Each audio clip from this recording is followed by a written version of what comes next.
Check 1, 2, check 1, 2. Welcome down here. Saturday morning. We are clearing the area. All free surfers, clear the area. We're going to start in just over 5 minutes. Just over 5 minutes. So please start making your way down the line. Do not paddle up the point any further. We've got a big day of action coming our way. So the event is on 7:05 start. Men's round 2, heats 3 through to 16. Followed by women's round 2, heats 1 to 3.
Welcome to day 2 of the event window for the Bonsoy Gold Coast Pro, presented by GWM. We had a stunning opening day of competition yesterday. Big performances, and the world's best are making their arrival. And returning from a warm-up session this morning, Gabriel Medina on site, Luana Silva, Rio Aida, he'll be coming up in one of those first couple of heats of the morning. Jake Marshall, looking forward to seeing his forehand work here on the long walls. Ethan Ewing, Bells champ Miguel Pupo, Coach's Corner, Tommy Whitaker there with Crosby, and Luke Thompson will be coming up in the first heat of the day. We love getting down here on first light and seeing scenes like this. Pumping conditions, Jack Robinson in the lineup. Italo will be up in the first heat. He's had a 10-point ride out here before. Pretty high chance he'll get another one this morning, the way he's been surfing through the opening stages of this event window. Big greetings from Snapper Rocks. What a stunning setup. That sandbar is looking better and better every single day. The sand keeps packing in. Ronnie Blakey with Richie Lovett. Wayne Rapp Bartholomew, thanks for having us, Bugs. Good to see you.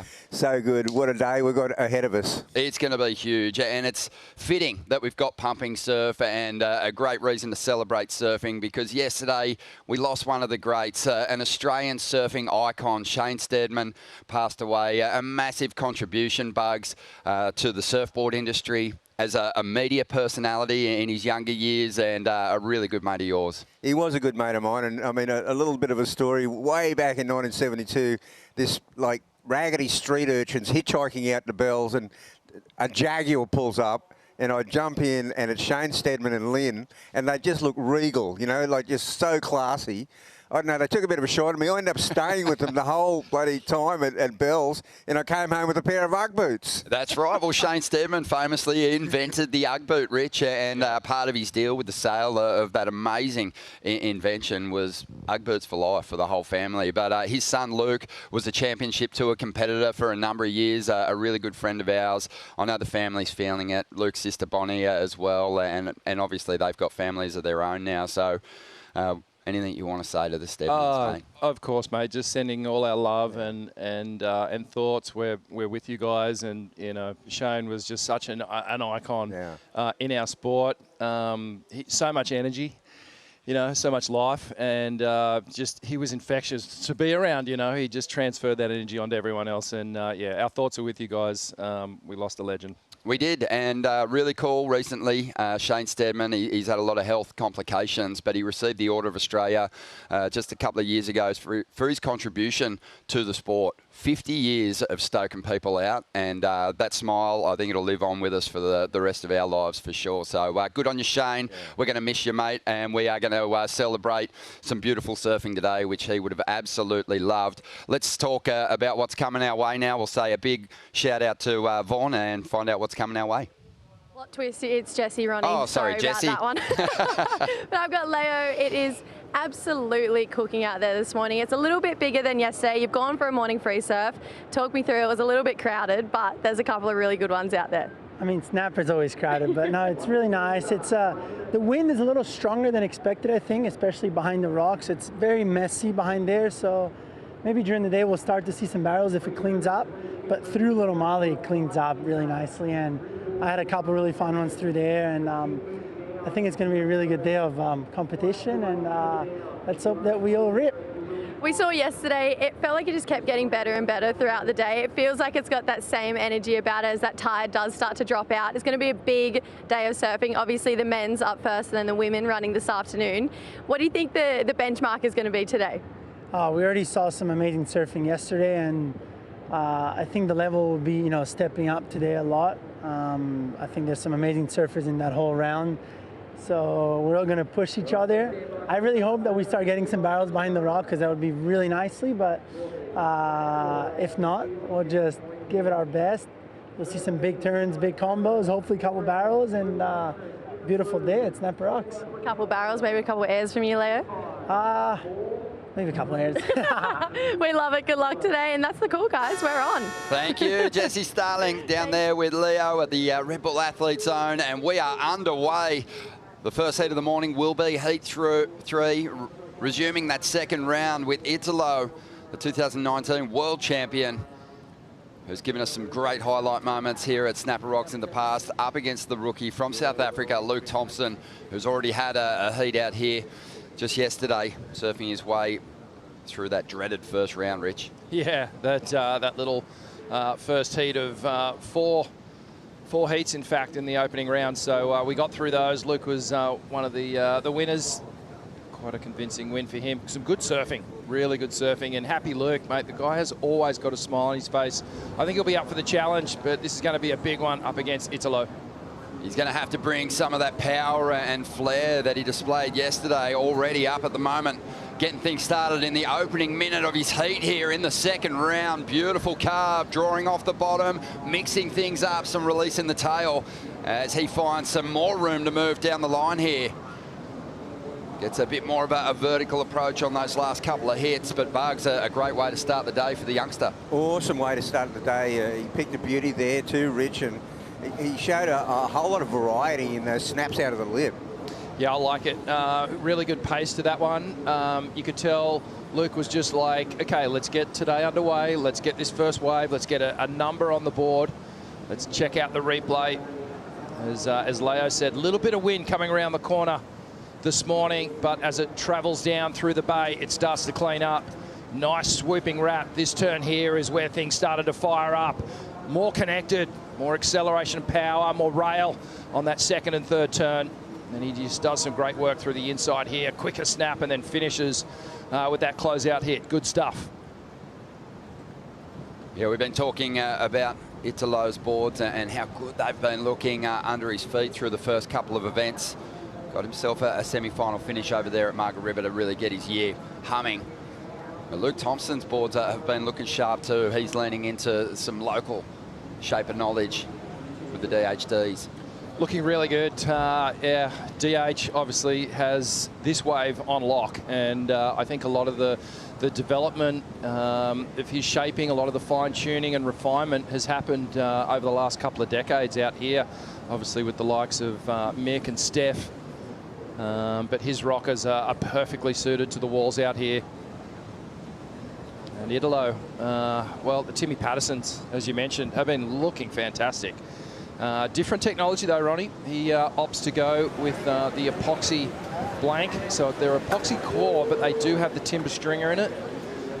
Just so that slight bit of edge on buoyancy. And people sort of say that epoxy technology tends to be just a little bit more lively, a bit more fast twitch, but Italo controls it, and I guess it suits the way he serves. Exactly. Well, Italo is a human live wire. Just so much spark in just his personality, and out there in the water, you know, those boards certainly look right at home under his feet. And while we're talking surfboards, Rich, great job last night hosting the Surfboard Empire Shaper Night.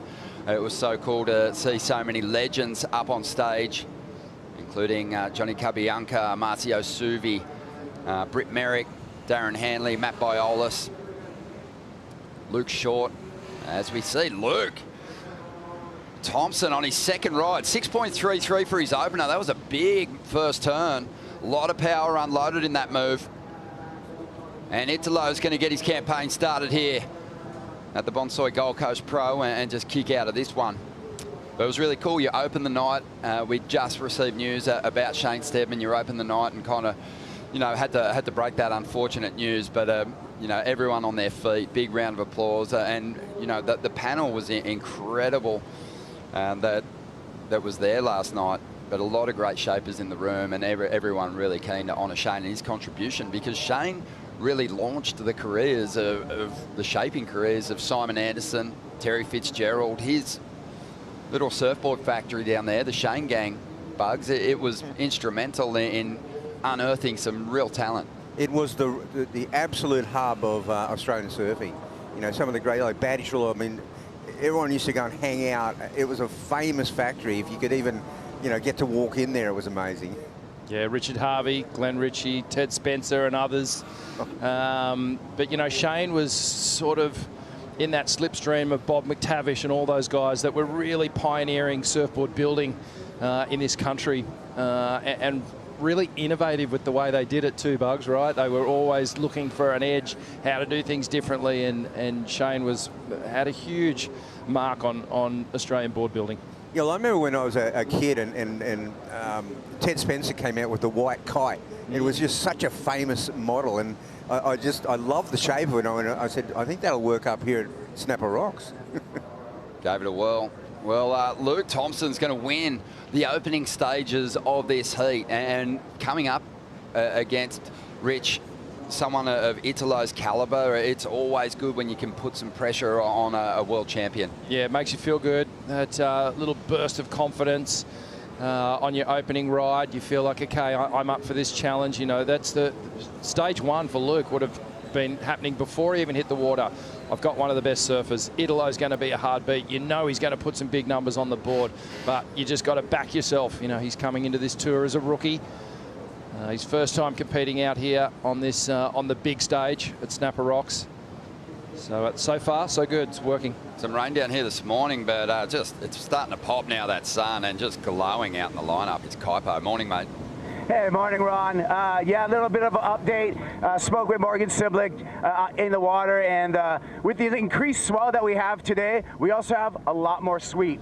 So it's going to be a little, you know, little bit more strenuous for the surfers today, staying in position. Also, behind the rock, kind of out of play right now because of the higher tide. Expecting that to happen as the tide drops throughout the day. Wind, a little bit more, you know, than we expected. So kind of cross on right now. So yeah, that's the conditions update. The good news is the swell looks great out here. I'm feeling the energy, and that's the report from the water. Oh, and one last thing. I heard you guys talking about Italo Ferreira and his Timmy Pattersons. I just wanted to give a shout out to Tico and Teco over at Silver Surfboards, who do Pattersons over there in Brazil, who's been instrumental with the designs here for Italo Ferreira. And let's see if he could put those designs to work on the next wave.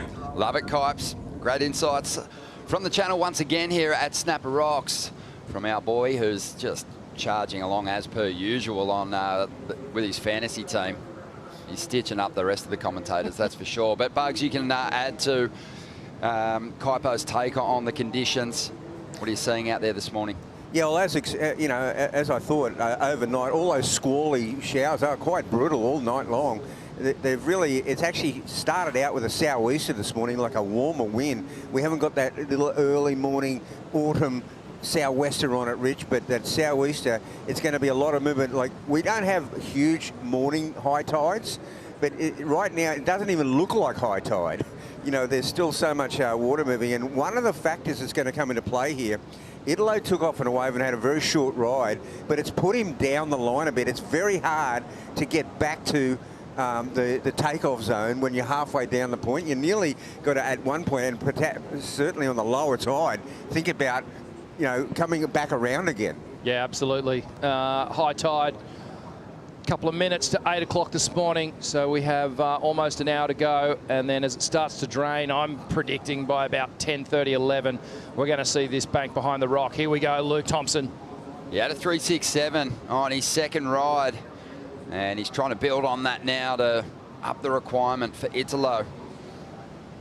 Coming into the event in 31st position. Not a lot of success through the first couple of contests, but a big heat win here would certainly help as he works this one over through the inside, starting to build, climbs the roof, nice float. Not going to get a big finish down the line though. He'll call for the ski with just under 26 minutes to go. So the other thing we saw there was that on that very first rotation, Luke, you know, jumped off the ski, came around and scored a wave behind the rock. That's going to happen a bit today too. But you know what, I'm really thinking to focus. I'm thinking about Coach's Corner here, because as Leo said, first we'll get this wave. Yeah, Italo, just a throwaway on his first ride. This one stands up nicely down the line, and he's going to stick with it, cutting back. He's hoping this one is going to steepen, and does. Gets a nice little series of backhand clicks happening here. That one's got a bit more venom in it as he works it over into the bowl once again. And this wave continues to serve him a nice wall to work over. Hasn't had that big individual dynamite turn, but as he always does, gets a dynamic finish on it. Yeah, it was a well-composed wave there for Italo Ferreira. He's now got his heat underway. And I was chatting to Jeremy Flores and Matt Bemrose just down the competitors area this morning. We were just talking about the goofy footers, how they really stood out yesterday, some of those key performances. Cali Vast being one of them, Vahine Ferreira, just how they were squaring up, doing that deep bottom turn from behind. Italo was showing some of that form just then. This is a replay of Luke's wave. Nice wrap to start off. Gets a little tail snap, bit of release there, nice and high. Little roundy to rebound off the foam. And this is what we're going to see, plenty of these. This is like that behind, near behind the rock, cut-off wave. It's not going to go through to Little Marley, and that's why I go back to Coach's Corner. Like, this is a pretty neat rider. I don't think in the end of the day it's going to count in his top two, but, you know, he sort of got about halfway. But Coach's Corner, Rich will take to go through this first. Well, the taller wave for Italo, and you can see he's just zipping all over it. A noticeable difference in speed on this wave for Italo. He's going fast, waits for this one to wall up. Now he starts to get this backhand wrap, just starts attacking the wall. That one was a bit of a standout moment for me. Really connected, nice and tight, and just repetition down the line. Italo is always deadly when he's taking his time on his rides and he finds a bit of space between his turns. Read this wave so well. It was a little disjointed and funky through the midsection, but he just sort of stood on the tail and waited for it to do its thing. He didn't force any moves on that wave, and it's probably going to put him right on pace with Luke Thompson and his best ride, because there was good work done on the outside too. There was good work on the outside, Ronnie, and, you know, alluding to what I was saying before, it's going to be such a task, such a challenge to pick a wave on the outside here that has the Marley section, because that is the money section today. Yeah, and like you said, Bugs, because there's so much current now, and yesterday we almost had a reverse current where it was pulling you back up the point. Today, if you pull a trigger and you pick a dud, it's going to be very hard to paddle back out. It's going to soak up a good couple of minutes trying to get back up to the point. So if you commit, you've got to really, really make sure that you're on the best waves and ride them all the way through. Unbelievable, this stretch of coast. 52 kilometres of just pristine beaches here on Queensland's Gold Coast. And there is plenty of world-class waves along that stretch. But this is the best of it. This is the real jewel, Snapper Rocks and the Super Bank extending right down to North Kira on its day. You get the right swell And there's been quite a few of them this year. It's just magic, this setup. Spectacular ride.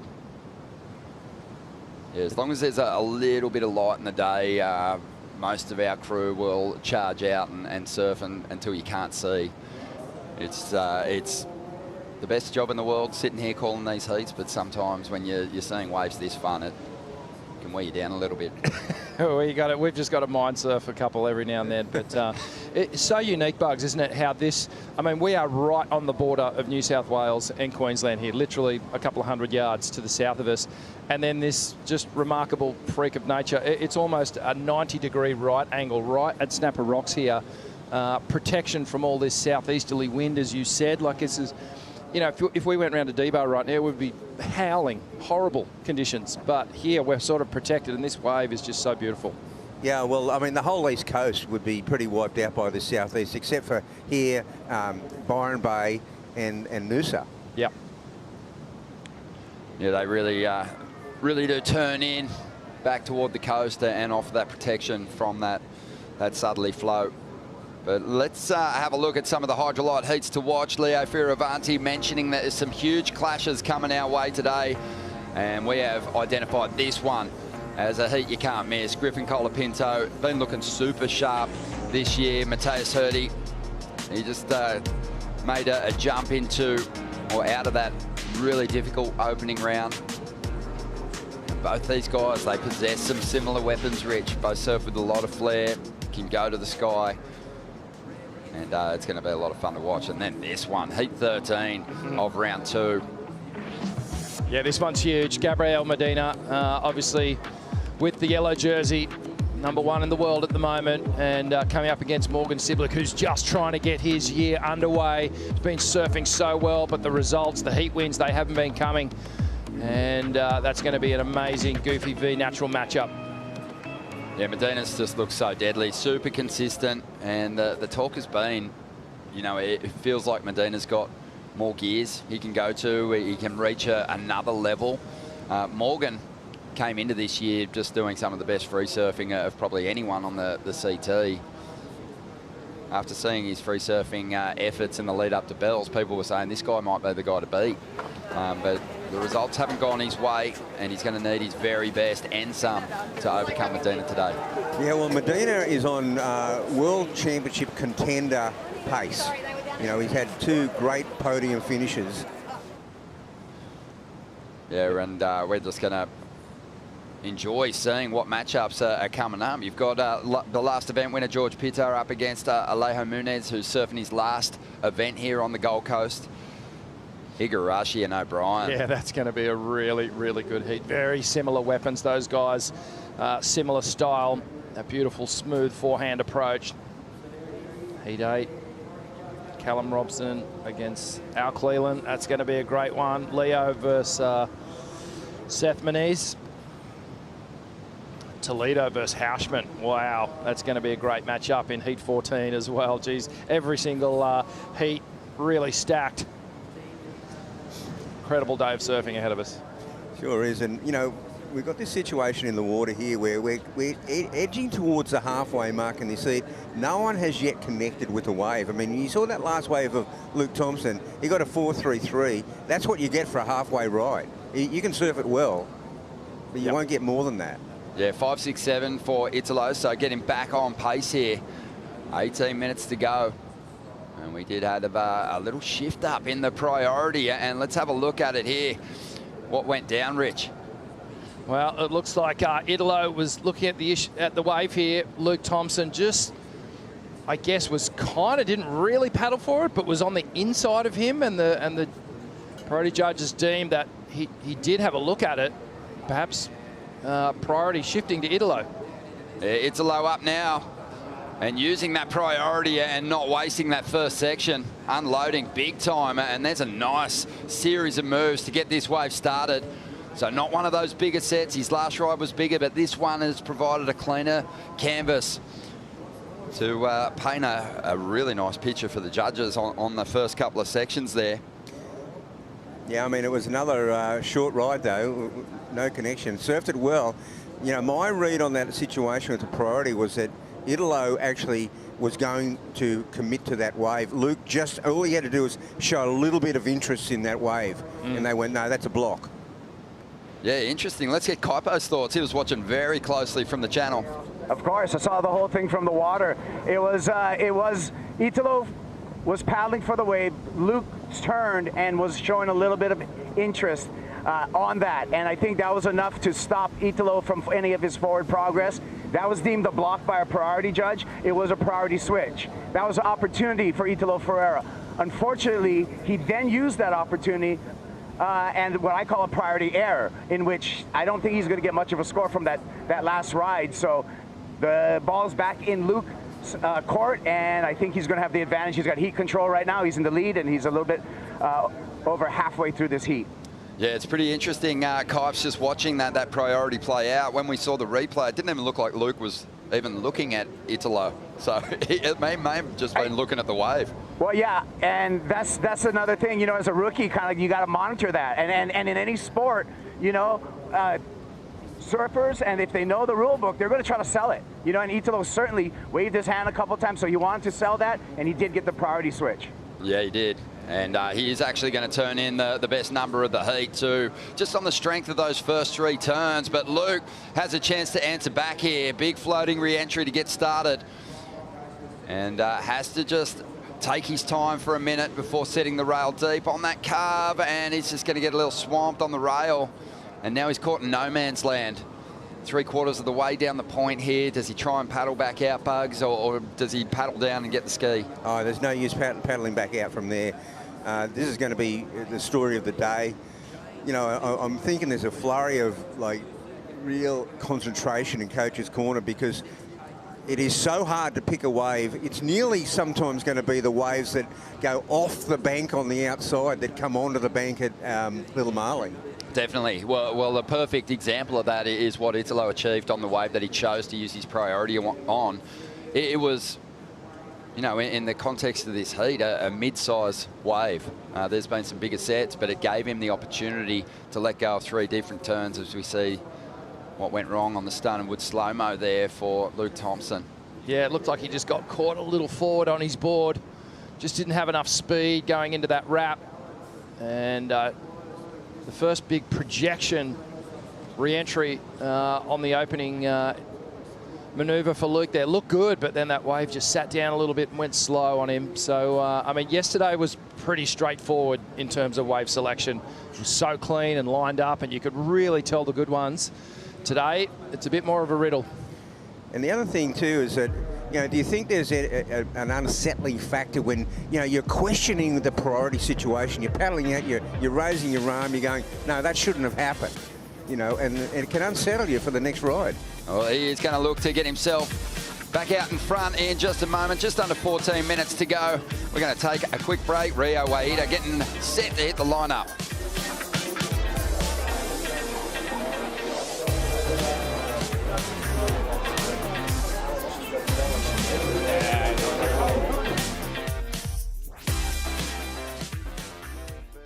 Rio Waida.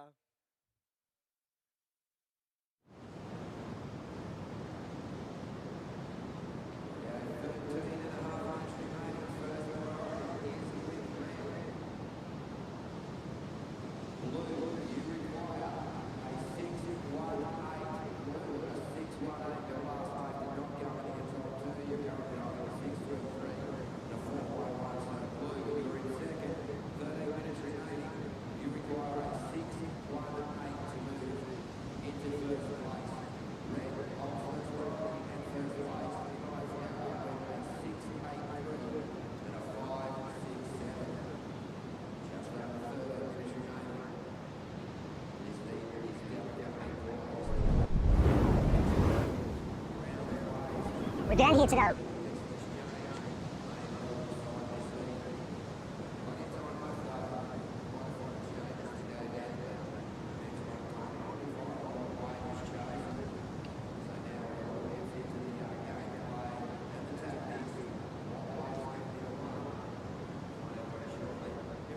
Bonsoy Gold Coast Pro, presented by GWM. And of course, Boost Mobile, the official telecommunications partner of the WSL Australia. Check out all the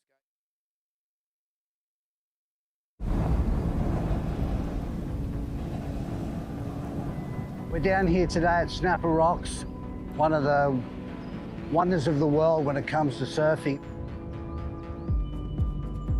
Because this bank goes all the way from Snapper here all the way down to Kirra, what most people do on the biggest wells, they park in Coolangatta and they walk up. There's different ways to get out and surf here when you want to surf Snapper, depending on your level. If you're good and you're brave enough, you jump up on them rocks and you jump on those waves. Very scary. Even the best surfers have eaten crap out there. Then there's a little paddle out, which gets tricky as well. If you get it right, you paddle around and get some waves. It's like coming to Wet n Wild or one of these theme parks. You line up, you get in, and off you go. You get all the way down there, you come in, you walk up, and you do it again. Because they've built these rock walls out here, it blocks a bit of the sand, so our beautiful government decided to put this sand pumping system in, and it pumps sand and makes this perfect, long, man-made wave now that Mother Nature started, and humans made it even better. People don't realise now, every day, doesn't matter if it's 1 foot or 10 foot, it's always going to break. They say wave pools are great technology where we can test boards, but all my life of making surfboards, I've had the best wave pool there is.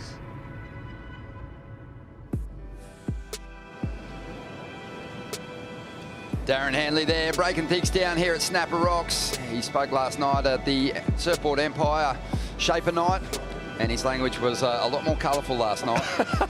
Mate, it was such a fun night, having those guys all up on stage.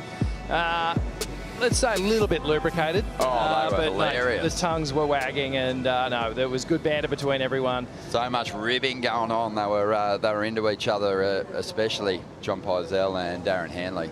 Yeah, John was on fire, actually. No, it was a fun night. But yeah, that was a great breakdown. I like what he said about it. It's like going to one of the, the many fantastic theme parks here on the Gold Coast. The car park certainly is busy bugs, and the queues can get pretty long sometimes.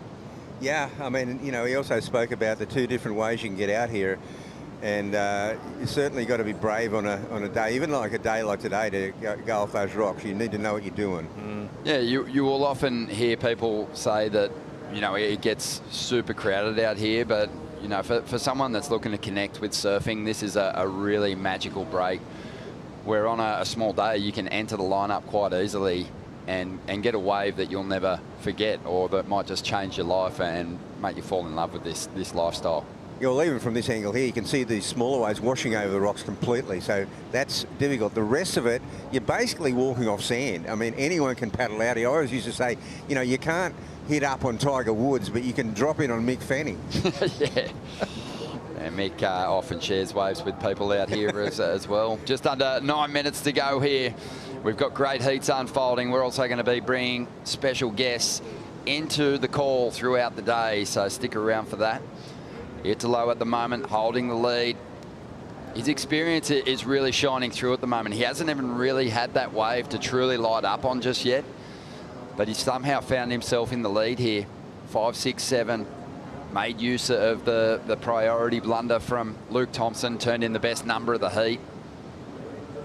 And he's got priority again here after Luke failed to convert on his last ride. Yeah, it's interesting, isn't it? That last wave of Italo's, while it wasn't that long, and we know that it sat down through the inside section, he got some really intense work done. Those manoeuvres on the backhand through that opening section, just so much acceleration, so much speed. And that's why that went up almost into the 7 range. But look how selective these guys have become. They are definitely trying to hunt down those waves that are going to carry them all the way through, because we haven't seen an excellent score yet. Italo on that half ride got a 6.83, but you go all the way today, you could get a 9. Here he goes. Nice big vert hit, but loses it on the hillside rail coming out of the turn. 7.5 minutes to go. Luke Thompson right where he needs to be. Italo's won 10 events. And he's won some of the biggest contests on the Championship Tour schedule. He's been victorious on the Gold Coast before.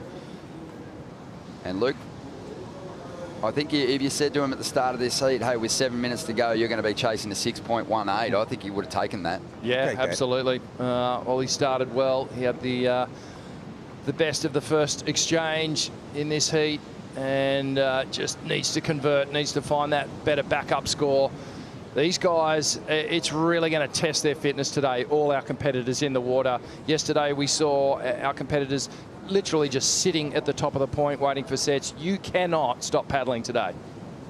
You have to consistently just be paddling to stay in that takeoff zone. So much water moving around the corner now. Well, Italo's had 3 10-point rides in his career. One of them came here on the Gold Coast, and it was a pretty remarkable one, Bugs, on a long stretched out point break. To get a 10-point ride for a single turn is pretty remarkable. It's pretty remarkable, and like goofy footers aren't known for 10-point rides out here. I mean, you know, Medina will 9 you to death. Well, I guess how many 10-point rides Medina's had in his career, Bugs? 18. Wow. Yeah. I take that back. Ethan Ewing, everyone's so interested to see how he performs out here. He spent a lot of time here at Snapper Rocks in the off-season. There's some good waves at the end of December and through January. Rabs and Ethan was all over it. Yeah, he's brilliant out here, and you know, people get out of the water to watch Ethan Ewing surf snapper or any of our point breaks. The kid from Point Lookout is he's red hot out here. That's coming up in just over 5.5 minutes time. Could be some waves approaching here on the outside. Luke Thompson with the priority, chasing a score. It's a big set. He doesn't look interested in this first one. You can see it doesn't have a whole lot of wall, so they pass it up. And quite often is the case that first big set wave will take a bit of water off the bank. He sizes up this second wave, but it's not doing too much. Italo, though, willing to take a chance on it down the line. Trying to improve on a 5, 6, 7. Climbing up over that foam. Just look at the patience there. Just waiting for this wave to potentially stand up on the inside. And not getting too concerned about laying down major moves. Having trust that there's more to come down the line. That tide still is going to be dropping for some time, but Italo's got the moves. And he's going to throw down a big flyaway air on that final section. 4.5 minutes to go. Not a whole lot to reflect on through that ride. He'll climb on the ski. Let's have a look at how this heat has unfolded so far. Luke Thompson started off nicely. Let's dive into the GWM recap here, Rich. Yeah, so this is Luke's first wave, the 633. And he shot out of the gates with a bang. Beautiful opening carve there. Just putting some real rail work, on show. And the rookie showing us that he's up for the challenge. And he really wanted to take it to Italo, but then Italo, the experience, came back, Bugs. He sure did. This backhand attack of Italo Ferreira is amazing. Even though he's got a big foam ball, it hits that inside bank and he goes to town, Rich. Bottom turn, deep bottom turn, snapping off the lip. And just really wires this one in. He's going to finish with a bit of a bow on this one. Oh, it's just so busy, isn't he? He just maintains that speed through all of his manoeuvres. Oh, just love that opening turn. So deep on the bottom turn. Just projects up the top high and on the wave with so much speed. And this was that was the high number, the 683, and you can see why. Yeah, there is a lot of locations on the tour, Bugs, where, you know, those set waves will help you generate those bigger scores. But you can already see just from the scale in this heat, the judges less concerned with the size of the wave. Sure, if you get a big one and it stands up and you can hammer the lip and it's got some critical sections on it, you're going to get the bigger number. But Italo's done his best work on a mid-sized wave. It was a mid-sized wave, but it was built for backhand surfing. He was able to do that square bottom turn. You saw that last wave, it was a bigger wave. It went through to Marley, but he showed like disinterest in it, Rich. He didn't really engage in that wave. No, it didn't. This is a dangerous situation for Italo, though. Even though he's got the lead, Luke doesn't need a whole lot. And Italo's loading up, hammering down the line with plenty of speed. Took this wave from deep. He explodes and sets the fins free on that final section. Just the 2 turns, though, and unlikely it's going to go into the top 2. but he didn't get too far down the line, so likely just paddle back out. But Luke has a great shot here to cause an upset in the first heat of the morning, chasing just a 6.18. He's been surfing with his foot to the floor, so I think he's ripe for this moment. I reckon he is too. I reckon he's up for the challenge. We've seen him in some clutch situations so far.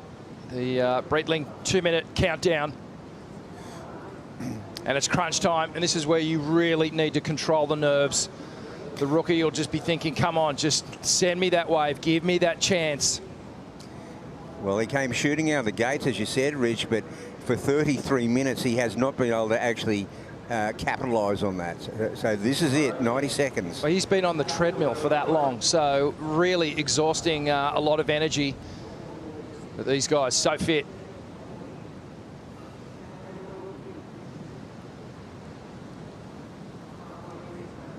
Can Luke hold his nerve in these final stages? One thing I'll say about Luke, his forehand yesterday and even this morning, he's been able to square up really nicely. So he's kind of been able to maintain pace with Italo in this heat, with just that ability to get a big powerful hit in the pocket on the forehand, which, you know, I think some surfers, even at this level, kind of struggle with here at Snapper, finding the space to get that board vert. Yeah, it's a tricky thing to do on your forehand. It naturally wants you to go out and do a more long, extended carve, but a lot of the guys on the forehand, they've figured out how to get that real quick, high, fast snap done. Taj Burrow used to do it incredibly well.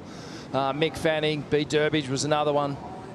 Well, Luke, now you can see positioning-wise, he's going deep, just fearing that there's not going to be a big set. There's a wave here, and he is going to go with just 15 seconds.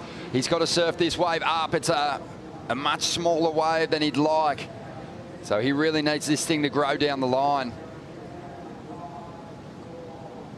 And this wave is starting to connect with that inside section, but he needs some dynamite on the final section and has to push it. Didn't have a lot of speed. And unable there to complete the rotation. Tim McDonald there, just watching on, doing some work with Luke. And yeah, he was right where he needed to be. Just a priority shift up changed the course of the heat. That shifted the momentum right there. It was another priority situation. We saw it yesterday with Baron Mamiya in his clash with Marco Mignot. We've seen it again here this morning. And it is an important heat win for Italo, and he is putting his hands together. He knows that he got through a close one there. And after really picking up some momentum over there in WA, Italo is going to ride that forward progress into the next round as we get set for a big clash. Coming up next, we'll see Indonesia's Rio Aida take on Queensland's Ethan Ewing.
The Bonsoy Gold Coast Pro presented by GWM is brought to you by Bonsoy, official milk of the World Surf League, by GWM, official automotive partner of WSL Australia, by Breitling, official watch and timing partner of the Bonsoy Gold Coast Pro presented by GWM, and by IC Sunglasses, official eyewear of the World Surf League Championship Tour. Welcome back. Italo surviving that first heat of the morning. A close one with the South African rookie, Luke Thompson, who didn't need a whole lot to turn the heat in the final stages. Just didn't get the opportunity on a quality wave. But this guy, he looks set to charge to the top end of the rankings again this season. As we jump straight into heat number 4 of round 2. Ethan Ewing up against Rio Aida. And Ethan, he's picked off one that's sort of broken in half there. But his form has been undeniable, yet the results haven't come yet. A quarterfinal result for him over in WA. He's got to make hay on these right-hand point breaks while this sun's shining. And Rio is going to look to get his campaign started here. Blast through the lip, in the face of his opponent. That was a quality turn. A lot of power in that move. Rio, there's not a whole lot of him. And we talk about his progression, but he's got such a nuggety, powerful approach, but loses it towards the end of that ride.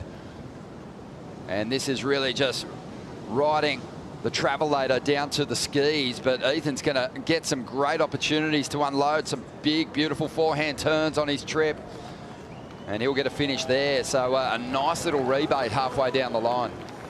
It sure was, Ronnie, and I think that's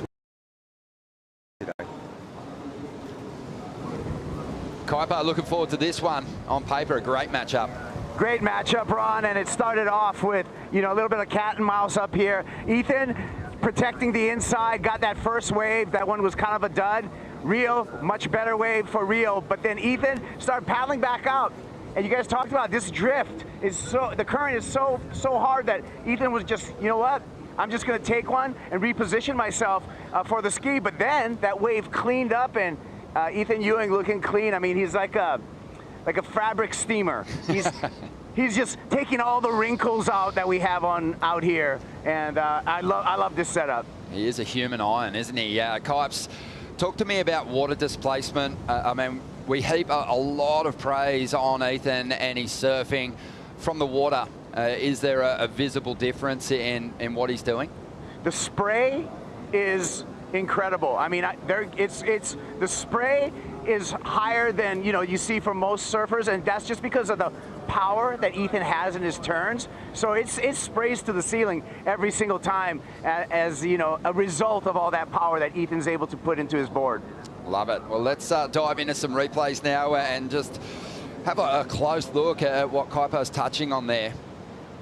But Rio had a real opportunity here. His wave looked pretty nice. It started with a beautiful carve. Yeah, really strong bottom turn into top turn combo, and that maneuver there, it was a little disjointed, the lip line here, and Rio had to really stitch it together and place his maneuvers in the right area. He looks like he's going to get a beautiful wall down the line and just got tripped up. And then this is that inside run-up that Ethan got. Beautiful, smooth cut back to start off. Now he starts to get those clean snaps down the line, a little bit of a layback hook, projection snap into a big carve to slide with a little roof climb to finish off.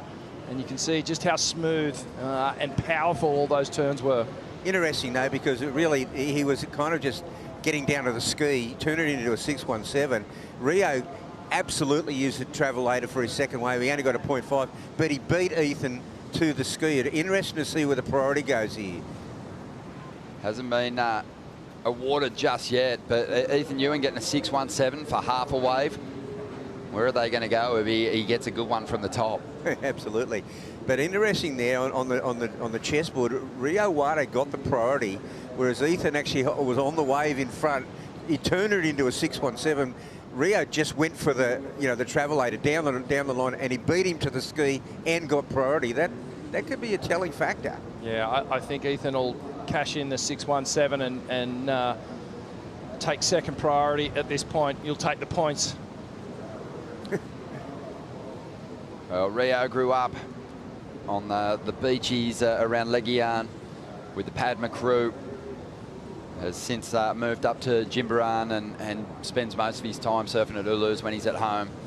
That's his favourite zone. His backhand's remarkable. It's seen him to a CT final in Fiji. He's had a couple of runner-up finishes now, also in Abu Dhabi. Last year, you know, he did drop a long way down the rankings. 2024, he finished 9th. Last year, he finished 20th, and it was really the two big back-to-back results. Abu Dhabi a 2nd, Portugal a 5th, and then he just had a shocker run of 17th last season. So had a really tough time getting out of this round. Yeah, I was amazed he got 5th in Portugal, because I remember when Rio first came to the Gold Coast from Bali, and he thought it was freezing here. He's on fire, Rio. Doing some great surfing, working with Glenn Micro Hall. They have a fantastic relationship, but a real character with some serious potential. And even though he's had a couple of 2nd place finishes, it still seems like he hasn't fully realised his capabilities. And let's see if he can match it with Ethan Ewing now. Nice looking wall here standing up. Grinds through that first carve. Gathering some speed down the line. Hammers the tail of the board through that 2nd turn. This wave a little disjointed, but it'll go again now. And Rio's finding a nice flow. Patient with his manoeuvres at the moment. Sizing up this inside section. Nice rip off the top there. Mixing things up beautifully as he makes his way through to the inside and plants that final turn. And that'll be a number to match up with Ethan's top score, and he'll keep himself right in this heat. Yeah, it was a good bounce back wave for Rio. And as you said, Ronnie, a little disjointed, but geez, he did well to keep some momentum down through the inside. Quite unique, some of the manoeuvres that he was doing on that wave. Great variety. Jumps up on the Red Bull jet ski. They will fang back out to the lineup. So many great surfers from Indonesia over the years, Bugs. But this guy has established himself as a real stayer on the CT. Yeah, he sure has. I mean, Rizal Tanjung, he nearly got there, but Rio is just such an inspiration to the entirety of Indonesia. Here he is, Rich. That was a beautiful jam, that 2nd turn. A creative little lip line floater. Gets a little caught here, but then the wave starts to run off. And Rio, beautiful snap high in the wave, and then the closing re-entry. So great variety, as I mentioned, and I think this is going to be right up there with Easton's best ride. Well, you know that his coach Micro would have been, he's such a student, you know, of the ocean, and he would have just drilled, knowing his opponent, he would have drilled into Rio what waves to look for. What waves to look for, and probably just encouraged him to surf hard, because he's going to need to, and he did deliver on that last ride. 6.77, Glenn Micro Hall with a micro cup of coffee. Well, that's a win. That score is a mini win in the scheme of things in this heat, because he's matched and even gone a bit better than Ethan's ride. So he's right there with him, and that's exactly what he needed to do. Yeah, well, Ethan's often a pace setter, especially on a long right-hander. And now Ethan's chasing the Indonesian, the first Indonesian to crack the championship tour, and surfing now in his 3rd year. And we mentioned some of those incredible results, but also has represented his country at the Olympics. And he is up again. So really starting to build a bit of a rhythm out here with this lineup. He's got a whole lot of speed, big section standing in front. Really cuts a nice line under the lip there. Up over the foam. Trying to better a 4.5. Committing to this wave, taking a chance on the outside. And it has provided him some solid sections. Starts to push out in the deeper water now. But does provide him with a nice finish there on the inside. Read beautifully start to finish, a wonky wall. And Ethan chasing him down the line. And let's see if Ethan finds some clean face to work with. There's a huge turn there. Plenty of spray off that rail. And flowing beautifully. But sort of forced to go to more of a horizontal foam climb down the line for the finish. Ethan might win another Rio might win another exchange here, but we'll see what Ethan did on the outside. Yeah, we had to see the opening manoeuvres for Eth, but biggest set of the morning so far. And the swell really starting to pulse here. Rio still yet to get on the ski.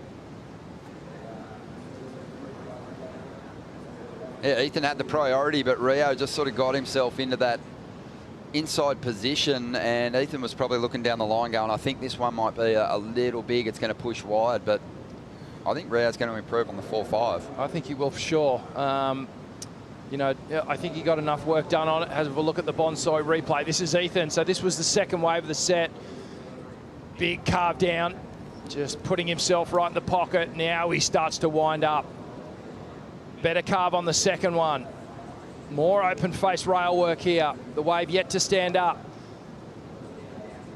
So just biding his time as it comes through the inside. This is where we picked it up.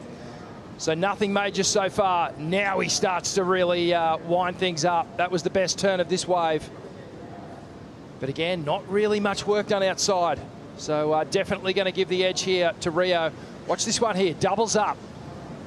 Rio drops down into the trough of the wave. A beautiful snap, nice and tight. Geez, he leans on that bottom turn, holds it for an extended period of time, and that allows him to really project and to hold that speed. And then he stitches it together really well here. Little tail flare to slide. And some more nice rail work down the line. The wave is dictating what, obviously, and always does, Bugs, what these surfers can actually do. But Rio cut a really nice line under the lip through that opening carve after the double up. Yeah, the opening stanza on that wave was brilliant. He got that wave under priority, but it's very difficult because normally the second wave of the set, but on this high tide, we've still got about half an hour before high tide, you're not getting that draw that the second wave really develops. Ethan's wave went kind of off the bank a bit. He got some good work on the outside, but he was waiting for that inside section to, you know, through the Marley section to really line up. Yeah, I think Ethan just dropped probably the highest quality turn on that inside section that we've seen in this heat so far, but it's all about the combinations. And Rio maybe flared a little bit more, showed a bit more in the repertoire throughout his ride. So I think they're going to be pretty comparable scores as we see Rio up again. Priorities with Ethan on the outside. Rio just moving down the line, just a positional change. Yeah, pretty interesting.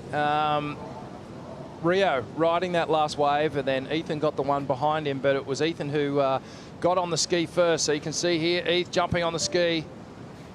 And at this point, Rio's in the lineup paddling, kind of going, hang on a minute. I got off the wave first. Where's my ski? I should be on the ski right now. But this is exactly what happened on the first exchange. Exactly what happened. I mean, Ethan was on the wave before, but Rio beat him to the ski. Yeah, so Rio just a little upset, but he needs to just put that in the back of his mind now. He's out in front against Ethan Ewing. And looking good with the highest number of the heat so far. This is far from over, though. Still waiting on some scores here. Just on 19 minutes to go. Let's check in with the winner of the first heat of the morning with Jessie Starling, Italo. Italo, it's such a good way to start our Saturday, seeing you back out here at Snapper Rocks. It's absolutely pumping. It's been a minute since we've seen you compete out here, but it must feel nice to be back. I was pretty hot out there. It's pretty hard to stay in peak, you know, and then try to find good wall because the wave is going like a little bit out of the bank, you know, and then it's pretty hard to catch a wave. And I was like waiting for like a couple minutes to have like my first wave, and then I lose priority, and then I try to like catch every single wave, and that was crazy because there was a lot of like waves, and it's pretty hard to find like a good wall, like a double up that we can attack every moment. And then, but it's okay. I feel like it's hit by hit, you know, and then just keep it going. Let's talk about these rookies. They're absolutely fearless every single year. It's a scary another crop of athletes that come through. Lukey Thompson, he's a very talented surfer, only needed a 6.18 at the end there. Getting used to these new competitors, it must be an extra challenge every year on the championship tour. Oh yeah, for sure. I've been watching him on the last couple of days, and he was surfing really good. And then I knew he was like really hard competitor, you know, but it's okay. I just try to play my game, you know, to catch wave and attack every moment, and that's what I did. Now I've got to talk about it. One of your best mates and sparring partners, Gabe Medina, he's currently in yellow. If there's anything I know about you, is that's going to drive you to really get back up the top, be in the yellow jersey. Having such a strong start to the year for the Brazilians, is this just firing you up to get a good result here at Snapper? Yeah, all the Brazilians has pushing each other, and this is really good for us, you know, and it's nice to see Gabe is back. Has been surfing good in the last couple of days too, and then let's see. It's a long year, you know, it's a lot of like different contests. He's a favorite, one of the most waves, and then it's pretty fun to have him and Beckham too, you know, and try to like pushing every moment. So I hope that I can have a little bit more like hits together. We love it, and feel free to take a moment to say hi to your family back home in Brazil. Agradecer toda a minha família, né, especialmente a minha esposa, que está cuidando do meu filhinho lá e dá trabalhinho, mas é isso. Obrigado, meu amor, por tudo. Meu pai, minha mãe, as crianças do Instituto, quero mandar abraço para todos, né? Estou com saudade de vocês também. E é isso, fiquem na torcida, agradecer realmente a todos os meus patrocinadores também por todo o suporte, todo o apoio, né, durante todos esses anos, né? Tudo isso acontece também muitas das vezes porque vocês estão acreditando no meu sonho, e isso é incrível. Então agradeço de coração, obrigado a todos e vamos nessa. Thanks, Italo. Thanks, guys. Thank you, Jesse. Oh, Italo, a proud dad, was showing me some photos of his little boy, Martin, who's back home, no doubt, tuned in, and his wife, Sophia, as well. Big shout out to them. But Rio, you can tell he's putting it on the line out here at the moment. He is in a great position. It's a very close heat, this one. Scores came through from that previous exchange, and Rio did again get the edge on Ethan, 5.7 to 5.5. Rio's out in front. Ethan after a 6.31. As we get past that halfway marks, 15 and a half minutes to go here. The 6.31 doesn't seem like a big number, and in theory, Ethan should be able to do that with his eyes closed, but this morning's been difficult. Been hard to get these sixes, so here we go. Here goes Rio. Yeah, again, this feels like he's just making his way down the line, but if he sees a couple of good sections, he'll get into that flow and find that attack mode, but he's just opting for the ski here. Looking over his shoulder, sizing up his opponent. But Rio in a good position here, has the lead. 15 minutes to go. Ethan Ewing after a 6.31. We're going to take a quick break. So much more action coming your way.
Huge score, and kabang, there he went, and that was Welcome back to the Bonsoy Gold Coast Pro, presented by GWM. We're having a look at the Surfline forecast. Things have been looking pretty good for the opening days of the event window here.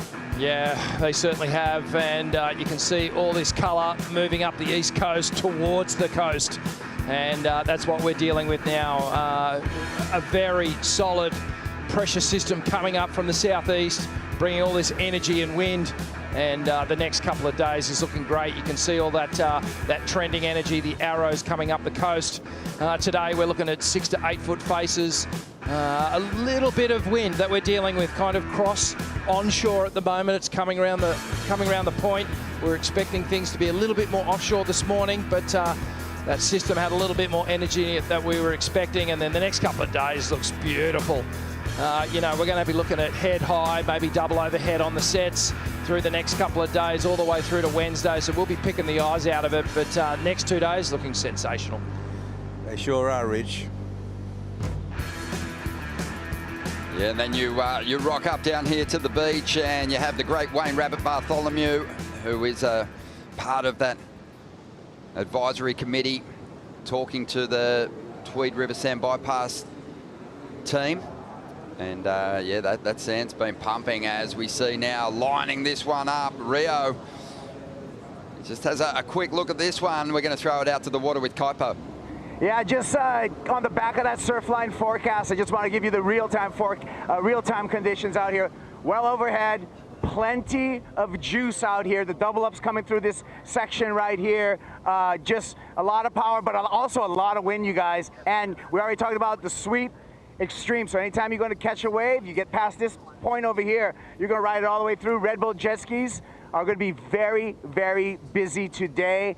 We got some of the best pilots, however, on the water. And I'd like to shout out my Kaipo's #1 water unit, cameraman Sam Smith, and my pilots, Chani and Ringa, bringing you all the visions from out here. It's a busy day on the water for the skis. Love it, Kipes. They do a great job. The team getting the surfers back to that takeoff zone as quick as possible so we can see more surfing. And we've seen quite a bit of surfing from Rio Waida in this heat. He's had 8 waves. He's got the lead at the moment. I mean, the differences in the scores are not great, but there's a slight edge to Rio on each scoring ride at the moment, Bugs, and he's just had a little bit more to give on the opening sections of his rides. Yeah, spot on, Ronnie. He has just shaded Ethan on both rides, the 677 to the 617, then the 57 to the 55, just slightly eclipsing him, but it's left the door way open with priority. Ethan Ewing only needs a 631. What's been the difference between these two so far at the moment, Rich? As I mentioned before in the scores, that there isn't a whole lot of difference. No, but you've seen that there's a willingness for Rio to attack early on the waves, really put some high risk into it. And he's willing to take chances and ride waves and just get his reps up. And you've always got to do that in the conditions like this. Even now, he's hunting, he's looking around, and Ethan seems to be sort of stuck waiting for something that might not actually come through. He needs to dirty it up a little bit in my mind at this point. Well, here goes Rio again. Beautiful carve, takes it right back to the trough of the wave, and just seems to have a bit more confidence now as he's dropped a couple of decent scores and has the edge. And this wave standing up beautifully. And that felt like the most committed turn of the heat so far. And this wave's going to go again. And Rio might be dropping the 5.7 here as he falls out of the sky and unfortunately doesn't complete on that final section. That would have really helped elevate that number. Oh, perhaps a bit of fatigue at that moment. I mean, the legs are burning. This guy's one of the fittest on tour. He works harder than anyone in the gym, surfs, puts more hours in the water. But at that moment there, geez, that was an opportunity. He's going to get a good score anyway, but if he had completed that ride, Ethan would have been in a bit of trouble here. Maybe a bit of fatigue, just pushing hard, knowing that he's got to against Ethan, but I think he's going to replace the 5.7 Bugs. One big quality power turn in there. It sure was. What was interesting was that as that wave came along, I looked at it and said, that's a little grower for sure. Ethan showed no interest in it whatsoever. Yeah, well, Ethan's had a couple of heats this season where he's sort of just been patient, almost maybe a bit too patient. As we look at the replay here of Rio Waida, this is where the wave stands up and the rails start to cut deeper into the wave face. Nice steady pace, that one there. There was more risk involved. He pushed it harder, and as a result, the judges are going to like it. Comes through to this inside section, tags it again, and it was at this moment right there. Geez, if he had just connected through that turn, that score could have gone a lot higher, but this maneuver there, you can see, just lays into it, gets a bit of that layback angle. had more risk, and as a result, there's going to be more reward. Had a little trip up just after it. Got a little stuck in the lip, maybe through his rhythm, just a little for that final turn. But, you know, executing or completing moves like that when you're up against someone as strong as Ethan is crucial. But it feels like Ethan's going to be chasing a bit more than a 6.31. Rio, he's been super busy in this heat. And that's sort of been the case throughout the season, 2026. We go to CT by the numbers. Rio's one of the busiest competitors, catching an average of 9 waves. Well, he's about to drop a score for his 9th ride in this heat as well. And it's going to be a pretty healthy one. I like Rio's approach in this heat at the moment, given the conditions and just that willingness to try on different waves and attack the sections and be aggressive.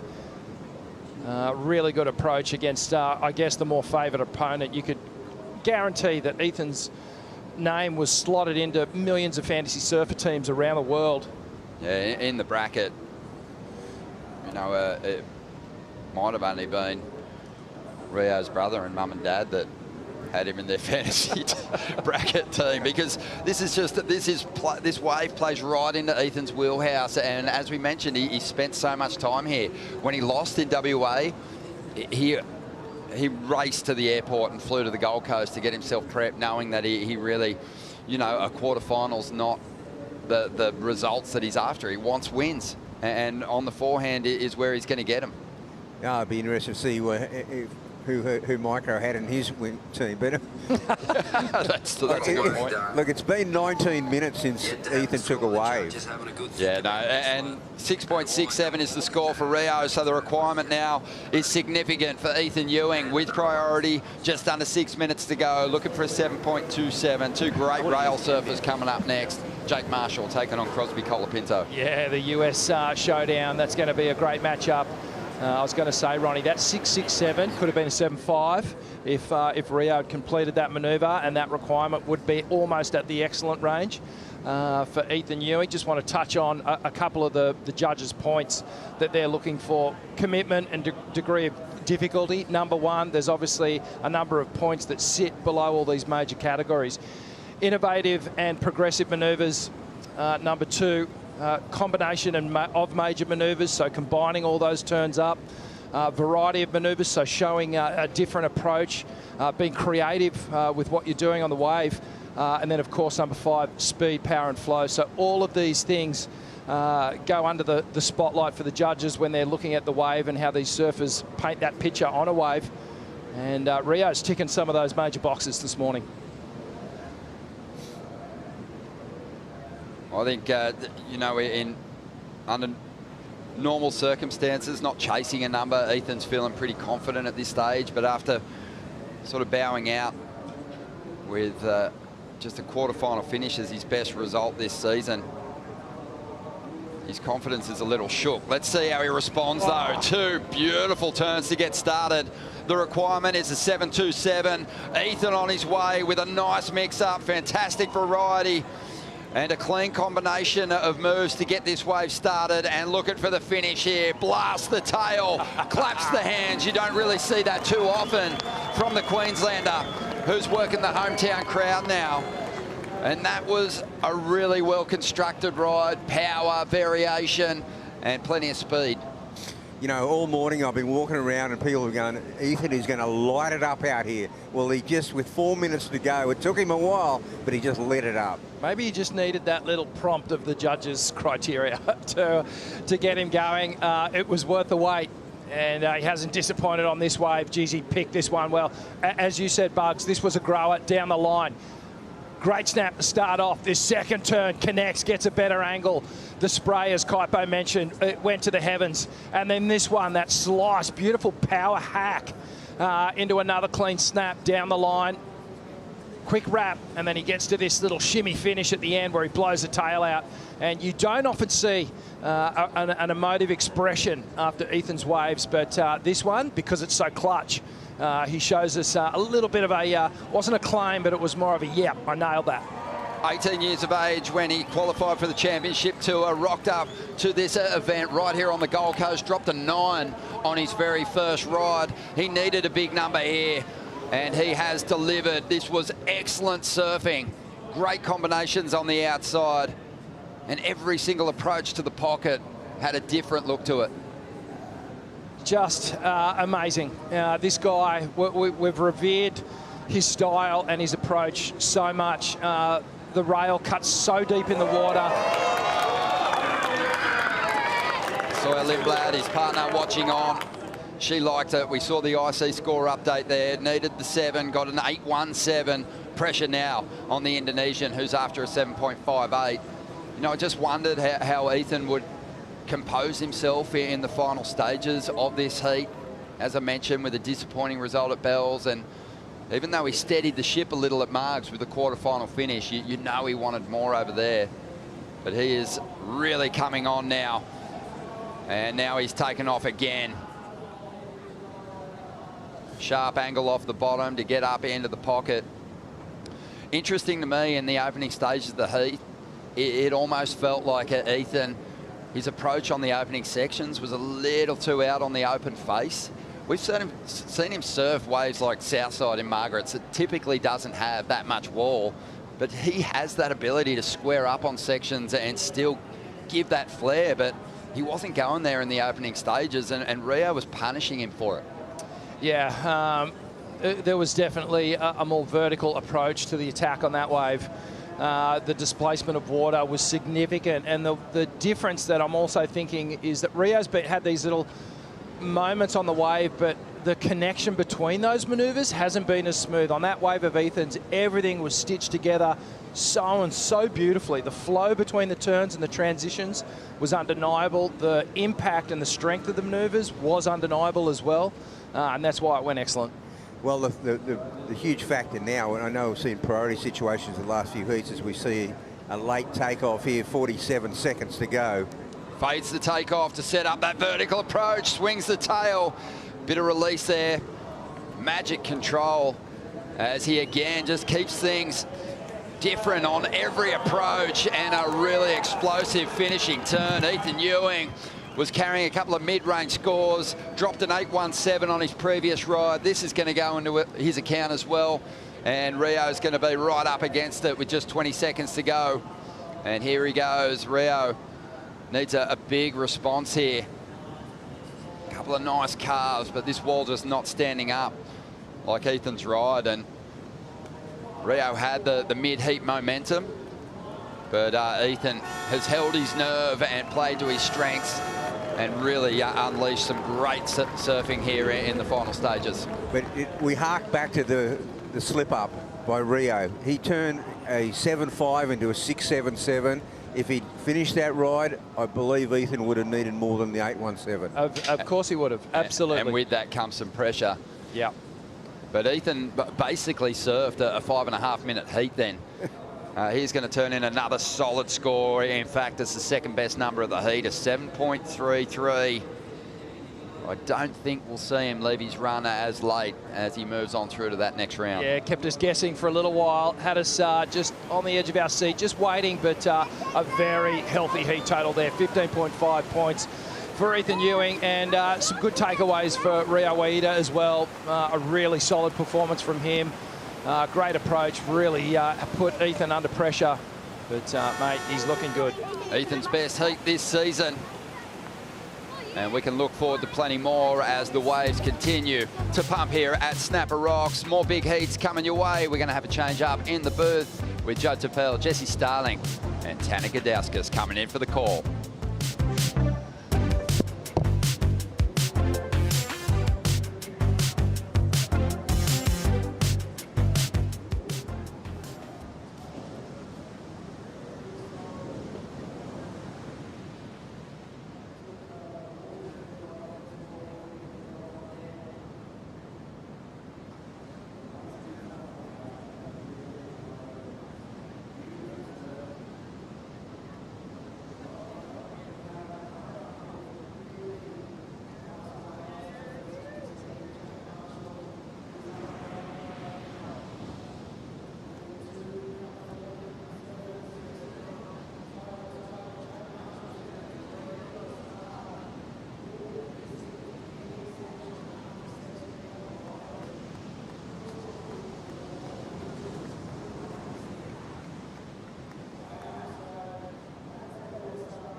just like smashed it. You're kidding me, you might go. Just give me some white shot. You're kidding me, you might go. Just give me some white shot.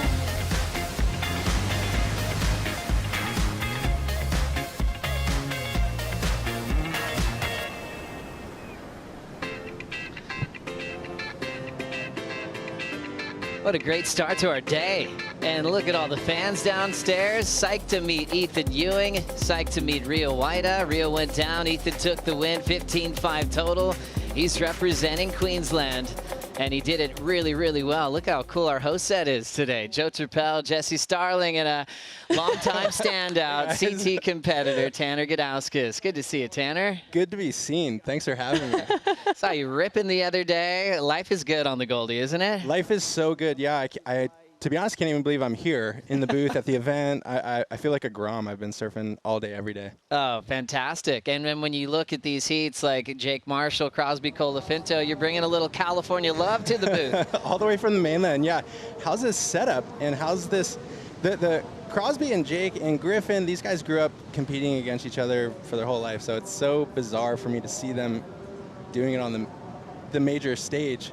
And in these heats, they just bring it at each other. You guys, things already got started in an enormous way. Bonsoy replay. Jake Marshall went to Hammertown, Jesse. Oh my gosh, didn't he what? There's just something about Jake surfing that feels elevated. It feels spicy this year. Giving us so much variety on this wave, putting it on rail. And look at how this one grows down the line. Straight up into the pocket. The way he's sitting just a half beat on the foam so that he can stay nice and vertical as that wave bowls up towards him. His legs would be absolutely burning by now. So he comes through, lays into a massive finish there and looks back to the judges and thinks, throw me some excellence. Crosby's turn to answer. The younger Colapinto just finding his way through that first carve and rips it back into the power source. Nice patience through this part of the wave. He'll throw the carve and now see this thing really pick up the pace. Cros with the fin throw. Wraps it right on the money. Cros whipping that one over that big section and rides away. Griff coming up next. The big brother of Cros taking on Mateus Hurdy.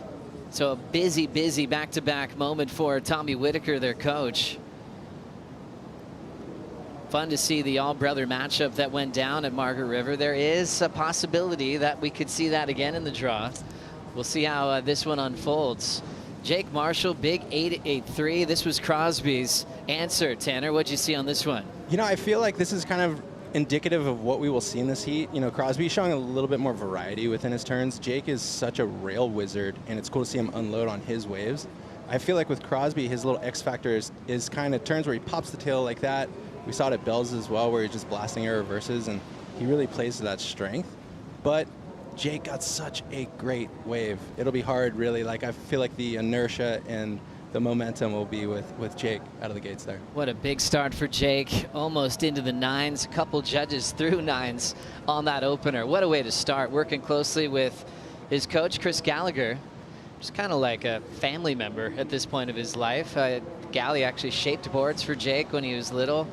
Those little like 4-1s, 4-2s, 4-3s, and they all were hand-me-downs for Jake's younger brothers, Nick and Connor.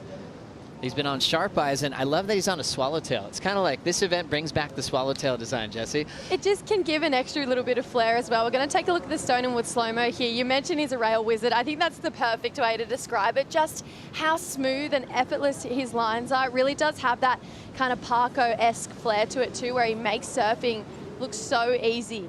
I mentioned he sits on the foam, he sits slightly behind it here. That's allowing him to go really nice and vertical as this wall bends back, steepens up towards him. And just the lack of downtime in between turns as well, just keeping that flow moving all the way down the point. I mentioned his legs would have been absolutely burning. So the fact that he can even throw the tail as hard as he did on that end section is really impressive from Jake. Second wave for Jake Marshall in the making. Wetting the rails to get things started, punching the white water. It's got not much open face, but some things can change down the stretch. You see it growing a bit. Finds a section to work with off the top, moving down the line. Nice water off the tail again, and now into some cleaner water that he's found down the bank.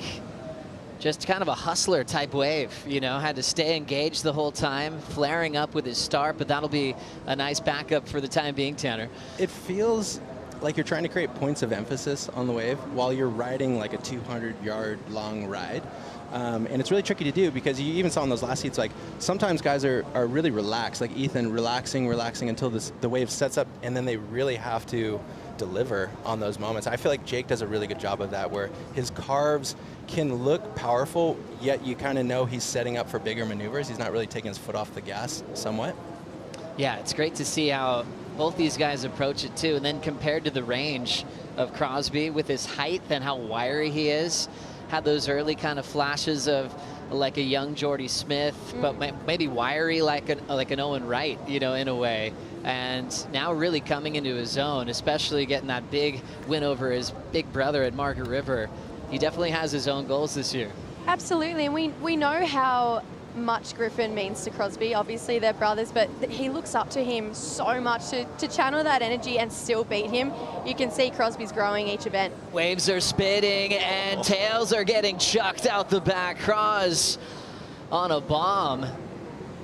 Loved that entry into that wave. Orny aggressive first turn. Now he's got the pace, staying comfortable with his instincts. Nice clear mind. And he'll just keep that paced carve going until he has a little cup to work with here. Sharp off the bottom, blitzes the lip line, going for the 2-for-1 bonus, ends up losing the finale. But these guys going blow for blow, good friends, super close, known each other their whole life, competing through the amateur series. Crosby a bit younger, called a late bloomer, you know, by himself and his big brother. But he did achieve Rookie of the Year 2024. It's crazy, Tanner. Just feels like he's been around even longer than that. It definitely does. He is. It's kind of bizarre. He kind of is a dark horse. However, he's so good in every single condition. This turn right here is out of the box. Like huge takeoff, straight, throw the tail out. That section has so much water and vortex within it for him to hold on and then just kind of start to get to the wave. If he had really finished this ride, I believe this would have been an incredibly high score. But yeah, to your point, Joe, like Crosby, he's catching fire. I feel like whoever's coming out of this heat realistically is going to kind of open up an account, and they realistically could go pretty far in the event by virtue of how good they're both surfing. Yeah, nice pace, nice rhythm. Didn't try to run away from these sections and just got a little clipped at the tail end. So still the advantage of Jake at the start, but when waves are spitting at Snapper, we're on our feet freaking out. He would have felt that and also been like, damn, I could have been in the barrel. Obviously, there's a bit of a sweep this morning with this a little bit more south in the swell. It's pushing our competitors down the point. So Crosby, it's really hard to stay in that spot. So he actually did really well to make a moment out of that first section. Just seeing that spit, it looked like it had a really nice hollow, deep section on it from behind the rock. So the fact that he could generate, you know, a mid-range score there, and it still feels like he's not really kind of pushing too hard at this point. We know he's got so much more to give. Had a third place here in the Challenger Series as well, so he's got a good connection with this wave. But yeah, I just feel like when your competitor starts with an 8.83, you got to start big and finish big on these waves. Start swinging. Yeah. Tanner, for you, you know, your older brothers are world class. You know, kind of let you know, obviously with Crosby having Griff, what were the advantages of having older siblings that you got to look up to, or even for mentorship when you were trying to become a pro? I think even if you keep it right on tour, being able to travel with your brother, it's a really unique experience because the tour is a full year of travel and experiences, its highs and lows, and these guys, the Colapintos, are really transparent with that kind of stuff, and I think by having each other, you can lift each other up. So it almost felt, for us back in the day, it's like, oh, Pat did well, like, that was good. We were coming away from events feeling good, you know? And I think Crosby and Griff have continued to lift each other through each other's performances, and I think Crosby gets a lot of that heat from Griff. And it's interesting because you're starting to see him now with that win break the ceiling. And I almost think it will be maybe the era of Crosby in some way, because around town we see these guys surf all the time, and I think everybody is really blown away by Crosby specifically, and almost just waiting for him to have that moment, that heat, that event where it switches, and you don't go back into Pandora's box after that. Yeah, exactly. Crosby coming into his zone, trying to battle for the lead with Jake Marshall. Jake's got priority. Let's hear from Ethan Ewing, winner of the last heats with Vaughn. Ethan, that was tense, mate. Rio was just cooking with gas, getting so many waves, and really it took a long time for your heat to get going. It did. I got my first one pretty quick, and then, yeah, I kind of just got stuck in this like rip and had this wave in mind that I was looking for, and it just never was really coming through. And he was kind of building his scores kind of down the line. I was like, I didn't see much in those waves, but he got decent scores, and yeah, I was just paddling in that current for a while, and luckily the wave I was looking for came through, and yeah, I felt like just the momentum shifted then. Well, from a selfish point of view, man, we're all just freaking because we just want to see you surf this joint, and you went 20 minutes without catching a wave. Seriously, I was like just going and sitting there thinking like, this can't be going like this. I don't want to be, out of the contest this soon, and yeah, I just want to surf waves, but I don't know, it just felt like my heat so far, I don't know, it hasn't been that straightforward, I felt like, so hopefully from now on I can just, go in free-minded and just surf. That's all I want to do. Just got all my friends down here. I just want to have a good time. So, yeah, hopefully on to the next one and a bit better than that. Well, mate, during that heat, when you got the one, when it finally came your way, you did not disappoint. You went absolutely turbo on it, and we saw a rare outburst at the end there. It's not too often we see you, giving yourself a clap. Yeah, that's what paddling like in the rip does for a while. I just was feeling it, and I was pretty happy I could perform on that wave. Just after, momentum not going my way and not standing up for a while, I was, pretty happy to get a decent score, and, momentum shifted. Well, mate, congratulations through the next round. Hopefully a few more waves come your way, and we get to see you tee off again. These grommets, by the way, the Bonsoy board caddies, they were just like, can we stand next to Ethan? We just want to stand next to him. Yes, good job. Thanks for coming down. Back to you guys, mate. Thank you, Vaughn, and that is a very happy Ethan Ewing. Off to a slow start in the world title race, losing early at Bells and earlier than he wanted to at Margaret River. But this one's different because he's home. He's in Queensland. That's where he wants to perform. Tanner, you can relate to that. When you've got the whole town backing you. For you, it was lower trestles. But the feelings Ethan might be going through might be a bit more significant than another heat win when you've got your friends, your family, a community that's going, please win this thing for us. For sure. Well, it's funny, before coming into the booth, I was just down there on the beach, and you could feel the tension on the sand. And then when he got that last wave, it was like eruption. I think like there's so much pride for him as a surfer and what he brings to the Australian identity at this level. And it's interesting to hear him talk about that heat, because I free surfed this morning and the current is so strong, like noticing that it kind of got him a little unglued, a little emotional after getting that wave, because it's tough. It almost feels like you're running and you have to make these last second decisions. Is this a good wave or a bad wave? You're looking up the point and you don't really know. So it all worked out for Ethan in that last one. It's cool. Some paced carves from Crosby as the open face is just staying full now into more of a wall to really sink his teeth into it. Pushing hard off the rails again on that lost surfboard. Getting to the lip line, chucks the tail, layback, and recovery. Trying to really put some more points on that big section. Crosby tags it. Now Jake Marshall's coming. The rail savant just putting a little turn through the lip, arcs it in front of the cross, and will step off. And now the battle for priority begins. Kaipo, nice exchange there. Yeah, that was a great exchange. I want to just touch on like how these heats even begin. Tanner touched on the sweep is extreme and it's getting stronger. Those guys had morning cardio happening even before the heat just to get out into the position. Jake actually let Crosby go a little bit further out. That's how he got that little bit wider one where he scored that 8.83, and that was well played by Jake Marshall. And to quote Sun Tzu from Art of War, sometimes the battle is won with the first strike, Joe. Wow, that was powerful. That was exactly what happened, and I love just the take on positioning, identifying a good wave, and sometimes it's not about going all the way deepest on this point. Maybe you can just sit in a better spot and look in an 8.83 just like Jake did, Jesse. It's really interesting watching these guys in the free serves, talking to some local guys like Jay Phillips. On the higher tide, it does tend to push a bit wider. So Jake acknowledging that, finding one of those wider sets that held up down the rest of the bank. I really was interested to see what he got done out the back here, because Jake, he looked really fired up through this inside, drawn out roundhouse. I just love how smooth his rail surfing is into a really tidy drift up and over the cope line here. And this is where we caught up with it. He starts to get nice and loose through this inside section. This little Marley sand is unreal. It is just bowling up ahead of him. I would have loved to have seen him maybe get 1 or 2 more turns down the line. It felt like I had a bit more energy, but this is definitely Crosby's best. Cross just had to pace to start on this one, Tanner. Oh yeah, it's so fun to watch this heat unfold. As you can see, Jake opening up so strong, and then Crosby sort of getting some rhythm, and almost being forced, like you guys were saying, to surf a little harder in his turns, and it's starting to work out. There's that little combo that he really enjoyed, Jesse. I love, especially this turn here, the wave was still bowling up the face there. So the fact that he threw the tail, re-engaged the fins, and didn't even look like he was willing to bobble on that turn, come through and get the finish as well. Those 2 cars before it, that's the Crosby that we saw over at Margaret River take down Griff. That's the level that the new benchmark essentially that he set for himself, and he's starting to click back into gear here.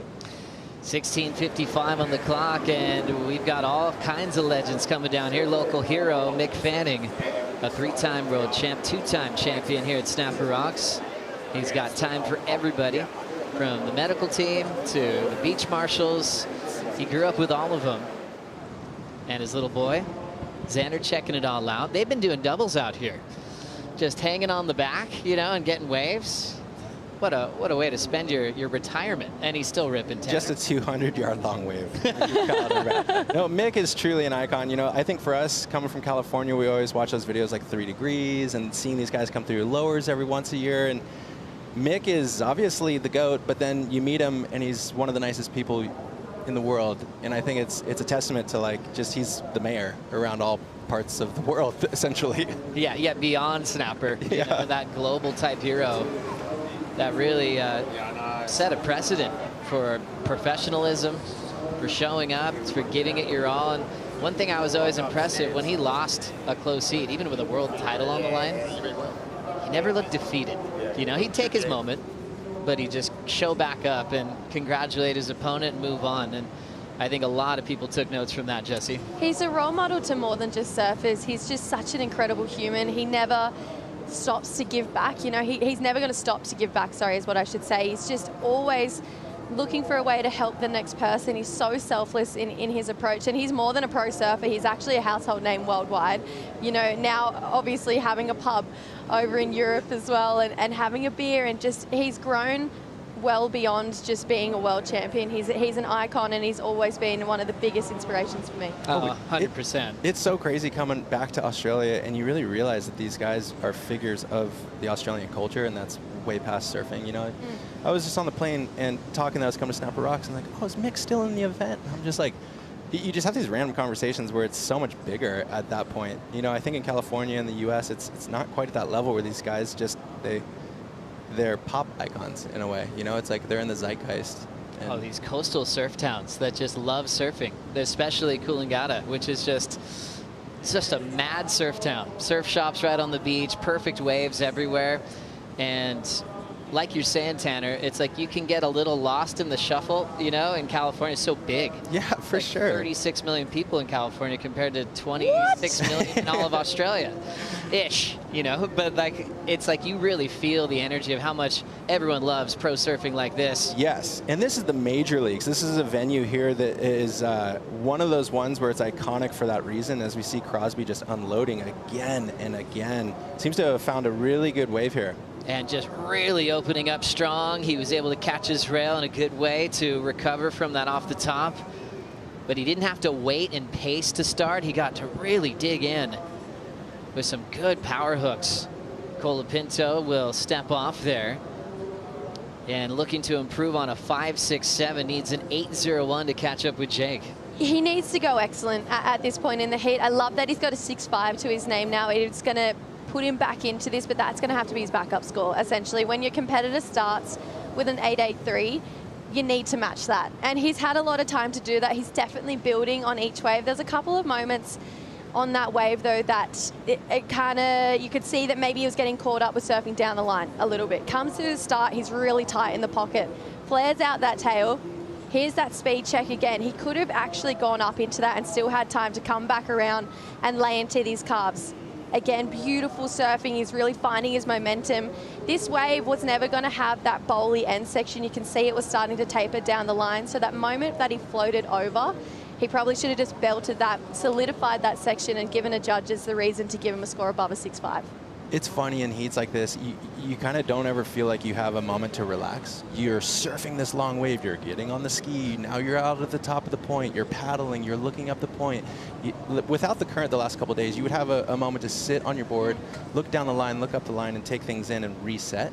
And it's interesting to see Crosby stay in motion, which is one way to do it. Not overthink it, ride waves, see what's going to happen. And Jake seems to be a little bit more selective because he has that ability. He's on a 14.5 total. I don't know. It's cool to see the psyches playing out, and I almost hope Crosby can find that little sweet spot of relaxing, resetting, and unloading. I'd love to know, back when you were competing, it's not very often your competitor starts with an excellent score. There's not many heats where you see that. If you had a competitor drop excellence on you at the very first wave, there's a moment where you do have to regroup and be like, all right, it's a game in this heat. Was there any kind of words you would say to yourself if you had someone go, all right, 9-point ride, first wave? Well, we've seen so many buzzer beaters in this contest already, and you have to believe that like it's right in front of you, because there's no difference between the 11 minutes that are remaining now versus the first 11 minutes. And if your mindset is still positive and you're thinking about opportunity in front of you, then it's still right there. You're going to surf it loose. You're going to feel good on the wave. But it's, you know, there's all these factors. You're paddling nonstop. You're thinking about it nonstop. Was it a mistake to let Jake go on that 8? Was it something where I let him take the priority in the beginning? And you get really hard on yourself. And it's important to just like kind of forget it, because you can't change that, and look at what you can do with what's coming in front of you and make the most of it. Well said. Tanner Godowskis joining us for the call here, bringing more California love to this lineup. Jake Marshall, Crosby Colapinto going head-to-head, and Marshall still leading 8-8-3 on his opener with priority and looking for a spot into round 3. We're going to take a quick break, but the Superbank is firing. Don't go anywhere.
Combination situation. So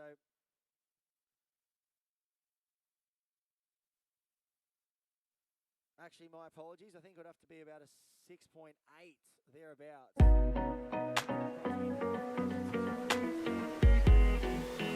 WSL Ocean is a global initiative to inspire our surf community to protect and conserve our one ocean to preserve the future of our sport.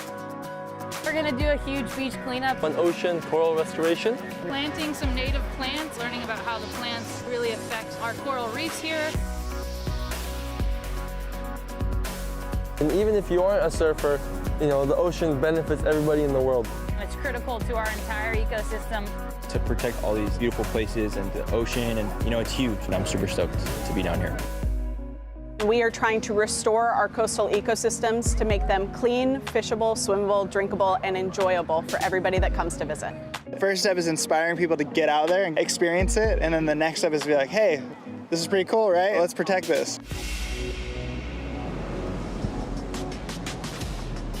Always great to see the great hard work that happens with WSL Ocean and all the top pros that get involved with that on the lay days to make the ocean, the beach that they're surfing on, a better place to be for now and for the next generation. Thanks for being with us. 7:55 on the clock here in round 2, heat number 5 for stop 3 of the season of the World Surf League Championship Tour. Also the final stop for the GWM Aussie Treble. The Tank 300 will be given out at the end of this event.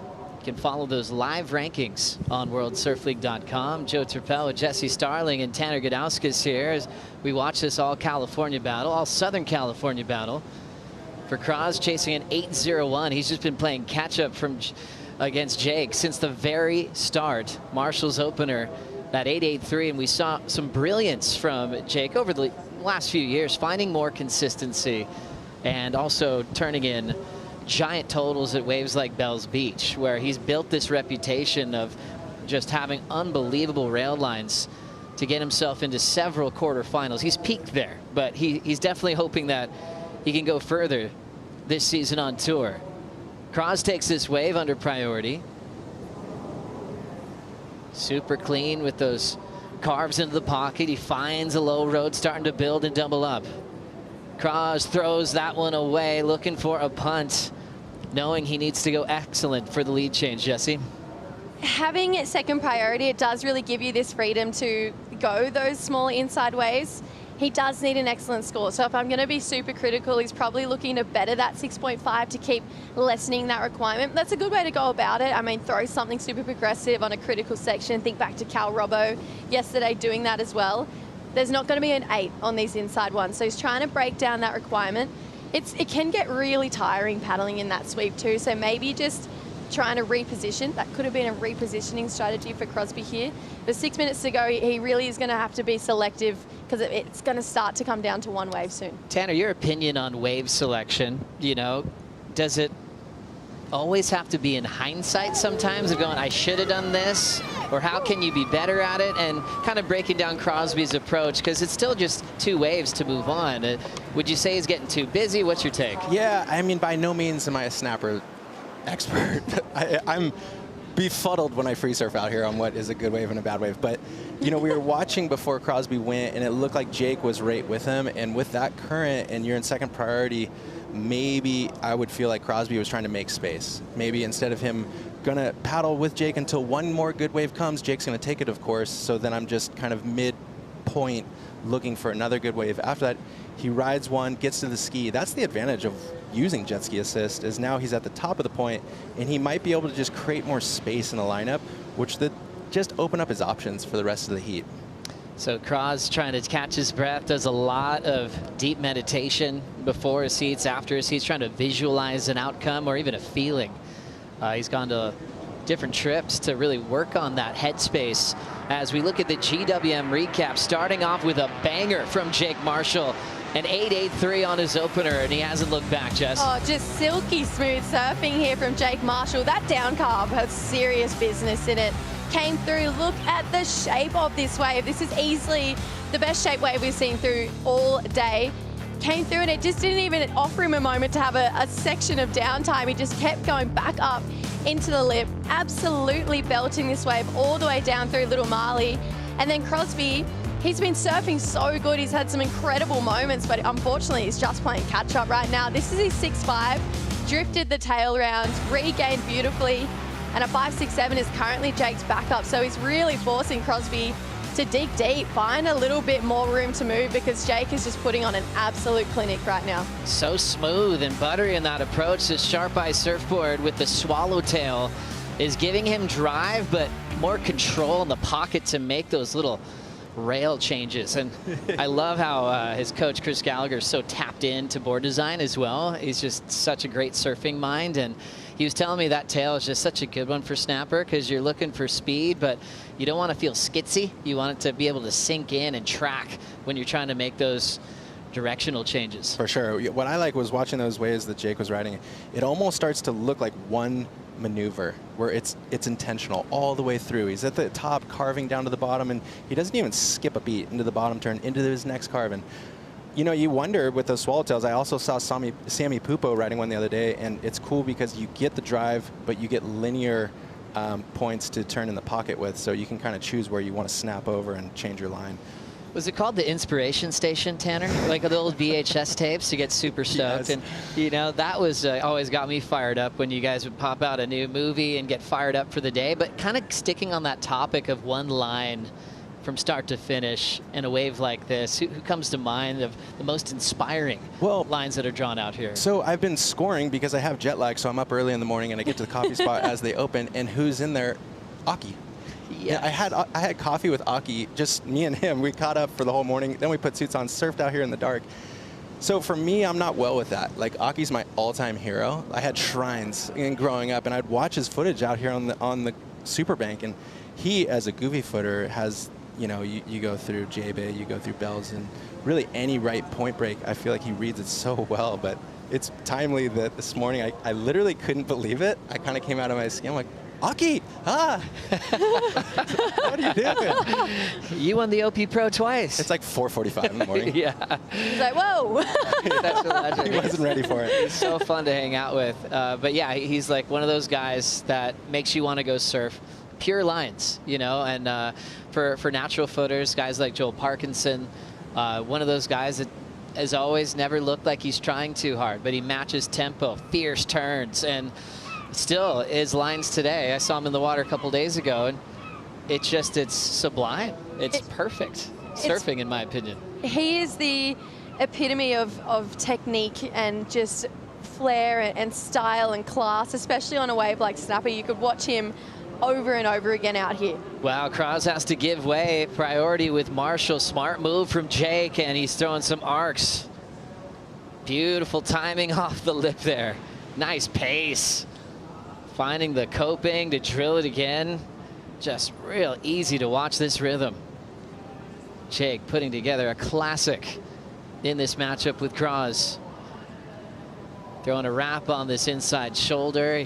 Jake lost to Crosby a couple of years ago in a quarterfinal in Portugal, and he's been waiting for another rematch. Closes it out really comfortably. And his camp's loving it. Alyssa Spencer, Chris Gallagher.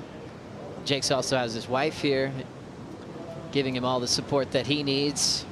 And just a real classy showing, you know, managing his wave count well, and he's just brilliant with managing priority, especially when he's out in front, Tanner. I mean, he did have that great start, and at that point, then you know you have a big chip in the game, and you're looking to finish, which he just dropped to 7, and it's that's a perfect heat for here today. That's a great total, and he really put the pressure on Crosby, which affected the way he was surfing those waves. Crosby will look at the Apple Watch on his wrist and notice that he's got 5 seconds on the clock. You never know when there's a little wedge that'll pop out, but not this time. Ends up being left chasing a 9.33. That's the kind of heat that Jake Marshall just put together, his best of the season, as he will move on to round 3 action. And that's what you love about Snapper 2. You don't have to have big, aggressive aerial combinations. Power's never going to go out of style. And for Jake's rail work, this could take him a long way, Jesse. Definitely. Just the lines he was drawing, the tiny downtime he had on all of his waves. The only time I saw it was on that last one. It was actually when the wave didn't have anything to offer there. And to think that's actually only his 2nd ever heat out Snapper. He'd never made a heat out here on the Challenger Series. And he's looking just so in tune and so ready. And you can see him and Gally have just formulated a recipe for a good result here. Solid one. Tanner, thanks so much for hanging out. Oh, thank you guys for having me. That was so enjoyable. Truly. Yeah, awesome. Can't wait to do it again. Good man. Tanner Gudauskas, what a legend. Coming up next, Griffin Colapinto takes on Mateus Hurdy in round 2, heat number 6. We'll be right back.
The Bonsoy Gold Coast Pro presented by GWM is brought to you by Experience Gold Coast and the Queensland Government through Tourism and Events Queensland. By Stone & Wood, the unofficial beer of WSL Australia. By BioGlan, official vitamin partner of WSL Australia. And by Bond University, Ambition Loves Company. Crosby Colapinto, tough loss there. Rips the jersey off and sends it to a pile of grommets. Well played, Crosby. That's one way to shake off a tough loss. You can tell Till trying to move on from it. Look at that battle. I'm gonna rip the thing in half. That is awesome. I wonder who's going to catch up with it. We'll keep an eye on those grommets. See who ends up on top. Well, we've worked our way to the Hydrolite Heat to watch. Crosby is going to watch his big brother now. It's Griffin Colapinto's turn, representing the United States, and Mateus Hurdy representing Florianopolis, Brazil. Rookie on tour, taking on a guy who finished runner-up in the world. That's what makes it the Hydrolite Heat to watch. Jesse, what Mateus is capable of, this is his stage, where he can do crazy snaps into a giant air and transition right back to some open face work. Thing is, Griffin's got that as well. This is a great heat. I mean, I feel like Griffin's probably got a bit of a power advantage on Mateus as well. Mateus, it's his rookie year. He's figuring it out. And this is a wave that he's always dreamed of surfing in a championship tour event. He had the wild card here back in 2019 after he had the World Junior Champion win. And they actually finished that event over at D-Bar. They didn't get to surf snapper too often. So this is the first time we're really seeing Mateus at pumping snapper in a jersey right now, and he's up and riding. Mateus Hurdy off the bottom, big punch off the top. Griff wants it. He has priority, and he will just basically block Hurdy from the rest of that wave.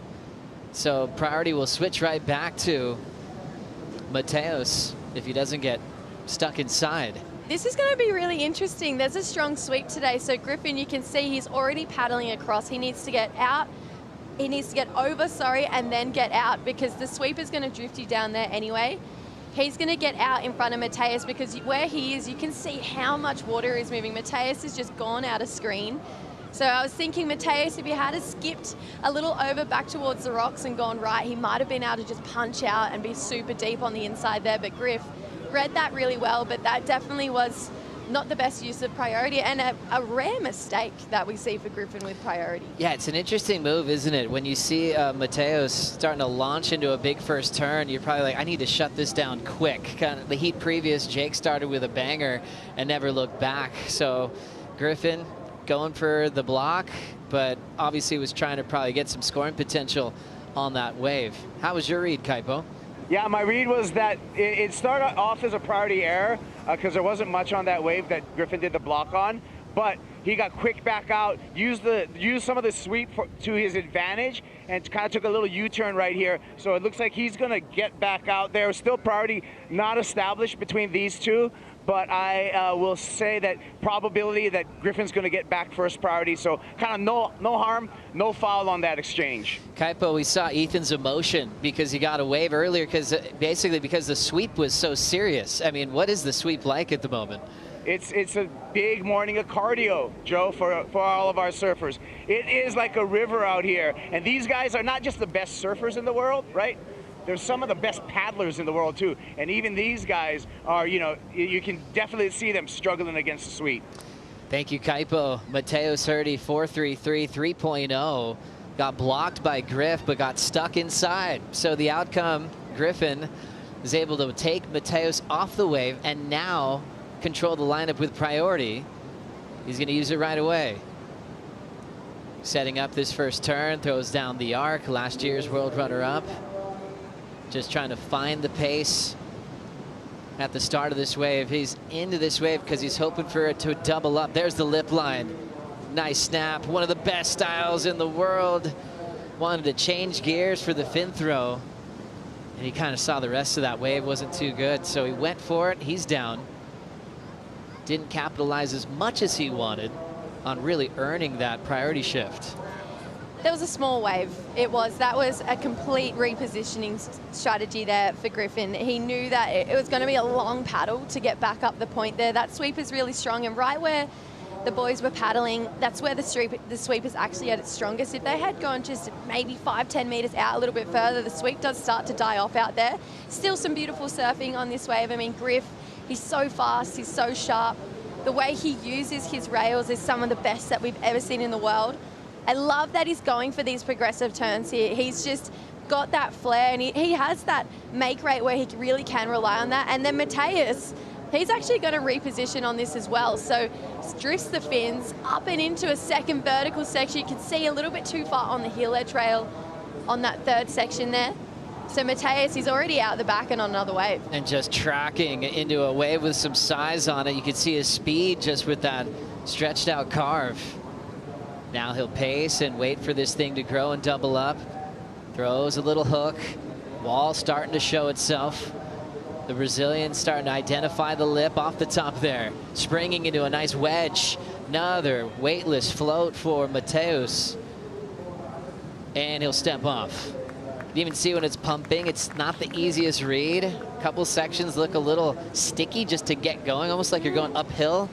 But he jumped in front of the wedge at the right time. Just showing how talented he is just to create a moment for himself. Mateus Herdy, one of the most exciting rookies to qualify, and he made the statement clear back in Mexico when he got the wild card in 2021. He actually beat Griffin back then, went all the way to a semi-final finish because he was not holding back.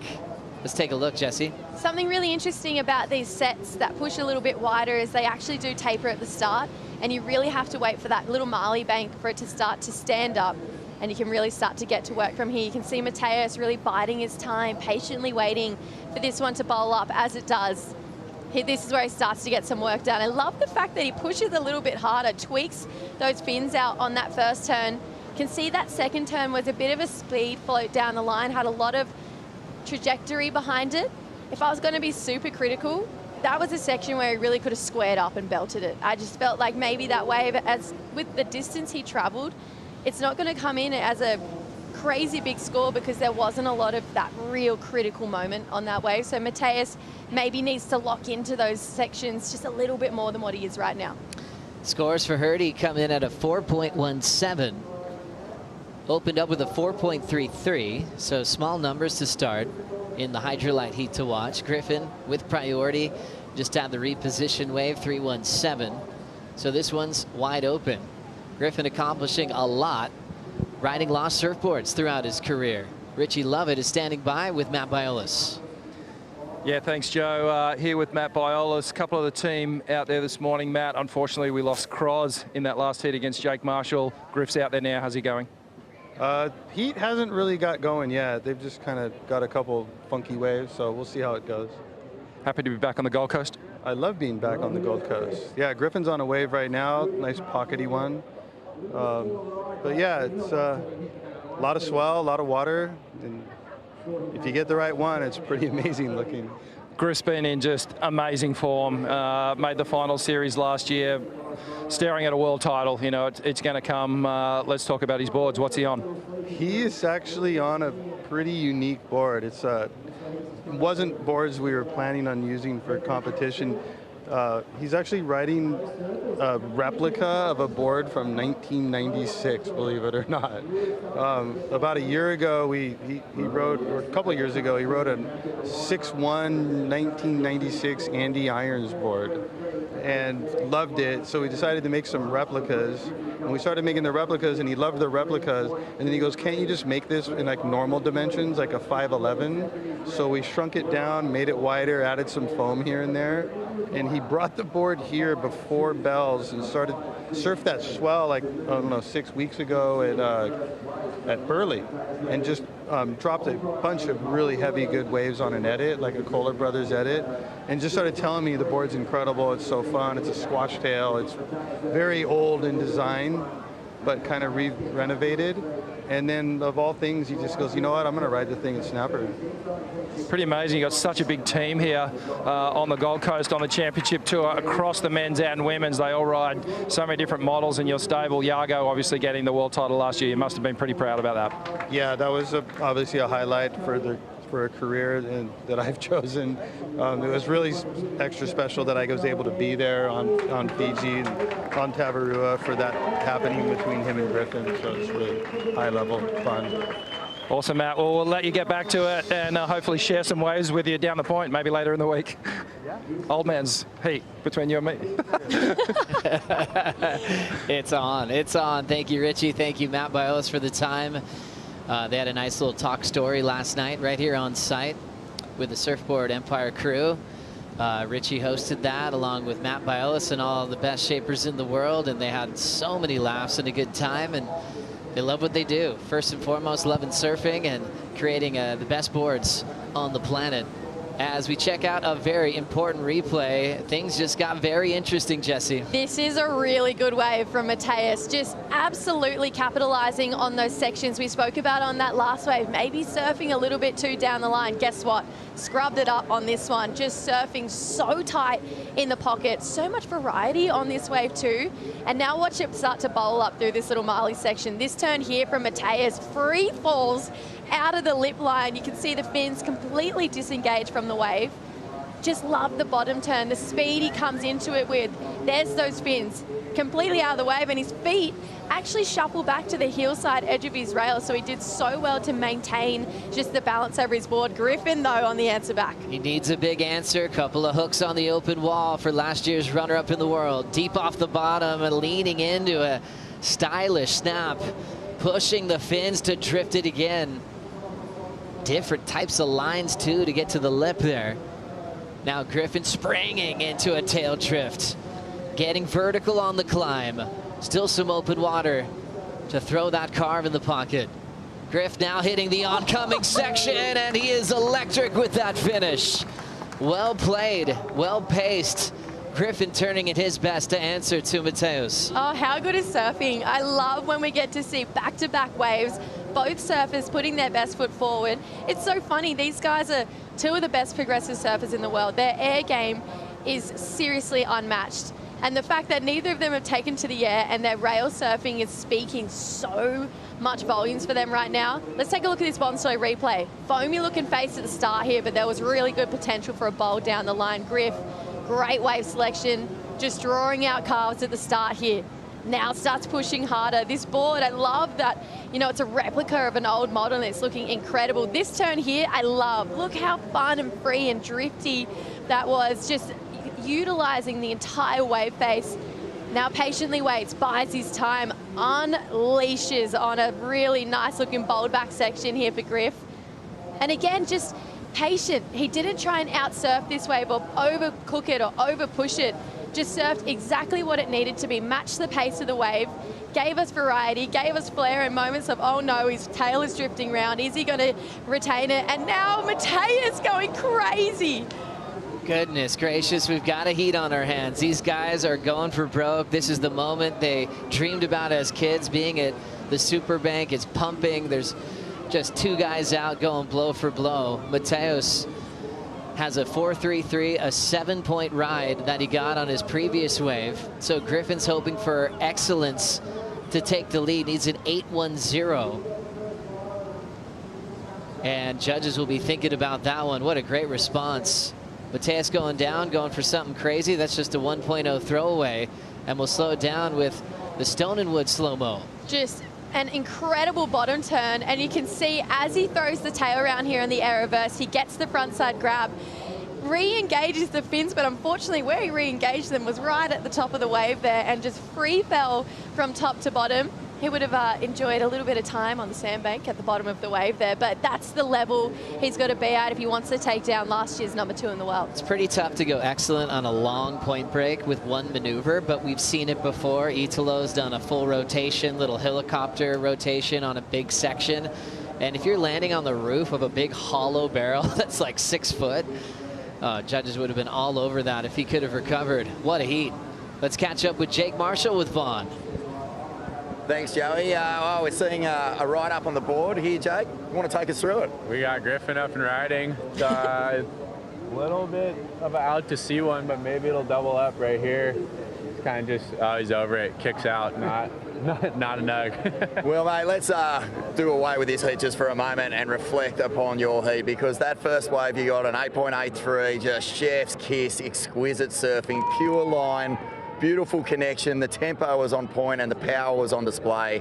What a way to kickstart a heat, mate. Take us through it.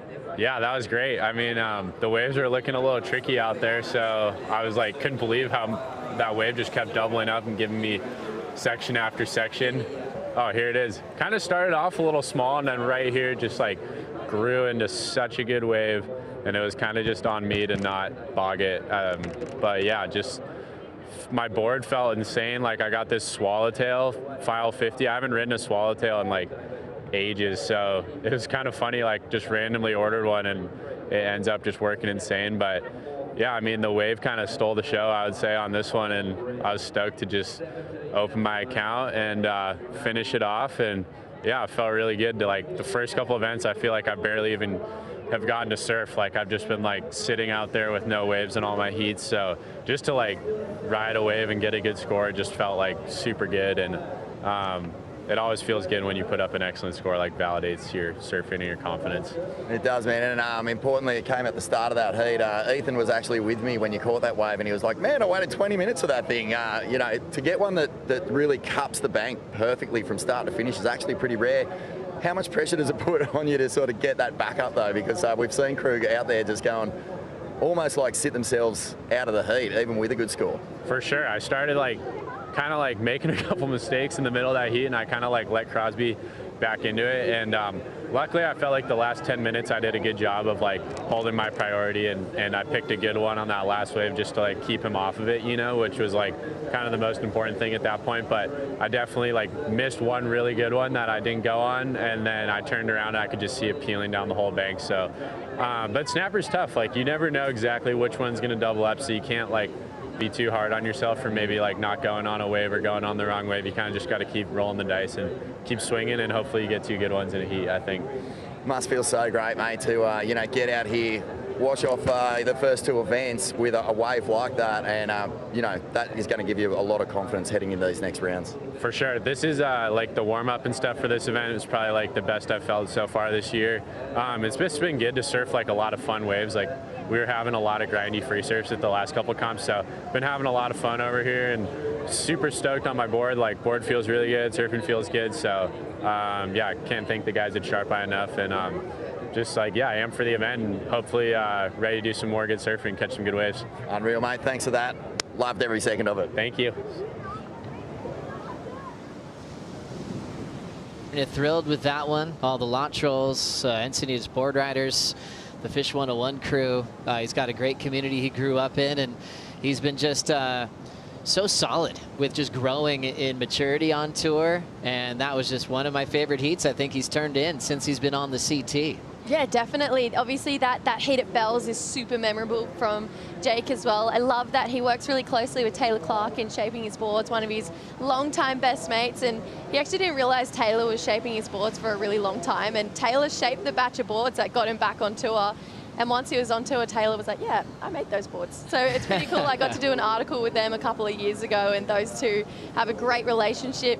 But looking at this heat, Griff, he's well back into it now. That wave ended up coming through as the best score of the heat. 7.83. So when you think about that drop down you saw, 8.5 was the high score. So there was a judge on the panel that turned the heat. So there's one judge up there out of the 5 working that has Griffin winning over Matteo Certi, but the others have him just under. So Griff under priority needs a 3.5. But having Griff back into a corner is just a different feeling, isn't it, Jesse, after what he did in this first heat of 2026 when he came back against wildcard Dane Henry at Bells? I was worried for Griffin in that heat against Dane Henry. Dane just came out absolutely guns blazing. He looked like he was going to just take down last year's world number 2, and I thought, what? Dane Henry's first ever CT, and he's going to beat Griffin Colapinto, and he was asking for that matchup. And then Griff just does what Griff does best. I mean, he came out of nowhere. just and beat Dane at the game that Dane was trying to beat Griffin into. So really kind of flex his authority. And I think the scariest part of Griffin this year is he mentioned in a post-heat interview I had with him down at Bells, he said, I'm not afraid to lose this year. He said, I had such a bad run at the start of last season and I still came back to second in the world. So losing, it's not in my mind anymore. And that is terrifying as a competitor. Certainly is. Griffin Colapinto needing a 3.5. Rookie Mateus Hurdy with priority and a 7.0 as his high mark. We will return for more action in round 2 right after this Bonsoy brew break.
The World Surf League would like to acknowledge the Gujambura and the Minyangbal people of the Bundjalung Nation, and we pay our respects to their elders past, present, and emerging, and extend this acknowledgement to all First Nations people.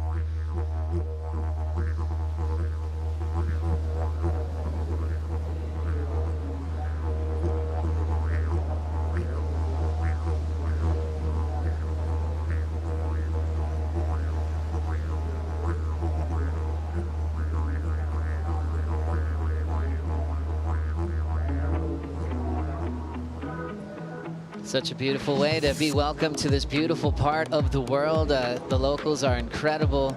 A beautiful opening ceremony that set us off with firing conditions, the best waves we've had so far this year. Here at stop number 3, water's warm. There is not a single sad face on the beach, from beach marshals to contest officials. When the waves are pumping and you're on the Goldie, everybody wins.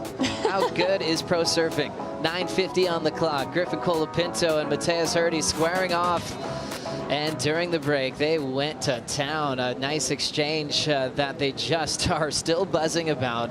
The two regular footers owning this lineup. We'll watch Griffin first. Griff on a smaller looking wave. You can see he buries the rail a little bit and he's pushing so hard, which is good signs for Griff. Comes through here, it's going to have a nice deep bowl back towards him. Love the air reverse here from Griff. Lands super far up the nose.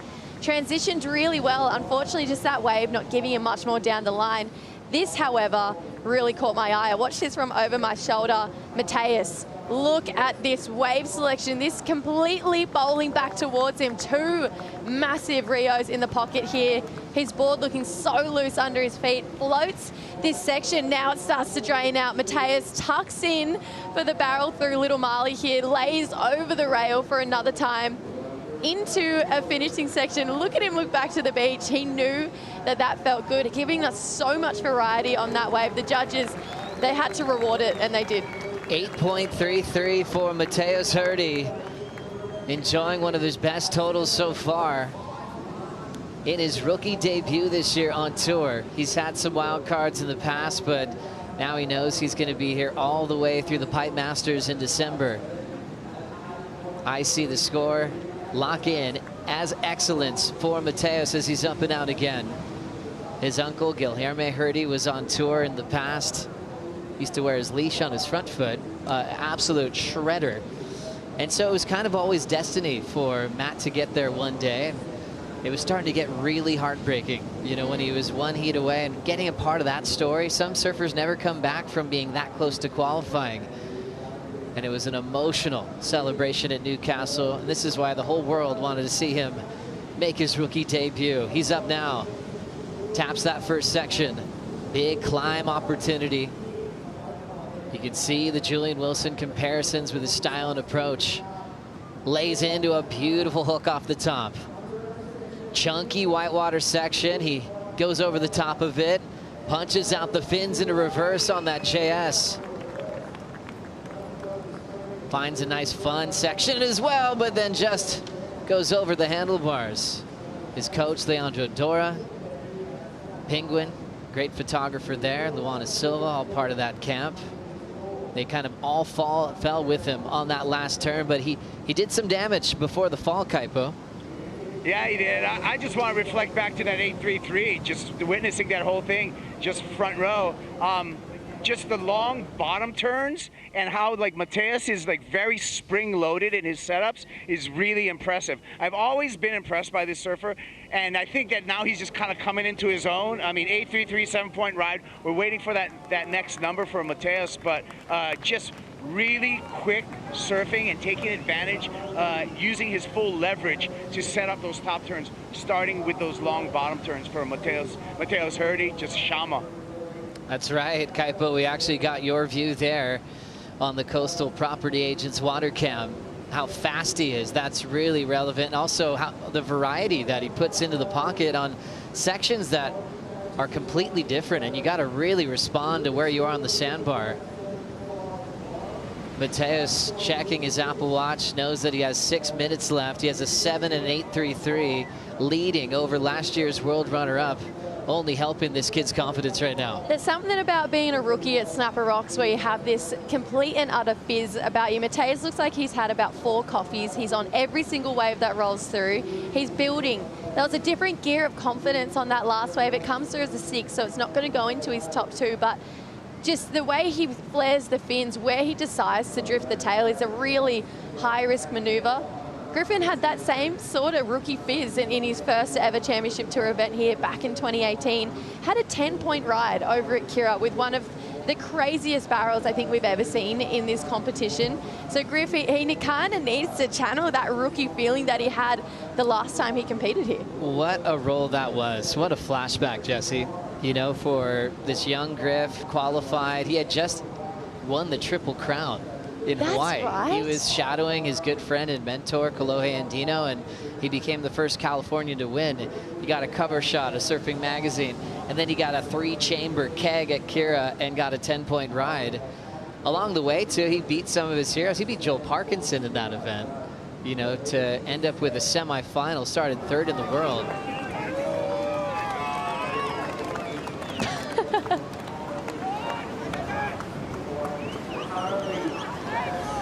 Everyone in Australia already loved George, but I think you can times that by 1,000,000 now after winning that event at Margie's.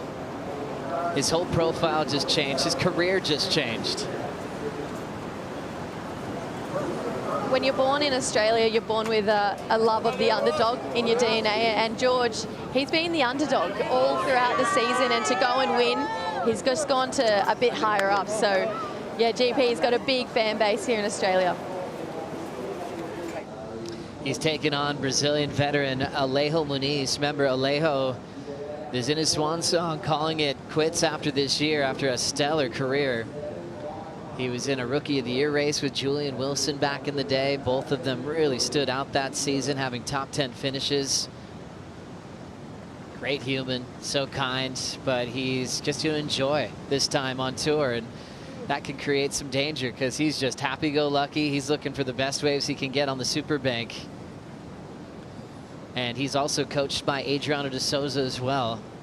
Adriano famous for big starts to the season when Snapper was the season opener in his career. And George once again with Timmy Mack.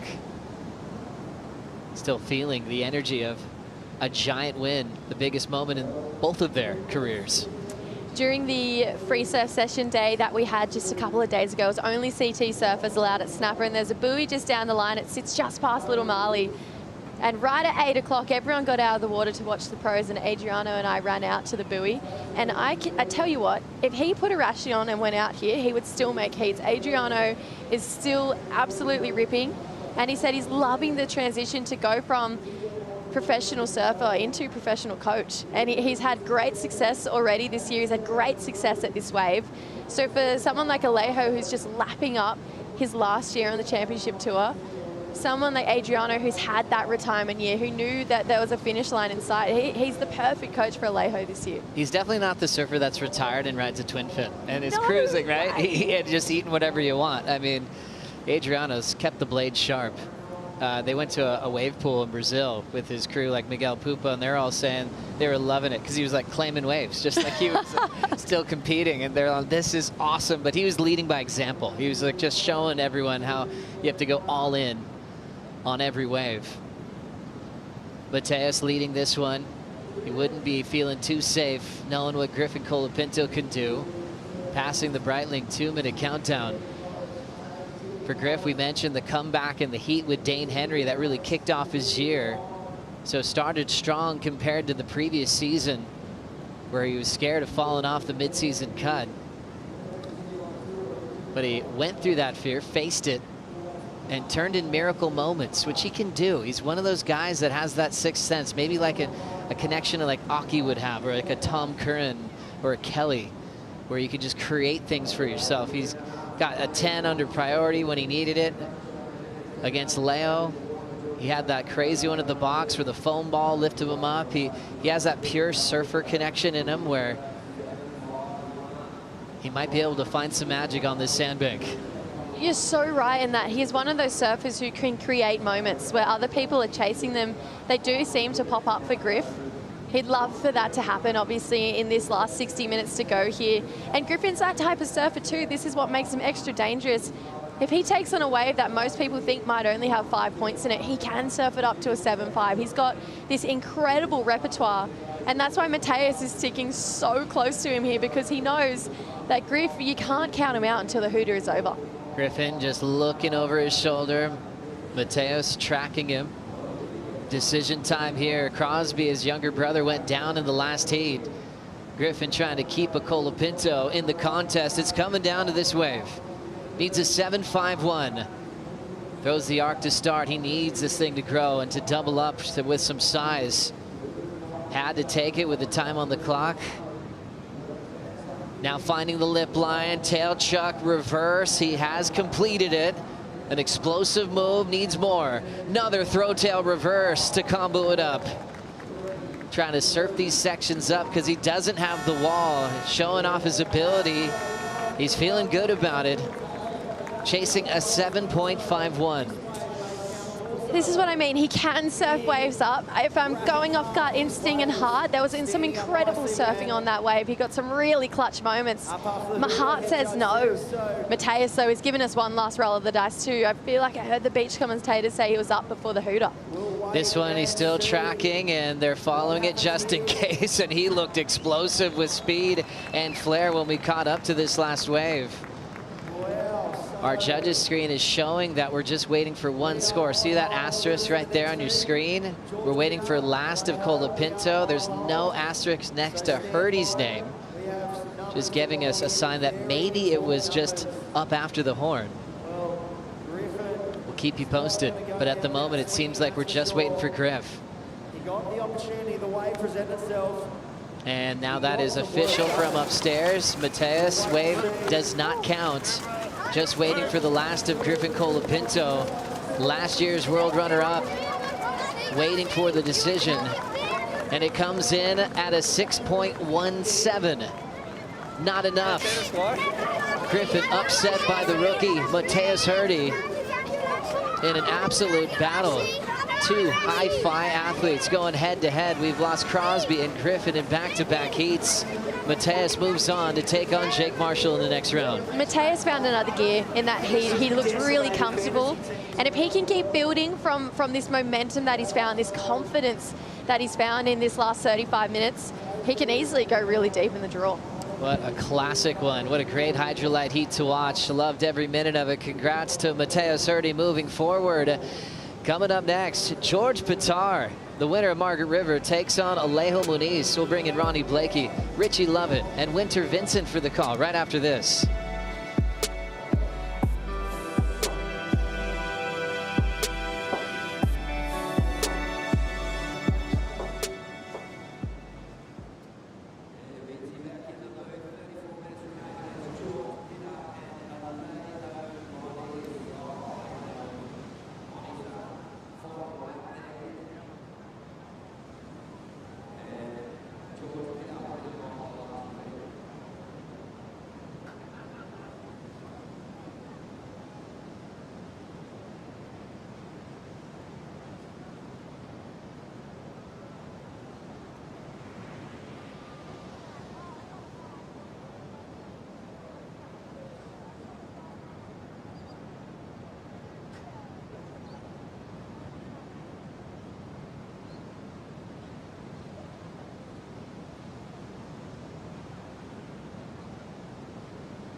Rightio. Yeah, to get our first wave, Vinci. It's a pretty exciting day, pretty hot out there, but here we go. The first wave, it is Mr. George Pitar. Oh, look out, the Stainers were just ecstatic last weekend, mate. You were over there at Margaret River. How was the feeling over there? Oh, it was incredible, especially the field, the lineup that George ran through.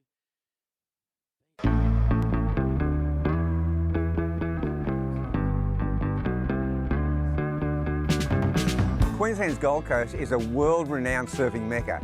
It is home to one of only 14 world surfing reserves on the planet. It's the only city in the world with its own surf management plan, and that's all about maintaining our surf quality at our famous breaks. 16 Ks of epic right point breaks from Burleigh to Snapper is the Gold Coast World Surfing Reserve. In 2026, the Gold Coast World Surfing Reserve marks its 10th anniversary, a decade spent protecting and celebrating its world-class breaks. I cannot believe that it's been 10 years that the Gold Coast has been a World Surfing Reserve. They've really set the gold standard for what a World Surfing Reserve can be. Everything from the surf management plan they've worked on and pioneered to the way that they protect their break and look at the economics within the city council. It's an amazing example to the rest of the world of how you can manage your surf ecosystems. While water quality remains a top priority, the mission is simple: preserve and protect, and eliminate the threat of destroying the surf breaks. Education plays a vital role, promoting surf etiquette and the surfer code. The Gold Coast World Surfing Reserve stands as a global leader, committed to safeguarding these natural assets for generations to come. Welcome back to the show. Celebrations for Mateus Hurdy.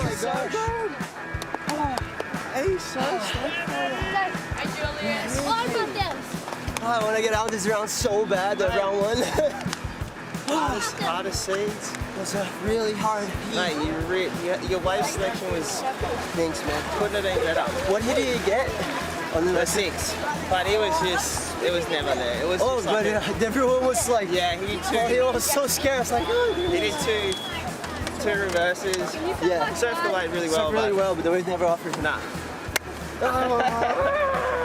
Mateus Hurdy is through to the next round. An important heat win for him, and a finalist last year, Julian Wilson, understands just how crucial that was.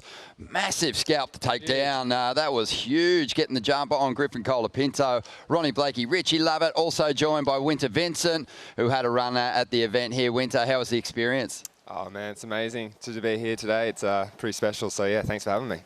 Yeah, unbelievable. Congratulations. Obviously, it's very difficult. You had a great run on the Challenger Series last year. Just fell short of cracking the code and getting onto the CT, but must be magic to get the call up, an opportunity to surf against the world's best. Yeah, man, Snapper's one of the best CT events in the world. So, I mean, if you're going to pick one, you probably going to pick this one. So yeah, got pretty lucky and give it another shot on challenges this year and see how we go. So yeah. Absolutely. Of course, great to have you on set. Great to have Mofi with us for the event, keeping us powered here on the host set so we can watch all those scores drop and stay up to date with everything that's unfolding. Big clash out there in the lineup. At the last event, we saw George Pitar break through for his first CT victory. He's up against a veteran in Alejo, their first head-to-head clash. But Winter, I've got to ask you, what did you make of George's performance over there in the West, and how inspiring was it?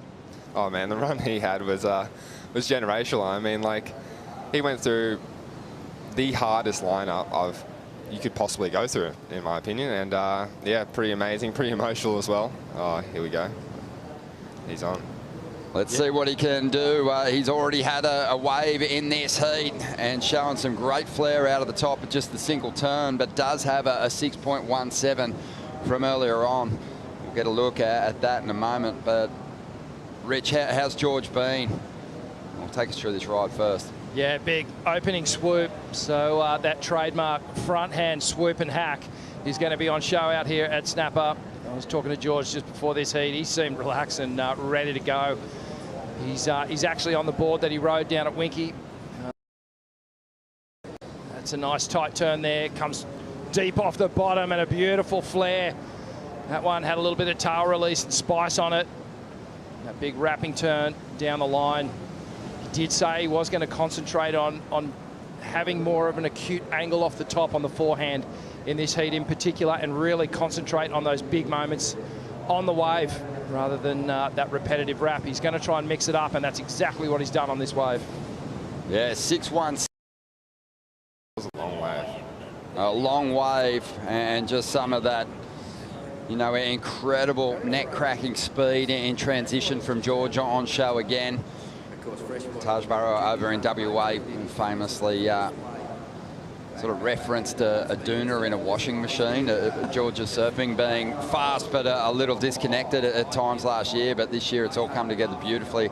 Alejo Munez up here at the moment. I tell you what, Alejo was surfing so good. Yeah, that was a really dynamic turn, a trademark move of Alejo's as he brings this one right through to the inside. This wave cupping out pretty nicely. Really solid. Oh, wow. So this is live action of George screaming down the line here. Oncoming section, again, projects. Little foam climb. And gets a little foamy rebate section here. Little stuck on the hillside rail through that snap. Yeah, George really has just tapped into incredible form this season. The opening event, he looked sharp, but fell out of the mix early to Miguel Pupo. But didn't lose anything, didn't get beat up. Psychologically bounced back really well at Margaret's, and as Winter Vincent mentioned before, went on a giant killing run, eliminated all the Brazilian world champs currently competing on the CT. And the only one that he didn't overcome, he kind of did overcome, because Adriano de Souza obviously coaching Gabriel Medina in that final. So he ticked all the boxes, and like you said, just as tough a run as you can have to a victory in this modern era. Let's have a look at Alejo's opening ride here. Winter, take us through this one. Yeah, man, Alejo's, he's on probably a carbon, I think, from the looks of it, and you can see through his turns, it's just so spicy right there. And I feel like this is a wave that you could ride a carbon. I mean, it's got the power, you don't really need that a lot of drive because the wave's doing it for you. So, I mean, Alejo, well, he got a semi-final at the Burley comp last year, so yeah, he's surfing good. But George, yeah, this first turn's insane. Oh, not this one. This carb coming up. Yeah, he does a couple of nice wraps here, and it's right now where the wave starts to stand up. That was that moment. You could see there was the increase in speed, reads it well, projects over the foam climb, and then waits for it to go again.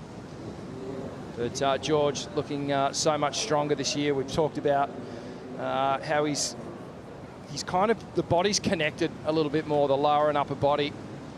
And these snaps, as a result, they've got more power and more flair to them, and throwing a lot more spray. Still got that hyperactivity about his surfing, though. Yep. A lot of torque in that upper body, really rips through his turns.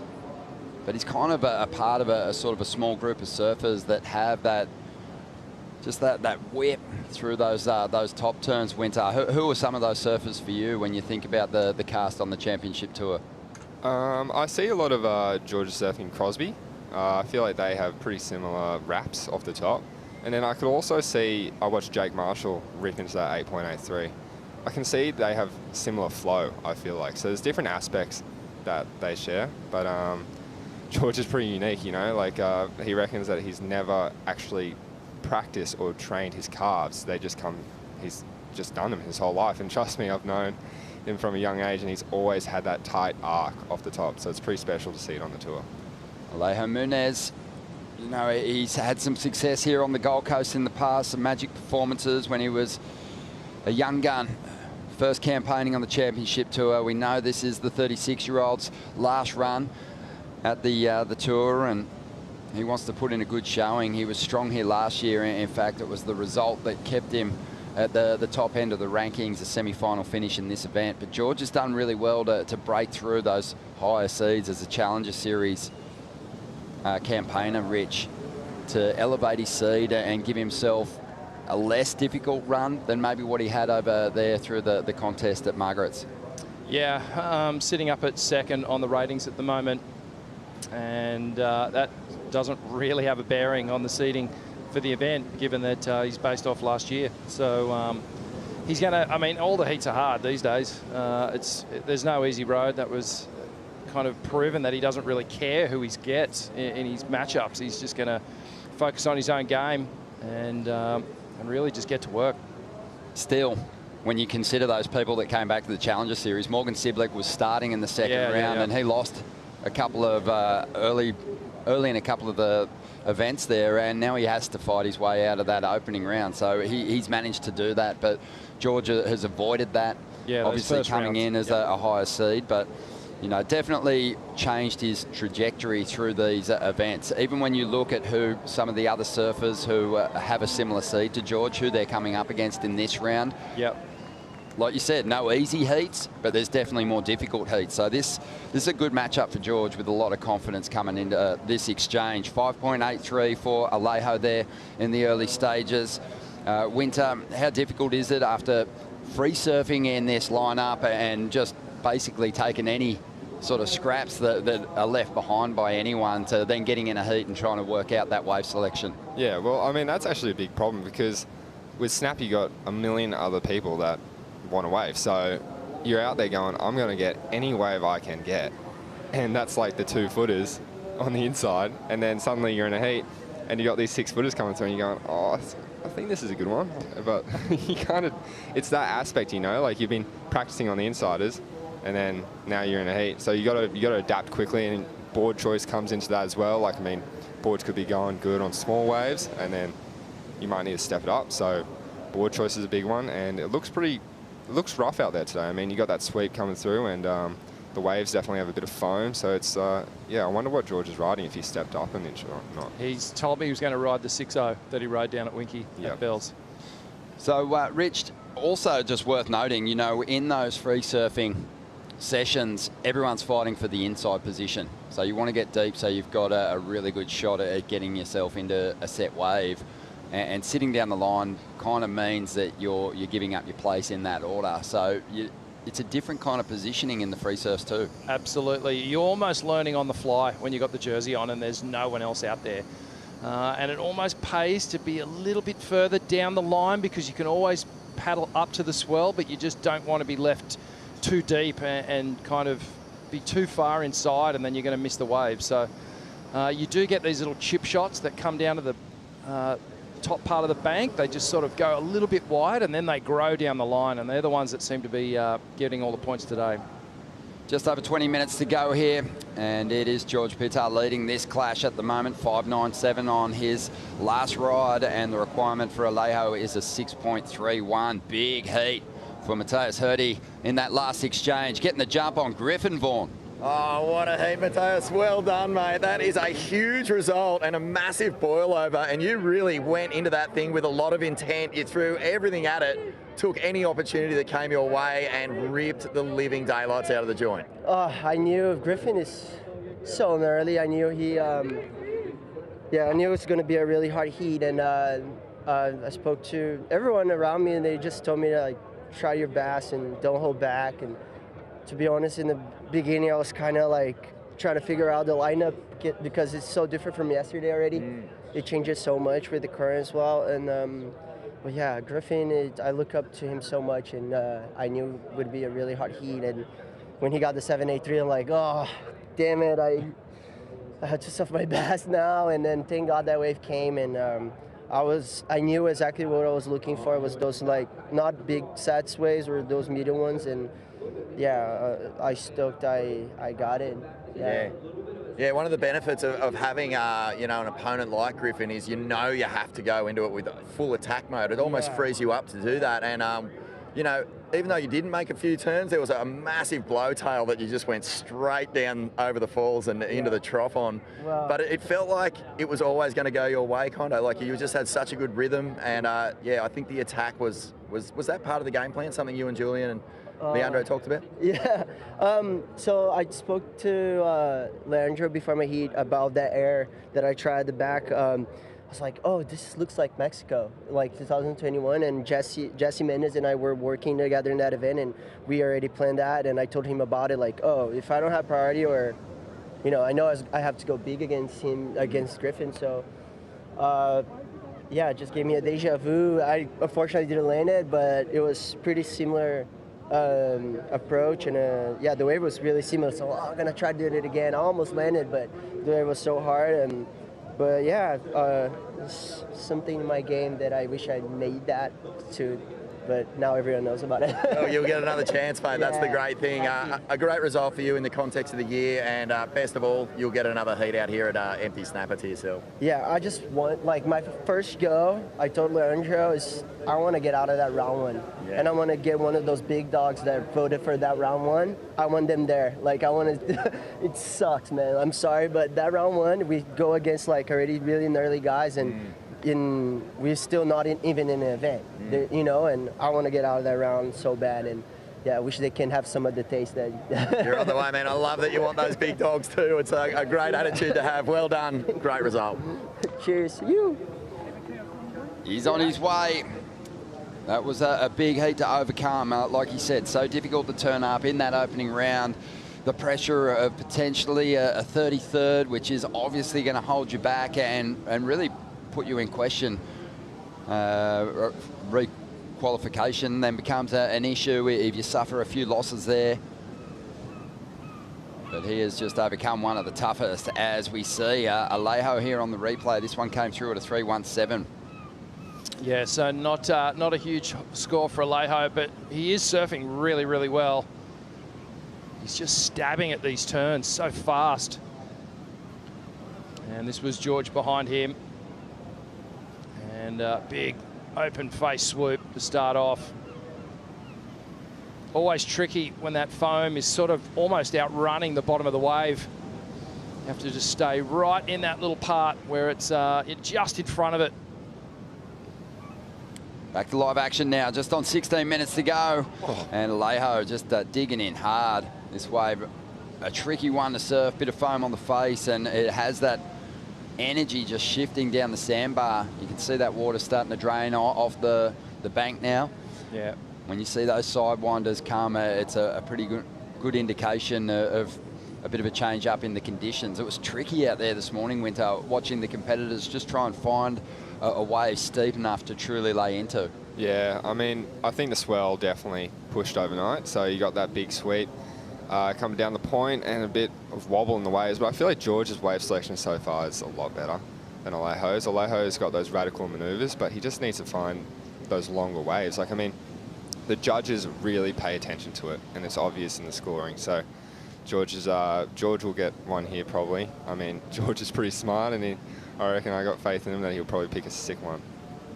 Pretty interesting, Rich, thinking about where George's championship tour success came. It felt like the cleaner conditions on finals day at Margaret's really sort of played into his favour, but Gold Coast is kind of an event where you go, this is right in George's wheelhouse. He had a great heat down at a losing heat down at Winky at the first stop of the year, but he could put a couple of solid results up back-to-back here. Yeah, this is going to act as the foundation for the rest of his year, and I think really the 3 events that we have in Australia are perfectly suited to George's style. Like, he lost down at Bells with a 15-point heat total.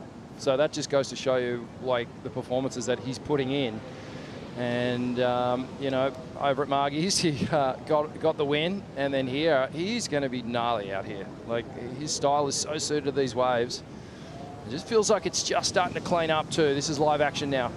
Yeah, just over 14 minutes to go. And George picking off wave number 6, already has the lead, trying to improve on a 5.97 here. Looks over his shoulder for a minute, which sort of suggests he can't see a whole lot down the line. But this wave is going to go again. Big float, stomps that, has the speed to find the open face and gets a couple more hits down the line, but really just in transition at the moment. And the wave, a funky wobble in it, but still, just I think the form is allowing him to find a sequence of turns. Yeah, I'm not sure if it's going to eclipse the 5.97. It was more of a free surf wave, that one. Just tape it off down the line. I think he'll be looking for something more now. Still 13 minutes on the clock, so he has time to build, but everything has gone right to this point. The plan A, is going well. He's got the 2 best scores.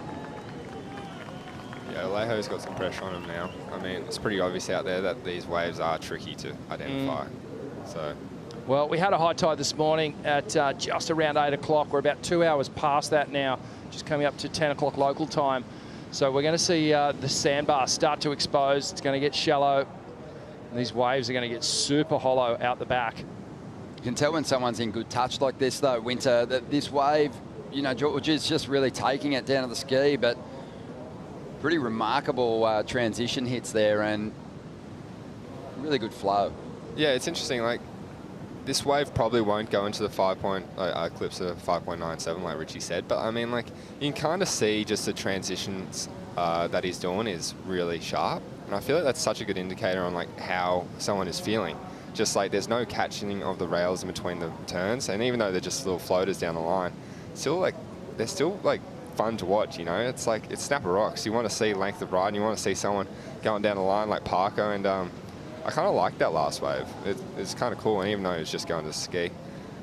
Yeah. George is on to win a car, isn't he? Is that what? He's definitely in the mix. That GWM Aussie treble will wrap up here at the Bonsoy Gold Coast Pro, and George is definitely in contention. Had a 4.5 on that last wave, didn't go into the top 2.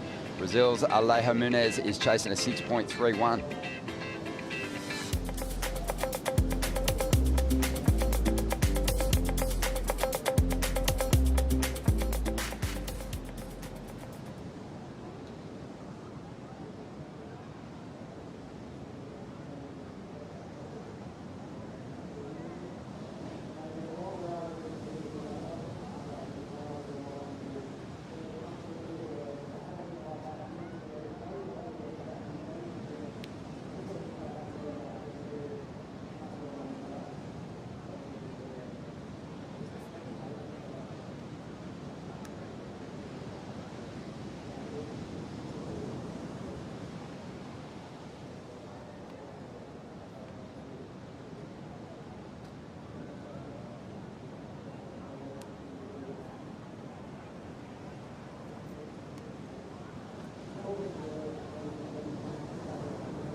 This is the GWM catch-up at the Bonsoy Gold Coast Pro competition getting underway on day 2 with Italo lighting things up, getting the jump on the South African rookie. Yeah, the fiery Brazilian on the back end opened up today.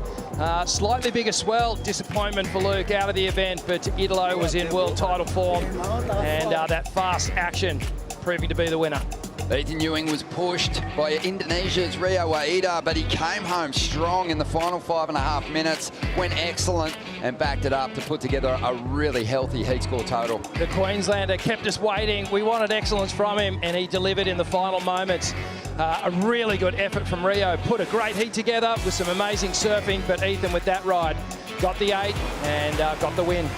Plenty of great matchups in this second round. One of our favourites was Jake Marshall up against Crosby Colapinto, and Jake came out swinging, dropping an 8.83 on his very first ride. Yeah, had Cros on the ropes with this beautiful ride, silky smooth attack down the line, and the two Americans went at it. Crosby tried his absolute best to come back, but a really polished performance from Jake Marshall, and you can see length of ride, just attacking all the way down into the bay, and got the win over his good mate Crosby. Yeah, backed up that 8.83 with a 7 and looks deadly as he marches on through to round 3. And then we saw another big clash. Griffin Colapinto up against Matthias Hurdy. Matthias, he's had a tough go at it in the first 2 events, and he came out and put on a real show. Well, he knew he was up against one of the favourites, and he knew he was going to have to be totally on point, finding the barrel, mixing things up, and really showing us great variety, looking spicy, riding the quad, and just surfing these waves brilliantly, all the way down into the bay. Both the Colapinto brothers out of the event. We're starting to see these newcomers moving through. Looking super strong, Matthias Hurdy. As we get back to it here in this second round, 8 minutes to go, heat 7 in the lineup. The current number 2 on the GWM Aussie treble has the heat lead over Alejo Muniz at the moment. George Pittar is on 1 and tied for points with Miguel Pupo. He's had the same results. But have a look at Gabriel Medina, just perched up the top there and hasn't had a victory yet, but super consistent through the first 2 contests, dropping great scores, and the feeling amongst everyone, I think, around these events is Medina's got another gear that he can reach. Winter, what have you made of the return of the 3-time world champion? Oh man, Medina's, to me, unstoppable at the moment. Here we go, here's George though. Bit foamy, but far out. Yeah, this one might load up for him down the line, though. It's a clean-looking wall. And these ones have a habit of steepening. And George finds a couple of nice sections here. Wow, here we really go. attacking the bowl. Some nice rail turns. Grabs the wall, tucks in for some vision. And he gets the exit back out in front. And again, just fully drawing that board right back into the bowl, drifting the fins. This is a leg burner, taking it right through to the inside. And just that relentless hyperactivity on show as he finishes right there on the inside, motoring past Alejo through that ride. And this is going to be a good score. He's going to give that 5.97 the boot and replace it with a healthy number. He sure is. What a series of manoeuvres, all connected. The variety was there, all the kind of checklist of the judges, what they want to see, the criteria. George just went through the handbook and delivered. So we see Alejo on the ski. Let's have a look at this. I love these ones. Start off foamy and they kind of grow down the line. They get all smooth on the face, and that's where George goes to work. Now the wave just starts to clean up, and George starts to really dig into these turns. That slice there, the little layback hack, beautiful. Another crisp down the line slice as he finds the barrel and gets that vision. And then what did you like on the end of this one, Winter? Oh wow, he just linked it towards, like he knew he had the score here, and he just did these trademark little snaps, bang, right there. And another one. Wow, this was a crazy wave. It started off so foamy, just doubled up. That little barrel was sick. Really good read, just in great rhythm with the waves at the moment. Has surfed his way into rhythm, had a look at a lot of rides. Here's the IC score update. Excellence for George Pittar. And when that wave started to taper down the line, he didn't give up on it. He kept drifting the fins. He kept pushing that board to the point of release. There was one swoop on that inside bold section that can be kind of hard to set a deep rail turn. And George picked his move beautifully to set up the tube ride, and he's up again, now trying to get rid of a 6.17 straight up into the pocket. A very precise hit, and again, just blasting through the section. There's that full body wrap, that tight arc that he's able to just work through. Becoming a bit of a trademark turn for him. And one that has generated some solid scores as he brings it through to the inside. Wow, did he just improve on that 617? Maybe, yeah. Geez, he surfed that wave so well. And, you know, the tricky thing is that Alejo's looking for an 8.34, and he was probably looking at the wave when George was paddling for it, going, oh, this doesn't have 8s on it. But George is thinking, oh, I'm going to bet on my 6. Turn that requirement of 8.3 possibly up into a 9, and that's potentially what he's done here. Kind of surfing the perfect heat up to this point. Yeah, that's smart competition surfing right there for George. He did so well to crack the championship tour, and he's just been building and really evolving his performance. This second turn, Rich, solid. Oh, yeah, just connects with it, gets the fin drift. Whenever you get that tail release, you get that moment where the board's not fully in control and you've got to bring it back and steady it. It's just, he's so connected at the moment. You can tell when someone is just in that kind of flow state. Been talking a lot about equipment. You know, Medina has been experimenting with boards, but the Cabiancas, he keeps going back to them, and they're looking unbelievable. Felipe Toledo, he's been doing a lot of work. He's trimmed down. He's looking pretty lean at the moment. So Marcio Suvi just having to really refine his equipment, just taking that, you know, that new frame into account. But it's got to be said, George Pittar, the work he's done with the team at Channel Islands looks to be paying off. He's another guy whose boards just look so in tune at the moment. Yeah, they're so mint. Britt Merrick on hand here on the Gold Coast, along with the world's best shapers. We had a bit of a night last night, got them all on stage for a Q&A. That was super fun. But yeah, George and Britt working on numerous boards here, and also with the CI crew here in Australia. Britt Merrick's going to be joining us in the booth for the next heat. But right now, he's just concentrating on this magic performance of George Pittar, who just upped his heat score total, replacing his 6.17 with a 6.47, and a pretty big number needed for Alejo now, chasing an 8.64 with 2.5 minutes to go. Yeah, he's going to need a pretty good wave to get this one. But, I mean, they're out there. Snapper Rocks, like, you could get a wave that is literally 1 foot and it'll grow to be 4 foot. So you can never really counter someone out. I mean, Medina back against Joel Parko. Like, I mean, that's a great example of it. So, yeah, we'll see. You're talking about that finals performance and Joel sitting behind the rock, Medina finding some space down the line and unleashing a series of big backhand blasts as we get to the Breitling 2-minute countdown here. Yeah, these barrels behind the rock, they're going to come into play in the next hour or so, I reckon, as this tide continues to drop out, less water on that bank.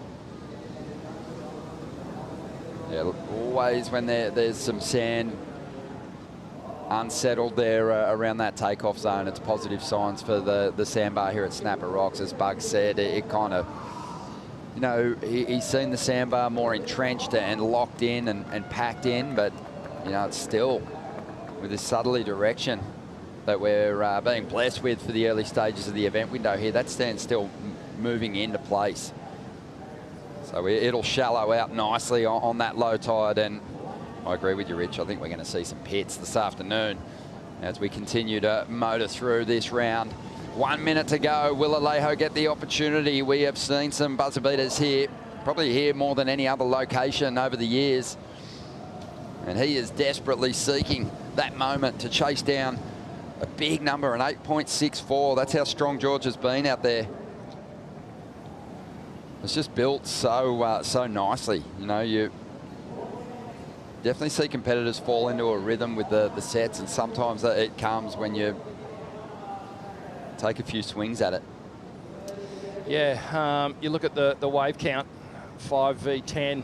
George riding 10 waves, his 2 best.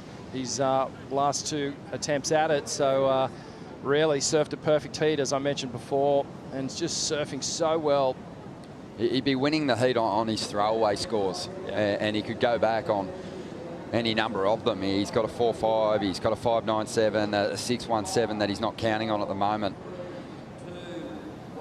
But he has also dropped an excellent score, an 8 and a 6.47, as Alejo brings it in. Just this wave is not looking like the score anyway, so no, he just didn't really get a shot at that quality wave. But George Pittar is a man on fire, no doubt about it. Another healthy heat score total. He's maintaining one of the best heat score averages on tour in 2026. And he's going to be hard to stop as he moves through to that third round. Win to Vincent. Congrats again on another CT performance, mate.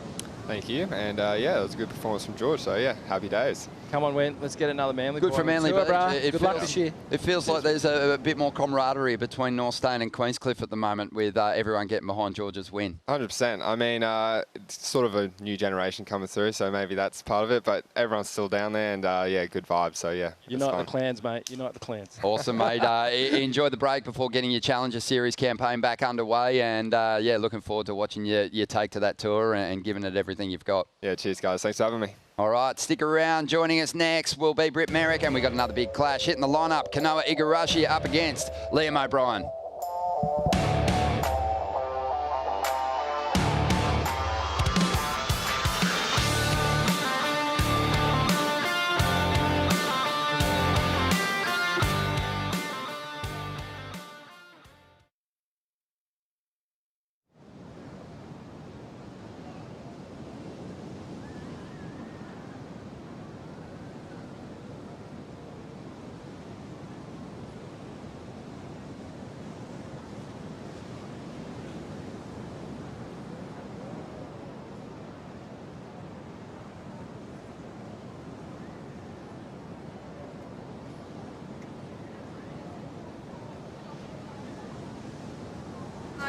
Thanks, lads.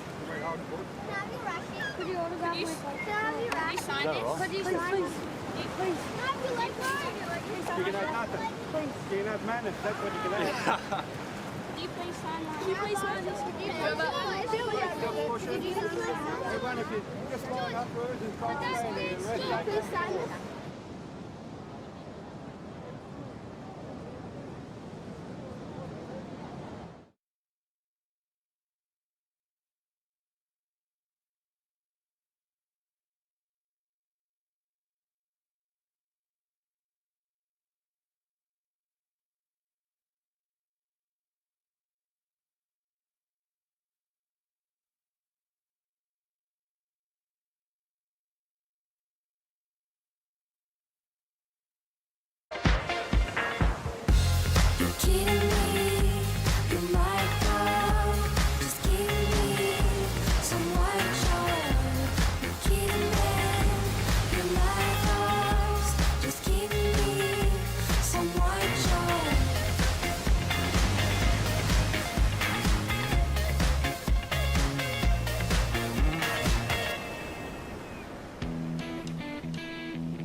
Loving our time here on the Gold Coast, Queensland, turning it on today, and the crowd out in force to get behind their boy Liam O'Brien, who's got a tough heat here against Kanoa Igarashi. And Liam, just from up the road at Burleigh Heads, has amazing point break flow, and he has a whole lot of people chanting his name as he's making his way down the beach here. How was the fins free snap there on the inside? A lot of power in this guy's surfing when he gets going. And Lobby ripping this one right through to the inside. This is the start he needed, because Kanoa Igarashi has been in great form, and Liam's still going with the big float to finish. Stomps his feet, and that should be a really healthy score to kick things off here. Just an amazing variety on show, just linking it all together so beautifully. Here in the booth, Richie Lovett's still with us, and joining us now, Britt Merrick. And Britt, buzzing after that last heat. George Pittar, who won the last event, maintaining that momentum and looking super sharp. Yeah, George is on a roll, and I'm stoked for him. He's looking really good. I think he's, after that last event, had a huge confidence boost, you know, just the roster of guys he had to go through to get that win. And I think he feels like he well and truly belongs here, and worked hard for it last year going back to the Changos, and it's good to see him get this wind in his sails. Most definitely. Really cool of Surfboard Empire to pull all the best shapers in the world together last night. Shaper night hosted by Rich. How's your head, mate? It's I think it's still on, but just barely. I loved it. So much ribbing and just healthy competitive rivalry between you and your colleagues. And you can tell that you guys are pushing each other really well. But fantastic to have you in here with the call with us. Yeah, thank you. Stoked to be with you boys. This is going to be a fun heat too. A bit of history between these competitors as we go to the replay, Rich. Kanoa Igarashi has had the jump on Liam O'Brien, 4 heats to zip. Whoa, okay, well, there's going to be some venom in Liam O'Brien's attack here, and this Gold Coast pedigree, you can see it, the timing of Lobby on this opening wave, really on point. A couple of nice wraps, just a touch caught there, but then he cleans it up through the inside and then gets to work. Really good choice of maneuvers here, and gets this little elongated projection floated to just to put a little exclamation point on that opening ride.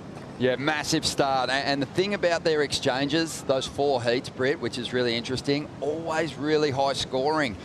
You know, on average, these guys are eclipsing 14 points, getting up to 17 points. Their last heat was on the Gold Coast last year, and it was Kanoa Igarashi that ended Liam O'Brien's home run up there at Burleigh Heads. And you think, wow, I don't want to come up against this guy again. He's really good, but I bet you Liam O'Brien's going, yes, I wanted this matchup. Well, yeah, he owes him a couple. So, you know, and just the support that Liam has down here, we can see on the beach is insane. And he'd be firing on all cylinders thinking, I got to get Kanoa back. But Kanoa is so dangerous, you know, in high pressure situations. He's got so much experience and he keeps a really cool head. And he's one of those surfers that you rarely see make a mistake, you know, priority wise or any other way. And so it's going to be a tough one for Lob, but let's see what he can do. Yeah, Kanoa, a meticulous performer. And having a look at this one is Liam O'Brien. It's a tricky takeoff. Kind of tangled up in the whitewater here for a second. Has a look down the line. Kuiper, great heat, this one. Yeah, it's a great heat. The beach is packed. You could actually hear the crowd cheering for Lobby, for Liam O'Brien on his last wave. Packed on the beach right here. And I love the hometown crowd just coming up the road from Burleigh. They're making a presence here on the beach. I think on the beach right now, we got Vaughn Deadly. Vaughn. Next level. Yep, sorry guys. Well, last year, Burleigh Point turned into Lobbyland. We all remember the scenes there, and this time, Lobbyland has come to Snapper, and they're all here thanks to Coastal Real Estate. And Dano, mate, tell us a little bit about the initiative, getting the lobby heads down here. Well, last year we got the lobby heads, obviously at his home break, Burleigh, and the support from the Burleigh board riders has been absolutely epic. I mean, such a great human, such a great ambassador for the next generation, absolute legend, and it's his birthday today. Lobby! Unreal. Oh, we're going to throw it back to you guys. I can't hear anything. Oh, that is so awesome to see. Yeah, and Liam O'Brien, I mean, that haircut is straight out of the Mark Richards Book of Do's.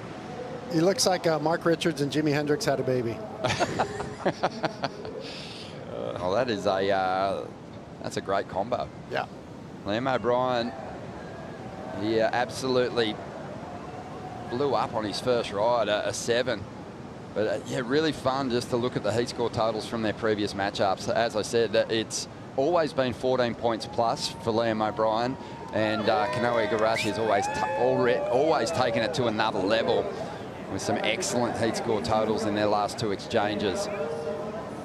This is a good test. It just feels like, for me, Rich, give us your thoughts, but Liam O'Brien is a bit of a dormant talent on this CT. There's been flashes of brilliance, but he's yet to really kind of reveal what he's truly capable of. Oh, 100%. He feels to me like he's one of the most underrated, if not the most underrated surfer on the tour. His results, his you know, where he is on the rankings doesn't really reflect how good he is as a surfer.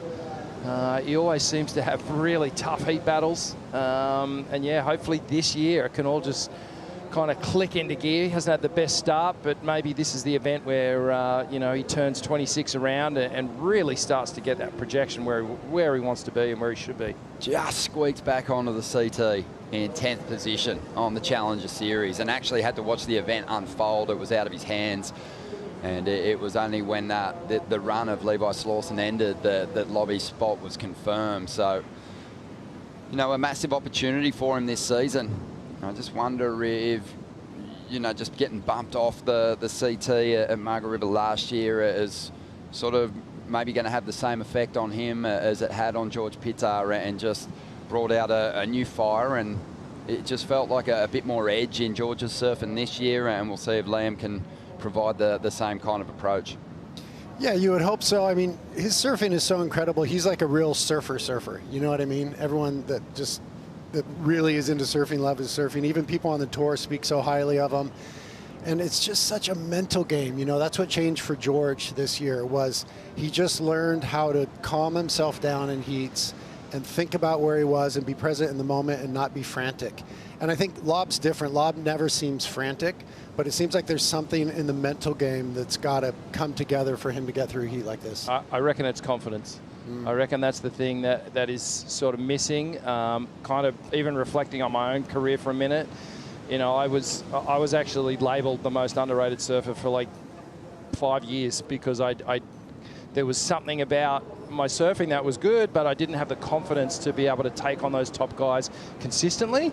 Could beat them on occasion, but just I could never back it up all the time. And I feel like maybe Lobby's just got to realise he deserves to be there, and his surfing's on point, and if he can get that confidence up, maybe it'll kind of shine through in his performances a little bit better. Yeah, it's a good point. And you got to, you know, actually put a trophy where you held that invisible title of the most underrated surfer, and it's kind of not the title anyone wants. It's sort of the title of an underachiever. It's a compliment, but you kind of go, yeah, okay, well, it's a kind of it's a bit of a knife in the rib as well. It's like, come on, man, you got to pick it up. Let's get to your full potential here. What do you have to do to gain that confidence? I mean, obviously event wins, but event wins don't come often. So how do you sort of overcome that lack of confidence and belief in yourself in just the day-to-day grind of heats? Full holistic approach. I feel like it needs to be, training needs to be on point. Your surfing needs to feel good. You got to have a good team around you, giving you that positive reinforcement. Like I said, it's got to be like a 3, 4, 5 prong approach. It's not just from any one thing, and maybe that's the thing that I lacked, is I didn't have enough outside influence coming at me. But yeah, I mean, feel like Lobby's got really good people around him, but he's so close to clicking. It's all there, and it feels like, you know, it only might take 1 or 2 good heats, and then he's going to be off and running. Yeah, I guess the thing that you had on your side, Rich, is even at the qualifying series level, you were winning major events, and that's what's missing for Liam O'Brien at the moment. You know, he's one of the world's best, but he's still really looking for those big wins. He had some minor qualifying series wins, but he hasn't closed out the event. And you know, you look at George Pittar now, he hasn't had a win in an event since he was 15 years of age. Big breakthrough moment for him, and a big heat win in that last one, and he's down there with Jesse Starling. Thanks, Ronnie. GP, there's a lot of pressure when you come off a big heat, well, a big event win, I should say, and then to come here to Snapper, to back it up, even with an excellent ride in your first heat. This is the GP, the form that we're growing to love. Yeah, it's definitely a different feeling coming in after that. I was definitely a little nervous, to be honest. I don't know, I was just like, still trying to come down off what happened last weekend, and going out here against Alejo, such a good competitor, and yeah, pumping waves, and you really want to like do some good surfing. But yeah, I was pretty nervous at the start of that heat, to be honest. But yeah, it feels good. It feels really good to have tapped in a little bit. I felt like, man, after like 4 waves out there and getting the ski and paddling, like you can't even have nerves. You're just like that cooked. Like I need some like water or something. Yeah. Tell me, what has the last 4 days or 5 days been like? You know, you didn't have a lot of time to process that win or revel in it because it was straight into getting ready for Snapper. So have you processed what's happened yet? I don't know. I feel like gradually every day you're starting to sink in a little bit more, but yeah, I definitely thought for my first CT when I was going to have the biggest rip in ever that night, but I had to get straight on a flight out of there, out of Perth to Goldie, because there's such a quick turnaround between these comps, and yeah, it's hard. Like, it takes a lot out of you, that stuff. You know, it's a big couple of weeks where you're locked in for quite a long time, and it feels pretty good for sure. I don't know. It's still pretty surreal for me waking up knowing that happened a few days ago, and even paddling out just then, I was like, okay, wow, I'm back in the Rashi. Like, I can't even revel in that for a little while, but it's kind of good, I guess. I was chatting to Britt while you were in that heat, deciding to jump on the same equipment you were surfing down at Winky. Oh, sorry. Yeah. I was like, I got a bunch of new boards just before I came here, and I don't know, I felt like I just had a lot to get through, and it was just confusing me a little bit. And this is a board that I can just jump on, and I just know so well. And I mean, such good, so easy, so nice having that equipment that you can just go to like that. And yeah, it just takes that element out of it a bit. So yeah, went good down at Winky, and I think it suits this wave pretty well as well. But yeah, it feels pretty good. George, we're loving this new level. Let's keep it going. Thanks, appreciate it. Thanks, guys. Thank you, Jesse. Yeah, he needs some water to wash the soap out of his mouth after the win over there in Margaret River. Louisa, his mum, she got to him. Got a little overwhelmed by the victory, but he is certainly looking sharp. And the board, that's interesting, Brett. Almost a little confusing for him with board choices. Obviously with you in town as well, but opting to go with one that looked really nice down there at Winky. Yeah, he's riding the Mikey February shortboard, and that's the exact board he had at Winky. And you know, George really likes to keep stuff simple. He doesn't order a lot of boards. You know, there's guys who will order huge batches of boards and kind of go through them, but George doesn't want to have to think that much, likes to keep it simple, gets really small batches of boards, and you know, he returned to that one, but he's looking good on it. How many are we talking, the people that are ordering so many? Who's the most gluttonous? Yeah. Oh, no. Come on, name and shame. No. You know, Joao's pretty greedy. Oh, I love it. 100 a year? Good on you, Joao. No one's near 100 for us. Okay. No, if you're making 100 boards for someone, you're doing something wrong. Yeah, fair enough. All right, well, here goes Kanoa Igarashi. This wave during the interview with George, and it did connect through to that inside, Rich. Oh, it sure did. And Kanoa, a big layback hack and a little tail flare as he keeps it moving down the line, gets to the finishing turn. Little close-out re-entry.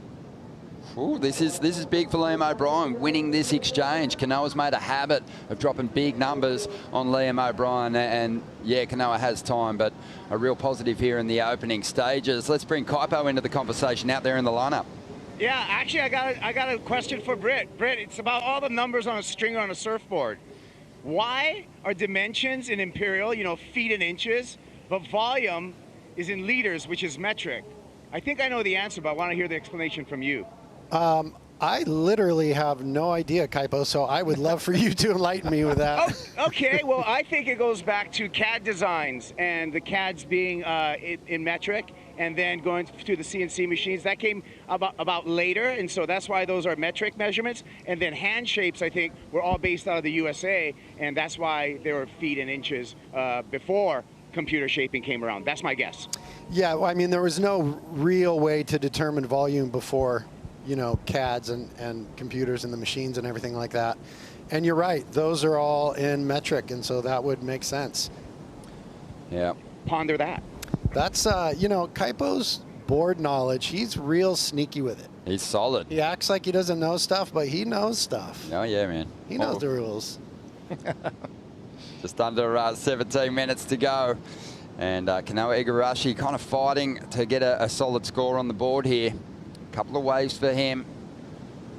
Still got that Liam O'Brien out there in front, holding priority. A big opportunity for Liam to make a real statement on this next ride. Yeah, if he can land another good backup wave here, really put the pressure on Kanoa. He's already got a 1.5 difference between their two best rides. Here we go, Lobby. Oh, nice section here for Liam O'Brien. Makes fantastic use of it. Explosive pocket work and really does well to throw a nice carve into a pit. Stalls maxes out the tube time behind the curtain there and back out in front and lays down a really clean layback to release. And the crowd goes mad. Lobbyland is starting to get really engaged in this heat, but Kanoa Igarashi, he's clutch. He's got a tricky wall to deal with. He'll find some cover himself. It's starting to barrel here at Snapper Rocks today. Saturday afternoon is going to come on in a big way, and Kanoa's going to get a finish. He likes the feel of it.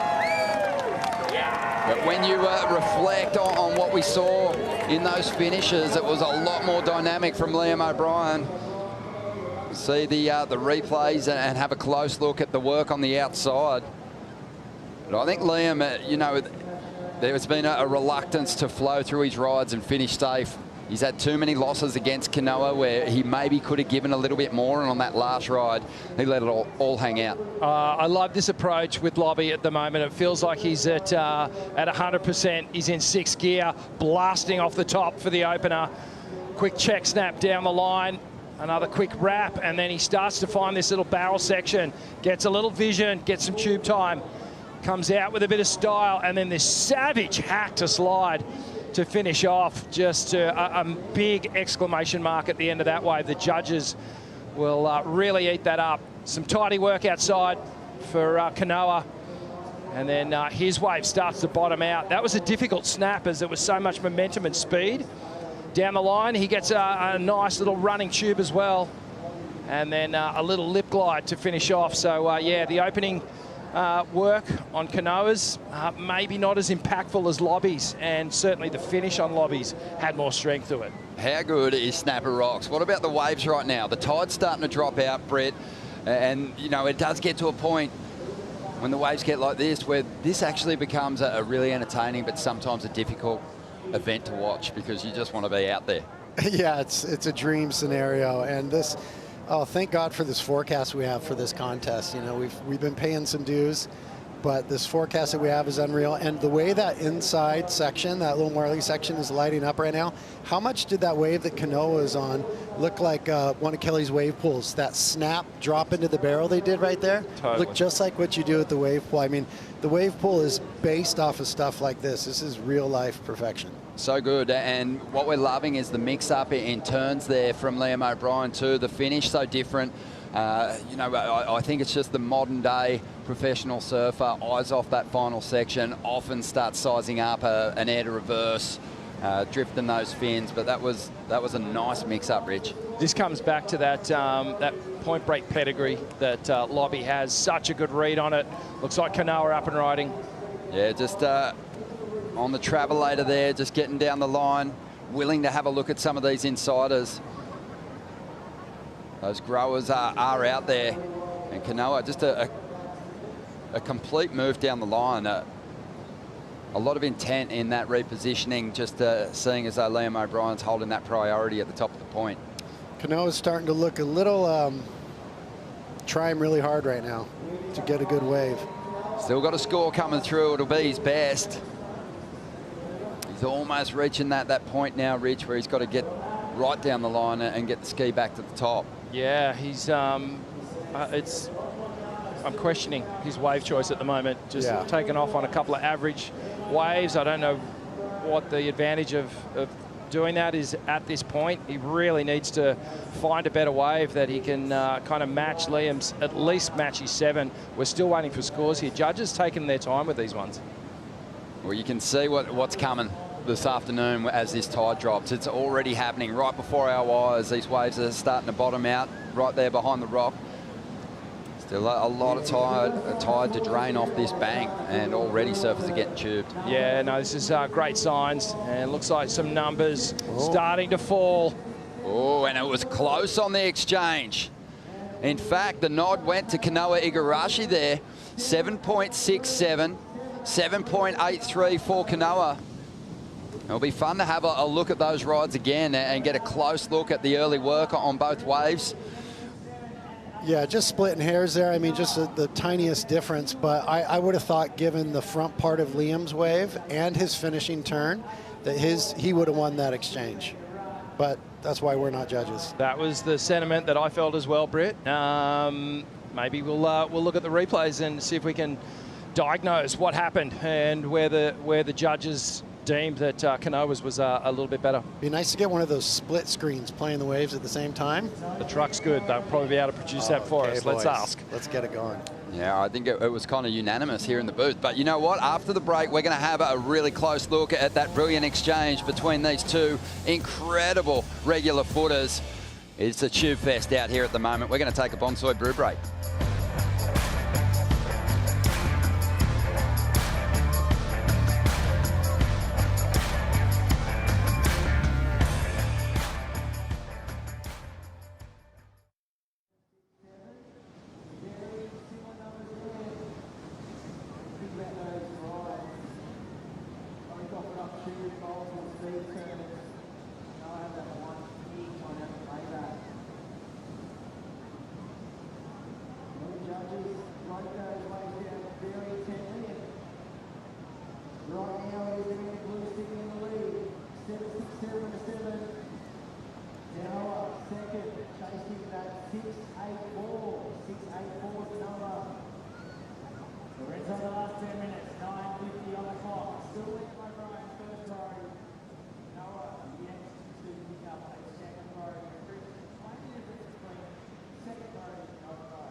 I can't explain it.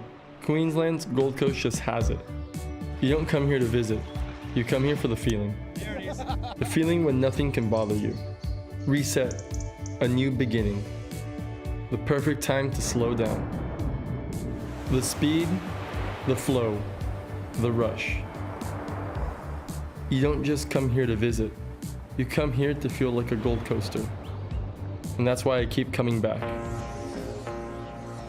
Kanoa Igarashi is loving his time here on the Gold Coast, and he is always coming back, and he's coming back in this heat in a big way. He just dropped the 7.83. It's the benchmark ride of this heat, and I'm sure it went down as well as the lunch at Rick Shaw's with Stokes Galbraith in that little piece. But this is a great heat. 8 minutes to go. Liam O'Brien's had a real tough time overcoming Kanoa, and it doesn't look like that challenge is going to get any easier. That last exchange, so close.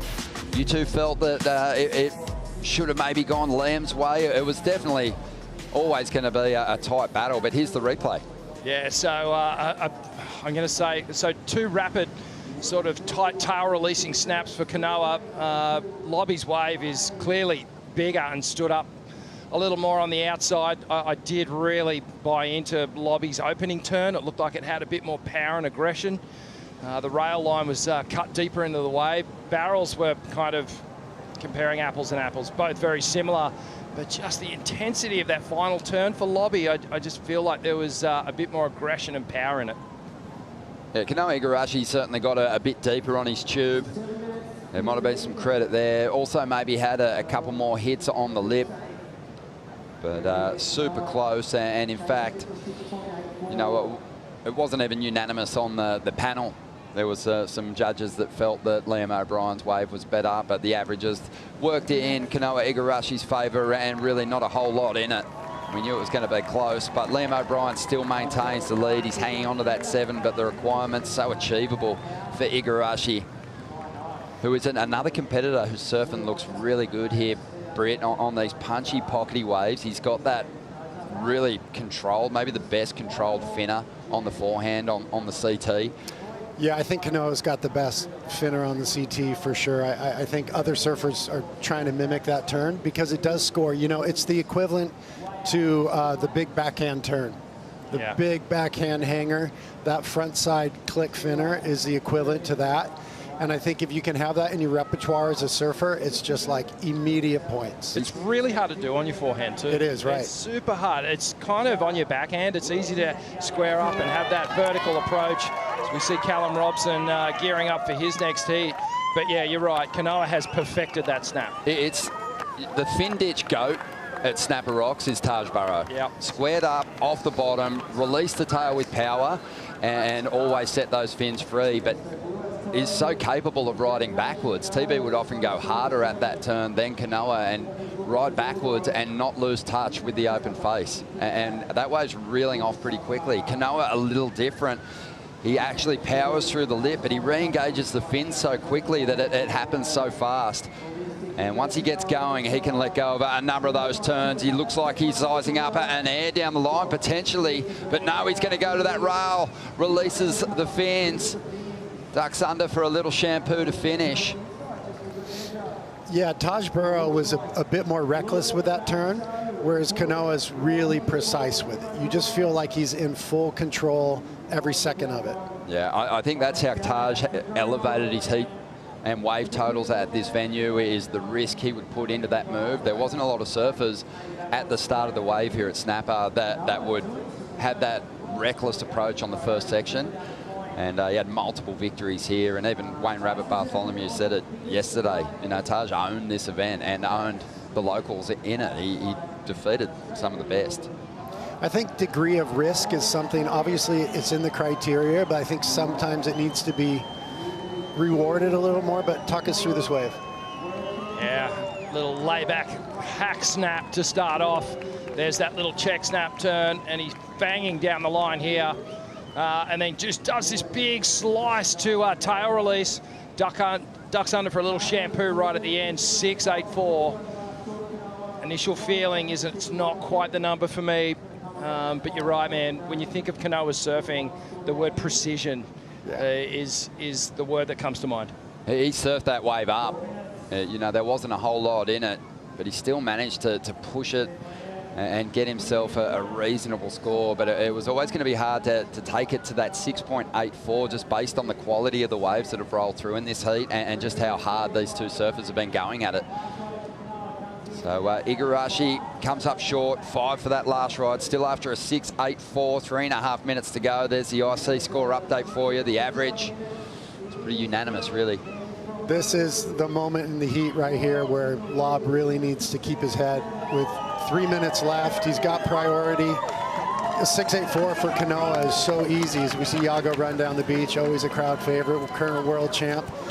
But Lob's just got 3 minutes to keep his head in the game, and it'll be interesting to see the way that he plays this with priority.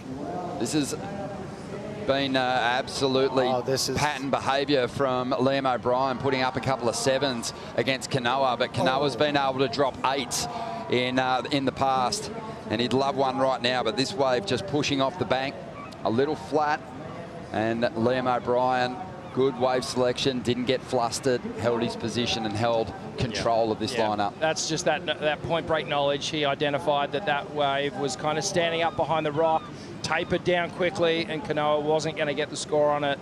So a good decision not to burn his priority there. So he's got 2.5 minutes to hold this one out. Big crowd down here on what's going to be a long and enjoyable Saturday afternoon. The Stone and Wood Bar already starting to flare up in anticipation of some huge matchups. The world champs out there next, taking on Callum Robson. Kanoa Igarashi on the inside. He's just begging for a section. He's been linking his turns together beautifully. He's found one that's grown down the line here. He's got some big dynamic moves he can call on. He'd love a ramp down the line here.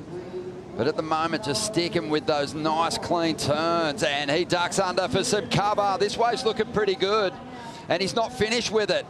Still fighting for open face and more opportunities. There's the drift, whips it into reverse. 6.84 is the requirement. And hasn't he surfed this wave well? Wow, that was pretty amazing from Kanoa. When he was taking off on that wave, I was thinking, what are you doing? This will never be it. But that's just the wave knowledge that he has, his experience. Very few people would have taken off on that wave, but Kanoa knew something that nobody else knew. and maybe he definitely surfed it up. That was one of those little sneakers that kind of wasn't even present in the lineup where Lobby was, and then it just started to grow down the line, and Kanoa just went, oh, this thing is just going to actually present a beautiful wall as it comes down into the bay. He's rolled the dice, a minute to go, that's it. It's all going to come down to this final wave. Geez, he didn't leave any points on it. He was on his way to North Kira Bakery for a pie. that was the longest wave I think we've seen in the event so far. Really did juice it, and again, that precision on show. Unbelievable. Comparisons will be made to some of the bigger set waves that we saw earlier in this heat, but you just can't deny it. Just so much work done. He's going to run out of time, so he's making his way in. And will he get the credit for that remarkable small wave surfing on the inside? And it doesn't look like he will. Those scores are starting to roll through now. And Kanoa Igarashi is just learning that he has fallen short here. There's the IC score update, 5.7. What a fight back from the surfer representing Japan. But Liam O'Brien today, too good. Set the pace in the early stages with committed full rail surfing, attacked the bowl, found a great backup and held his nerve on the outside, and ultimately, you know, that patience with priority has paid off, but would have been nervous times for him out there, Rich. Yep, those would have been nervous times. Sure was, Ron. It was, you know, sketchy moment there. Lobby just had to wait, and always dicey when you're hearing the crowd screaming because your competitors firing down the line. Nothing you can do about it. But luckily enough for Lobby, I mean, the surfing, we've got to pay it. It was incredible surfing from Kanoa on that wave, but just the wave size wasn't enough there. Yeah, just restricted him a little bit. Liam O'Brien just powered on by this crowd down there on the beach. They've gotten behind him in a big way. He's absolutely buzzing, getting his first head-to-head victory over Kanoa Igarashi in their 5th meeting here on set. We're absolutely juiced. That was a lot of fun. Britt Merrick, thanks for joining us. Thanks for having me, boys. Good to be with you. And good luck for the stable and the rest of the event. Thank you. Appreciate it. Rich, see you in a couple of heats. We're going to take a break. We've got the world champ, Yago Dora, out there next against Callum Robson. We're going to bring in Joe Tappell, Wayne Rabbit Bartholomew, and the high-flying Reef Hazelwood right after this. Tap the slab. No rashies. Yes, Russ. Do it again. Happy birthday! Happy birthday to you! Happy birthday, dear Lolly! Happy birthday to you!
I'm not seeking most perfect wave or the most high performance stuff. I'm seeking the present, that moment that's right in front of you. I come back to why I love surfing, and that is just loving the ocean. It's that one place that I go to be able to stop worrying about a lot of things, and I feel like as soon as you put your head underwater, it all disappears.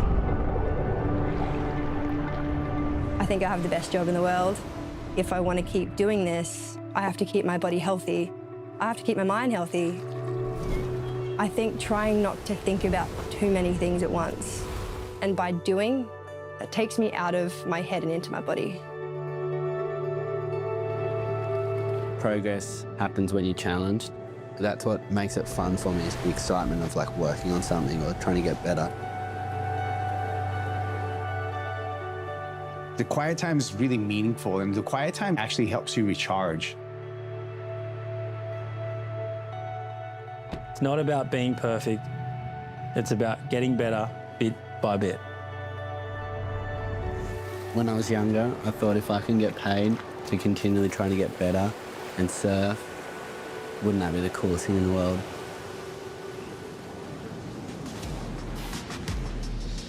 Getting paid to go surfing? Who came up with that idea?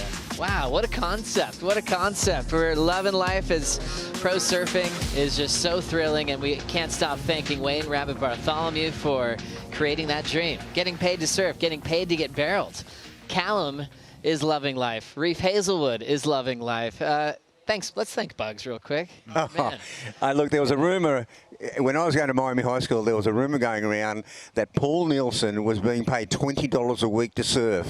And it was like, I went, oh, that's a sign. That's a sign. We're heading the right direction. Yeah. Reef, thanks for joining us today. Of course. Thanks for having me. I know you wanted to go a lot further in the event. You've had a few wild cards in the past. Do you mind giving us a little reflection on your heat with Mateus the other day? Yeah, definitely. I was kind of going into it. Definitely had a little bit of nerves, and that's why I felt like even kind of watching my waves back, I saw a couple mistakes, and felt like if I got one more wave, I would have been ready to go. And so yeah, just definitely got some things to go back and work on. Obviously just going right from the very first wave going. And so yeah, pretty excited to watch this heat. I'm sure these boys are just revving.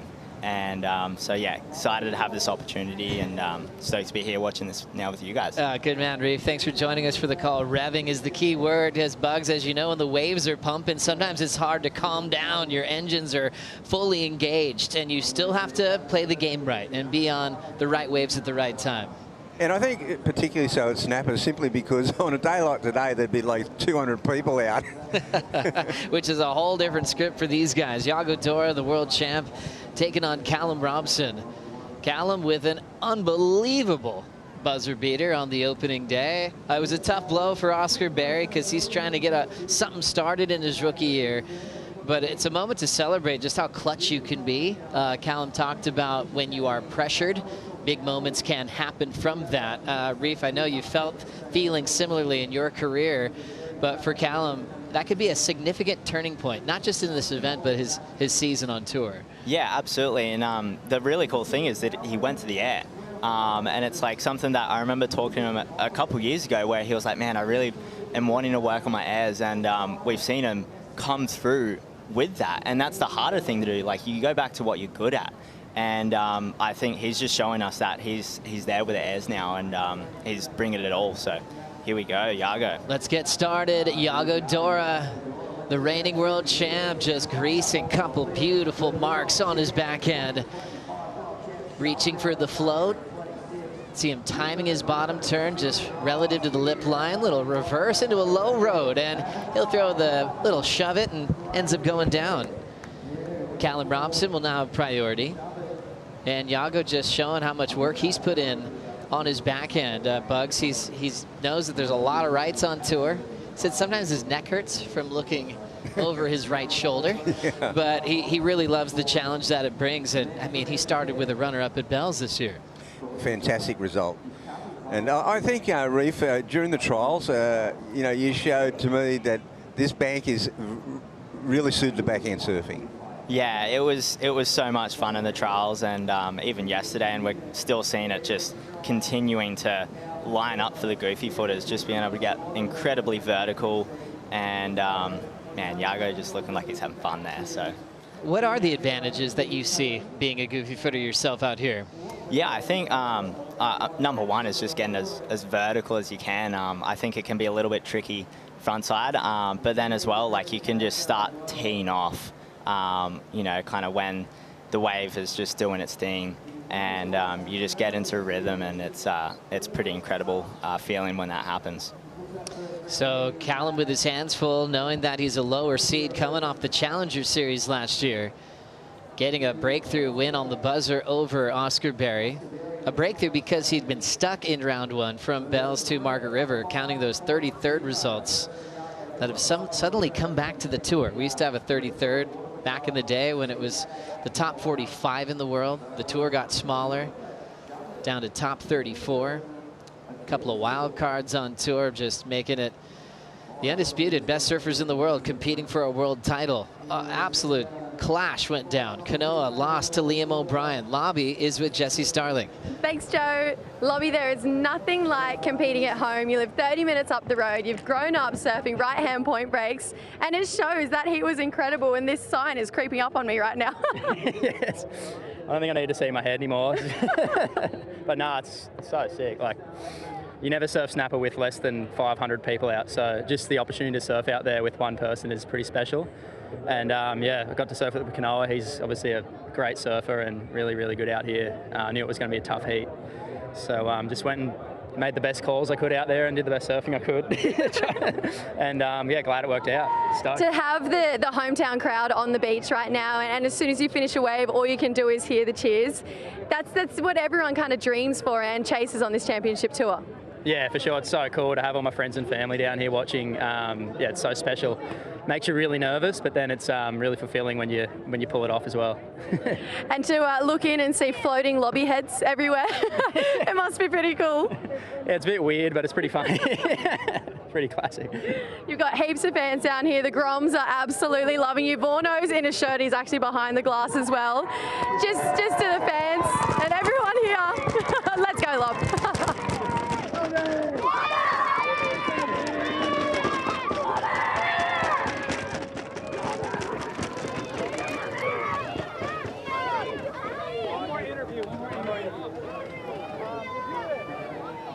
What a scene. It is electric out there. And good thing Lobby's got a great head on his shoulders. You know, he's going to go a long way in just life, being a kind human being. But when you're kind and cool to everybody, you're going to get support like that.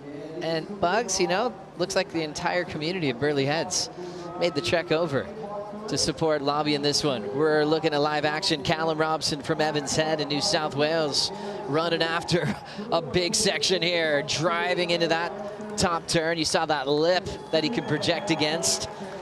Nice one off the top there as well. Callum bringing some really good energy on his opener. Remember the tiny wave that Iago started with. Big difference just with wave height on the wave that Callum just turned in, Bugs. Yeah, well, Callum waited 10 minutes to launch his first wave, and it was a beauty reef. I mean, it looked like it was like a solid set wave. I mean, Iago's wave seemed to me just a playful wave, but this wave here, wow, he goes to town on this. He snuck through that first round heat, and watch his bottom turn, top turn combo. This wave's just bottoming out now, and he comes out a critical section there, just lays a searing turn. Just so nice how that's drawing off the sandbar. When you looked at the lip, he had a clear target just to play with there, Reef.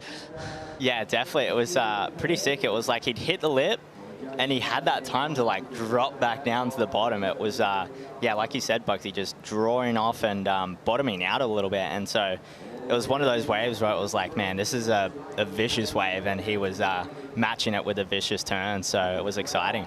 And I sort of suppose, Bugs, as a world champ yourself, you know, when you have a world champ in the heat, for a guy like Callum, he basically has to treat this like it's the final. It's not like, oh, I don't need to peak too early, I got to save something. When you're getting compared against the best surfer in the world, I mean, he's got to surf for tens. Well, that's right. I mean, there's two things here. One is that he got through a squeaker. And when you get through those squeakers, sometimes that can really give you just that energy to sort of just totally go for it. And secondly, whoever comes through that first round is going to get a top 4 seed, and including right now, is up against a world champion. So he, you know, it kind of does take a lot of the pressure away, really. But I think that he's gone out there with a game plan to try to get the superior waves. Callum Robson turns in a 7.5. Iago's opener, a 5.0. So a bit of separation there. Job well done for Callum, who's working with Pete Duncan from Surfing Australia. Iago Dora still with Leandro da Silva, making that coaching change from last year. A lot of good resources to work with here, and one thing you talked about, Reef, is always looking for ways to improve. You know, even when you're making the tour and you're on the CT, you always have to look at your game and seeing what more you could bring to the table. And even from watching you in the early days, I've seen your act completely improve. What are some of those things personally for you that you're focusing on? Yeah, I mean, one of the things is my backhand surfing. So, yeah, I was stoked just with the warm-up, or not warm-up, but just with the trials to kind of get that little bit of validation, some really good names in that. And, yeah, to be able to then bring it here and feel like I was even to turn it up a notch as well for the CT. And so, yeah, excited to try and just continually be improving that. And, yeah, hopefully be bringing the airs and the power when I can hopefully qualify. Yeah, and it seems like, you know, people are always calling you up when they need some help in the air, you know, and sometimes it's your peers, right, of going, what can I do differently? Yeah, it's pretty fun to have that kind of almost like specialty knowledge. Yeah, it's one of those things where it's like, you know, the ocean's always changing, and so it's like, it's not like something you got to kind of hold to yourself. It's like, just share it freely, and yeah, it's pretty fun to have that and be able to have that relationship with guys. Are you still doing air camps? It's been a while. I've thought about doing another one recently, but yeah, nothing's been started yet, so yeah. And I suppose when you got Iago in the water, you know, the difference from trying airs and beach break conditions compared to a right-hand point break, especially a backsider. What are you seeing in this wave with opportunity for a guy like Iago? For sure. I mean, one of the kind of backside airs that I love doing is it's just a straightie. I mean, I love straighties no matter which way I'm going. But it could be real conventional as well. And you can kind of tweak out the tail a little bit, but still have that down the line momentum.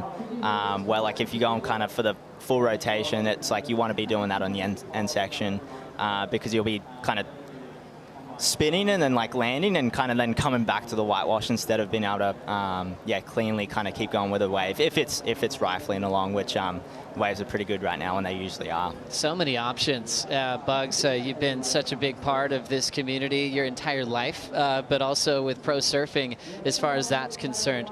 I think the unbelievable phenomenon that happens here is the sand pumping that happens to actually have a community that tries to make a wave better.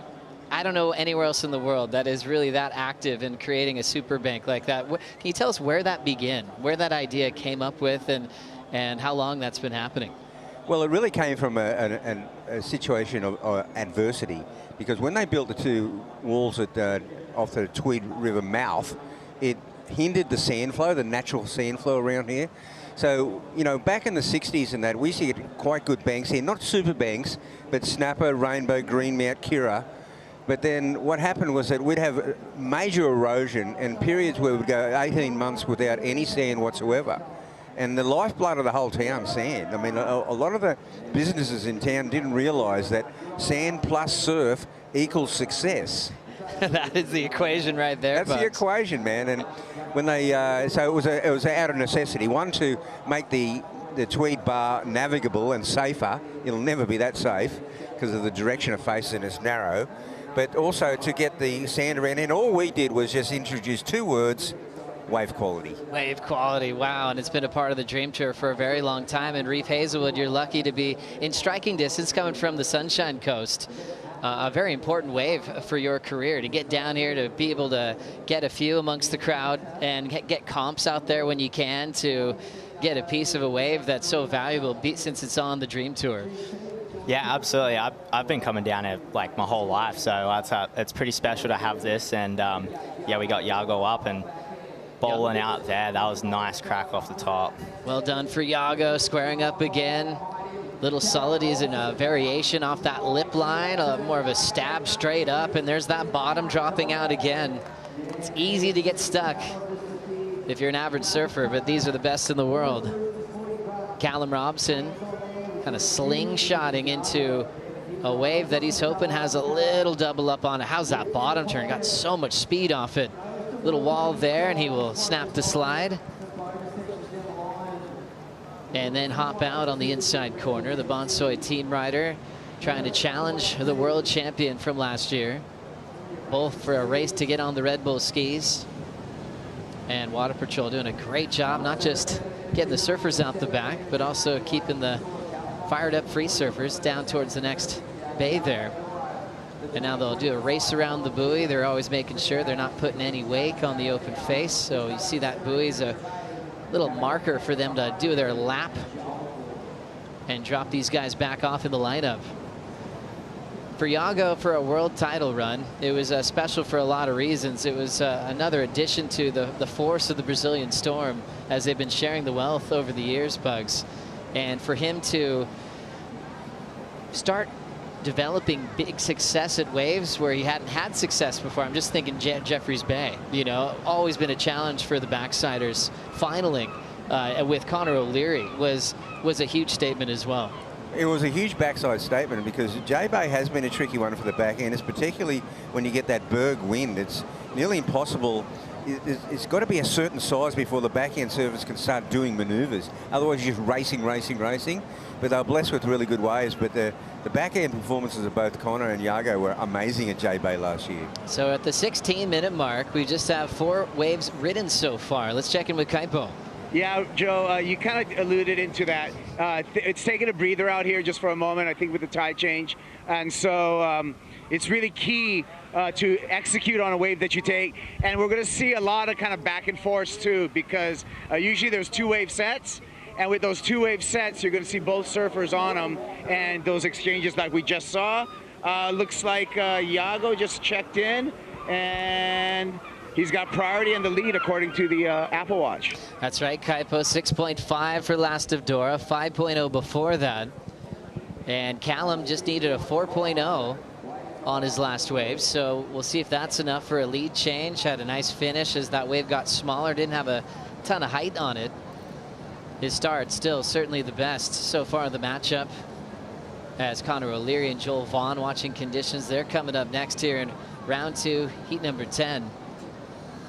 For yourself, Reeve, I mean, you had to really focus on the trials, which is always heavy, with names like Josh Kerr in the lineup, Alistair Reginato. You know it's an absolute fight to get into the main event. Get in there, now you're digesting it. What's next? Yeah, I think for me, I mean, actually, next thing for me is baby on the way.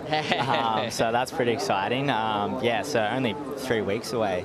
But yeah, just in the midst of that, just training and getting ready for the Challenger Series to try and be here permanently. Congratulations. Thank you. Yeah, so super fun. I've done a lot of the prep with that. Got the baby room set up and got the pram, and baby seat's actually in the car right now down here. But yes, absolutely loving life with that. Yeah. Loving that, Reef. So stoked for you. With 14 on the clock, Iago's looking. Little wedge popping up for the world champ. Setting up the first turn, throwing some water off the rails.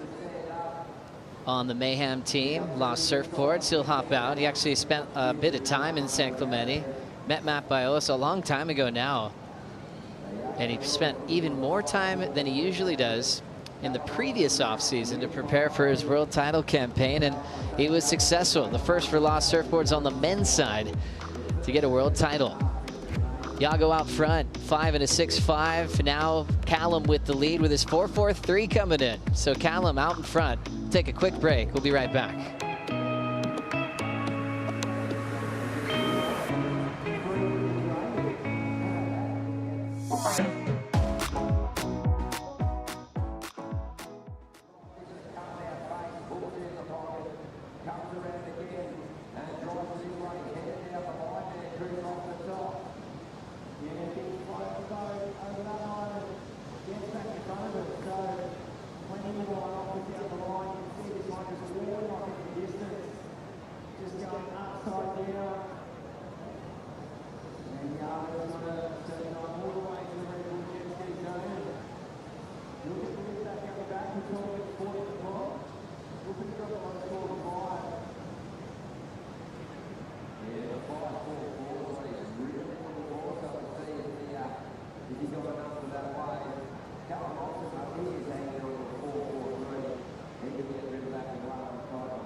Always a great time to check in with the Surfboard Empire CT Shaper Rankings presented by VEA. We've had a lead change. As we know, Lost Surfboards has dominated this format for 3 consecutive seasons, but after a clean sweep from Channel Islands at Margaret River with George Pitar and Lakey Peterson, they've taken the lead. Lost down to 2nd, DHD to 3rd, JS 4th, and Sharp Eye 5th.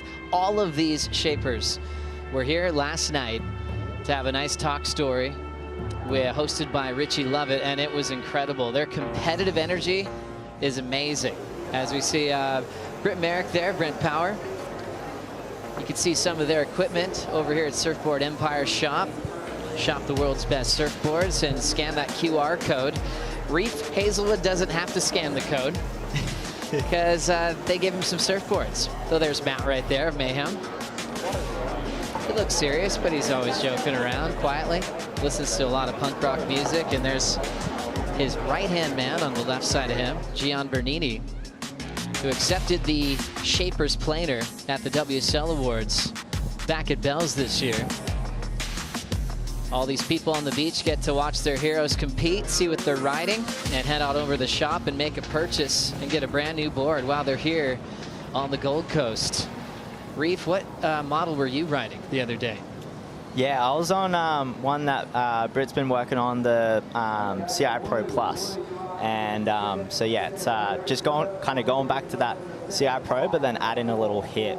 And Plus, yeah, I looked at it. Zappy, I loved it. It felt really good. Speaking of zappy there's a snap right there from Iago, and that's going to end short. So Callum still with priority and the lead. What type of construction was that? So that was the ECT, the Eco Carbon Tech, and man, it's so light and just yeah, zappy. It really is. I couldn't think of a better word. Is it, you know, for you doing a lot of things where you're landing hard in the flats? Does that construction help you keep boards longer, or do they kind of break in a similar way of normal polyurethane? I've pretty much only broken one of them before, and yeah, all the others have lasted their time. And so yeah, it's it gets its depressions fairly quickly, but then it doesn't really kind of damage more than that, which is pretty special. So because you want those kind of foot indentations to like really feel like your feet are like planted in the surfboard, and still kind of feel like you're kind of stable, but then yeah, obviously not going too far where it's kind of ruining the concaves and rocker of the board. That makes sense, Reef. As these two paddle up the point, it's such a luxury to have you in here. For your air mind, the Indy full road that Iago did in the semifinal at Bells Beach to beat Medina to get a 9.5, I just wanted your opinion on this finishing move. Yeah, when I saw it, I was like, oh my goodness, that was so sick. And like to be clutch at the end, it's just like, it just solidifies how much he's one of the best in the world. And it was just like, again, kind of that end section, and just went for it, and it was beautiful. As far as the difficulty of that grab and the way you're spinning backside, I mean, where does that go with one of the hardest maneuvers you can do? Yeah, definitely up there. I think there's a couple where you kind of got to twist a little bit more, kind of contrary, where it's kind of like kind of just going for that Indy's kind of right there, but like it's got to be one of the most stylish airs, I reckon. So I absolutely love it and want to bring it as well. It's interesting with those grabs because there's some that certain people can find easy and then other people's find impossible. You know? It definitely does come down to a little bit of personal preference for sure. You know, for me, the slob grab's one of the grabs that I absolutely love, and yeah, other people just prefer the frontside grab, and you know, it can be that it's just fully up to personal preference for what feels easiest, and yeah, kind of bodies can just move in some different ways that make it a little bit easier. Yeah, impressed with how much Iago can just turn that on in a heat, and that was so clutch, Bugs, to you know, take out Medina, who was on a heater up until that point. That was a buzzer beater moment for Iago to make the final. It was amazing. It was a world champion moment, but I mean, this whole conversation you guys had about that, I mean, I really shouldn't be saying anything. Oh, everything you say is gold, Bugs. The man who started it all, busted down the door. You're the reason why we're sitting here, my friend. And you've had a front row seat to all the changes from board design. You are a little reluctant to get off your single fin. Oh yeah, I was one of the last holdouts. But you know, But you did make the switch, right? I did do the switch, but I switched to a twin fin thanks to Bob Hurley. Oh, and it worked out pretty good. I won a couple of CTs on it. So I think that model still drifts around a little bit. Bob kind of remade that a few years back and gave him as presents to people over the years. Well, he's just sending me the original now. Is he? Yeah, the PT's bringing the original one. They found it. Randy Rarick reconstructed it, put it back together again. And it's coming home. And the original Cooley kids with yourself, PT, Michael Peterson, good friends, rivals. I mean, you guys had totally different personalities, but really lifted this town into a global spotlight. Yeah, it was an amazing time. I mean, you know, we had my heroes, like guys like Peter Druin and Paul Nielsen from up in the other end of the coast, but this young crew from Cooley started to really make some headway. And you know, I mean, MP didn't win a world title, but he was certainly considered the best surfer in the world. 5:30 on the clock. Love the surfing history with Wayne Rabbit Bartholomew, a world champion, busted down the door, an architect of the Dream Tour. And for yourself, Reith, when you look at a championship tour schedule like we're having now, you know, everything going back to the Pipe Masters, starting back in Australia again, just feels right. So much to look forward to. Yeah, absolutely. It's definitely the Dream Tour, and yeah, super exciting to have this Aussie treble, and you know, it's going to finish with this bang here at Snapper, and yeah, it's exciting to then have Hawaii at the end. It's just that kind of building up to that, and you know, kind of just feels like there's this anticipation that's just going to be building throughout the whole year, and it's going to be super exciting. 4:50 to go here in heat number 9. Haven't had a ton of exchanges yet. They're still keeping their starters. Callum still just with 2 waves ridden. And as we watch the GWM recap, we get to enjoy that 7.5 again, Bugs. Yeah, this was an exceptional ride, and it's been the highlight of the heat so far. And you know, Yago's sort of up against it here. He needs to get going. He's got this 6.5 under his belt, which was that's a keeper for sure. Hasn't been able to sort of back it up right now, Reef. And you know, this wave by Callum is another backup wave.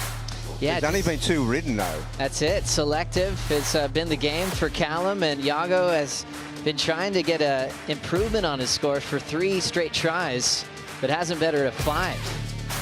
So Callum starting strong with that first wave of a 7.5 as he's looking to keep this roll going. He's so strong this year, Reef. Yeah, so much time in the gym. Even off the bottom, he's getting so much speed off that DH. Yeah, and man, he's looking strong and dynamic at the same time, and it's just super exciting to see. And there we go, off the top, and he's getting the speed up, like you were saying, and hoping this wave can open up for him. That was a nice driving floater. Just cutting back there. I think it's about to stand up for him. Oh, that was pretty nice off the top. Just waiting for it to stand up. There we go. And oh, there we go. That was a bit more open, and finishing there strong. So I think he's going to be better in that 4.43 there. That was sweet. And just a great tempo to start when it's kind of starting to fill in on the bank. And then all of a sudden he's like, okay, autopilot, just start spinning up and down. And you don't have to hustle at that point, Bugs. You could just enjoy that sweet pocket of Snapper Rocks. Yeah, well, you know, that wave at the start, it looked like a nothing. It looked like just a foamy little wave to take off on. But Yago, they both wanted that wave. This is what Yago did on that last exchange as well. We'll watch it with you guys for the first time. Slapped it off the lip line. He's out in front. Will he ramp up? Oh my goodness. I was hoping something like that would happen, Reef. Yeah, that was this wave. It's 2 foot. It's a 2 foot wave to start with, and this is a typical classic grower down the line. And as you said, Reef, he really starts to put it together when it lines up. The big float there. Then he comes around the section. Still just waiting for this wave to hit the bank, and now it does. Magic section there, Reef. Yeah, it was beautiful, and it looked like kind of the first half of the wave was pretty fast, but here it just slowed down to the perfect pace that he could just just start going ham, and he did. What a situation unfolding in front of us. Minute 50 to go, Kaipo. Iago in a sticky situation. Sticky situation, Joe, and I can hear fantasy crashing right now. With let's just call it.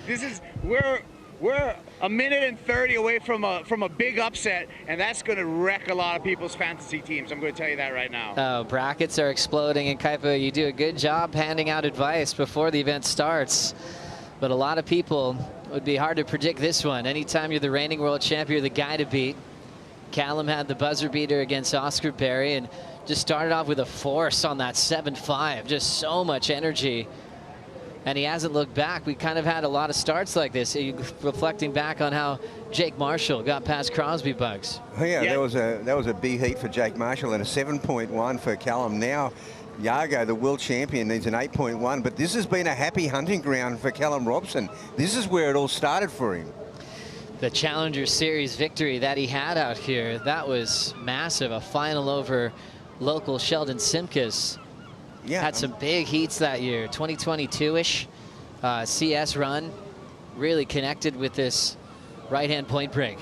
He did. He just, on the last QS event at Cabarita, he won that event to get into the Challenger Series, and then, you know, just dominated snapper.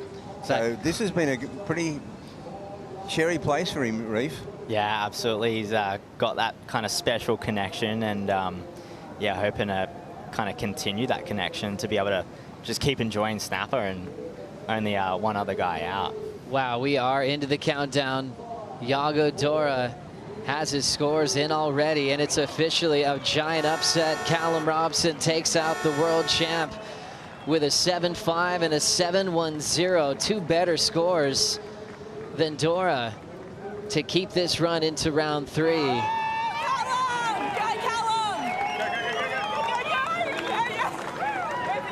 Free Bonsoy for everyone on the beach. Caltex moving on with authority, taking control from the get-go. That's the kind of confidence he builds. He loves to be the underdog. He played that role in his successful rookie season, as Iago will be planning his trip over to New Zealand to prepare for stop number 4 of the season. Reef Hazelwood, always enjoy your company, your kindness, and your ability in the water, man. Best of luck with your growing family, and can't wait to see you in the jersey again. It's going to be fun. Yeah, lots of change, but yeah, looking forward to just morphing into it, really. Awesome, loving it. Can't wait to see you do another 10-foot air over my head when you come to the North Shore. Can't wait. On your Reef, guys. Action continues. Connor O'Leary coming up next against Joel Vaughn. Here's the Bonsoy Gold Coast Pro presented by GWM. We'll be right back.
I'm not seeking most perfect wave or the most high performance stuff. I'm seeking the present, that moment that's right in front of you.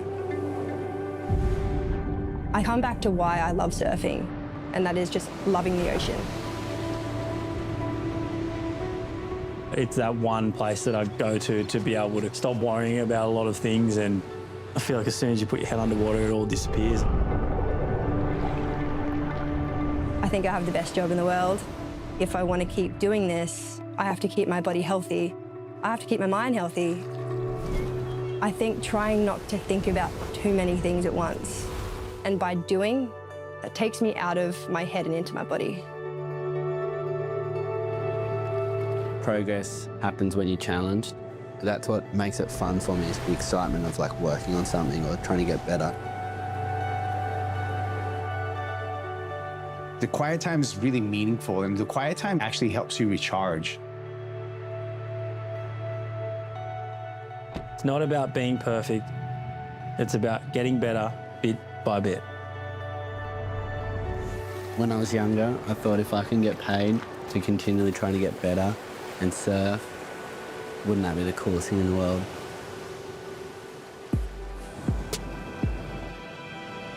Good morning, everybody. Still 11:19 in the morning here on the Gold Coast, but it is blazing hot. Feels like a summer day. The waves are pumping, sand's perfect, and we've got heat number 10 around 2. Hitting the lineup in front of a great crowd here on Saturday. Connor O'Leary takes on Joel Vaughn. And we also have Brody Sale joining us alongside Bugs in the booth. Brody, what a good day for pro surfing, huh? Thanks for having me. Yeah, it's been a really fun event to watch so far, and looks like it's just going to keep getting better. Dude, I saw you in the water the other day. You went back-to-back with Connor Coffin, and you just couldn't stop smiling. I mean, this is just paradise, isn't it? Oh, it's so good. The sand is so good. The swell is so good. Conditions, weather, boardies. Yeah, I love it here. How do you contain yourself? You know, imagine if you're like competing today. You know, you could definitely overamp before you paddle out. Oh, for sure. I mean, I was just watching these heats. Like, guys are just passing up perfect waves, like trying to get a more perfect wave. Yeah, I'd have trouble for sure. These guys are handling it well. I suppose, you know, you create a perfect schedule, Bugs, you know, with all the great waves in the world. One thing you're always hoping for is for the forecast to come together. You know, everyone's like, who's going to win? You're like, oh, let me see what the waves look like first. And for stop number 3, this is an absolute score. Yeah, it is a score. And, I mean, look, it's all a matter of having the events in the best windows of the year, really. I mean, that's part of the key, not just going to the best locations. You still need a bit of a luck with the forecast, but this is generally a good time of year. So we did get started during the break. Joel Vaughn got this wave, just all setup work to get this thing to grow down the line, Brody. Yeah, these ones are sneaky. It's, like I said, like the wave selection thing is so hard because you can take off on a wave that, you know, isn't that good at the start, and then it does this. It just doubles up and is all clean and buttery on the inside, and yeah, it's kind of a bit of a gamble just choosing a wave. And then Connor Coffin on an opening ride here, Bugs. Yeah, backhand attack again. I mean, the backhand's been very powerful.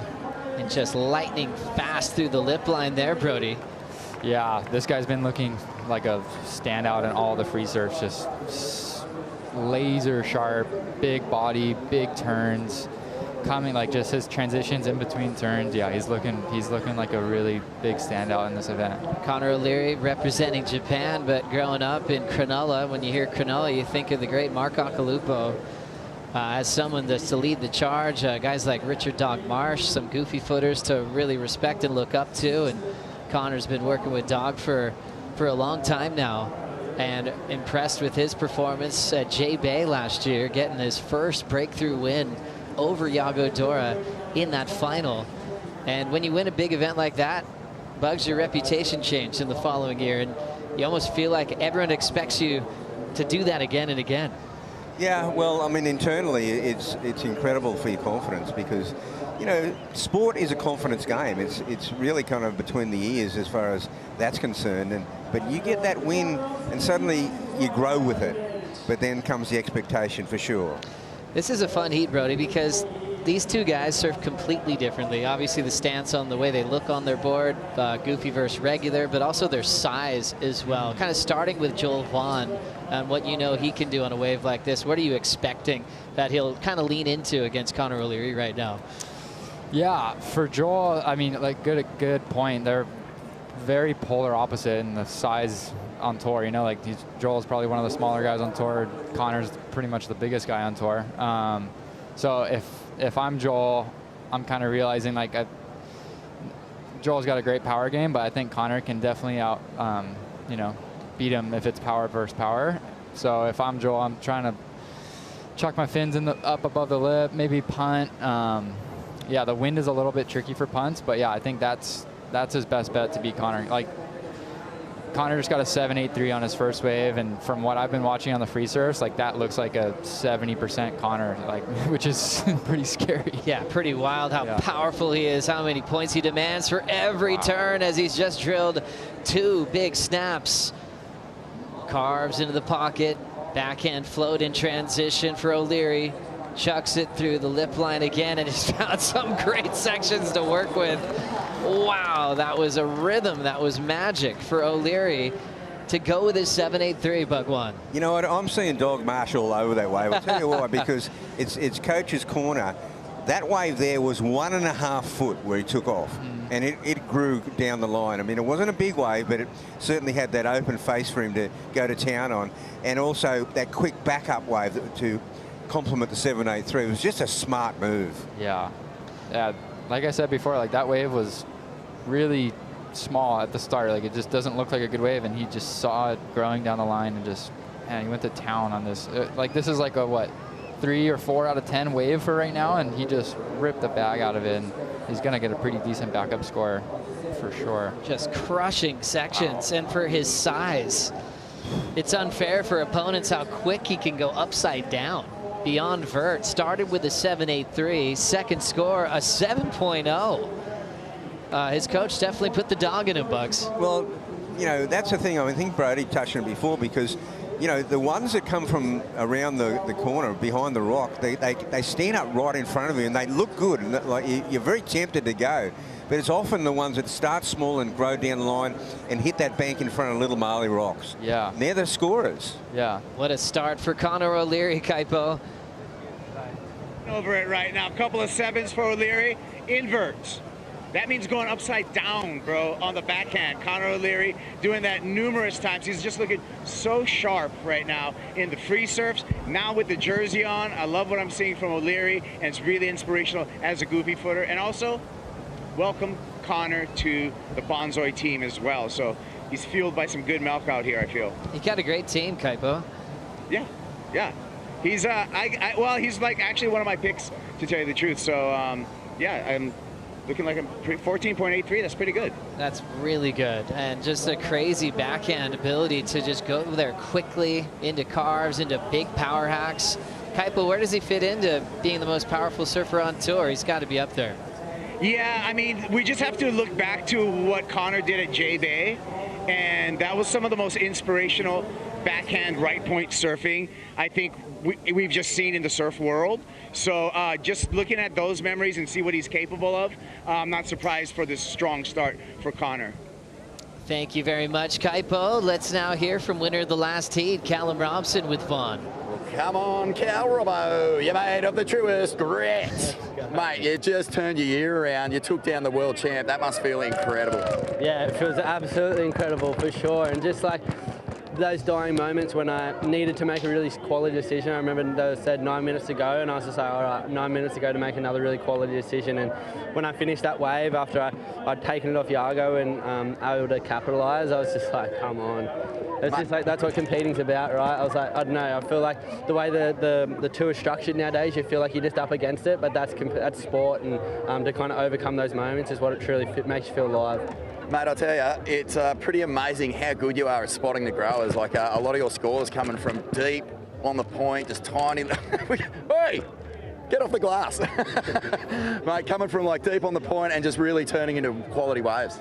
Yeah, well, I grew up here on the East Coast and now I'm south in Evans Head, so I'm used to surfing this type of wave. Probably not as quality down in Evans as old Snapper, but I'm still kind of, you're always looking for that similar shape, so I felt like I just had to trust my instinct and trust my read on identifying those waves, and my game plan was to say no a lot out there, just like say no, no, no, and then when I see it, go, pull the trigger, don't second guess it, you know what you're looking for, and just pull the trigger, and I'm stoked it worked out. Mate, how hard is it to get into that mindset where you trust yourself after the start that you've had? And sort of, we were talking about it just then, the sort of the win that George got has really sort of changed a lot of people's attitudes coming into these events. For sure, like I did the challenge series with George this last year, and just getting to see how real all of us are. We're just all humans, and to see him go all the way and do really well in that event, I guess, like you guys was talking about, just sparks a light in all us Aussie boys, especially our younger crew, because you got such like just high caliber surfers like the Brazilians, like Iago, Gabby, all these people that you look up to, and to be able to actually come up against them and put your best foot forward, and like George said, he just took so many of them down, so definitely lights a fuse in us that we can all do it, and yeah, it makes me super proud to be part of that new little Aussie crop, especially with Lobby just taking down Kanoa. Like, bring it on, let's go. That's sick, mate. Well, you've done a wonderful job to get past a huge hurdle there, and we know you've got that winning feeling here at Snapper before. Let's see if you can get it again. Yeah, for sure. I'm just stoked. Let's go. Awesome, mate. Hang on. Let's give these grommets a little moment. Ready?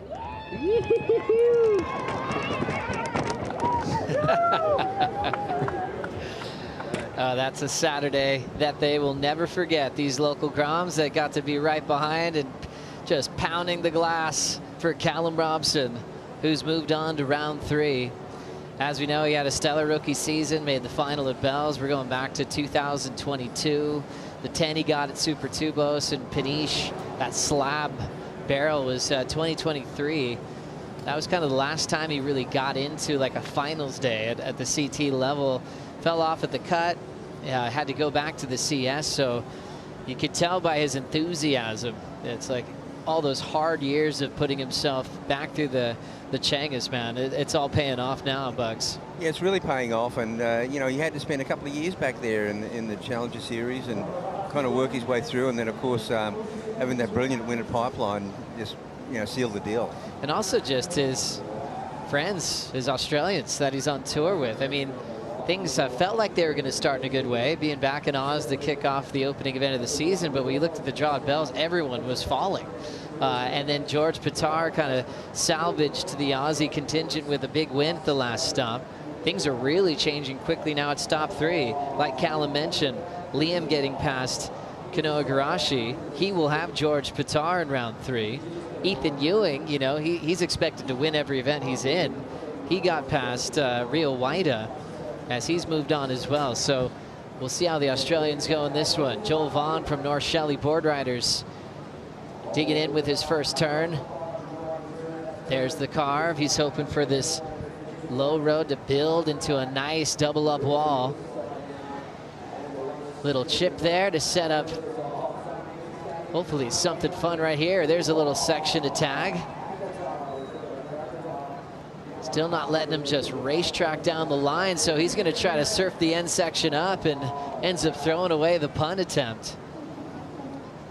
So Joel had the 3.83 start, and that'll be his second scoring ride, but he's got to break the combination. So really at this stage, Brody, since he knows what Connor's scores are, he knows he's basically surfing for the excellent range at the moment.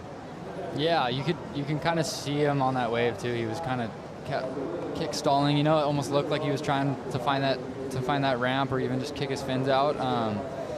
The wave didn't cooperate that well with him. I thought it was going to do that, you know, like kind of slow at the start and then really grow at the end, and it kind of grew, but it kind of had a few weird lumps in it. So I just don't think this wave was gonna, you know, wasn't an excellent wave. But you could kind of see right there, he just little kick stall looking for it, and then yeah, just had that weird lump in it. So yeah, hopefully he can get a cleaner one on the next one and give us a heat. Yeah, you kind of compared to those runners that Callum Robson had. He just had so much speed throughout, where Joel, you could tell he was searching on that one.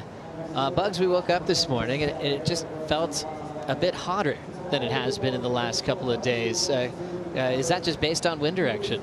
Yeah, we didn't have that morning crisp autumn southwest start, you know, that southerly southwest start that you often get here. What we had was overnight these squalls coming through out of the ocean, southeast and even easterly, and that's a warm wind. It's a warm subtropical wind, and so we you know, it's that's why you felt a bit sweaty at 6 a.m. Yeah, it was. You know, I guess there's a lot of winds that this wave can handle. Yeah. What is the direction that you absolutely want to avoid out here? Oh, please. Don't even say it. Don't even say it. I mean, on a northwest and a west, it's virtually unsurfable. I'm telling you, it's like there's so many ribs in the wave that it's broken up into about 15 different sections. And, you know, Brody, you haven't seen that because we very rarely get them, fortunately. Oh, that's great. Into a great part of this coastline. 4.67 for last of Joel Vaughn, 3.83 before that. Darren Hanley makes boards for these guys. One thing he said last night, as we go into the pit with Joel Vaughn, look at that line, and he's able to survive. The lip was trying to catch up with him and take him down, and gets dropped off the Red Bull ski right into a keg. And that is what you want to see happen, because, you know, getting dropped off kind of behind the rock, and there it was, to me, the first proper barrel. Yeah. First proper barrel of the event. Yeah. That was kind of the first one behind the rock, yeah, for the whole event. Yeah, interested to see where they'll go. Like, just the barrel up the top, nothing, no turns after, but this is full commitment behind the rock. If you fall, you can get seriously cut up. But yeah, that was he did well to hang on. That thing was not trying to let him out. And just the dynamics of that wave just taking away any runway into the pit, Brody. I mean, the skill set that it takes to be willing to airdrop with the rocks in the corner of your eye, that's impressive. Yeah, and there's a big, like, it's kind of hard to see on the webcast because it's so below sea level, but there's always a big backwash that's coming back at you, like a full foot wave coming back at you. Especially on the higher tide. The lower tide seems like it's not as much, right? Right, Rabbit? Yeah. Yeah. But yeah, he did really well to make that. I'm interested to see where the judges go for sure. And it's not like a traditionally super well established sand spit behind the rock at the moment. So it's going to happen kind of on the low tide for sure. But it's going to be closer to the rocks, as you said. I mean, it's not that far off the rock, so it's dicey, but that was a beauty. Yeah, that was fun to watch. Just his ability in the tube. It was a short ride, but meaningful. Judges think about it for a moment, and they'll give it a 5.17. So a mid-range score for the barrel from Joel Vaughn. So he's going to move on from that and try to get a better number here. Carving on a small section. Will it double up? He's got it going for him now. Reaching for the alley-oop. Foot disconnects on the top of his deck and loses that punt, something that he's famous for doing. He's even maxed out the score line on the Challenger Series for gigantic moves above the lip, and he'll look to reset now. Yeah, well, I mean, as Brady, you alluded to, he's going to have to get above the lip line to, you know, offset what Conor O'Leary's doing, or get a deep barrel. Yeah. Now, he kind of did both there in the in a 30-second space, but it didn't pay off. Yeah, I think he's got the right idea, and it only came through as a 5.17, and I think it wasn't like as square as it can be from back there, right? And it wasn't clean. It had a little white water, and it wasn't a super clean exit, but I do think that there's potential for an excellent score back there for sure. It's just all super rare, and you got to stay back there too, right? Because there's a lot of current moving, and I think there's definitely potential for an 8-point ride or plus if you could just airdrop into a big square, spit its guts out, you know. Like I think there's definitely potential for a big score back there. That's what we all want to see, and judges always send out notes for every event. They want to see some great barrel rides. We'll talk about that more as Conor O'Leary's just gone to town. First two waves, keepers blowing the back out of these lip lines. He is out in front with a 14.83 total. We'll be right back.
The Bonsoy Gold Coast Pro, presented by GWM, is brought to you by Bonsoy, official milk of the World Surf League, by IC Sunglasses, official eyewear of the World Surf League Championship Tour, and by Yeti, built for the wild.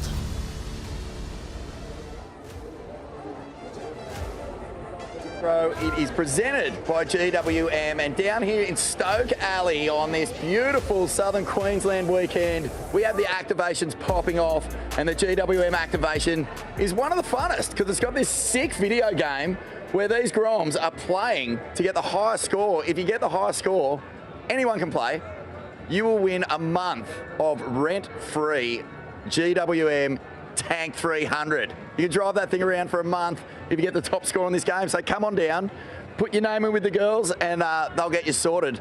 But let's not forget, this is what we're all about here with the GWM. It's the Tank 300, and with the Aussie treble almost coming to its conclusion, 2 surfers are going to be driving away in this unbelievable piece of high-tech, insane technology, weaponry, car, elite.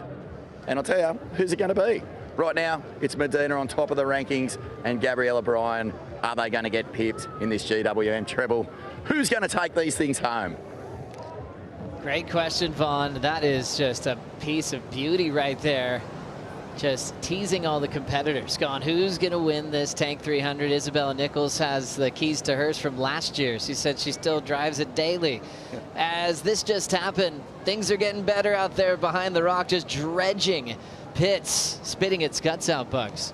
Yeah, well, this is what Brody, you alluded to. You get that wave there, and there's your 8-pointer. Yeah, and that one looks like it was going to let them do some turns as well. Yeah, yeah. If you can somehow combo up.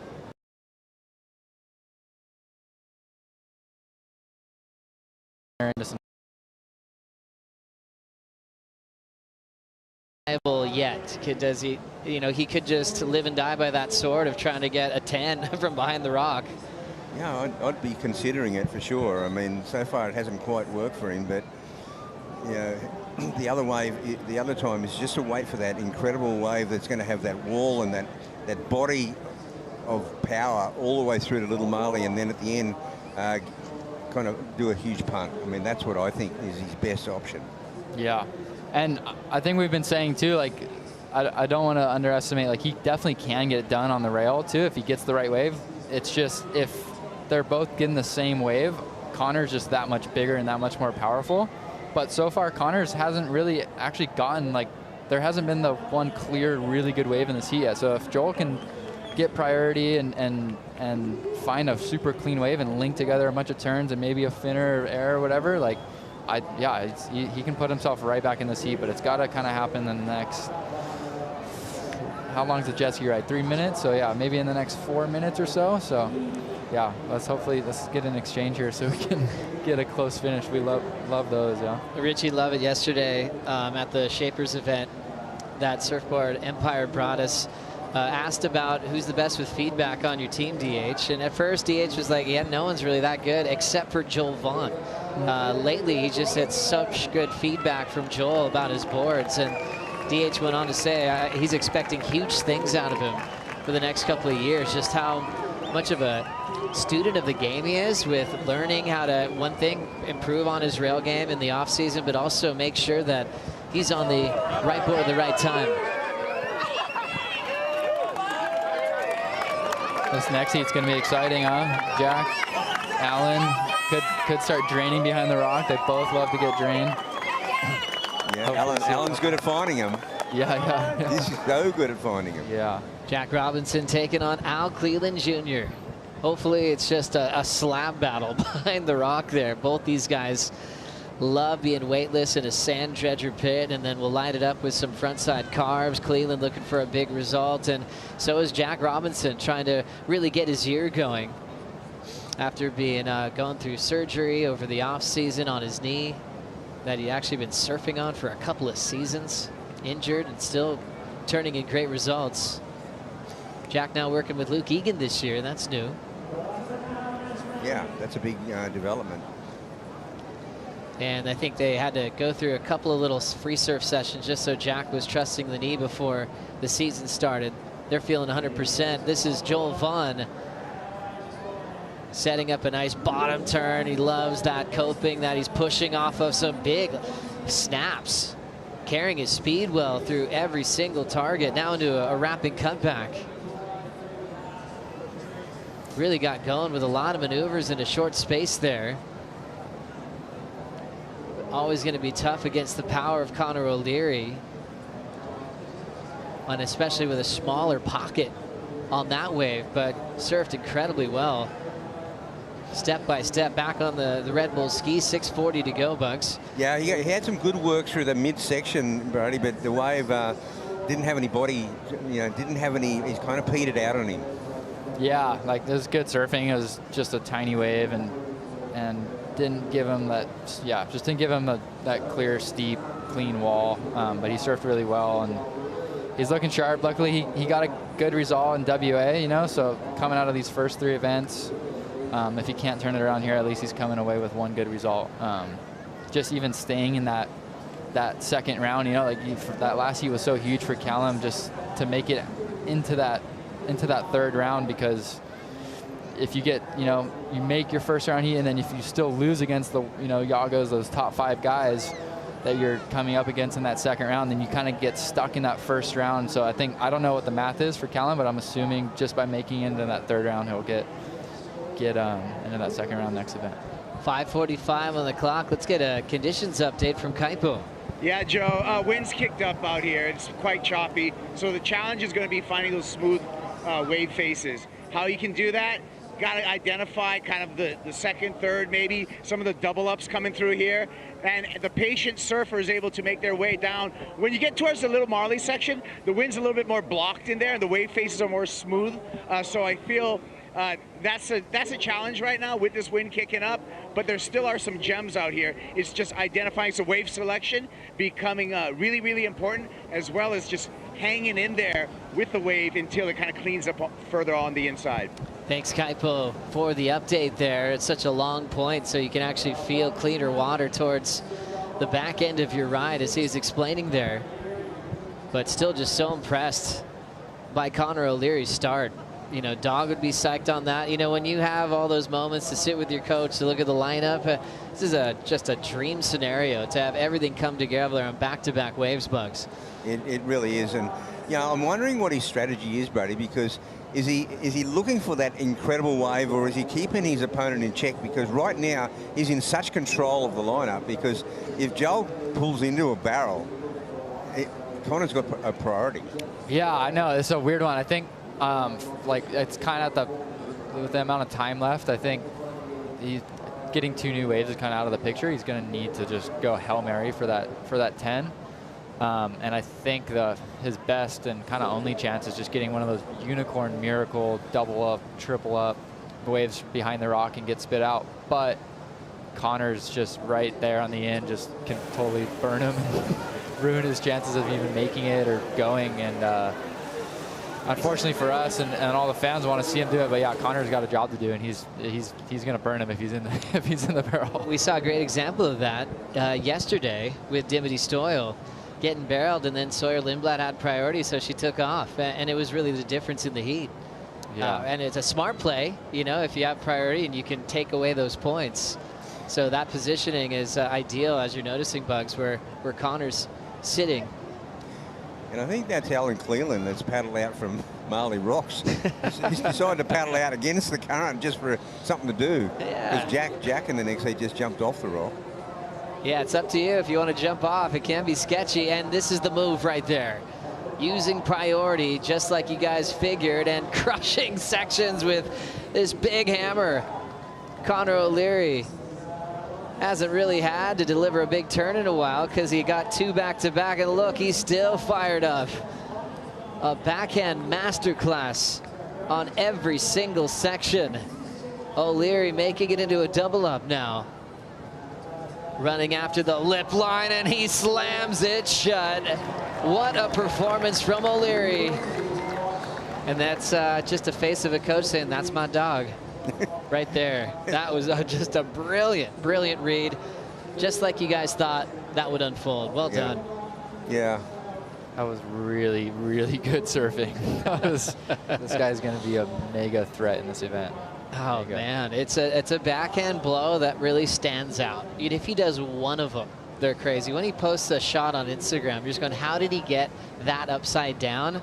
But to fire off a ton of them down the line, let's watch it again here, Brody. Yeah, it's really perfect surfing. I mean, even still, this wave's still not clean. Like Kaipo said, the winds come up a bit and it doesn't look as nice. And yeah, I mean, just when he gets a wave to just be patient and come off the bottom and explode, it's like there's not many guys on tour that have that explosion, like you said, Joe. But yeah, Joel needed, you know, in a perfect world, needed to sell him and not, you know, better, which is, yeah, he bettered for sure. And yeah, now he's comboed, so that was really good surfing. Connor finishes. He's still playing the game, checks his Apple Watch, knows that he has over a minute to enjoy what will be a victory. And 8.0 puts this one away. Joel needs 2 waves to win, and we're already down to the final minute. Tough way to go down for Joel Vaughn. It's never a good feeling leaving the contest by combo. And on the other side of that, Connor is just heating up, man. He's really showed how much hard work he puts into this, you know, in the off season, trying to just be a little bit better each and every year. And for all the heats we've seen of Connor, that was certainly one of the best he's had on the Gold Coast. Backhand looks great on this wave. I don't see a clear advantage on either stance, Bugs. Well, I think the backhand's been an advantage, actually, because it's not traditional behind the rock snapper. So far the barrel hasn't been in the game, and it's been, I mean, I know Callum in the last heat, he picked that perfect wave that down the line. I think the natural footers are going to have to be on the superior waves, because the goofy footers seem to be able to pick up waves that aren't that great, but because they get in that bottom turn, top turn, you know, kind of rhythm, they're point scorers. Yeah, and this wind too, right? It kind of it makes it a more even playing field for backhand and forehand. If it starts going into it a little bit more, not that guys won't, like Felipe's a freak and can do airs whenever, but yeah, I think without the wind being into the rights, I think it definitely makes it more of an even playing field. Wow, what a giant heat for Connor O'Leary. A very tough heat for Joel Vaughn. That last score, a 4.83. Left, needing a combination of numbers to move into the 3rd round. And we've set up an all Bonsoy matchup in round 3 with Callum Robson and Connor O'Leary. And Joel will reset for Raglan. He did do a strike mission there in the off season, so felt good there on his backhand attack, as he's looking for a big result at stop number 4 of the season. Good time to hang out with you, Brody Sale. Always welcome to come in the booth and talk surfing with us. Thanks, you guys. fun hanging. Yeah. Enjoy the rest of these heats. Hope you get some waves, my friend. Thanks, guys. See ya. Awesome. Next heat, Jack Robinson taking on Al Cleland Jr. Big crowd here on Saturday. We'll bring in Ronnie Blakey, Richie Lovett, and Joel Parkinson for the call right after this.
The 2002 Gold Coast Pro wrapped up with Coolie Kid Joel Parkinson matching up against American Corey Lopez in a head-to-head final.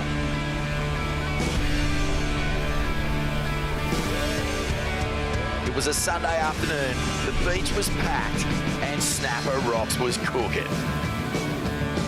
The 20-year-old Parkinson read the lineup masterfully, scooping straight into a 9.5. Parko was on fire, and his effortless style was on full display as the hometown crowd cheered him on. With under a minute to go, Lopez scored a nice little runner and did his best to manufacture a score.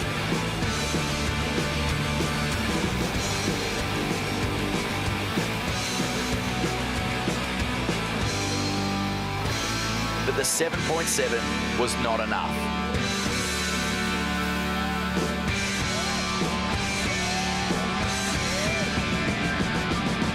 The Australian's dominant performance in the final earned him the event win and cemented him as the first of the Coolie Kids to claim a Gold Coast win. Once the celebrations wound down, Parko would leave the Goldie ranked world #1 on his way to a runner-up finish at the end of the year.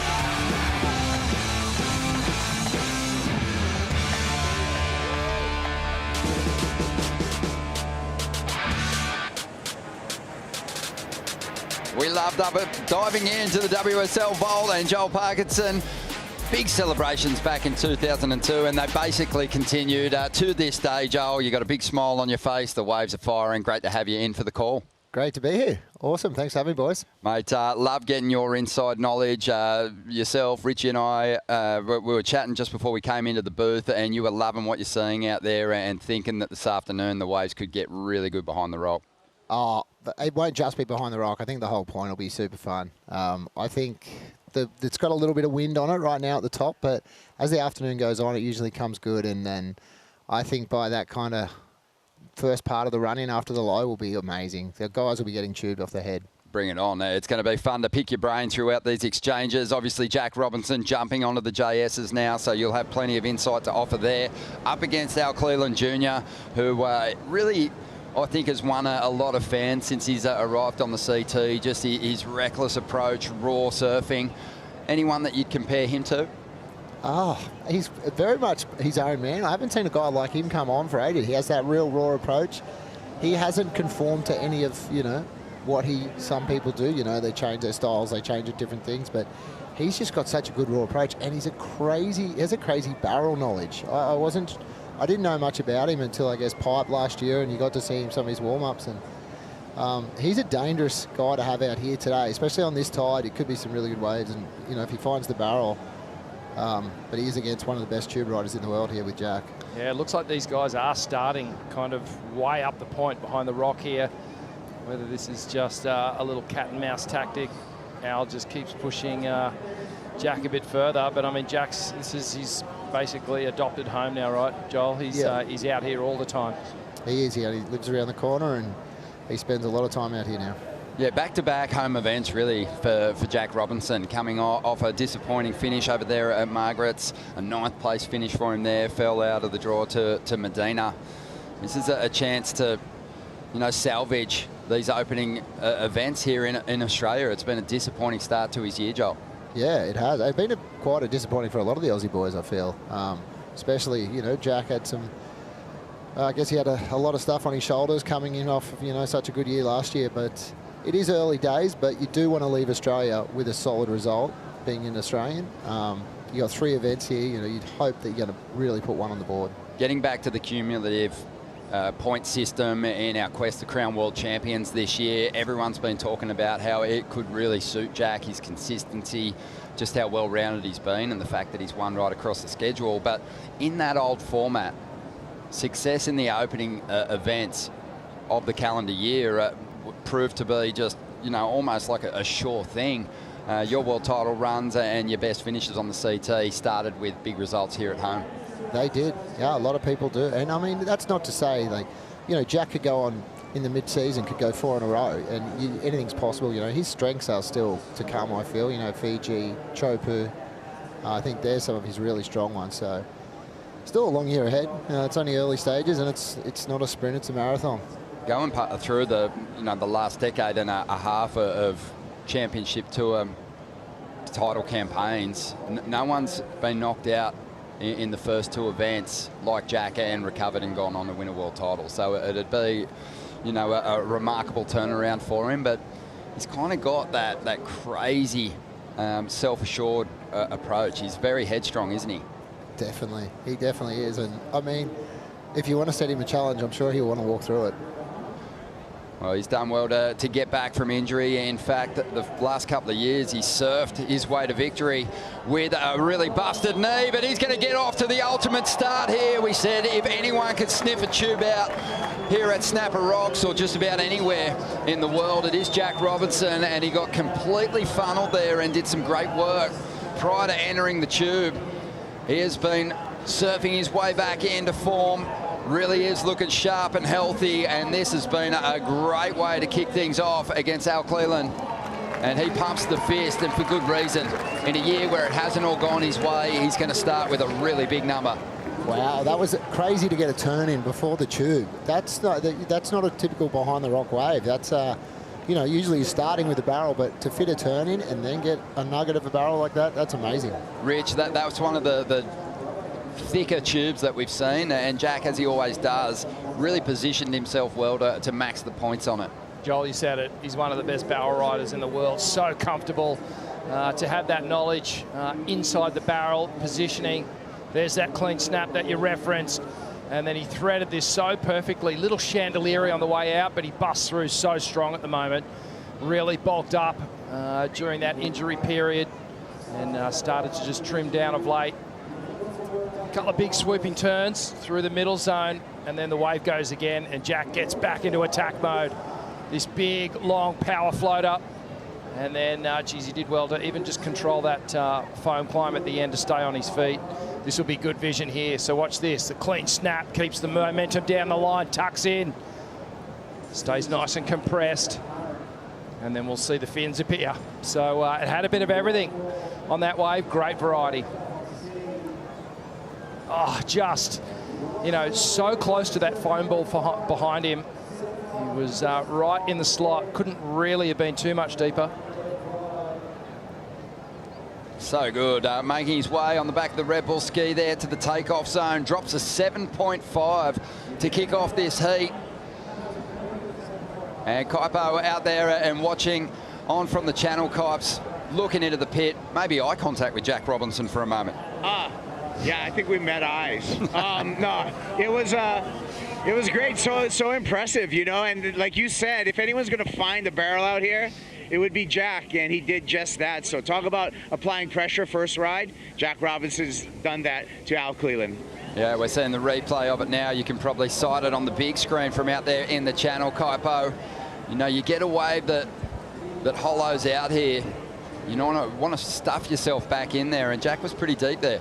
He is really deep. And you know what? The wave after that actually was a growler as well. Nobody on it, but yeah, Jack, just great performance, great clutch, great just read of that wave, Ron. 7.5 to kick things off. Ronnie Blakey with Richie Lovett, Joel Parkinson also in the booth here. And Parker, one of my favourite things about coming to this event is getting off the plane there at Coolangatta, rounding the turn at Kira and seeing that huge billboard of you, that amazing Corey Wilson image snapped while the finals were unfolding down at Kira in 2018. Big soul arch. And looks like you got your rig back in that same shape, mate. You've been training the house down, looking good. Yeah, mate. Kind of let it go there for a little bit. Oh, yeah, don't we all? Yeah, a couple of too many long lunches. But, yeah, no, I've been loving training. Here we go, maybe Jack having a look. Yeah, Jack looking to back up that 7.5, grabs the wall with both hands, finds the funnel, and gets back out in front, surfing with a lot of speed on a tricky section, releases a couple of decent turns. So this is the ultimate start now for the Australian, who wants to take a big result from this Aussie leg over to New Zealand and start his climb up the ratings and get back into title contention. Where's Al? That was another little grower right off the top of the bank there. And what I love about Jack, once he gets out onto this open face, is just how quick he does this little pivot snap right high up in the wave. Sends a lot of spray, and it's proven to be a really functional manoeuvre for him. This is just a repositioning wave down the line to get him to the ski. But it's putting these big moments on the wave as he goes down the line rather than just doing a bit of a check snap. It almost like he goes bang and puts a big moment there. Yeah, almost like it's like almost like a lip slide turn. It really is. Like this. This reminds me of this. Like, it's been 3-foot fun walls and they've been turning away. You knew it was going to turn into a bit of a barrel fest. I remember a heat years ago between Mick and Bede. Everyone was surfing, ripping down the point, and then all of a sudden the waves just clicked and it just turned into this tube fest. And it was an amazing heat where they were trading nines, but I feel like these two have come out and they're looking for the tube. Well, here goes Al Cleland Jr. And the surfer representing Mexico has some big rail turns, and as Joel said earlier, also a really solid tube rider. In fact, has had one previous heat with Jack Robinson and got the jump on him, and that was in Pipe, where Jack had a 10-point ride. So Al takes some confidence from that, but this wave, it's offering a lot of sections, but doesn't have the fireworks at the moment that we saw from Jack Robinson's last ride, but he's sticking with it, and this thing's running on forever. Wow, how's your leg burn? Yeah, you can see he was feeling it at the end of that ride, but that's going to be the start for Al Cleland. See if he can maintain pace with the Australian here. Yeah, he needed to just stay in this heat and try and keep pace with Jack, because incredible start there with that 7.5, and we're still waiting on another score. So let's have a look at the replay of Al's wave. Big swooping cut down to start off, and then a bit more of a hack where he holds that rail line. Big high roundhouse cut back with the rebound, and just some rail work transitioning all the way through to the inside. Little check turn. The wave goes again. And just a series of these open face swoops. That was a little more vertical. Shades of Chris Ward, maybe with a little sprinkling of the great Matt Hoy in there as well in the approach.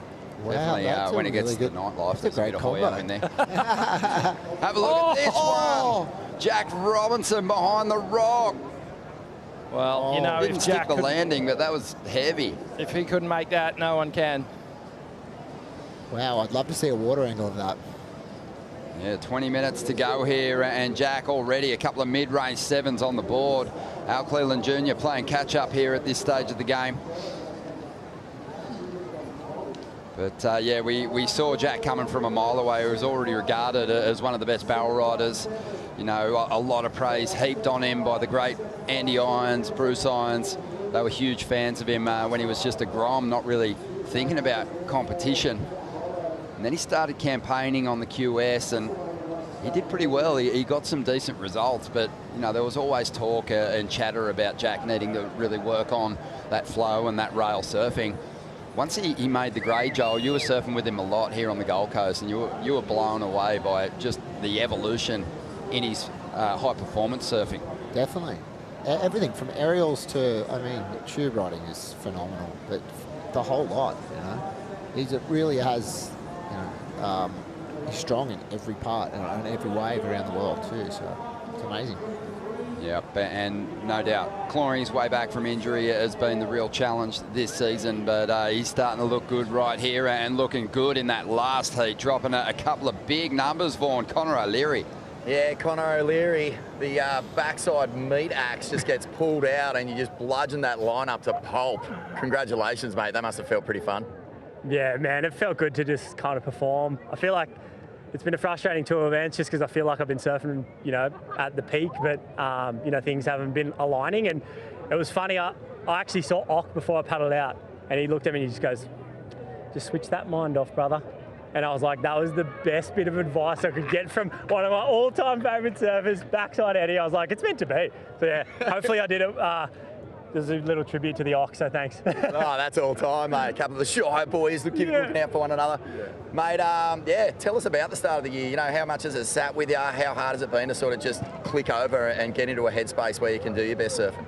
Yeah, I think it's just just a massive overthinker, and I just feel like I'm just constantly on that loop of when I feel like I'm getting a bit stressed, then I start overthinking and feel like I need to make the right decisions and be afraid of not making the right decisions. So just then I was just like, I'm going to get a chance. Like, just have a crack and keep rolling, use the ski for advantage and enjoy snapper with 2 others out. And you know, you really utilise that 35 minutes because you know, I want to spend more than 35 minutes out there with one other person. So that was kind of the theme that I set. And yeah, stoked I was able to just roll on a couple and kind of just get on the back foot and just really have a good honest crack. Yeah, you had a mean crack, mate. There was plenty of cracks going on out there. This morning I asked you, you know, is this going to be a day for the goofs or the regular footers? You didn't even answer, you just laughed at me. I took that to mean that you were going, it's all about the backside. It was honestly, the waves you got were just so beautifully scooped out, and the time that you had in your free surfs, you know, you were one of the standouts leading into this event, which says a lot because there was so much quality surfing going on.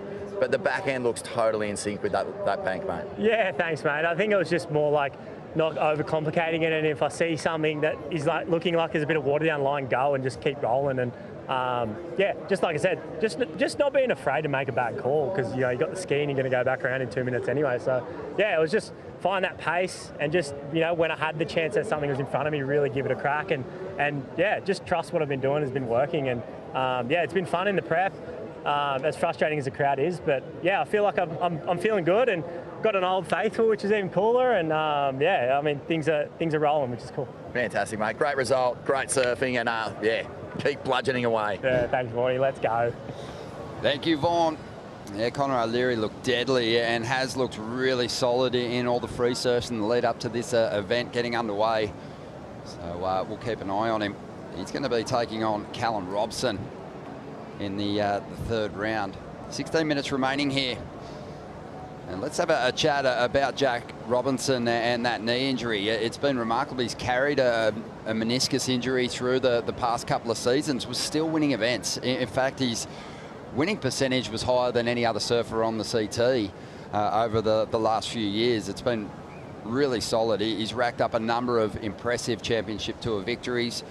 Get that Bond University athlete health check with the extended break after last year. He opted to get the surgery, and Joel, he's been doing a lot of his rehab in the gym in the building you live in, so you've probably seen a fair bit of him around, but sort of an extended period of time out of the water.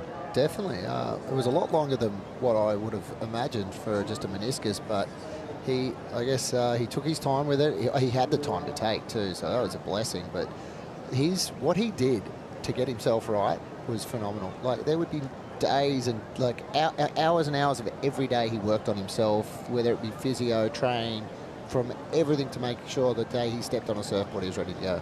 But he still wasn't surfing in January when the waves were pumping up here on the Gold Coast, so he's still right in the thick of his recovery, and I think we've seen him still getting back to 100% health, Rich, and 100% performance through the Australian leg. Yeah, absolutely.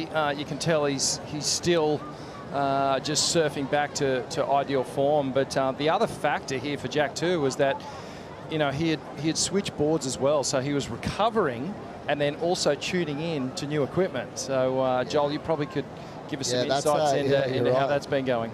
Just coming off an injury is hard enough, let alone putting another, you know, fresh equipment under your feet. Totally. He was even before the surgery, he was trying a few here and there, and he looked amazing. But then, I mean, he literally had to come back, and he started riding, you know, pretty much a mid-length just to cruise on. You know, that was his first few boards. I guess JS made him. Fun boards, but, you know, not going to win you a contest. Not going to work out here. Not going to work out here. So, Luke Egan played an instrumental part in getting you world title ready, and you had a couple of really successful years together that year where you were injured and battled Mick for the title in 2009. But Luke's now working with Jack, and obviously he was a big part of getting Jack onto those JSs as well. Yeah, definitely, and that's a great combo. Like, I feel like, because Luke and JS have a great relationship, and one of Luke's strengths is his board knowledge. He is unbelievable with board knowledge, and that's what, when you're at surf a lot with Luke and then you train with the guy and then he talks to your shaper, it's a really good thing to have. Yeah, he's also still surfing at such an elite level himself. He just, he's timeless. And Jessie Starling has tracked him down. I have, thanks Ronnie.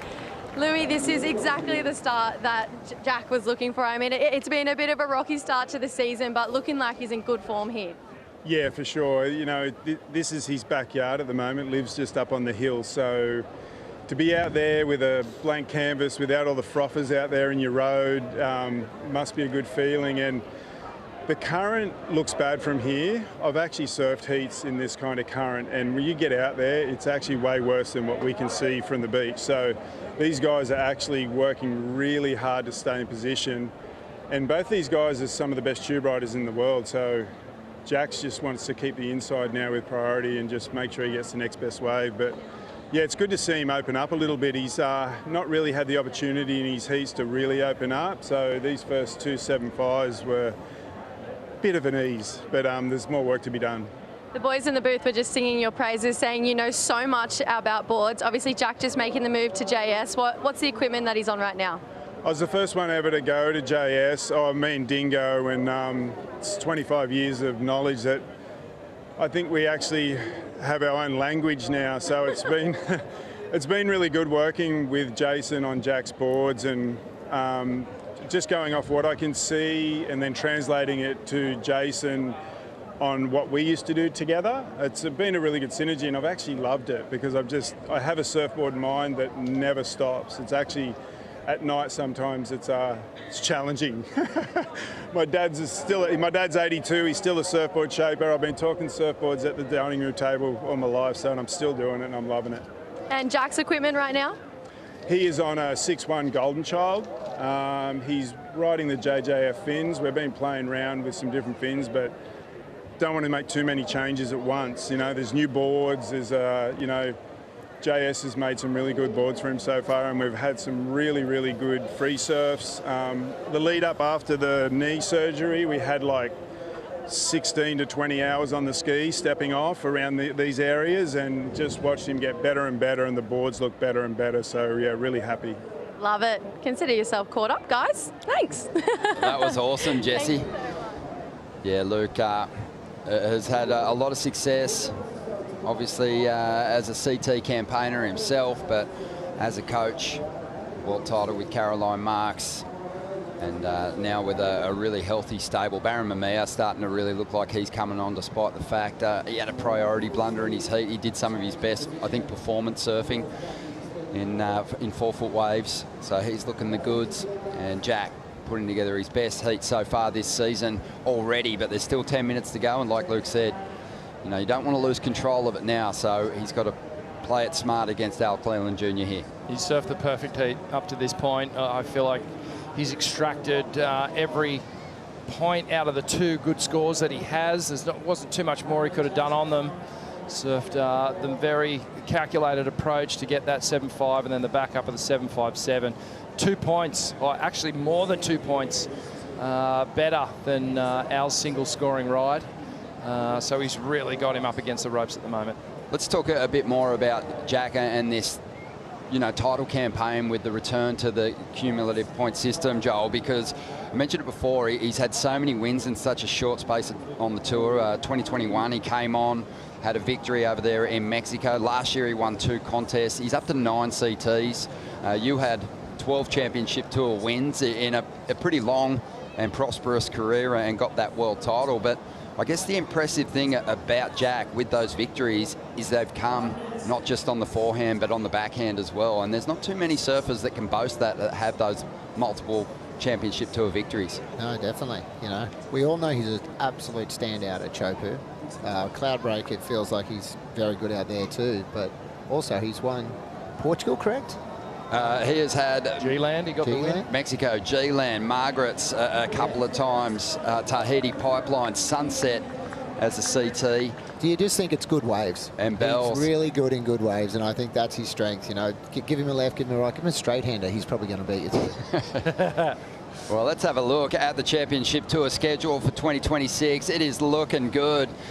And yeah, I think, you know, Jack's got plenty of time to turn this year around after getting knocked early in the first 2 events of the season. It's such a comprehensive schedule that we've got this year. We are, of course, at stop number 3 at Snapper Rocks. We'll head over to Raglan and then El Salvador after that. To round out the regular season, Brazil, Saquarema. Then we hit Chopu and Cloudbreak before we go to the high performance wave of lower trestles in Southern California. And then the postseason, we'll head to Abu Dhabi and Portugal rounded out pipe. And Joel, what do you like about this? You know what I most like, and I wish we had done this years ago when we were on tour, is that pipe is 15,000 points for the win. That is one of the smartest decisions I think they've made. I think that is what is, has the world title chatter around Jack Robinson running wild. Even though he's got the 2 poor results, in effect, it's still like the WSL finals for Jack. If he can get within striking distance, has a mathematical chance when he gets to pipe, it's going to serve him much better than, say, going into trestles in the WSL finals. Fiji, we expected a little more from him, but again, he was surfing with an injury, and he had a lot of work to do to get himself to that final heat. That is a really cool schedule. That's, there's a couple of things, I really admire some of the things. I'm actually, to be honest, I'm actually not that big a fan of this, the way the surfing's tried to do the first 4 heats. They look really tough. That looks a really scary spot to be in.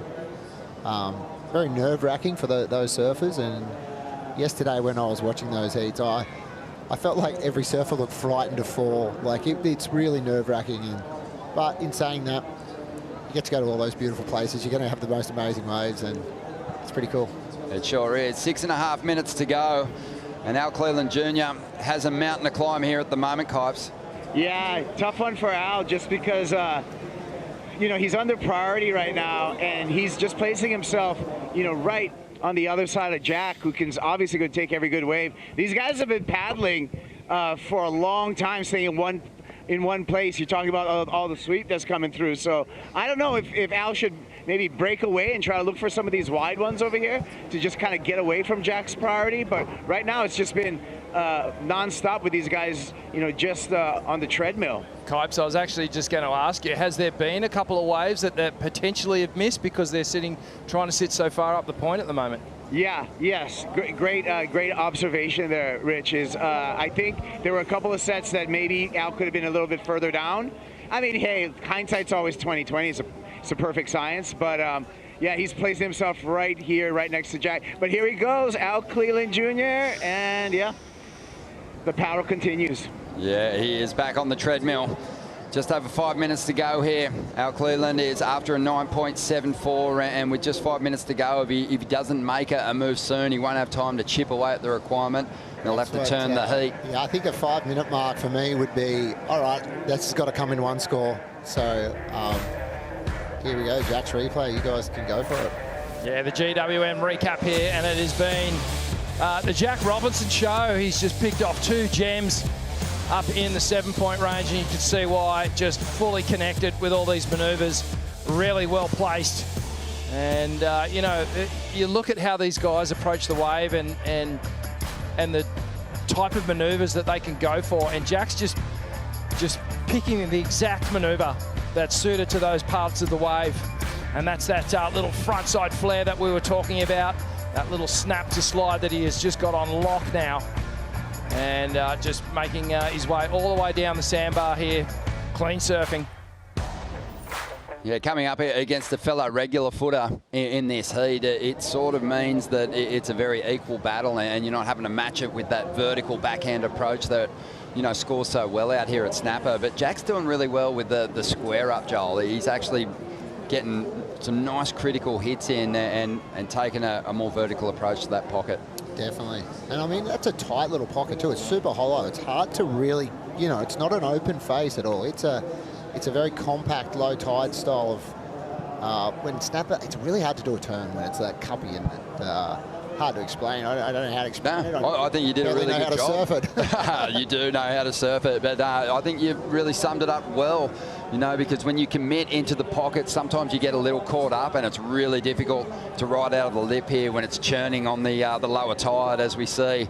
Al Cleland, just some frustration shining through here, just over 3 minutes to go. Yeah, the body language tells the story of this one. Al Cleland just frustrated, not getting the opportunity, being a little bit wave-starved, and perhaps positioning in the lineup is something that will be reviewed at the end of this heat. Kind of a bummer. Eh? You would have thought he was going to have a pretty good heat of constant waves, and I would have thought it would have been a good heat for waves the way it started, but it kind of fell apart and it's been slow. Yeah, you can see the results for 2026. Al Cleland Jr., the Mexican, had bowed out with a 17th at Bells, backed it up with the exact same result at Margaret River. It looks like he's going to walk away here potentially with another 17th, so really yet to get his 26 campaign underway. This will be frustrating. This starts to eat away at the confidence, starts to eat away at your momentum, and you feel like you're just falling down a mine shaft. He needs to really bounce back once we get to New Zealand if this doesn't go the right way for him. Yeah, the return of Gabriel Medina and coming in as a lower seed than he usually is has, you know, really caused some havoc for both Jack Robinson and Al Cleland this year. Al's been the roadblock. Medina's been the roadblock for Al in the first two events. That's just such a difficult draw. As we see the three-time world champ gearing up, he is looking so fit at the moment. And yeah, looking forward to seeing what he can bring to this lineup. I mean, he's got a really interesting heat up against Morgan Siblick, who has been blowing minds here in the lead up to this event, Joel, just lighting up the free surfing sessions. Definitely. And 6 months ago, I was like, Morgan's going to do really well here. He's been lifeguarding here for quite a while. He knows it. He surfs it all the time in his lunch break. He probably has too many extended lunch breaks, actually. He's always out there. So I'm really excited to see this heat. I really want Morgan to do well, but, mate, he's up against the hardest person in the event right now. That's right. That's heat 13. We've still got another big clash coming up that we're looking forward to. Leonardo Fioravanti up against Seth Moniz. But this has been a really difficult heat for Al Cleland Jr., Jack Robinson, back-to-back mid-range sevens to kick things off. And it's just to assume that position of control out the back with priority. Just own this lineup. 9.74 the requirement for the 23-year-old. Yeah, be the biggest number that we've seen in the event so far, if he does get it. Problem is he needs a wave, and the clock's going to beat him here, 30 seconds. Has there been a 10 yet this year? No. There hasn't been a 10, has there? No, there's been a couple of incredible moments, though. Probably the biggest individual moment, Yago's Indy rotation down there at Winky to overcome Medina in a clutch moment, but doesn't look like we're going to see one of those opportunities here for Al Cleland Jr. Not a whole lot of set wave action rolling our way as the onside announcer starts calling this one down. And a really strong return to form for Jack Robinson right when he needed it, Rich. Yeah, he's looking good, isn't he? Each heat, he just seems to get better and better. And perhaps a little mental hurdle as well, just getting out of that round. Kind of feels like the tyres are just starting to warm up on the track for Jack Robinson. The support group, Matty Bemrose and Luke Egan, really, really happy with that. Frustrating for Al. Just really didn't get too many opportunities to really dig into the heat. You can see the body language here. The shoulders are low. But that man there, great heat. Looking strong, powering on through to the third round. Joel Parkinson's going to stay with us to call this next heat. It's going to be the Italian Leonardo Fioravanti taking on Hawaii, Seth Moniz.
The Bonsoy Gold Coast Pro presented by GWM is brought to you by Bonsoy, official milk of the World Surf League, by GWM, official automotive partner of WSL Australia, by Breitling, official watch and timing partner of the Bonsoy Gold Coast Pro presented by GWM, and by IC Sunglasses, official eyewear of the World Surf League Championship Tour. Ronnie Rich and Paco here for the call as we see Jack Robinson hit the beach. He gets absolutely swamped by the Groms. He's buzzing, big smile on his face for good reason. Putting together a solid heat, getting the jump on Al Cleland Jr. and powering into that third round for just the second time this year. Wants to crack the finals here on the Gold Coast. So good to be back here at Snapper Rocks. Joel, what's it mean to the local community? Oh, mate, that's great. We need a...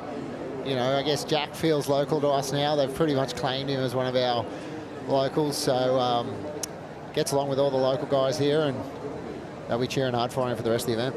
Most definitely. Another big clash here. Leonardo Fioravanti done a number of laps on the CT, proven himself to be a consistent performer. And Seth Moniz, he is just searching, I think, to get himself back to the later stages of some championship tour events. A former pipe runner-up. And yeah, he's just been struggling with confidence, and this probably isn't going to help Leo Fioravanti. Locked in deep, but this one's going to stretch out. He's not going to find the exit. Just a bummer the wind didn't come a little bit more from the south. It's got quite a chunk of east in it today. It's just it's kind of clamping those things down.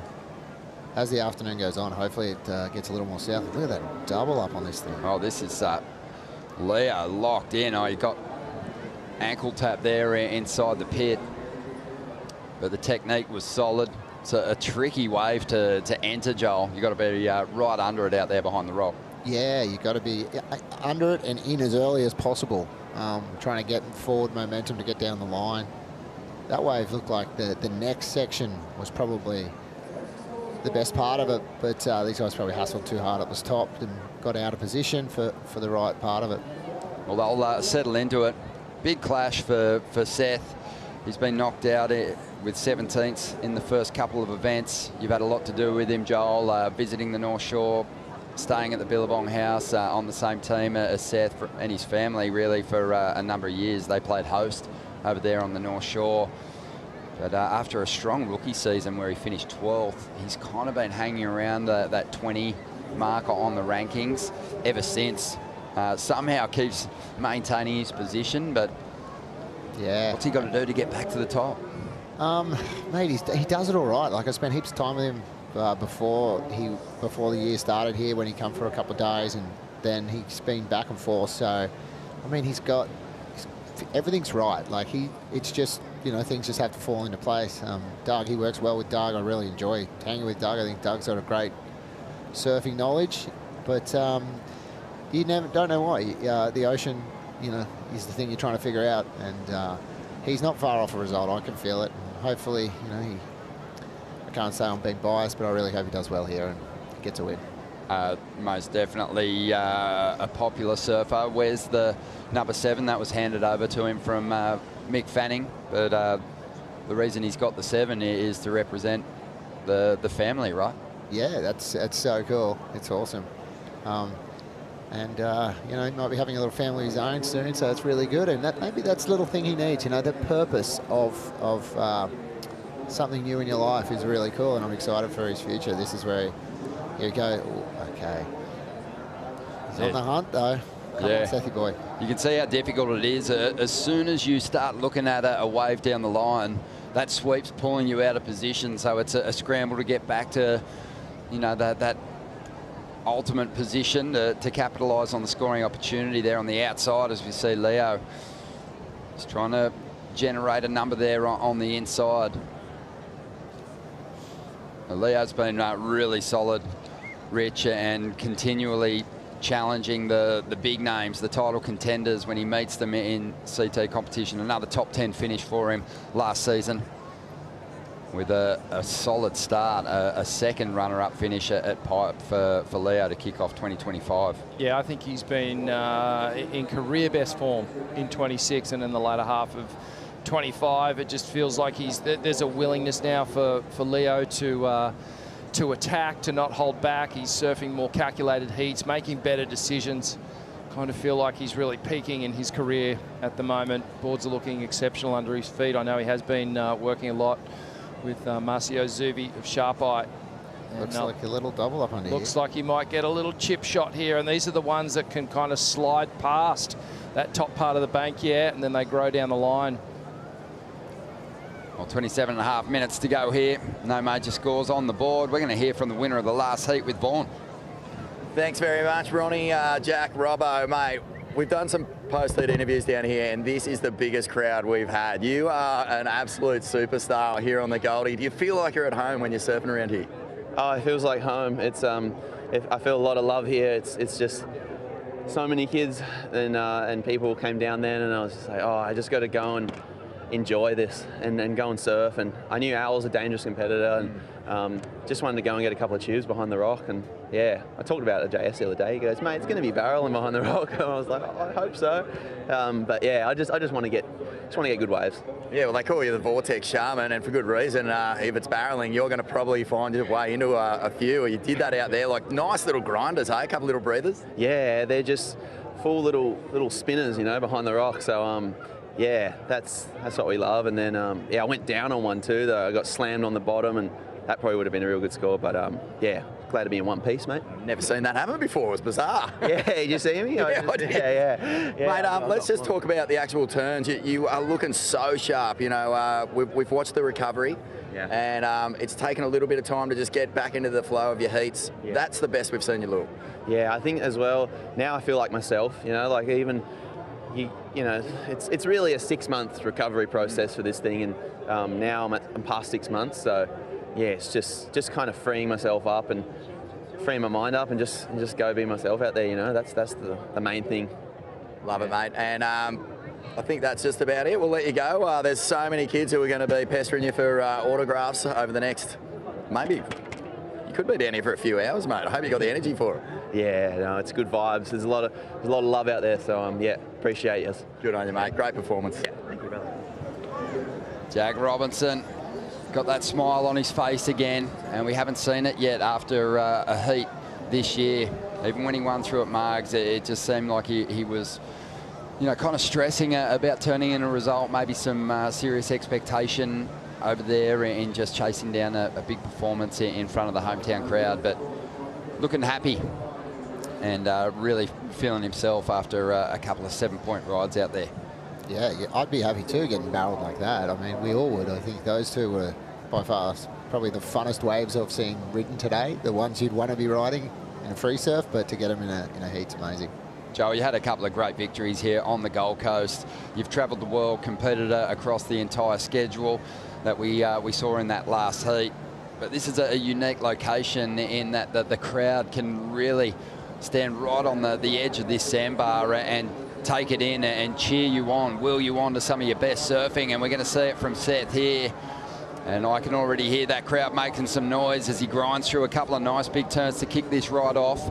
The wave does slow down for a second, but Seth's going to stick with it and hope that it reels off again. And here it comes. Tricky, punchy section, but he does extremely well. Great control to stick that move. And now tucks in for just a little bit of cover there on the inside and calls for the ski. But it's awesome when the crowd comes down on a weekend here at Snapper. Definitely. Yeah, I mean, it'll be crazy here over the next few days. And tomorrow probably being a Sunday, it's going to be even crazier. I mean, waves are going to be pumping, so many people. And they all stand on the rock, and you just know their set's coming. It's quite intimidating as an athlete to be sitting there. You're trying to be calm and take all the noise out of your head, but with a crowd like that, you can't really get away from it. Solid combo, Rick, to kick this one off for Seth. Yeah, I was about to say that opening combination from Seth is really, really cool. They were both different turns, and that final turn there was really spicy as well, similar to that approach that Jack Robinson had, where he does that little pivoty flare, really tight radius turn snap on the forehand. Beautiful fan of spray coming off Seth's board there, And yeah, this is going to be an okay number. It'll be the highest number of the heat so far, but still a long way to go. 25 minutes on the clock. 23 minutes, excuse me. You think about some of the right-handers that we have on the tour schedule and the different characteristics in those rides. Take trestles, lowers, for example, a very forgiving wave, and you can attack that lip and you're going to ride the transition out of that wave pretty easily, even if it's doing its best version of breaking top to bottom, which is kind of rare there. But here, ditching the fins like that on a cupped out section that's reeling across the sandbar, such a technical move to go for, isn't it? Yeah, it is. There's such a fine line between, you know, poking in or not getting, you know, going over the back, and it's a really hard one to do. I mean, snapper is a high performance wave, but on a dead low tide, it can be quite a difficult one. Most definitely. 4.67 for Seth. You know, and at this point, it's not a bad number, considering we're more than 10 minutes in now, and we haven't really seen a whole lot. Leo now looking for a response here. Just goes to the rail a couple of times, waiting for this wave to steepen. There's a more aggressive hack as he starts to unleash on the inside. It's surfed with incredible speed in the first event of the season down at Winky, dropped good scores and overcame a tough opponent. But that was really just a great indication of the touch he's got at the moment. This is the difference. There's an extra little bit of sting and some more power and speed. Just that thrust as he goes through the turn. And it's something that we haven't seen from Leo. But in more recent times, he's really polished that up and perfected it. Again, this is just a little repositioning wave to get onto the ski. But that three-turn combination through the back half of that wave, really impressive. Good wave selection too. He saw that, the double up in that. I thought he was going to go for tube at the takeoff. But so did I. So he just knew that thing had a wall that was all the way out to sea and teed off on it. Yeah, no, I think it was a good choice of staying away from the barrel and really just hunting those snaps down the line. The other thing, as we were talking about on those snaps, as we start to see some of these sets unload, it did look like Seth down on the one before. Yeah, it looks like he pulled in but didn't come out of it. Is making sure you do that snap with enough speed so that you don't lose yourself down the line as we look. Oh, Seth Manise just gets caught in the lip, didn't even get the board under his feet. Look at the backwash that was about to hit this thing too. That would have, even if he got to the bottom, I don't know how he would have got around the backwash that was going to get that thing. Kaipo, how did it look from the lineup? It looked like some abuse to me. That was that was heavy. I mean, Seth handled it well. I think he's used to heavy water, but that was just a grinder full abuse. I mean, I guess in the booth, Parko, you could probably speak to that. Like, what's that like? Going down right there.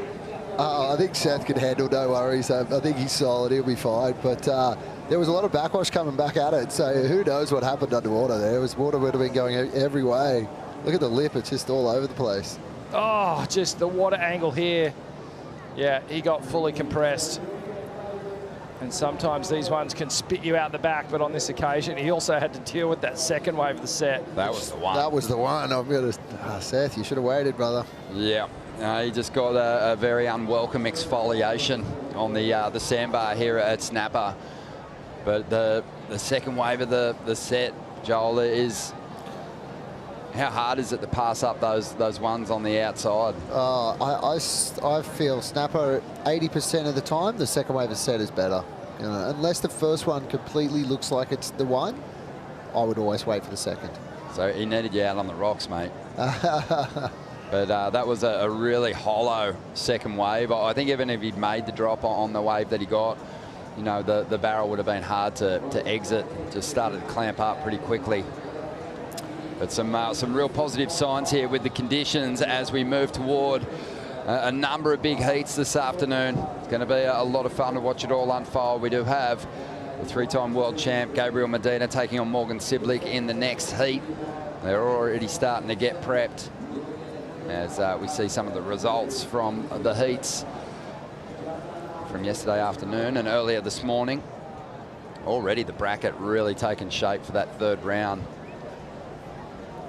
And a big response from the Australians who haven't had much to celebrate other than George Pittar's victory. He's been sort of holding it down on this Australian league. Other than that, it's domination from the Brazilians again at the top end of the ranks. Definitely, you know, the Aussies really need to start to perform, you know, otherwise the way it's going, it's going to get away from them.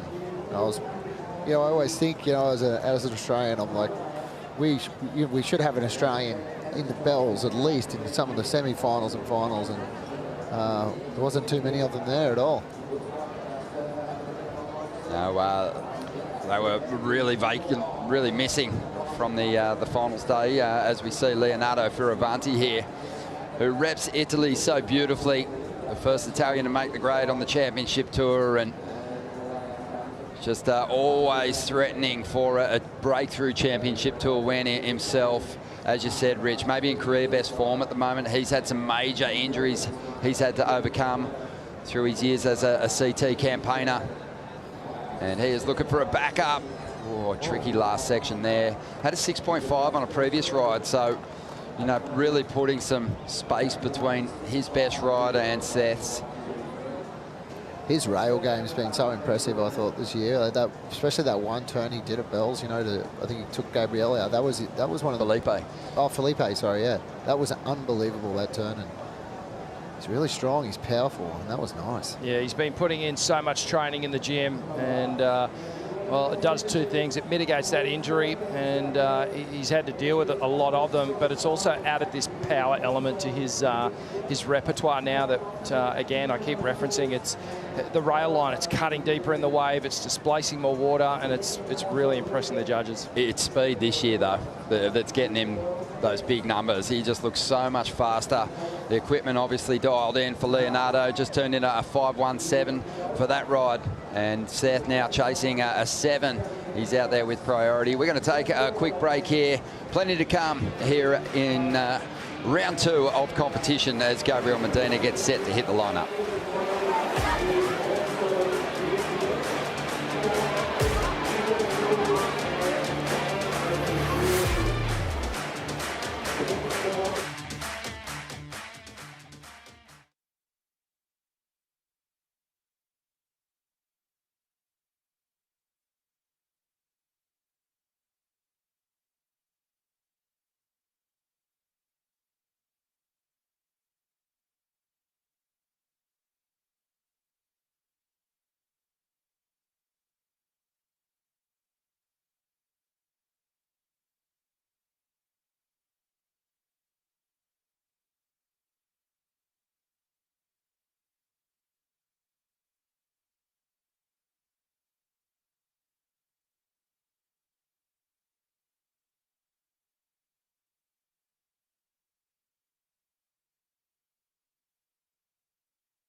In 2003, 22-year-old Dean Dingo Morrison got it done. In the semi-finals, Dingo came up against fellow coolie kid Nick Fanning. As the hometown crowd cheered for the fight, Dingo was able to take the heat win to reach his first CT final. Even the previous year's Goldie winner Joel Parkinson was loving it. Dingo would face off against 1999 world champion Mark Occhilupo in the final.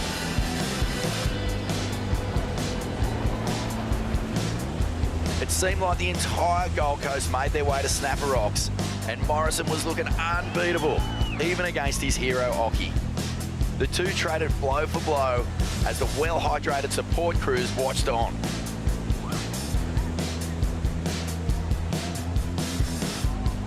After opening with a 9, Dingo would go on to better it with 2 more 9+ rides, tallying up a heat total of 18.96.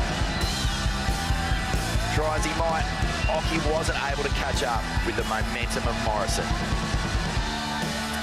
In 2003, Coolangatta celebrated as Dean Morrison got it done and became the second coolie kid to win the Gold Coast Pro.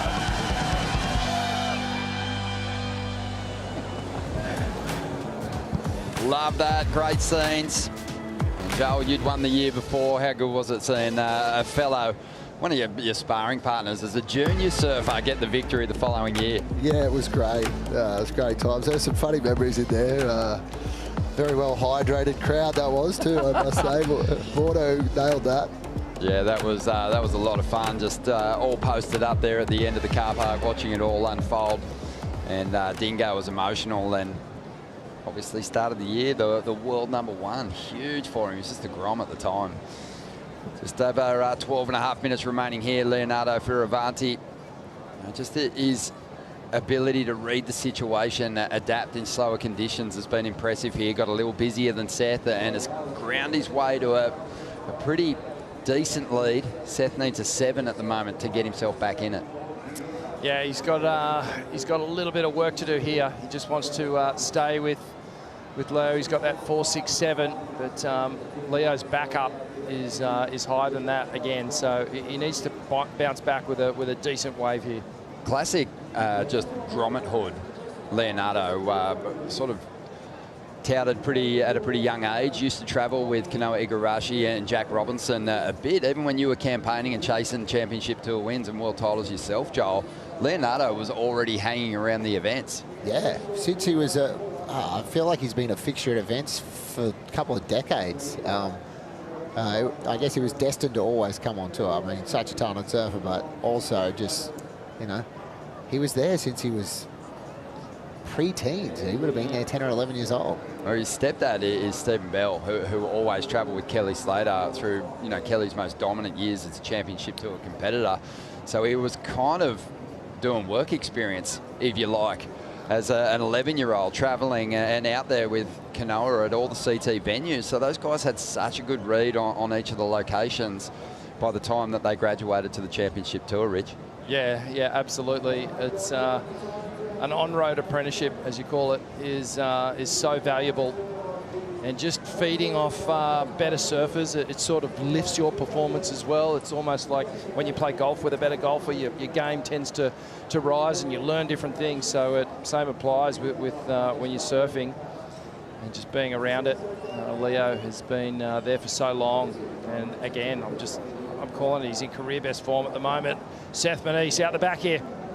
Yeah, Seth looking to lock in super deep on this section. And I mean, you talk about doing work experience, and Seth was born into a surfing family. His dad competed on the CT. His brothers are all exceptional surfers. Josh, Isaiah, Micah. His sister is a multiple world champ longboarder. So, yeah, I know they're all tuned in watching there. Seth locks in, but no chance of an exit there, Joel. No, that was a kind of a tough wave. I mean, he didn't have priority anyway. I think what he's done now is probably got himself in a better position for sit on this side of Leo and try and get one under priority, and while Leo's trying to strangle the heat from here. Yeah, I think too Seth's got time to chip away at this requirement. He's certainly capable of turning it with a single ride, but the danger is Leo improving on his 5.17 here. So Seth at this point can still do it with 2 rides. We're here at Snapper Rocks, obviously way down the line as Medina gets set to hit the beach. Way down the line, Kira's probably got some waves today too, Joel, and we're going to be treated to a little heat, a little battle of the breaks, if you will. Yes. Snapper Rocks versus Kira at the event. Tell us a bit more about that. Yeah, so Mick and myself have a Kira versus Snapper heat. As he's a Kira board rider, I'm a Snapper board rider. So we've got a couple of Groms with us as well in the heat. So it's going to be exciting. Hopefully we'll get to do that on Monday when on finals day, possibly, if it is finals day, or Tuesday, whichever day. They both look really good for waves. So here we go. Seth having a look at a grower here, but yeah, it's all part of the celebration of 50 years. WSL's 50-year expression session. Snapper surf riders up against Snapper board riders up against Kira surf riders. Joel Parkinson and your team will be Sammy and Caden. A couple of really talented Groms joining you in the lineup. Yeah, definitely. And Mick's got a solid little team himself. He's got Eliza Richardson, Jesse Ferguson. So that's going to be a lot of fun. And last time we had the Heritage Heat up at Burleigh, you kind of waxed Mick. Yeah, I know. The eyes rolled back, full crocodile eyes, and took him down again. And then, but who knows? You know, I always say, "Oh, we don't care. We don't care about competing days are over. We're not competitive." And then all of a sudden, a Rashi goes on, and it's all over again. I feel like it's gone. You know, if Mick puts the knot in the Rashi, that he means business. Our cyborg comes out again, and I got to go all the way through a whole lifetime of dealing with him like that. Well, hopefully he shaves his head again. Yeah, exactly. That usually meant that he was entering cyborg mode. But that's going to be a lot of fun, and we'll drag Mick into the booth for a couple of heats at some stage too, and hopefully we can get you back too, Joel. 7.5 minutes remaining here, and it is Leonardo who, you know, despite, I think there's always that anticipation of getting out here and getting this line up to yourself, but sometimes you've got to work with the conditions on offer, and it has slowed up with the set waves at the moment, Joel. What do you think's going on out there? Oh, I think it's just the tide right now. I think it is such a run out of the tide. We've still got just an hour till it bottoms out. You know, ideally, perfect snapper would be the low tide incoming, which is going to be about an hour and a half to 2 hours from now. It should be really good, but this is, I mean, there's still going to be quality waves out there. They're just not going to be as few and far between kind of thing. Well, here goes Leonardo now, trying to improve on a 5.17. Can really put the torch on the Hawaiian, and with turns like that, he's on his way. A lot of power unloaded here from Leo, and fitting it into that cupped out face. So impressive as he moves through to the inside now and continues to tee off. Nice sequence of turns, great combinations there. And that will be better than the 5.17. And with 6.5 minutes to go, the requirement is going to grow for the young Hawaiian. Yeah, it's a nice tidy wave for Leo. That first turn, I'm actually kind of baffled how he wrapped his board all the way back in such a tight, pockety little part of the wave.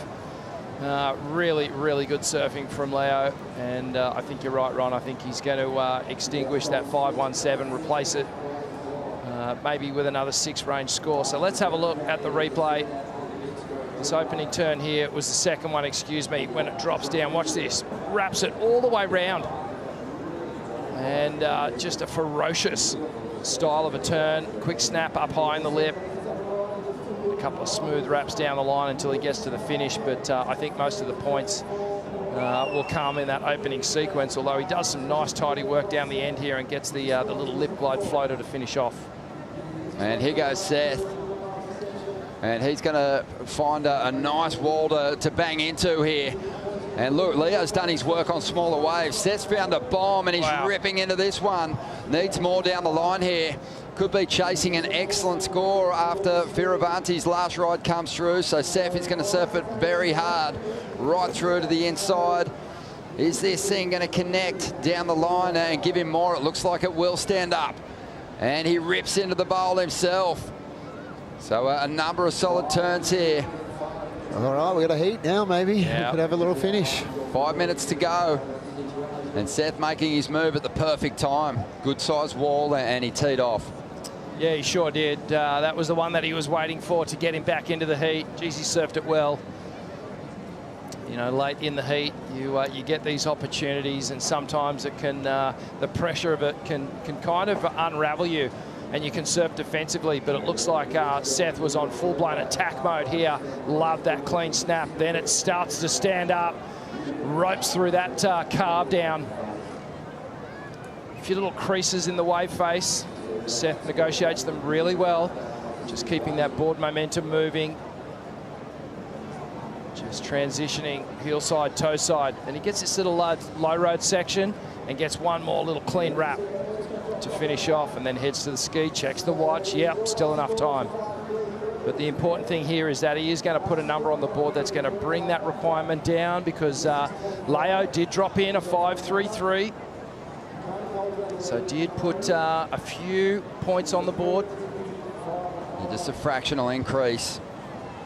But any extras you can get can be the difference in the dying stages of these heats sometimes. But it'll be interesting to see what kind of credit Seth gets for picking off a bigger wave and that's what I think. You know, playing into it. To me, there was an extra point in it just for being a bomb set. You know, everyone's been on these kind of doubling up small ones, but looks like we've got a good set coming out the back too. 6-point ride for Moniz, and he is now only looking for a 5.84 with just over 3 minutes to go. So Leonardo Fioravanti, he's been grinding his way into the lead here, but there was always the danger taking those smaller rides that Seth might connect with a set. And on the outside, Leo swinging, and he's going to duck into the pit. I think he butchered it. Oh, no. He got lost. We saw his board go over the falls, but it looked like he'd landed in the perfect Is there spot. two in this set? No. He's going to take a chance on a little rebate here and see if it doesn't grow down the line. He's looked really strong with the open face turns, grinds through a nice cut down there, attacks the lip and has the speed to get back out in front. A nice re-entry on the foam, into a layback, finds some release in the tail. Now looking for the big finish and plants it on the end section.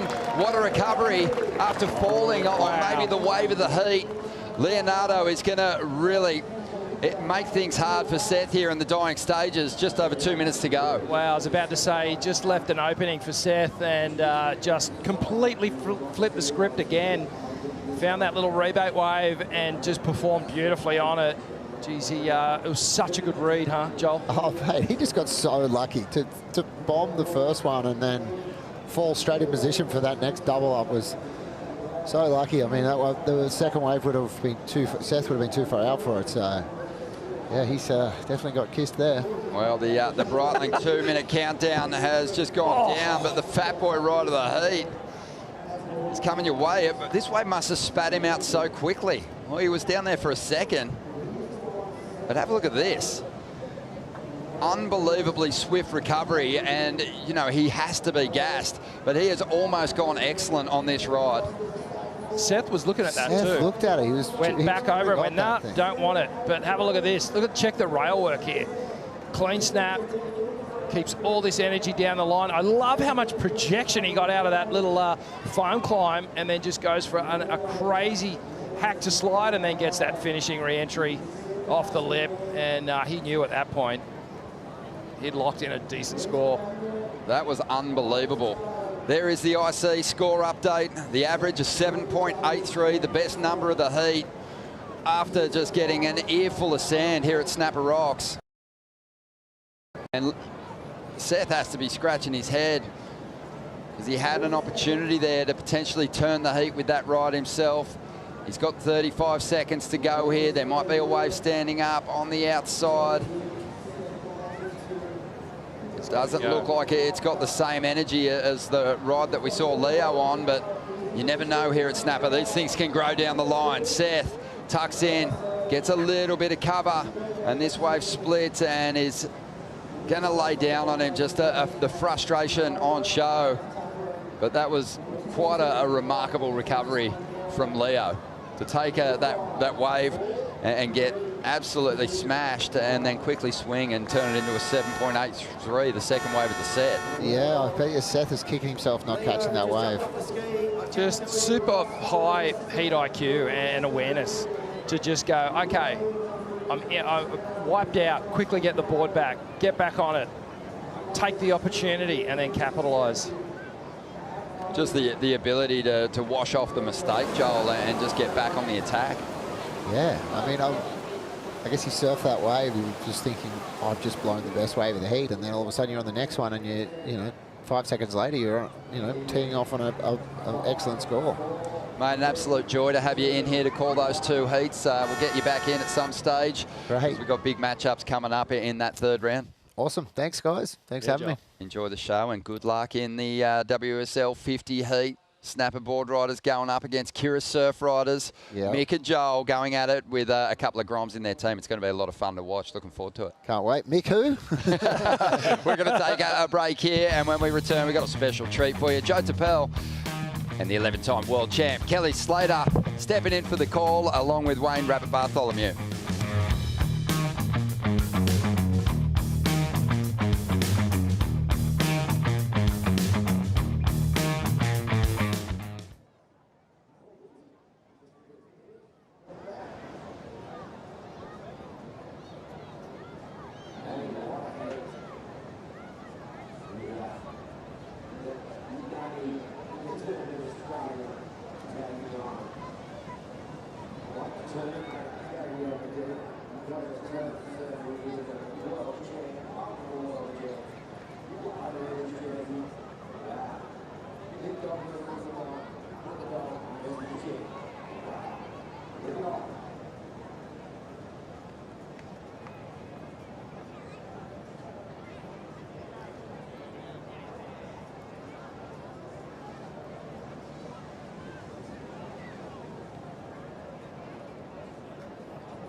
Hi, everybody. Thanks for watching the Bonsoy Gold Coast Pro presented by GWM. Stop 3 of the season. And we've got a maxed out crowd here on a Saturday. Everything's just lining up for us. Starting opening day, continuing on day 2 through the weekend. As well as picked up. It's been firing all day long. We've had some huge matchups.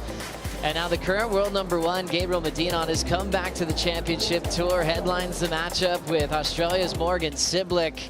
When Gabriel won his first world title, he was 20, but he was an older 20 than Kelly Slater. Kelly, still the youngest ever world champ, 11-time world champ, joining us for the call alongside Wayne Rabbit Bartholomew.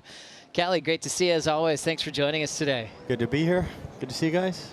Actually, I didn't know I was on with Bugs. That's great. Yeah, cool. Yeah, man. So much fun. A lot of history between you two. Do you remember meeting Bugs for the first time? I met Bugs. I have Bugs' autograph from when I was 10. Where were you? In Florida. No way. You were competing over there, I imagine, Bugs? Yeah. We used to have the trade shows. We used to have the Florida, the Pro, the trade shows. You know, it was a big stop. It's a big deal. It's a big deal.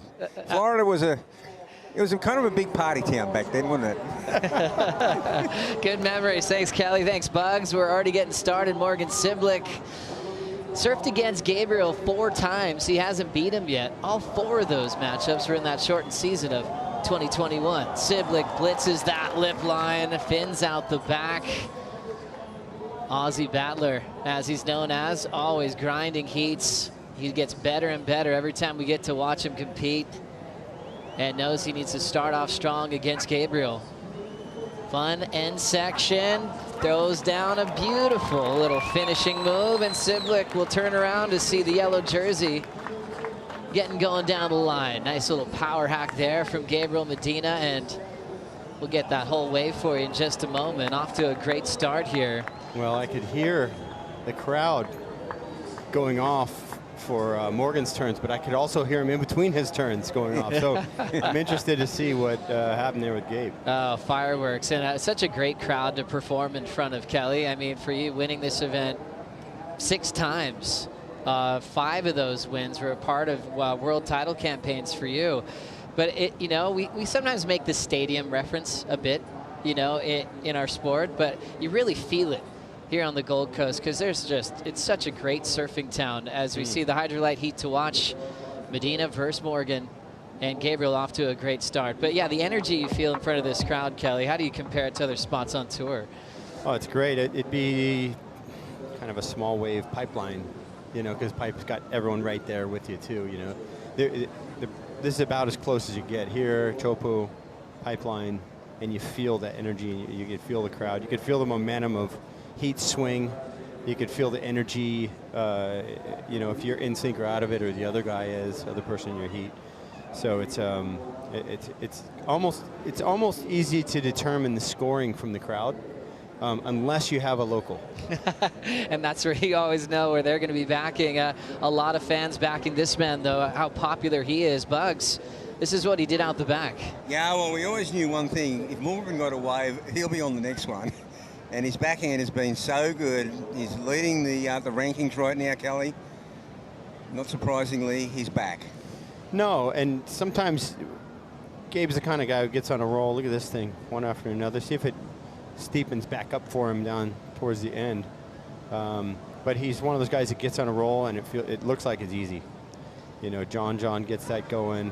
You've seen Felipe and Italo get that going, but certain guys can make everyone else look like easy prey.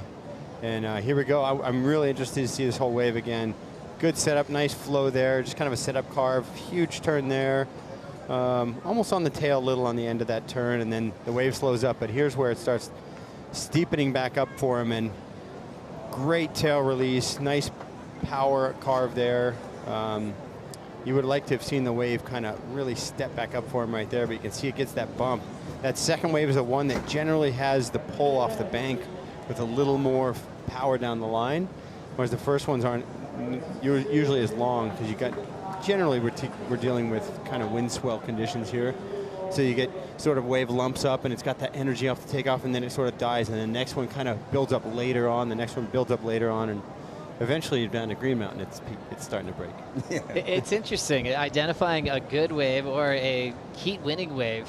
Gabriel Medina was able to win this event to set up his first world title, and that was in a win over Joel Parkinson. That final was interesting.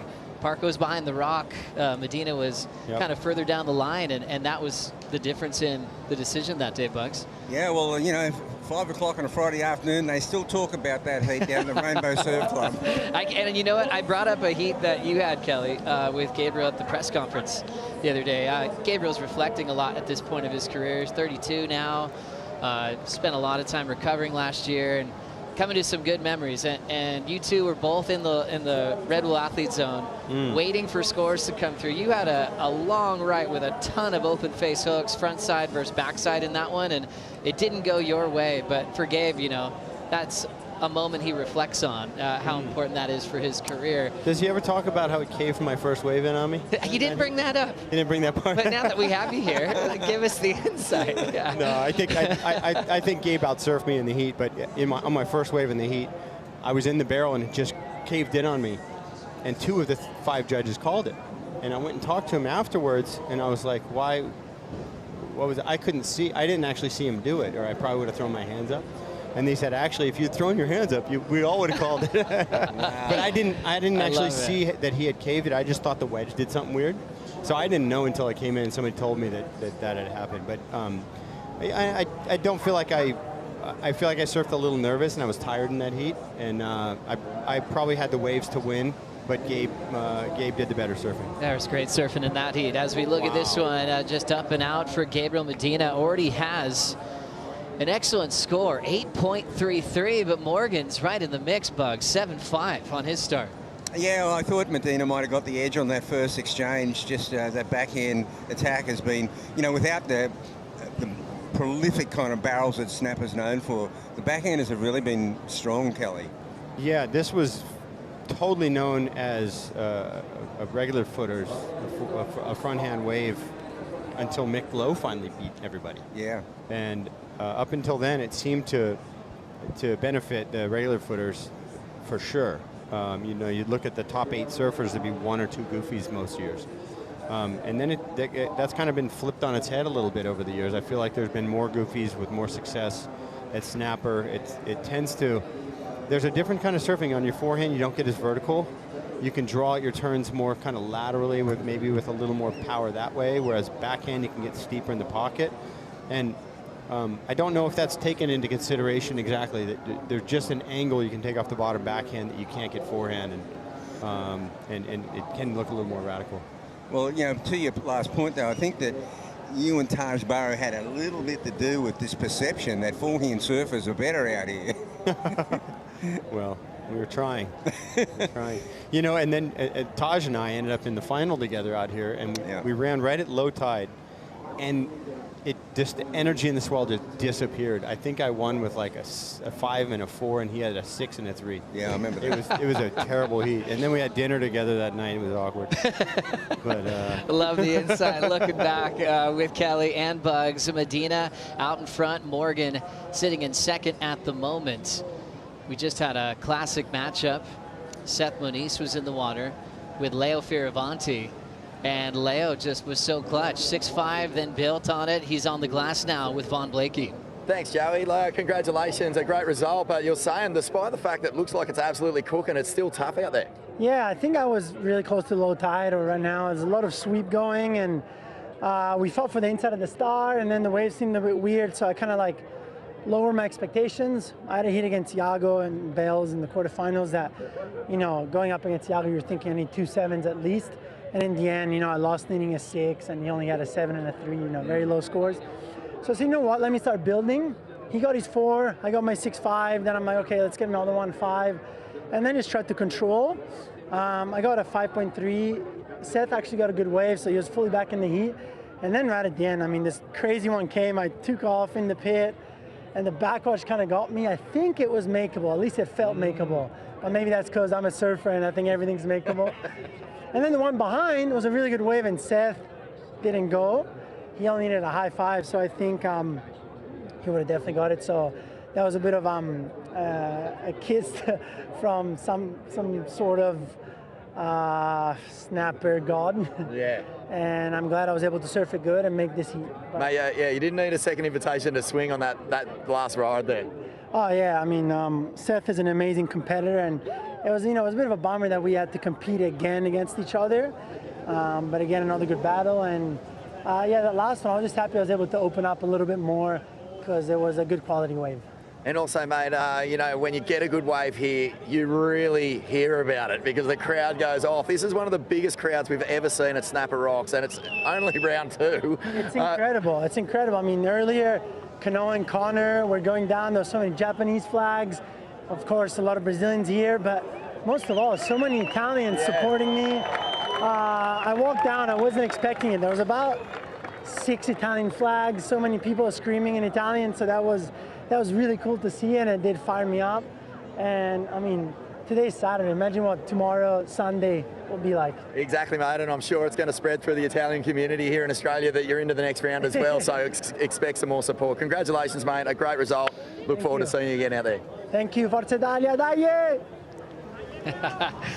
Thank you, Vaughn. Well done. Leo Fioravanti just fired up to have a heat with a good friend of his, Seth Moniz, and Seth's crazy in the barrel. He was looking for waves behind the rock, but it was Leo's day. So strong, really powerful in his whole act. And, he has so many heats where sometimes he just brings out the best in his opponent. He's had a lot of close decisions in his career go the other way. So that's a lot of joy there, knowing that he's moving on to get to surf this wave with one guy out. Meanwhile, during that catch-up, Kelly, Gabriel got another good wave. He did, but it was kind of a bad wave, and he kind of made it a good wave.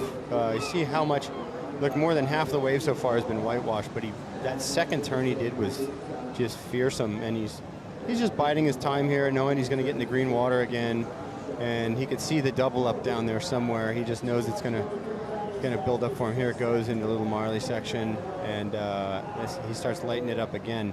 But I'll tell you, what do you got, Bugs? Well, there's little Marley way back there. Oh, yeah. Yeah, he's like halfway to green me on. Oh, gosh, he's already down there. Yeah, see, it's a leg burner. He's almost he's down at the rainbow section there. He is. Way at the end of it. But, yeah, he kind of took a wave that, almost half that wave wasn't very good, that foam in it from the one before. And once he was on it, he already knew I'm going to go down and get a jet ski ride anyway, so I'll just light this thing up as much as I can. But did well on the end of that wave too. That day that you are so appreciative of having the Red Bull skis out there, believe it or not, you guys used to have to surf without them. And with the sweep that we have today, Rabbit, you were at the helm at the time of the tour. And I guess when you brought up this idea of jet ski assist, originally everyone wasn't voting it in at the time. No, there was a lot of skeptics. There was a lot of skeptics because, I mean, there was a lot of purists who thought that, surfing's a paddling game. And I said, well, hang on, aren't we entertaining? I mean, you're surfing Kira, it's a long barrel ride at Kira, but you're way down. Yeah. Getting back, I mean, there's your heat. Hey, if you want to watch Ironman, watch Ironman. Exactly. There you go, Kelly. These Aussies can't get out of their head. I grew up watching Trevor Hendy, and, he was amazing getting back out, of course. But yeah, it was a godsend when we got the jet skis.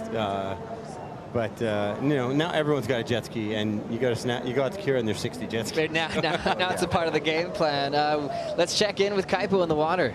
Yeah, Joe, I just wanted to say that the beach is absolute at capacity right now. Huge crowd on the rocks all the way across the beach, and the crowd, I see mostly, Australian, obviously, but there's a fair bit of Brazilian crew on the beach as well. So I think there's a lot of Go Morgs right now, but there's also quite a few Vai Imaginas happening as well. Oh, certainly, Kaipo. And over the years of coming here, I think the Brazilians find a second home here. And what's the saying, Bugs? Rainbow de Janeiro. There's a lot of Brazilian flags.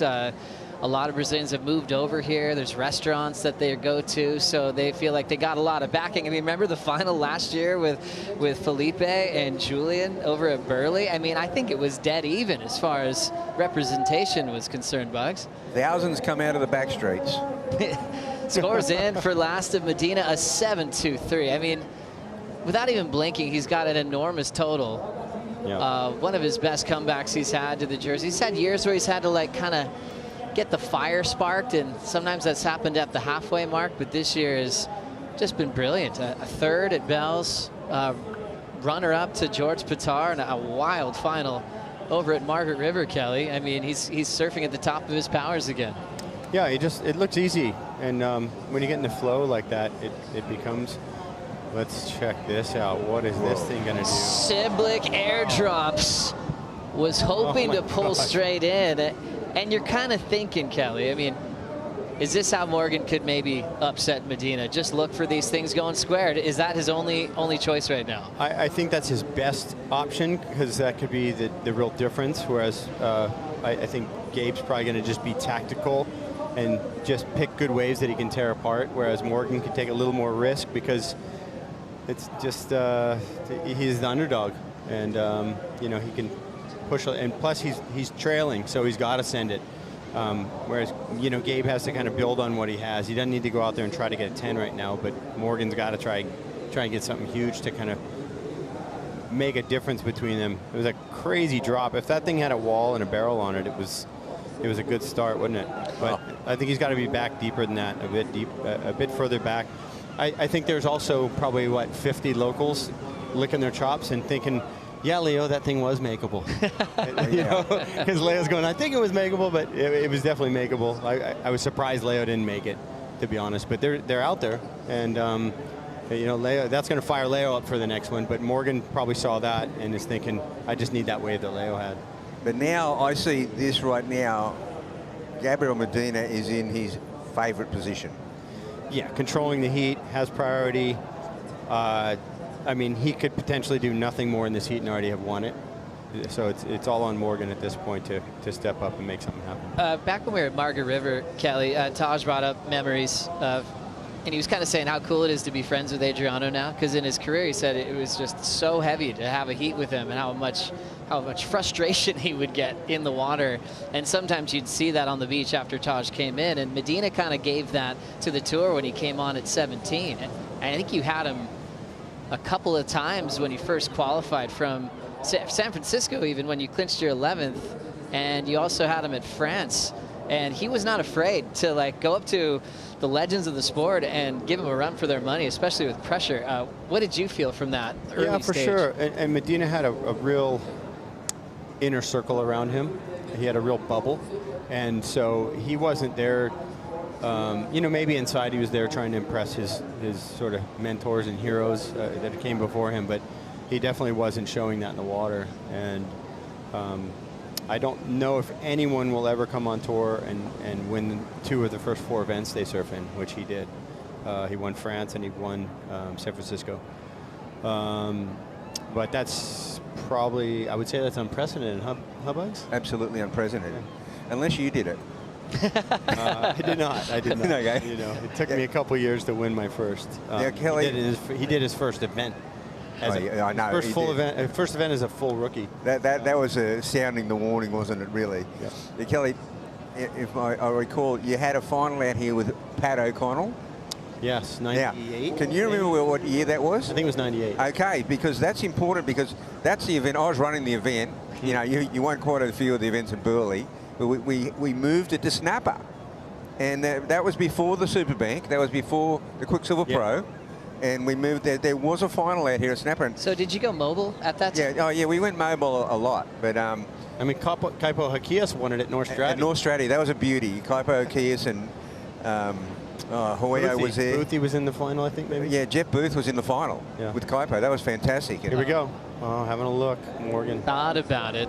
Of course, Matt Hoyo was in there. There was only 4 left. Yeah. And of course, Hoyo got a whole lot of them to go to the Straddy Hotel on the afternoon before the final, just as Hoyo would mine host. Amazing. Celebrating 50 years of the World Tour. Some great memories and wonderful storytelling from Wayne Rabbit Bartholomew. 13 on the clock here. Gabriel Medina leads 8.33 and a 7.23. Morgan Siblick hunting under priority. Needs an 8.07. Try to upset world number 1. Thanks for watching the Bonsoy Gold Coast Pro presented by GWM. We will return after this quick break at Heat 13 and continue the conversation with the GOAT. Kelly Slater will be right back.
Jack Johnson, 17, Pipeline, Hawaii. To me, Jack stood out. He grew up at one of the most dangerous waves on the planet. Whether it's music or film, friendship is the most important part of the whole thing. I always loved making these things. I never dreamed that I was going to get to actually, you know. If I dream long enough, I'll be home. Looking forward to checking out the new documentary about Jack Johnson's evolution of his life, from surfing to being a filmmaker to being one of the most world-famous musicians. He's so talented. Surf Film Music is a great documentary that really captures the life of Jack on the North Shore and hanging out with some of his best friends in the world, like Kelly Slater. Kelly, that first shot of that tease, Jack's face was broke up. It was all messed up from pipe. Are you responsible for that in any way? I have some guilt. What happened there? Was it that was like 94, maybe 93, 94. We were surfing, and all of our friends, we've always had this thing with each other where in big waves, if they're in a situation, you go, you won't go. You know, you got to challenge your friend. And so then Jack and I were at Pipeline, and he was paddling for not a big wave. Like Jack would tell you, it wasn't maybe even double overhead. It was not a big wave. And we're paddling up it, and I go, you won't go, like joking because it was such a small wave. And he looks at me, and he kind of like smirked and was like, yeah, right. And he took off, and I guess he ate it on that. He pulled in the barrel and fell.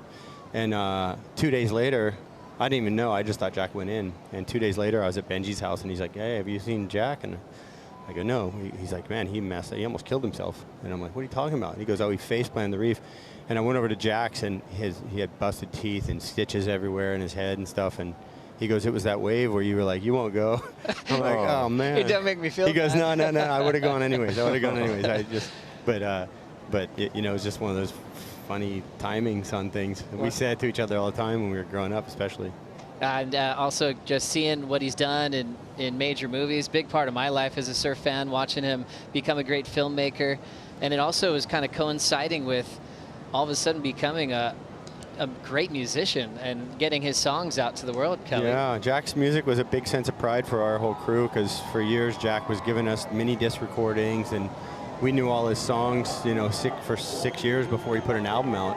And we were sharing it with people around the world. Oh, check our friend out. And everyone's like, oh, that's really good. So we're going, it's got to be a success, you know. Everyone loves it that you play it for. And then it came out, and sure enough, it was incredible. And yeah, I was living in LA at the time. Jack was recording around LA, and I actually, when Ben Harper went in and played on one of Jack's tracks, I took a bunch of pictures of him recording that night, and Jack wasn't in the studio, and he didn't know Ben was playing on it.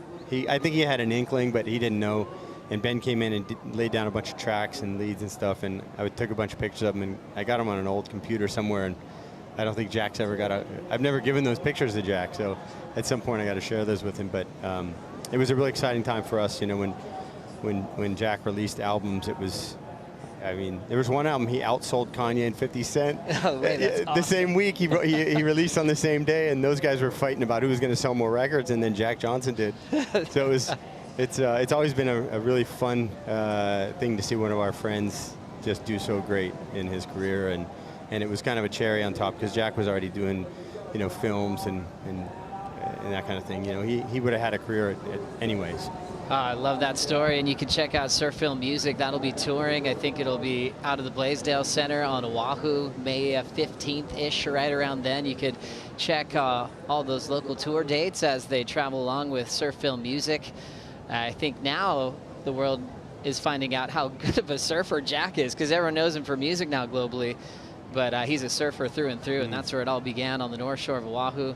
The films capture Kelly, G-Love, Ben Harper, Chris Malloy, Rob Machado, and Emmett Malloy, and many more. 6:30 on the clock here. Gabriel Medina still holding court out here at Snapper Bugs. 8.33 early, 7.23, and he's just haunting Morgan with priority, just shadowing him, just like he should do. Yeah, now he really is shadowing him. As Kelly said, he's in complete control of the heat. Morgan needs something super special. Yeah, another thing is Gabe's just going to keep that distance enough between them to where Morgan has to commit. And if Morgan commits and then Gabe goes, Morgan has to jump off. He'll probably get sucked in by the, by the wave. And then Gabe, if he doesn't like that wave, could probably kick out and get priority before Morgan can get back out again. Ooh. So it's just a funny little position he finds himself in, having ultimate control here. And you can see he's letting Morgan create more and more distance. I think Morgan's probably thinking, I want to get behind this rock if I can. The current's super bad. And Gabe, he just, I'm just going to hang over here. I'm just in this. Yeah. There's a little eddy there, you know? Yeah. As Rabbit would tell you, there's a little eddy of current that kind of happens. You can find yourself in that little pocket, and the current can go underneath you or outside of you, and you can kind of sit there almost hiding in the lee of the rock from the current and not have to use a lot of energy. You can see Morgan's already splashing water. And look at the distance between them now. I mean, Morgan has to fully commit to a wave in order to get Gabe to go. So you don't want to sit down there with him and leave a couple points on the table up top. So he has to. They both have to play this game, and this is this strategic game of that happens in surfing. And I'm a big martial arts fan. I watched a lot of boxing growing up, and there's always that offensive defensive approach, or somebody gassing themselves out or saving their energy, and winning on the last wave is like knocking a guy out in the final round.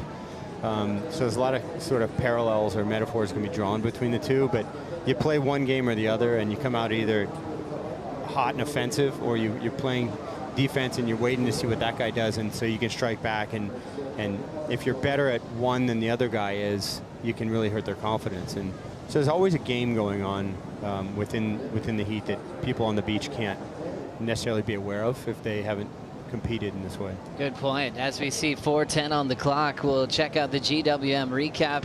Bugs, I think he might have said at the 15-minute mark when Gabe got his waves and priority, it was kind of looking like game over. Well, it sort of was. I mean, Morgan came out of the blocks pretty hot. This 7.5, not a bad keeper to start with, but we always knew that Gabe was going to be on the one behind, but this is a great ride. Morgan's in good form. That was arguably the best turn of the heat so far, right? Yeah. There. It was amazing. And then Medina started swinging, drawing into an 8.33. First turn was crisp, Kelly. Very clean, super crisp, no pumping between turns, just flowing between each maneuver. Look, he's not rushed. He's not, you can tell his body language is not trying to force anything. He's just taking his time. And here the wave builds back up. You just give yourself a little bit of time to do it. And then this turn right here, whoa, look at the tail release there. I think he knew he had to make that a little something special in order to get this wave going, because there was going to be a lot of foam to deal with. And now he's getting himself around it. You can see it's pretty sluggish. And he's setting it up for one of Bugs' favorite sections in the world right there. Oh, yeah. Well, there was a wave earlier, a couple of little exchanges earlier, where they were comparing it to your wave pool. Yeah. That little Marley section, Yeah. it was so pure and clean, you know. And I don't know who it was. And that was a reference point, right, for building the pool? In some ways, yeah, for sure. I thought it was some of those Green designs are a little accidental, and you know, that's why I say it's a little bit of an accident, because I might say Green Mountain. Bugs goes, no, that's a little more like Little Marlin. I'm like, I don't know what I was doing. I just, you know, we just put some angles and a speed of a wave at a certain height. Morgan Siblick on his comeback to the tour, made the final at Pipe in the Challenger Series. Looking so strong. He looks like a different surfer than he did even when he finished in the top 5 in the world in that rookie season. He had some great luck and great waves against John that season, but he always struggled with Medina, even in finals. Had a final together at Rottnest Island, also called Wajima. And he was runner-up to Gabe, but it was just kind of instant success when he was trying to figure out the game. Also saying we had a lot of different venues that year that aren't typically on the championship tour. As we look at the Breitling 2-minute countdown, Gabriel is in a good spot to continue to add points to that yellow jersey, Bugs. Yeah, he's in a great spot. He's looking pretty good to round out this Aussie leg, isn't he? Look at the line of the wave there. Just look how far you can ride a wave, you know. What's the record? Who was it? Goofy Footer rode a couple waves. Damon 5 Harvey. minutes.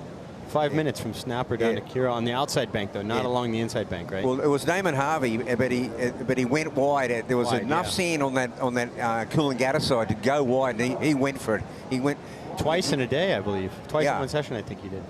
Best Goofy Foot around, Damon Harvey.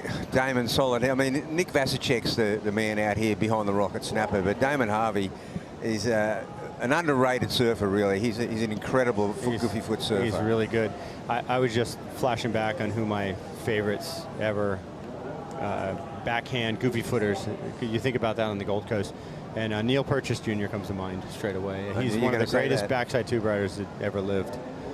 40 seconds. Gabriel will now use priority to keep Morgan off this wave. Morgan sold him. There could be a second one. I don't know if Gabe looked back to see. I don't see it out the back looking myself, but that's the scary thing about going the first wave, right, Bugs? Because the second one always gets drawn. They say it draws the sheets tight on the second one, and that really was kind of the difference in this heat. Gabe got on the better exchange of that those first waves. You know, that might have been a different heat in some fashion if Morgan was on that wave. And he's got 6 seconds to try and catch this last wave. He's got time. Let's see if he can get up. Morgan needs an 8:07. I think he was up, but we'll see. Who knows if the wave's any good anyway. Yeah, it's a smaller one. Not showing any signs. It looks like he did get up in time. So officially it will count. He's already looking frustrated. Yeah. And it's amazing with how good a waves you see from the beach out here, how few waves. I mean, Gabe rode 2 good waves. Morgan rode 1 in 35 minutes. So it's not easy out there. And you see that Leo Seth, he came down to 1 choice. And even though Leo fell on the winning wave, if they both had caught waves, that whitewash is probably what caused Seth to go, I don't think there's going to be too much foam on this wave. And you know, all he needed was a 5. He surely would have got that score had he got the wave Leo got at the end. So interesting turn of events real quickly in these heats. Gabriel Medina moving on and adding more points to that yellow jersey. He's into round 3, all shakas and smiles, looking calm in his happy place, returning to competitive surfing and setting the standard as world #1. He's looking to tie Mark Richards this year if he can achieve a 4th world title. So far, so good. As he's moving on to the next one. Coming up next, 2-time world champ, past champ here on the Goldie. Felipe Toledo headlines the matchup with San Clemente's Cole Hauschman, and Kelly Slater will stay with us for the call. We'll be right back.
The Bonsoy Gold Coast Pro presented by GWM is brought to you by Experience Gold Coast and the Queensland Government through Tourism and Events Queensland, by Stone & Wood, the unofficial beer of WSL Australia, by BioGlan, official vitamin partner of WSL Australia, and by Bond University, Ambition Loves Company. Thanks for hanging out with us on this beautiful Saturday. The Super Bank coming to life, showing some power. A lot of great fans down here on the beach to watch this clash. A two-time world champ, Felipe Toledo, and a past champ here on the Gold Coast last year and back in 2015. Let's take on the goofy foot Cole Hausman, one of the most powerful surfers on tour, based being the biggest guy on tour. 6'3", 225 pounds, and really looking to get his year going. Joe Turpel with Wayne Rabbit Bartholomew and Kelly Slater here for the call today. Cole versus Felipe. This is going to be a fun clash. Backside versus frontside. Bugs, where do we go with this one? I tell you, this could be the heat of the round because, you know, Cole's got such an awesome, powerful backhand, and we've seen it with Conor O'Leary and Gabriel Medina and others. But Felipe Toledo has won this event. I mean, he is so tuned into this break. I'm thinking there's going to be fireworks. Reflecting back on that first win in 2015, that was his very first CT win. That was following Gabriel Medina's world title, where the entire Brazilian Storm felt confidence from Gabe winning. They felt they could do it too, and Felipe showed that by winning the first event of the season. There's a whip off the top from Toledo. Little wrapping cutback to get this wall going. Digs in that sharp eye surfboard. It's got a little more volume than it did back in 2015. As we draw into that little projection snap. Wow, he is just leaping over sections. One of the fastest surfers alive. Throws down a carve. Over the top of the next section. Don't blink, you'll miss a section. There's a blowtail reverse. He's not showing any signs of age or wear, and there have been years where he almost gets match fit in the beginning of the season and slowly finds his fitness. He came into this season already so shredded, lean, and fired up. Kelly, what a great start for Felipe. Yeah, of course. Well, let's watch Cole get to work here too.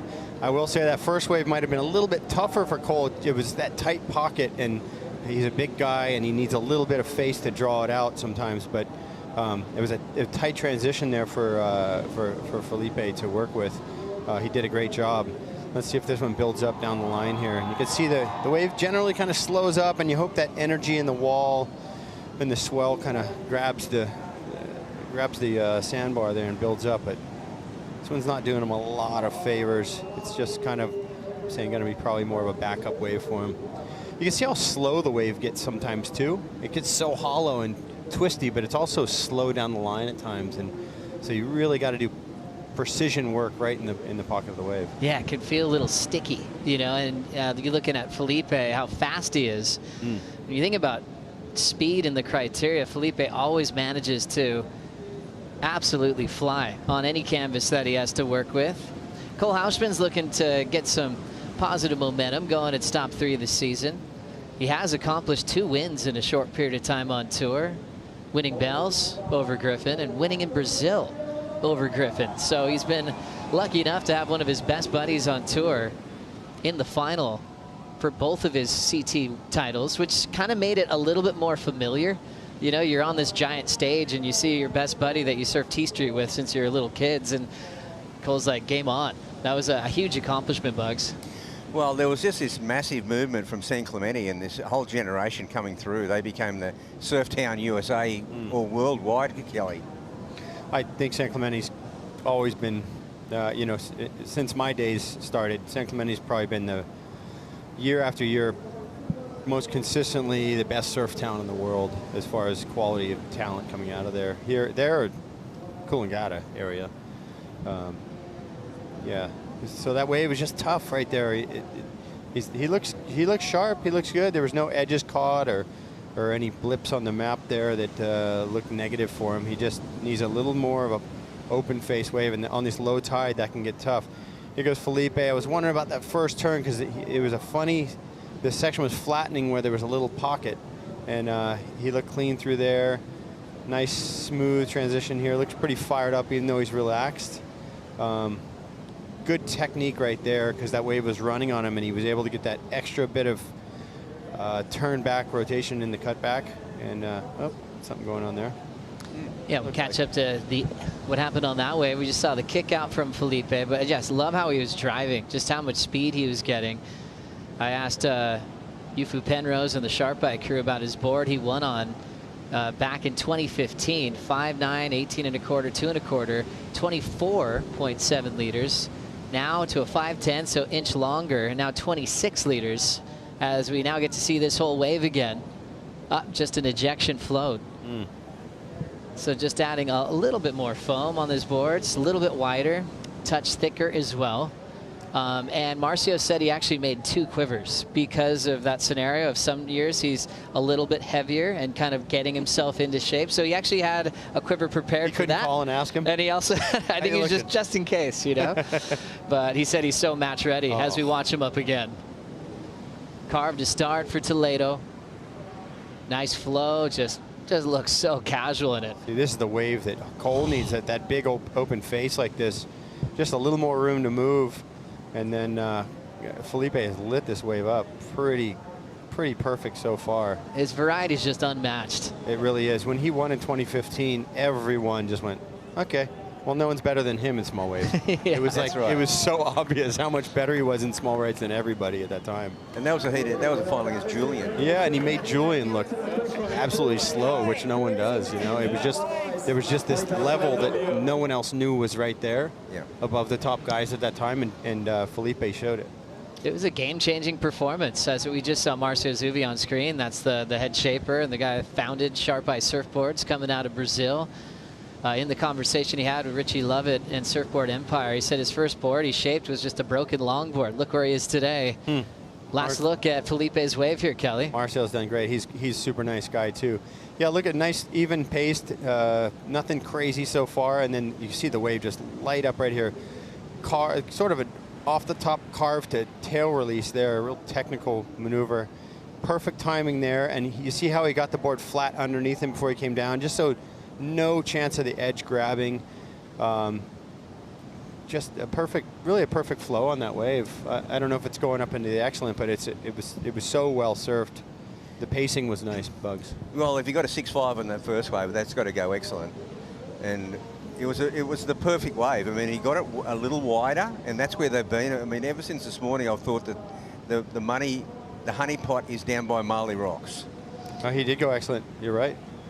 Scores coming through. I see the drop down, 8.5. 6.5 is his low score. Crazy start, leading over Cole Hauschman.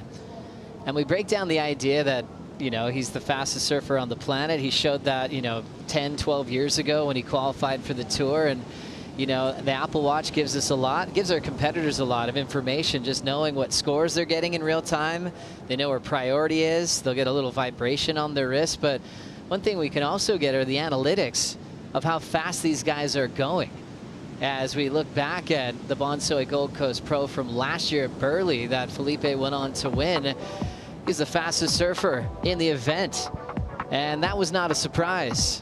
In the semifinals, he got a 7.67, and he was going just over 48 kilometers per hour. And so it's kind of nice when you're going, he's got to be the fastest on tour, and Apple gets to back us up with those numbers, Bugs. That is so brilliant. He is the fastest surfer, that's for sure. And it's one thing, it's like, where does the peak of his speed come from on a wave? Sometimes you think it's right through one of those open face carves when he's pacing, he can roller coaster fast, as we saw on a previous wave in this feed. And then to add that with all the variety, that makes him an unbelievable world champion. That is interesting. That being said, I'd love to see the speeds guys are doing at Jaws. Wow. Or tow guys are doing at Nazare. You got to be going 60 miles an hour or something, right? It would seem like, for sure, you got to be. Maybe we'll find out later this year. Yeah. Felipe, 15-point total out front. How fast would Felipe go at Nazare? I mean, he does that on 2-footers at Burley. And on a powerful beast like that, who knows? He'll break all records. Yeah, and if he doesn't want to be on a 60-foot wave, you might even see a bit more turbo. Yeah, exactly. We outrun this thing. Not every surfer on tour is really dedicated to feedback and board design, you know, like you have been, Kelly, in your career, and some others, like Mick as well. Like Gabe, for example, with Johnny Cabianca. Johnny always says he just gives me no feedback to make me some boards. We'll go from there. Really? Which probably is surprising when you know that he's so dominant. You think he might have a few things to add and input. But when you're looking at a board designed for snapper on a day like today, what kind of things come to mind for you? I mean, I saw Jake Marshall jump on a swallowtail today and looked insane. You could also argue between high and low tide, you might be changing your rockers. Or maybe your width, but when the first thing that comes to mind is you see a pockety hollow wave with a lot of speed, so you can add some extra rocker and not sacrifice speed. It's already there. You can draw on what's there in the wave, and there's curve everywhere on the wave, so you don't necessarily need to have a flatter board unless it's high tide and the sand gets washed out from the cyclone bugs. Yeah, well, that's right. Then you get these fat sections. Yeah, then you get the fat sections, and like. The one that comes to mind, I think about that heat Taj and I had that I mentioned earlier. I really wish I had a flat rocker wide board for that heat, because the waves the power disappeared, and the waves, even though it was low tide, it went really flat and not much energy in the waves. But yeah, generally speaking, we're going to be running in pretty good waves at this event. Oh, we're scoring. There's a pass this wave up. That's interesting. Oh, Cole has priority. Cole's going to set up the big backhand. It's going to start slow. He's out of there. Priority goes to Toledo. Who knows what that wave's doing down the line, but he kind of missed where the double up was on the underneath. Yeah, he had to turn kind of low, but maybe that wave kind of just didn't do much down the line, and that's what we don't see on the camera. Slow start for Cole this season. He has his hands full with a two-time world champ, two-time event winner Felipe. Already has 15 points. Last heat was won by Gabriel Medina. World number one's with Vaughn. Gabriel, congratulations. That's an awesome win. Really dominated that heat, both on the wave face and with strategy. You know, your positioning was flawless, mate. That yellow jersey just looks so good on you. Thanks. Yeah, it kind of stopped in the end of the heat, but I'm happy with the win. The two waves I got felt so good. Just the shape of the wave is like really sharp and just waiting for you, so you can really like hit really hard. And yeah, I wish we could have more waves, but still fun, you know.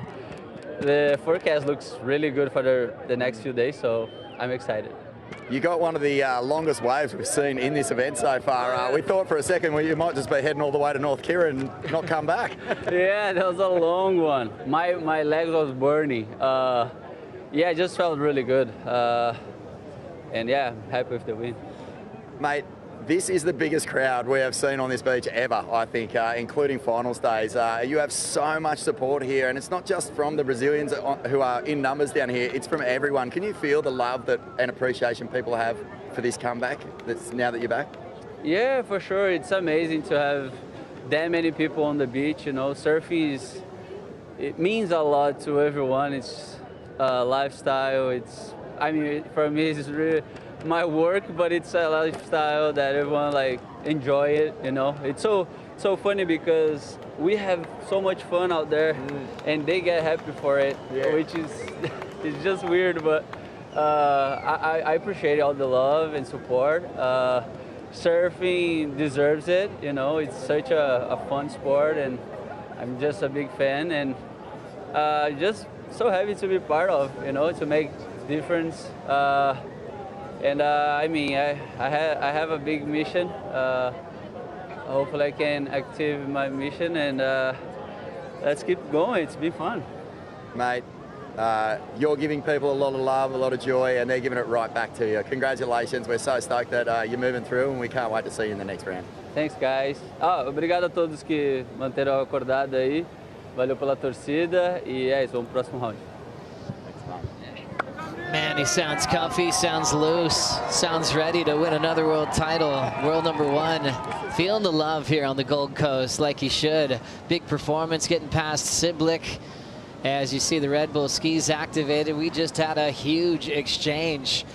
Cole Hausman first, and then Felipe Toledo had the crowd absolutely losing it.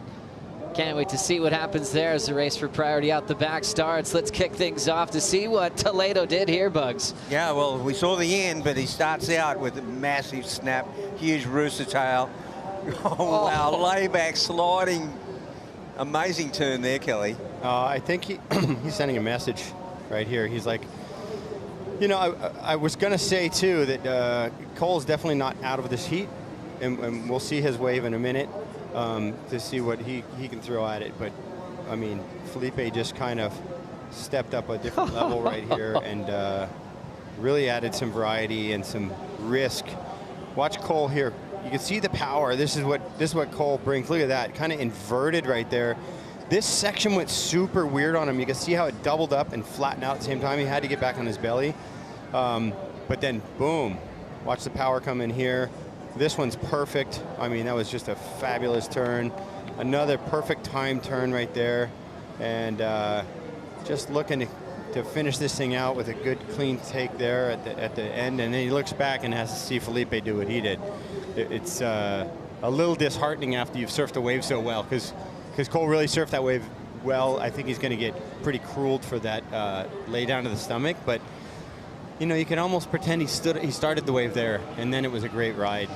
It wasn't a mistake. It was, he kind of knew he had to get to his belly to stay on the wave. Otherwise, he would have looked like he was just doing something funny to stay on the wave and might have lost out. But it's a good point, because it's always going to be a disruption of flow if you have to get back up. Disruption of flow, yeah. But there was already a disruption of flow because he was going to have to bounce so hard to maybe make it. But Felipe just best wave of the event so far. That was incredible variety. He's obviously super in the flow of what's going on here, and you know what this means, right? Doesn't this mean that him and Gabe will be in the next heat together if Felipe wins this one? That's what I was. This will be That's crazy. You know, we're already looking at these two guys are having to build into round 3, right? They both have to peak in round 3. This sort of bodes well for a lot of the other guys in the contest, because oftentimes you see when somebody peaks and has their best heat, it's hard to reset and get your calibrations going again to where, you know, you need to kind of find this happy medium again and then build back up to a higher finish in the end. And I think that's always the secret. When you're winning events, you're pacing yourself to just get a little better each heat, and then, but somebody kind of tightens the screws on you, and you got to step it up, and that's what's going to happen this next round if all goes to plan for Felipe in the next 15 minutes. Well, that's a 9.5. That is a fat boy ride of the heat. Well done for Felipe, who's had a ton of excellent scores out here, including a perfect 10. He's up again, just up and out as Cole has priority, but a 9.5 fat boy ride of the heat. Let's relive that big moment. He had now 12 excellent scores at this venue, starting with a big first turn. How was the tail kick there, Rabbit? He was feeling that, and then this one, let me just let it all go. Wow, that is so cool. This is the performance of the event so far, by far. Yeah, and the pacing on this, he found all the right lines. You know, I like to believe there's a correct. There's various ways you can ride a wave, but there's one line that's the perfect ride for that swell that's breaking, you know, and he picked it here, and that was so well surfed. I don't know what you could have done that was any better than that on that wave. So, and not only that, but his game, because, you know, we saw Medina in the last heat really get in position, that checkmate position. He did exactly the same thing. I mean, I saw Toledo actually paddling down the point towards Cole to get in position to checkmate him with 21 minutes to go. There's this emotional fabric of a performer or like a world champion, and we've seen a lot of that from different heroes of the sport, like Felipe, like Gabriel, when there's this tangible emotional energy. And when Felipe's got all of his superpowers in waves like this, he's one of the best closers when he's on a roll. He'll just, like you said, Kelly, build his momentum, get the judges wrapped around his fingers for good reason, and then shut people out where he honestly looks untouchable when he finds that form. Yeah, and Felipe is one of the few guys, as is Gabriel and as is Italo, as is John, one of those just handful of guys who can get an 18-point heat and then get a 19-point heat. So he hasn't hit his ceiling, but it is the best heat of the contest so far. That is the best ride, two of the best rides of the contest so far. So, you know, he will have to kind of see if he can keep that activation that Medina talked about, that plan. And I would say that energy-wise, momentum-wise, I would say the next heat could slightly favor Medina because he's still going towards a peak.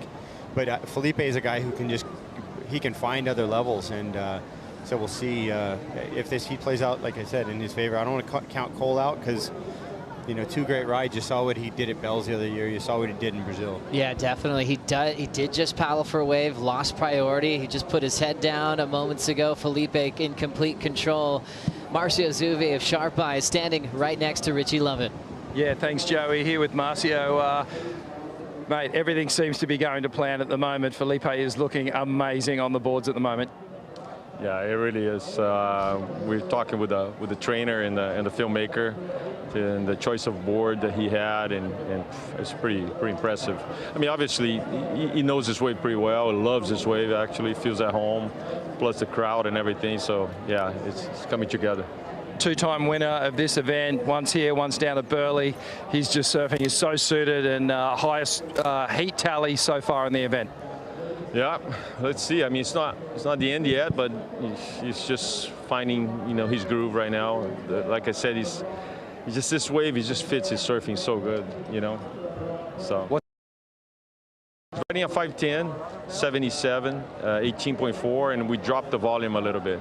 It's fit this year, you know, lost weight, and it's pretty sparky, so he didn't need as much as last year, so it's smaller. Any other little minor refinements on the board with rocker, foils, anything like that? Yeah. He's getting stronger leg-wise, and we're starting to drop the rocker, the tail rocker especially, and he felt the increase on drive, and he's pushing a little harder. You can see it like he's just unleashing the weight up the turn, and the board's holding back. You know, before it was a little skippy, but now it seems to be in the right track, right amount, you know. How's the rest of the team performing? You got a good lineup of surfers this year. Yeah, I really like Jake on this wave too. Beautiful surfing, beautiful. I even asked him, like, man, I was praying for another wave just because I want to see you surfing, really. I didn't care about the score anymore. I just want another wave like that one because it's beautiful, you know. So a lot of the guys are really in tune, you know, and getting the groove. It's good. Unreal. Thanks, Marcy. I'll let you enjoy the rest of the heat. Thanks for coming to the Shapers night last night too. That was fun. Back to you, Joe. That was a lot of fun, Richie. Great job hosting that night. We got so much great info from hearing guys like Marcio speak on the boards, his relationship with Felipe over the years, and I really love that breakdown of equipment of what Felipe has been riding to a 9.5 and an 8.5 in this heat.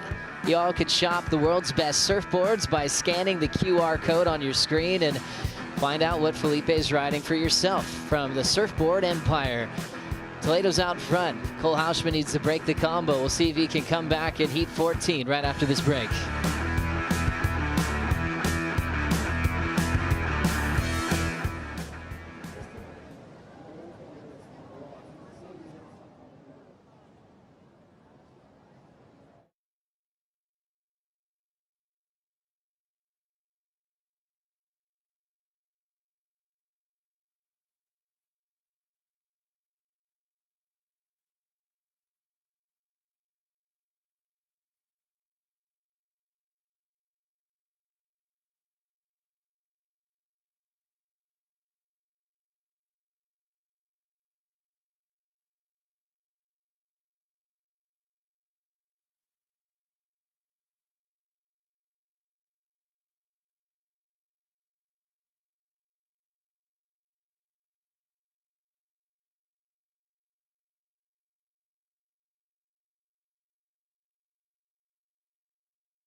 What a great Super Saturday here on the Gold Coast. Loving life with pumping waves and incredible numbers locking in. Well, Felipe did get a 9.5, and it's close to a 10.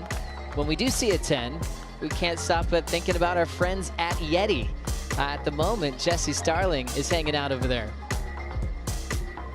Guys, I have found myself down at the Yeti station. I was checking out the custom water bottles for the Goldie event. They are so freaking cool. I love the patterns that we have. If you come down and you buy one, they're limited edition, by the way, you can come over and get your bottle engraved. You can get your name on it, your nickname, your last name, whatever you please. And it's just a custom personalization that Yeti are offering down here at Snapper. Also, the athletes get a 10. They get a Yeti 110 Tundra. And I have a really good feeling that we're going to see a 10 this week because the surf is absolutely cooking. Let's go. Let's go. Love that, Jesse. Thanks to our friends at Yeti. Come on, Toledo. Let's see a 10 here. Ooh, I love that start. Just a whip into the pocket. Even the wave hasn't even built up yet, but he's already flying. Tagging that section. He'll climb it easily back into clear water. Off the bottom, grab rail, nose pick, reverse. That's what you want to see at Snapper. That move is so radical, and it's been a minute. Toledo is on fire, trying to throw away an 8.5 bug one. Oh my God, this is an amazing performance. Uh-oh, he's just resetting, but what is he gonna do? Kelly, what's going on? Yeah, he's just like, can you guys extend my heat? Yeah. Like an hour, so I can surf Snapper by myself. No complaints. Yeah, let's do it. I like what Marcio said about board choice, and he said that, it was actually funny. He said that Felipe made a wise choice in boards, and I was thinking, yeah, Sharp Eye made a wise choice. Yeah, but I think he's talking about the exact board in the quiver, where he has a little less tail rocker. And Bugs, you would know this. The first time I came to the Gold Coast, what really freaked me out was the amount of tail rocker and kick on the tail of people's boards because of the hollow waves you have here. Exactly. But I saw Jason Buttonshaw's board, and it had this crazy tail kick. But that's when you came to Kira, right? First time, yeah. First time I ever saw Kira. Yeah. Let's go through this wave. I wanted to ask you again. something about that. Yeah. So watch, good flow. He's just not in a rush, is he? Just let me time this perfect. Let me see how good this board feels below my feet. Great flow out of that. Boom. And I mean, everyone else is going, I got this killer wave in my heat. He's going, I'm going to throw that away. Maybe. I don't know. What did he get? Yeah, you're right. 7.5. Yeah, it's not even being used right now. Yeah.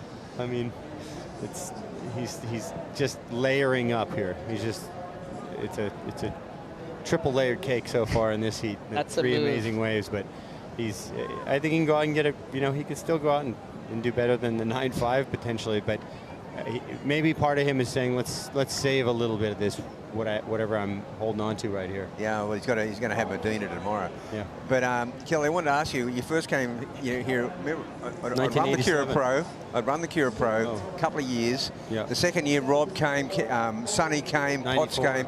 The third year, you came. And after it, and it was the year that Donovan and Frankenrider got the 10, Poto the 10. You were in the final, and after the event, I think Sean Munro got a 10 too. Man. Yeah, and after the event, you and I, we went for a game of golf, and you laid it on me. You said, Bugs, you've got to go to Gordon Merchant and get him to make this a CT. And that was a historic thing, because I went to him the next day, and he went, yeah, sure. And the next year was the year that Shane Beshan got the 3 perfect 10s at Kira. It was 96 at Kira. Exactly. Yeah. But you put it on me, man. You said, Bugs, you got to go and get this into a CT. Here's Toledo just getting squished there. 7.5 was the wave before where he did that grab rail underwater reverse. Kersey's done him out here. Jeremy Flores. Joanne DeFay did one which was radical. You hope you get to see a maneuver like that there. As you guys are breaking down tail rocker. It's fascinating. Well, I like what he was saying about the little less tail rocker because of the fact that Felipe has enough power now. He's gotten stronger over the years, and he has more power to push through. So, you don't need that. You can force that maneuverability when you have a little more strength in your legs, a little more weight on your body, a little more muscle. He doesn't need that extra rocker necessarily. He can overpower the board a little bit, just enough to make the rocker do what he wants, to make the board go where he wants it to go. I think that's what he's kind of hinting at there. But you can see that I think a good or bad board shows really well, really quickly under someone's feet out here. I was texting with Britt Merrick yesterday because I thought Barron's board looked great under his feet, and you know, he just had that tough loss of priority mistake or whatever, but his board looked great under his feet. It stood out to me as the best looking board under his feet that I've seen in small waves. But out here you can notice that really quickly. Same with lowers, a place like lowers. Even a place maybe you wouldn't say off the top of your head, but bells, if you have a great board at bells, it just makes it like you just breathe a sigh of relief when you have a great board at bells, the right rocker and the right template that fits that wave, because it is such a hard wave to get right. 2:25 on the clock. It's rare to see 18-point totals at any event. Here at the Gold Coast, we look at history, CT by the numbers, going to 18-plus points. Parko, 7. Kelly with 6. Taj, 4. Mick Fanning, 4. And this heat right now is Felipe's 4th. Thing is, Kelly, these stats only go back to 2008. So that's not counting a couple of your wins out here. Oh, look at that wave behind the rock. Oh my gosh. Dredging. Cole's probably just going, where was I for that thing? Like Rabbit said, we've been having contests out here since in the 90s. They were having them in the 70s at Burley and stuff. So it was one of those events that went on and off the tour. Yeah. And those years it was off were disheartening. It was a sad time in surfing. Well, but you were kind of pivotal in pushing me to make, get Gordon to make it a CT, and that brought it back on again. Oh, well. But it didn't count. Also, this doesn't count all his wins at Burley. Kelly had some amazing wins at Burley. I won against Damien Hardman at Burley. Was there a final with Pedersen Rosa as well? I don't know if I had a final, but I had a heat out with him that he didn't feel like showing up for. Maybe that was the story. He missed it. I think he thought they were going to Burley that day. Honestly, I think he got where the event was going to be wrong that day. We didn't have text messages. We didn't have webcasts back in the 90s, Yeah. So had to figure it out in real time. It was a phone call to a friend, like, where are we surfing today? And we had been at Burley, I think, prior to that. I think that's what happened with Pedersen. And I remember being out in the water going, man, it's actually scary when a guy isn't there, because he comes out so fired up. If somebody shows up in the middle of your heat, you know they're going to be so fired up. You better have a good heat going already. Well, that happened to me in Florida. Actually, I turned up at Sebastian Inlet from a heat, and Dick Cattree had moved the event to Canaveral Pier. Oh, gosh. Dick Cattree was my first surf coach and sponsor. No way. Classic guy, yeah. He actually named Gums. Did he really? He actually named Gums. A friend of his wiped out and got all his teeth knocked out at Gums. That's amazing. As we watch Cole Houshman, frustrating heat to be on the other end of. But a good wave, and great to see Cole really light it up. I mean, this guy can stand with the best of them, especially on his backhand, but I'd say he's maybe the most powerful guy on tour, also the biggest guy, but he's a great surfer. I've been surfing with Cole at lower since he was a teenager, and knowing one day he's gonna be on tour. He's such a good surfer. Amazing surfer. Cole looked to bounce back at Raglan, and Toledo is looking like the favorite to win with a 9.5 and an 8.5. But the Aussie leg has been tough for Houshman. He did catch fire late last year when the cut was moved to 7 events, but then he felt the sense of urgency and started firing. Felipe Gabe matchup this early in round 3. That's going to be a big one. I think Kelly, Cole would be on my team for Raglan. Gosh, yeah. He'll be great out there. Go crazy. Yeah. Kelly, I know you're always busy, so thanks for your time to join us in the booth and talk I have a story. 4-day-old daughter, you guys. No way. Yeah. Wow, unreal. Congratulations. I snuck away for this. It's great to be here I'm stoked to be here. And I mean, I've been with Joe a lot, but Bugs and I don't get to do this webcast thing very much. So thanks a lot. Dude, congratulations, Kelly. That's guys. beautiful. Family's growing. Everyone's healthy. Little Aussie baby. Yeah. But you're busy. You're part of the Breitling team as well. Yep. And so are you going to be heading down to the booth in a moment? Yeah, we're doing a signing there. Steph and I don't know who else is there, but I know Steph and I are doing that. And we've been with Breitling for many years now and continuing that. So it's been wonderful. Stoked. Yeah. Awesome, Kel. Have a great rest of your day. Guys. And this action will continue. Thanks, Coming bud. up next, Sammy Pupo, João Chianca hitting the lineup here on the Super Bank as Toledo just put on a show with a big 18-point total. Fun times here on the Gold Coast. More action to come with Owen Wright stepping in with Jesse Starling and Ronnie Blakey. We'll be right back.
I'm not seeking most perfect wave or the most high performance stuff. I'm seeking the present, that moment that's right in front of you.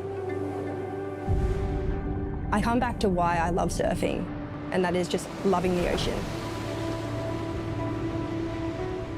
It's that one place that I go to be able to stop worrying about a lot of things, and I feel like as soon as you put your head underwater, it all disappears.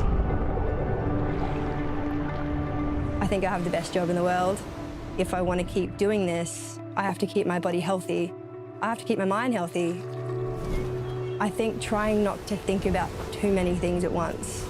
And by doing, that takes me out of my head and into my body. Progress happens when you're challenged. That's what makes it fun for me, is the excitement of like working on something or trying to get better. The quiet time is really meaningful, and the quiet time actually helps you recharge.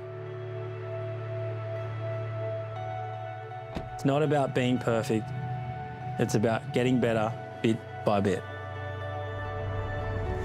When I was younger, I thought if I can get paid to continually trying to get better and surf, wouldn't that be the coolest thing in the world? Welcome back to the show. We've just seen the performance of the event so far. Toledo going absolutely mad out in this lineup, putting up an excellent heat score of 18 points. And he just looks unstoppable, setting up an unbelievable clash in the third round. He'll take on Gabriel Medina. Here in the booth, I'm going to take on Jesse Starling, and a former winner of this contest, one of the Championship Tour's best ever. Owen Wright, good to see you, mate. Good to see you. Thanks for having us. Oh, absolutely buzzing. And you couldn't have come at a better time, because we've got two Brazilian powerhouses about to fight it out for a spot in that third round. Sammy Pupo looking so sharp this year, and you've been on the same team as Sammy for a number of years, so you know he's surfing pretty well. Oh, mate, I love that kid. He came up to me when I first met him. He's like, "You're my favourite surfer." And it's just like, now I'm just sitting here and he's one of my favourite surfers. Yeah, always a good way to start a good friendship when someone comes up to you like that. I've never experienced it. He's up against Zhao Chianca, and it looks like Sammy is going to get started early here, and that looked so awkward. Felt like he fell on his board there as well. You can see it's tombstoning. He is just getting pinned to the sandbank. Even though it's so shallow, there's so much power in these waves that it can really hold you down there. So Sammy's not going to check the board. He's going to head straight back out there and just brush it off. Well, it's in one piece, and it's a good thing too, because his equipment from the very first heat he surfed this year on the Championship Tour has looked right on point. Owen, and here we go, the stunning with slow-mo. What goes wrong? Oh, I think Snapper Rock's double up goes wrong. Look at that. Oh, man.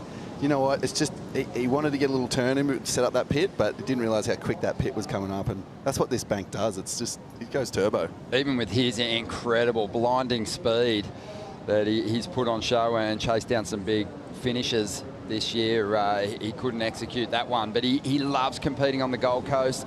You look at the conditions that he's performed in already this season, maybe today, right now, is going to be most suited to his attack. Jesse? I put him in my fantasy league team, not just the bracket, but in the fantasy team, just with how fast he's been surfing all year. He was so impressive over at Margie's, and I really feel like he was just starting to scratch the surface. So Sammy Pupo, with his speed at Snapper Rocks, you know, that we were referring to him as, you know, shades of Felipe over at Margie's. So looking at what Felipe just did in that last heat, I really feel like Sammy could try and mimic that here.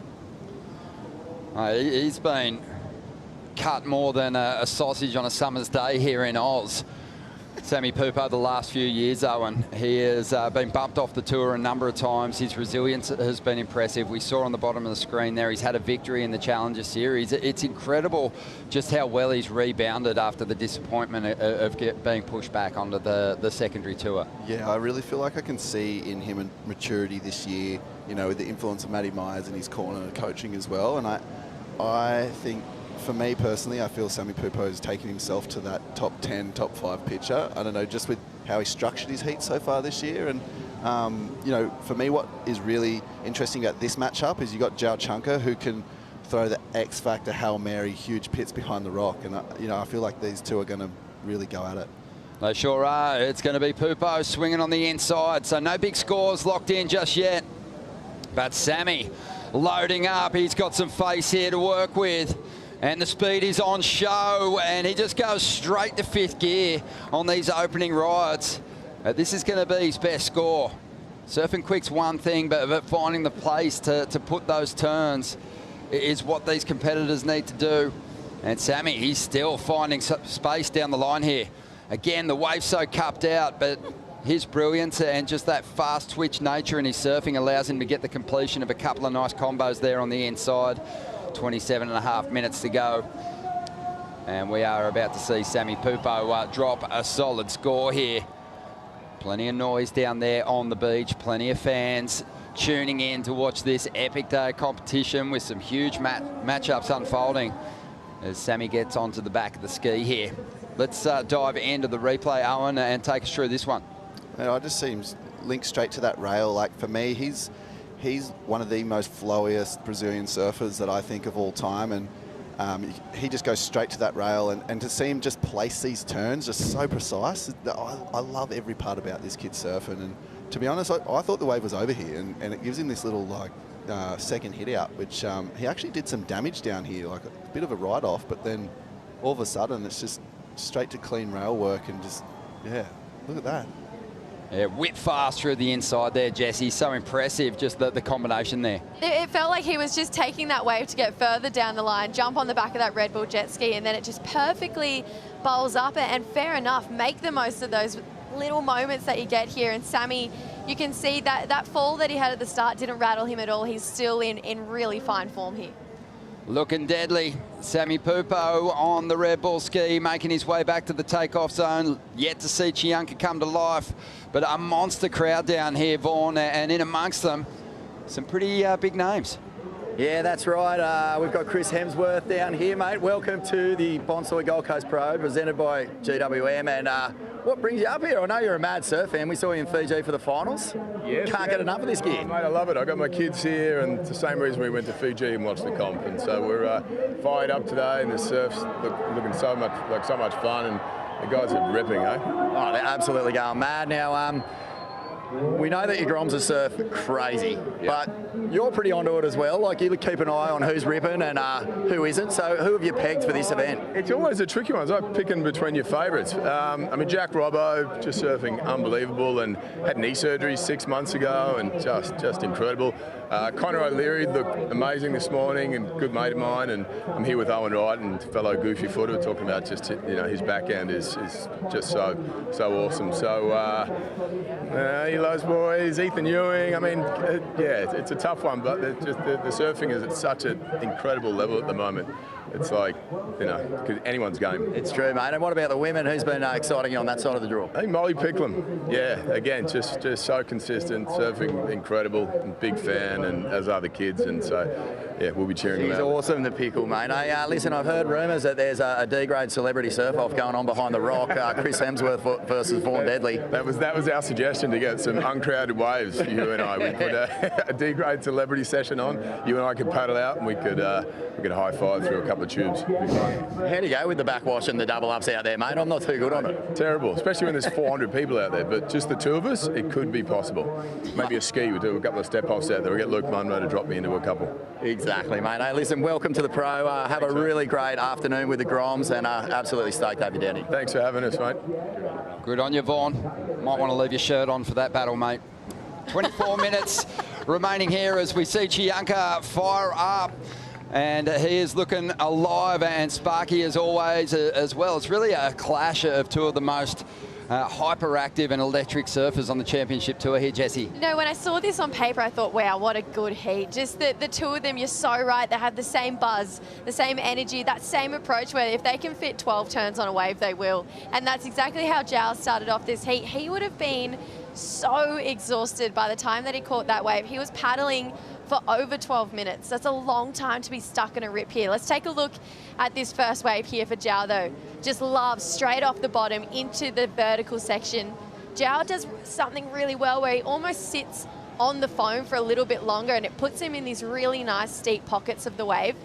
Starts to come a little bit further away from it here, gets over that bump, and look at this, so tight, so tidy in the pocket. Not once, twice, and a third where he just pushes really hard. You can see he had to grab his rail there, so feet just slightly shifting towards the end. That is going to be deemed incomplete for that third turn, but still getting some really nice damage done before that. Even the fish were trying to get away from him. But Zhao Chianca's got a number on the way here, Owen. Super impressive, like Jesse said. I thought it was a great observation. The way he's hanging on that bowl when those waves start to sidewind down the bank here, it can kind of get pretty difficult on the forehand to fit your turns in. Yeah, I think that's Zhao. Like, he is really critical all around with his surfing, whether it's his takeoffs, how deep he gets in the tube. It's a really good pickup. He hangs so close to the pocket, and I reckon it's like a kind of maybe like a fear level. I don't think he fears power and or slabs or anything, and he's ready to just like throw it upside down like we seen in that free surf day, right out of the corner of the pocket. So yeah, it's a good pickup. He does hang really tight. He's sitting 18th on the CT at the moment, and he's trying to overcome the current world number 6 in Sammy Pupo. He had a 17th at Bells Beach, fell to Jake Marshall there, and at Margaret River had a 9th place finish, losing out to Italo. Have a look at some of these waves standing up on the outside. Yeah, that's what I am seeing Zhao's big winning ticket in this heat is way behind the rocks, something like that, something double up, and it could really just boost him in front of Sammy in this heat. He looks to be in pretty good form, but a 4.67, I think out on the open face, Sammy is on another level at the moment. Yep. It's a level that Zhao can certainly reach, but what do you think on Owen's thoughts there, just seeking out those tubes? It's a level that Zhao has. I mean, there was a moment in time where Zhao had the yellow jersey on, and that's something that Sammy is actively chasing down at the moment, trying to get it off Gabby Medina, which is turning out to be a really hard task. So Zhao has that level of surfing. He's been on top of the world before, but he hasn't tapped into it for a couple of years here. Maybe it's a confidence thing. Maybe it started to feel into his headspace a little bit. But Snapper's that kind of wave where it's so perfect that you can do your best of the best surfing. So if there was anywhere for a place for Zhao to really tap in and try and get the jump on someone like Sammy, who's just building each event, it's got to be at Snapper and pumping Snapper too. Yeah, this is an interesting heat. We've seen some of the top-end surfers, Yago Dora, some of those surfers that look so consistent fall out of the mix here already. And this is huge. Sammy's established himself as one of the men to beat on the CT this year. This is the next gen of the Brazilians, right? Like, absolutely. Yeah, and this is where they're going, and I really feel like this is a big heat psychologically for the both of them. It's funny, there was a few almost just sound bites that made their way out of Brazil from some pretty established names saying that they feel like there's a bit of a generational gap happening with this wave of Brazilian talent, but it kind of doesn't matter at the moment because the Brazilians have come out in 2026 and just dominated the top end of the championship tour ranks at the moment. So, there's still time for that next generation to build because it just doesn't feel like this class is going anywhere. It doesn't feel like they're going anywhere anytime soon. I mean, Owen, obviously you've got to compete against guys like Gabe, guys like Felipe, and then now Sammy and Miggy, who have just come out of the gate swinging this year. To put them in a perfect wave, I mentioned it with Zhao, there's a time and a place for him to build at this wave, but then you get scared because think about how good those top 5 Brazilian surfers are. Zhao just misses that one. Sammy's going to swing and go. Let's see what Sammy can do. Bigger wave. He's had a couple of falls at the opening stages of his rides. That was a big section there. And that wave's not going to help his cause. 19 minutes to go. And talking about Brazilians that are on fire, Felipe Toledo, he's got some ground to make up on those title front runners at the moment, but he just put together the heat of the year with an 18-point heat score total. We're going to get to him in a moment. Right now, though, Zhao Chianca is up again, and he is ripping into this one. So just a 4.67 on his opening ride. Oh, just gets a little caught on the rail there, but can make up for it down the line. If he can get back on the attack, wants to find a more vertical approach, this wave. It's just breaking away and not really sticking to that sandbar the way he would have liked. Let's throw it down to Vaughan with Felipe Toledo.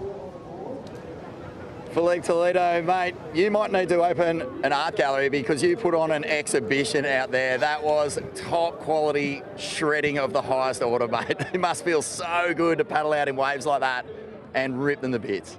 Yeah, for sure. Thanks, brother. really happy to finally, get some really good waves to open up and have a bunch of opportunities to surf and perform. And yeah, felt really good. As we were talking before, felt like the first 2 events I was feeling really good, confident.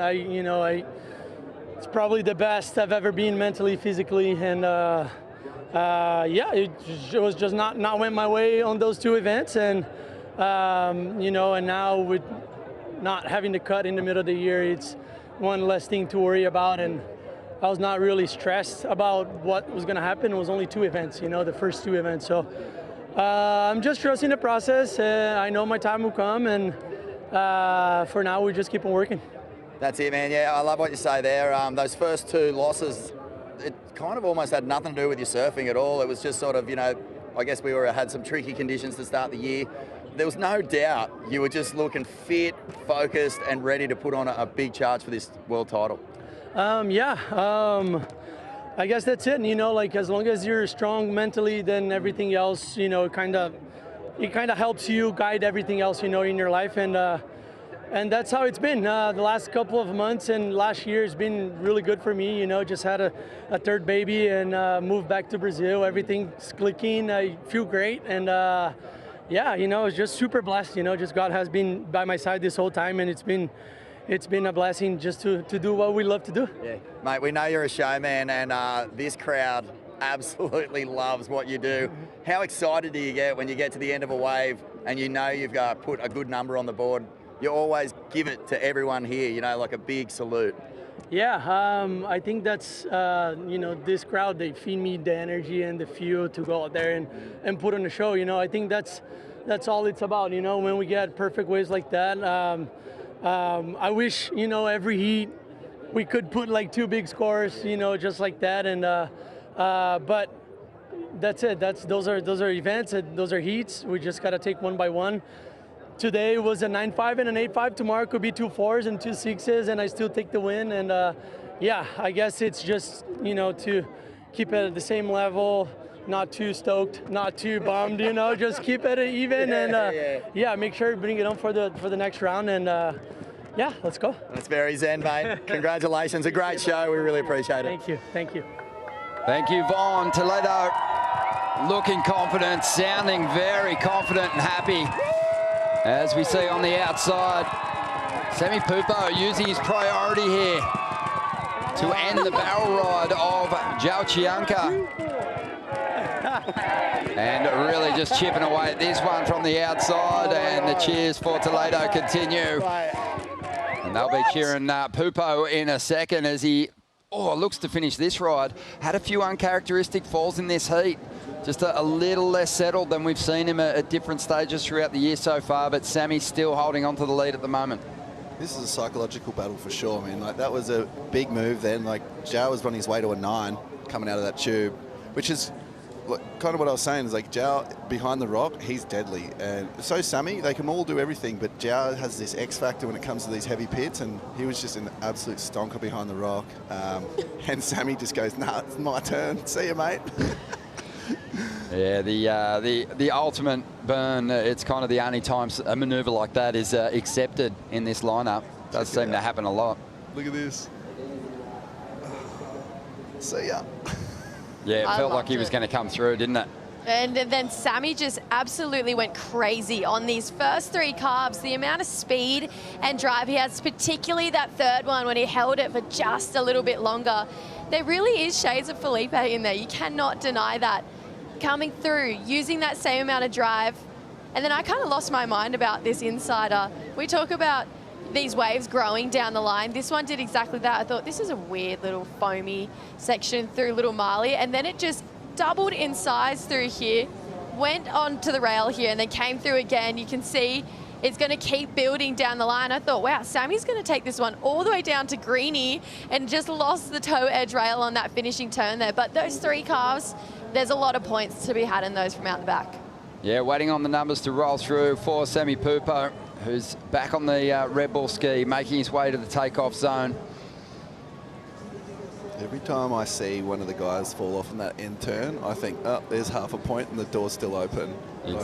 Exactly right. Yeah, just the You know, it's less about what number Sammy turns in and what requirement he leaves Zhao Chianca chasing. A 7.67, the requirement now. But if he doesn't fall on that last turn, likely he gets into the 7-point range and, you know, Zhao is suddenly chasing an 8. And there's just something, I think, Owen, you could speak to it for sure. You know, just psychologically, I'm sure that it's much more difficult in your mind to process chasing an 8 as opposed to absolute game changer, and here is really crucial. The waves are so long, the priority rotation, there's not that many opportunities to go all the way down, and I actually had Crow coaching me through, you know, my comps out here, and one of the biggest sayings was stay on your feet at the end of the wave. Like, don't push it too hard. If you stay on your feet, there's extra half a point there, and that can change that whole rotation around. Like, if Zhao's needing over an 8 right now, that's essentially 2 rides. And Jesse, especially when you're kind of in that building house moment in the heat, there is opportunity. Like, there is certainly situations where you need to give that final section everything, and risk maybe falling. But at this point in the competition, when you've kind of had the rhythm, those little finishes are key. Well, to take Owen's point, if we add that little half point to both of these scores, because he's had a couple of incompletes, he'd have a 6 and a 7, essentially. So he would have such a healthy total already. And Sammy would know that too. You mentioned at the start of this, the heat, that is his strategies, they're getting so much better. So he knows that those little finite details about finishing these waves are really important.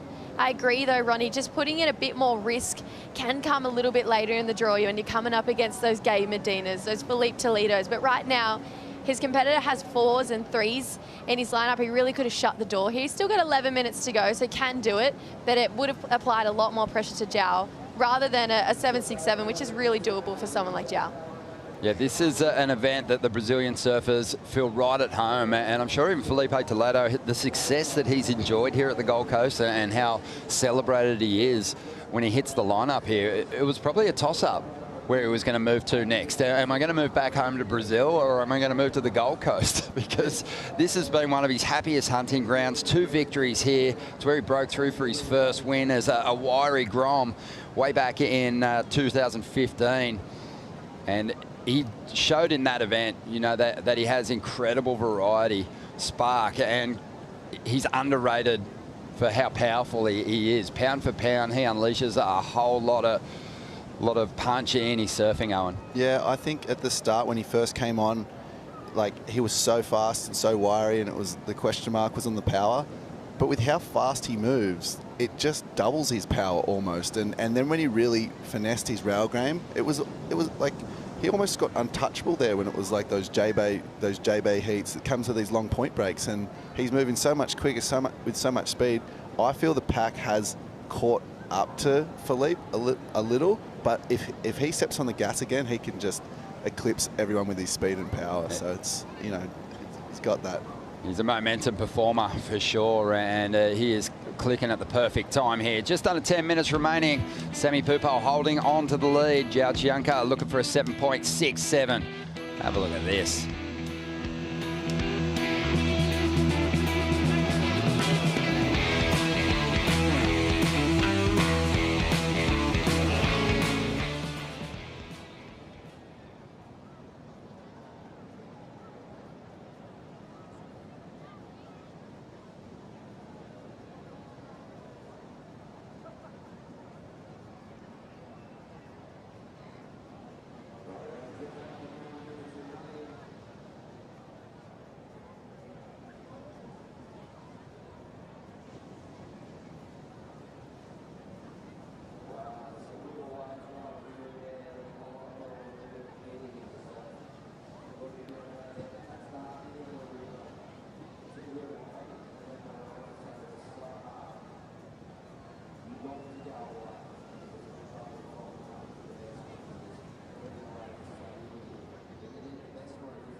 We're taking a look back at the magic comeback win for Owen Wright.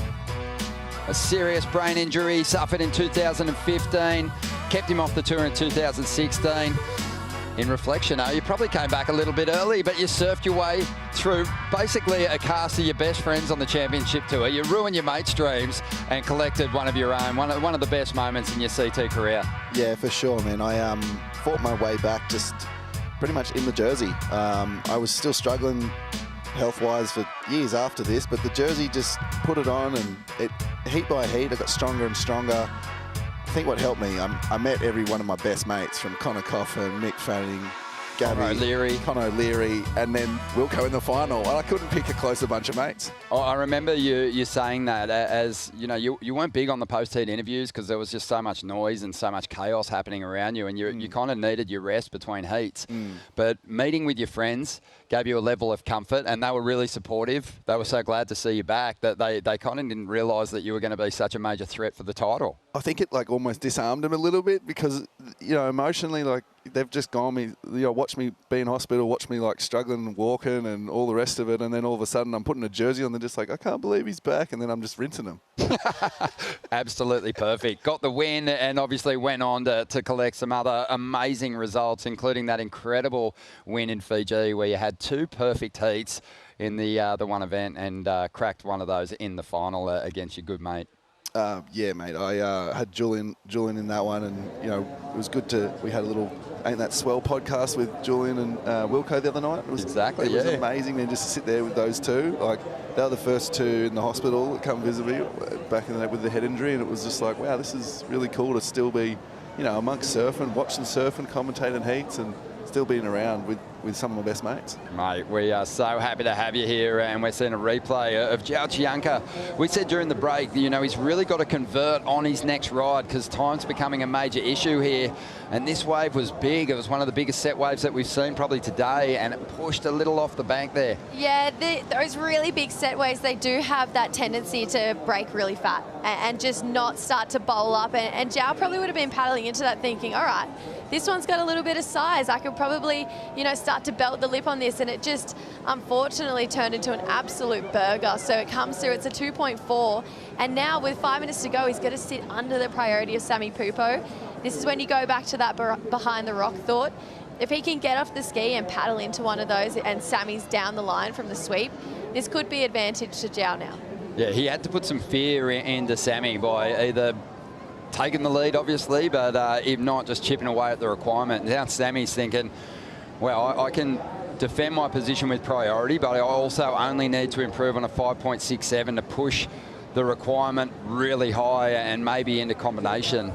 So with just under 5 minutes to go, Sammy Pupo very much in control. Mature decision there by Sammy too, letting that last wave go, like knowing that he's got priority. You know, 4.5 minutes left. Sammy's in a really good position to close out this with just the priority and just stopping the next ride that Joao takes. So it was good to see him let that wave go and not kind of go for the lure. And it was a bit sad to see Joao just end up on a burger then, because you know, in my head I was like, this is about to heat up this heat, and it really came down to that wave at the moment. And if something changes here, like, great, but it's a tricky position for Joao right now. Yeah, it sure is. So Sammy Pupo got cut for the 3rd time last year, and each year he has rallied and put together incredible Challenger Series campaigns. The first year that he got knocked off tour, he finished 2nd on the Challenger Series. The second year, 24, that he got cut, he finished 1st on the Challenger Series, 5th on the Challenger Series last year after being cut again. But I kind of feel like even though he sort of suffered more psychological blows than George Patard, they're kind of in a similar boat this year. It just felt like they've gone, you know what, I've got to bring bigger surfing to this elite level if I'm going to upset some of these big names. And they've both found it. They've tapped in. I love it. I really do. It feels like it takes a couple of years sometimes. Even if you go back to stats, especially to wave like Bells, it definitely isn't something that comes when it's your first couple of years on tour. And having that event prior to the cut in previous seasons, that really wreaked a lot of havoc for a lot of those rookies, those new faces, or those Challenger Series resurgences. For Sammy, though, and George, I feel like they're just not scared to lose. They've done it the hard way. and now they can make a real career out of it. Here we go, Chianca, explosive first turn. That's all he's going to get out of this wave, though, with 2.5 minutes to go. He kicks out, and both these fiery Brazilians have incredible surfing siblings, and Owen, you can speak to that.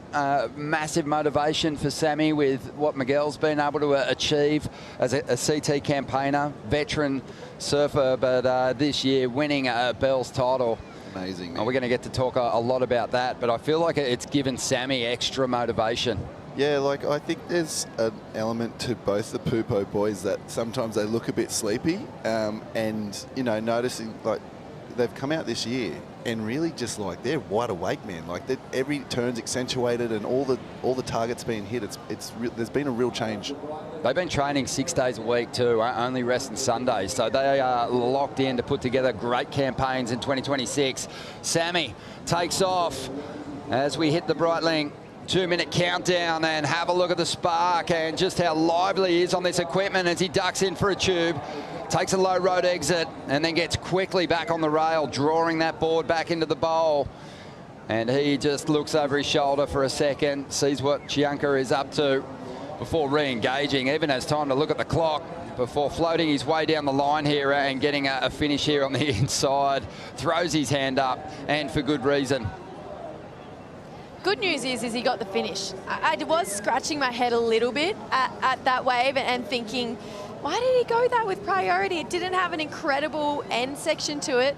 And now he's left, he probably will better that 5, 6, 7, but now he's left Joao out there with priority and a minute on the clock at pumping snapper rocks to chase a good score. Yeah, well, Chianca's making a move here. And this will be his last shot at it. He's going to need a really big score, maybe in the 9-point range, as he works over these opening sections with full rail calves, cutting back to the bowl, and a little disengaged from the wave, still looking over his shoulder, wondering if there's a better opportunity behind it, and as a result, it's just felt a little disconnected, this one, as he brings it through to the inside. I mean, he's still getting opportunities here. Swings the tail, he'll complete that move.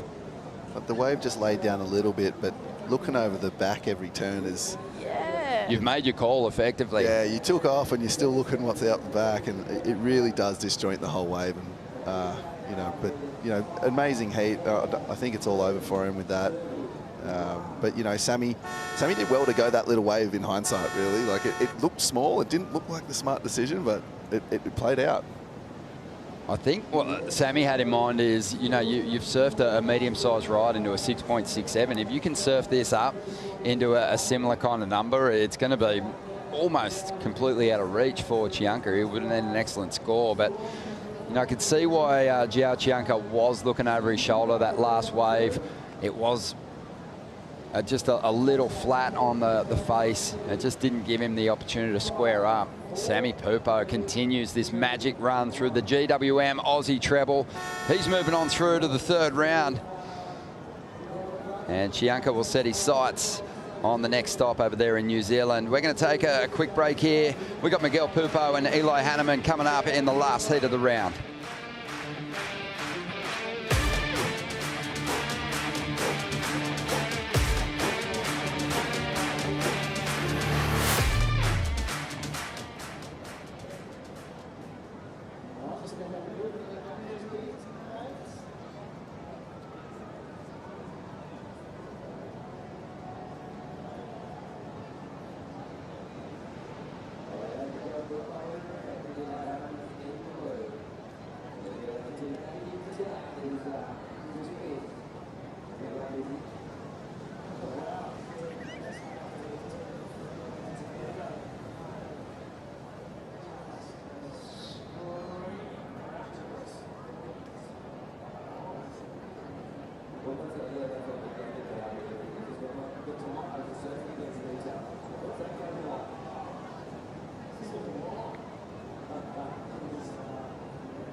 Bye.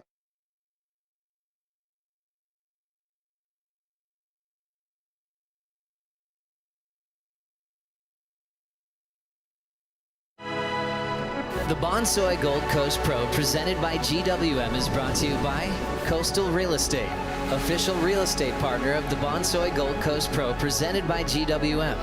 By Hydrolite, official oral rehydration partner of WSL Australia. By Boost Mobile, official telecommunication partner of WSL Australia. And by Mophie, empowering you to live your life untethered. Power on. Welcome back to the show. Ronnie Blakey with Jesse Starling, also joined by Olympic medalist Owen Wright, a former winner at this venue. Great to pick his brain on the backhand attack of Miguel Pupo, who won himself a Bells title at the first leg of the championship tour this season and assumed the yellow jersey for the first time in his career. He did have to hand it over, though, once the second stop was complete, to his good friend Gabriel Medina. He's up against Eli Hanneman in this heat. Eli's had a tough go at it to kick off the year. A couple of early round losses, but he'll like these punchy little long-running right-handers with his incredible forehand and amazing repertoire. Yeah, Eli's one of those guys that's really interesting. He hasn't had an amazing start to the year, but his Challenger Series run was almost impeccable. He was winning coming into the last event. He was the only guy pre-qualified before Newcastle. And he said to me, he said, yeah, I've got redemption. I really do. I need to go back to the CT, and I've got redemption to do there. He wasn't happy with his rookie year that he had here on the championship tour. Obviously frustrated with the first two events, but it feels like snapper and the air game that he has, it could be a really great combo for Eli to finally break out of this round. Yeah, he's worked really hard too in those heavier wave locations, pipe final in that Challenger Series event. But cut in 2024, just had the, obviously half a season to prove himself as a CT campaigner. He'll get the more of a full schedule this season, but he's got to make a move because they are going to whittle the field down before the final three events. You get a chance to come back and chase down a huge result when there's extra points up for grabs at pipe. But, I think the big goal for someone like Eli, who's suffered that cut, is to maintain a position on the tour for the full schedule. So he's got to get a big result here on the Gold Coast. He's got his hands full. Miguel, much like his brother, has just looked super deadly every time he's put the rashie on this year, Owen. Yeah, I've just watching him closely, and obviously I feel like I've been seeing a bit of influence from, D'Souza and the coaching there. Like, D'Souza, I feel like, worked on his surfing so much. He was a bit flat at times, and all of a sudden he was just cutting deep lines, holding his rail so long. And I really noticed Miguel and Gabby's at Bells holding a longer rail line than I've used to seeing them surf. And it's really been amazing to see Pupo kind of just clean up all the edges and just really put that finesse to it that I see from D'Souza. Like, yeah, when we saw Adriano first come out to Oz and win himself a World Junior title, on the backhand, he already had those really deep bottom turns and those traditional lines. On the forehand, he was super explosive, had the airs, but he just became a student of the game. He got to events weeks early sometimes to get familiar with the breaks, and that paid off big time for him. And he studied, some of the best rail surfers in the game. And on the forehand, he looked at his own stature, and he marked himself up against Trent Munro, and he just absolutely used Trent as an inspiration. And to this day, I see Justin Gaines clips dropping of Trent Munro, and I think Trent Munro would still be getting excellent scores for those rail turns that he was doing all that time ago. So Adriano picked a perfect guy to compare himself to, and really took that long line approach on some of those big open walls.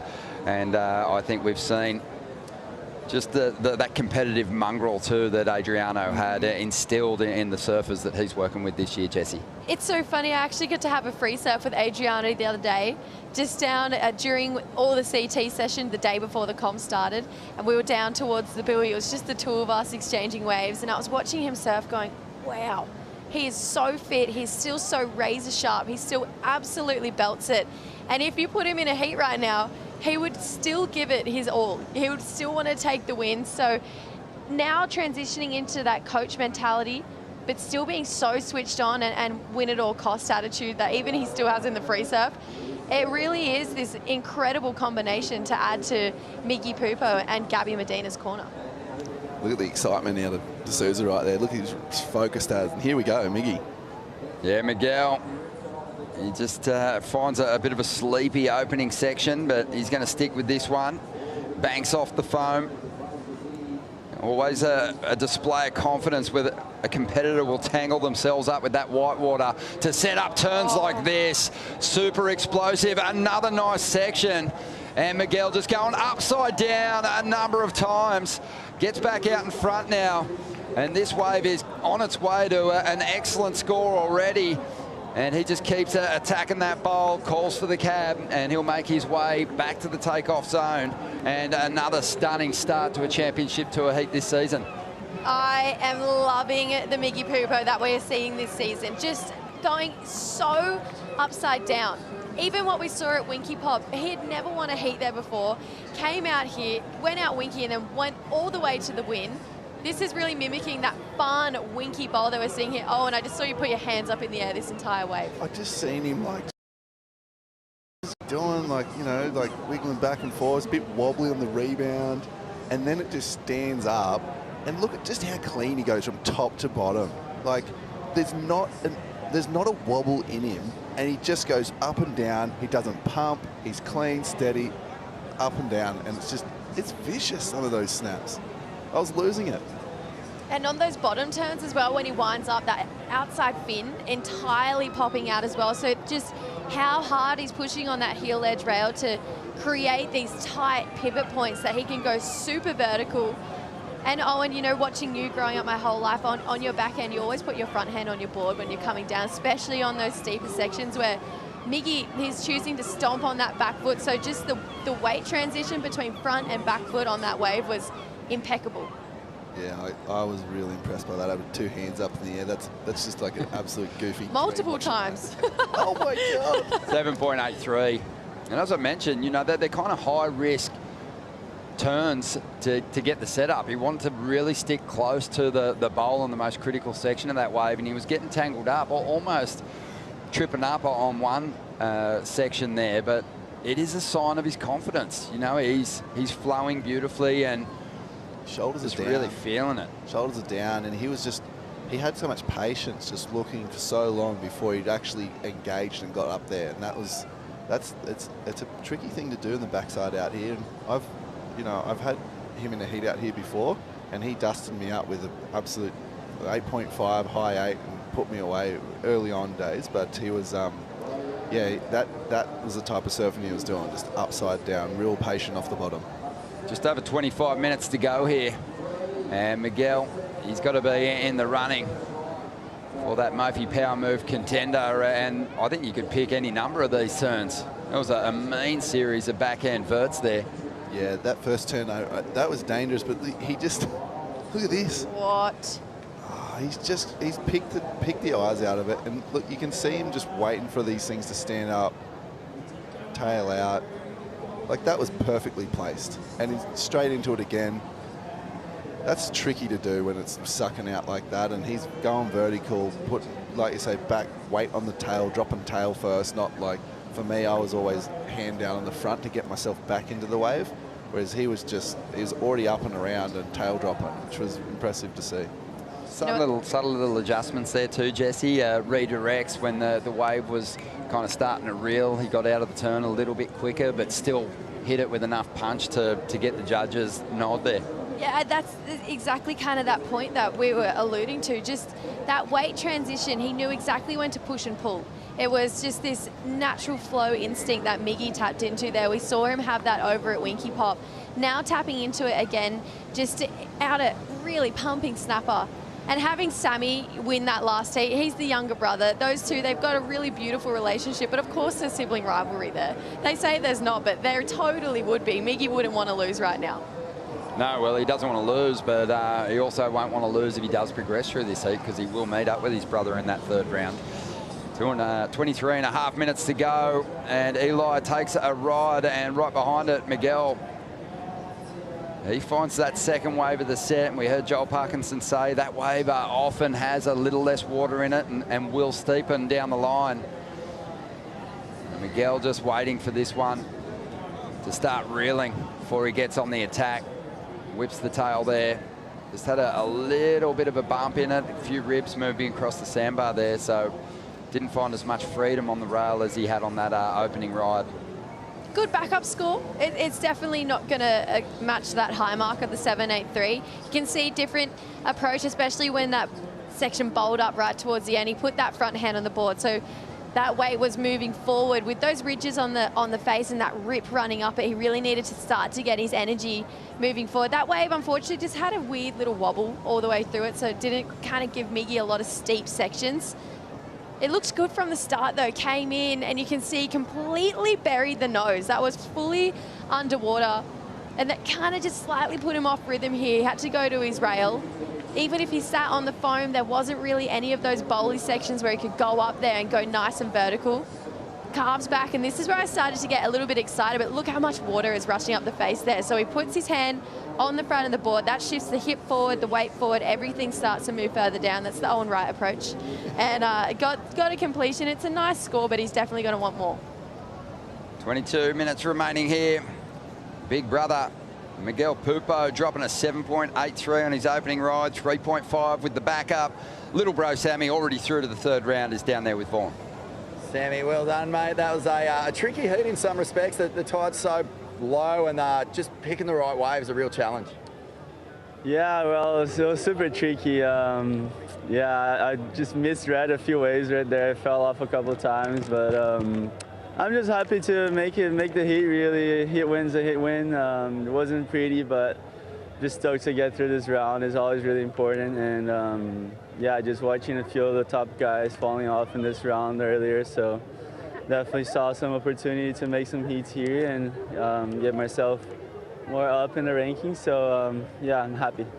Mate, you've had a blinding start. You've really caught fire this year, and you know, not only are you right up in where you want to be on the rankings, but you're also in with a shot on that GWM Aussie treble. The Tank 300 is just sitting there, not a bad trophy, but obviously what you want is a win, and this is a happy hunting ground for you. Your surfing suits this wave beautifully. For sure, yeah. I mean, it's just coming back to a place where I've had success before. It's just so cool, you know. You have this crazy memories from the past, from the same place, and there's a lot of positivity going on in my mind, and it's just easier to be here, easier to surf. You know, when you know you've won here before, you've made, you know, you put your name in the history here before. So it's just cool coming back. Of course, in the CS level is really different, and then CT is a different story. But I'm just happy to still be making heats, which is very, very important, especially with this new format. And yeah, I mean, it'd be cool to have a car going back home, but Gabe's still making heats too, so it's a long shot, but I'll do my best.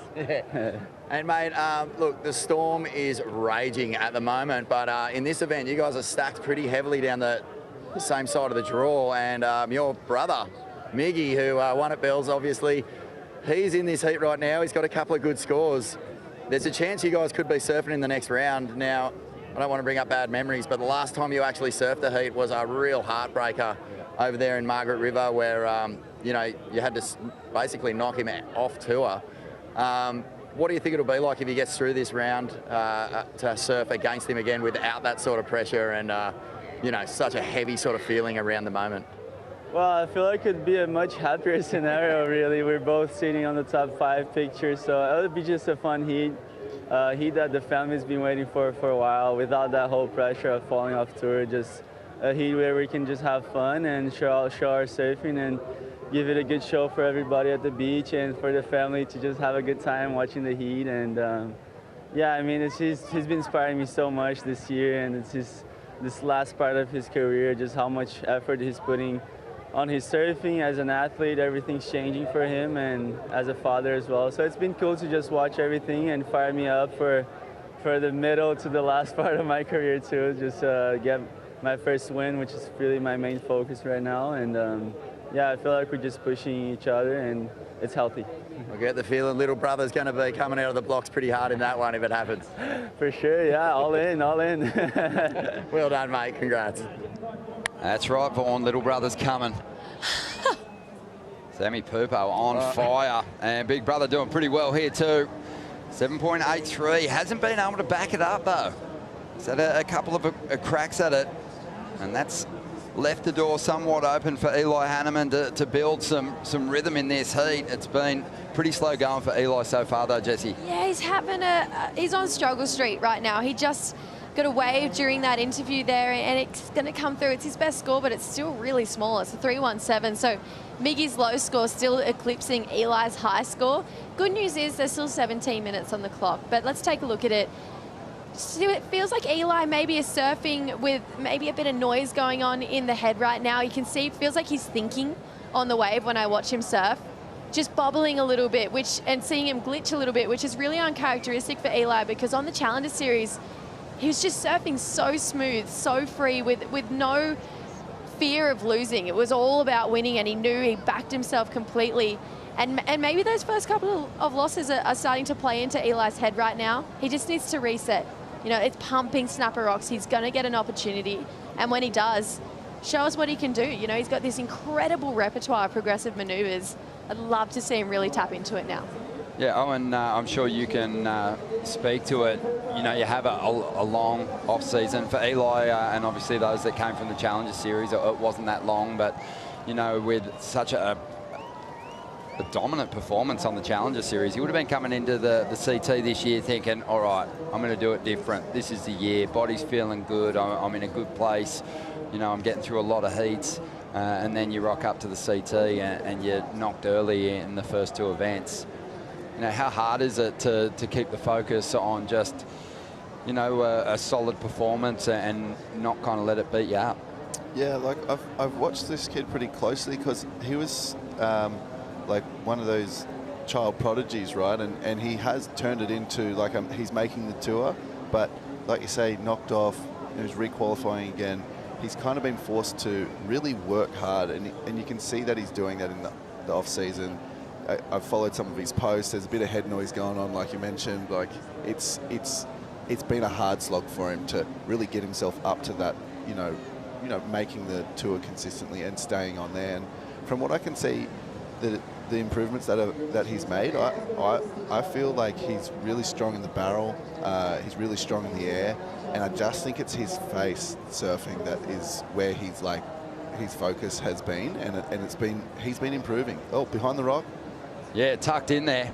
Yeah, I think more than anything at the moment, it's maybe a lack of experience in this lineup. It's wave selection that's killing him. Yeah. More than anything, because he can get those nice big pocket hits in that vertical approach, but out on the open face, you know, when Miguel Pupo's squaring up on the backhand, if you go to carbs, there's no way you can match him on the judging scale. We've got still plenty of time for him to turn this one around. 15 minutes remaining for Eli Hanneman, who at the moment is after an excellent score, but hasn't really had that big number himself.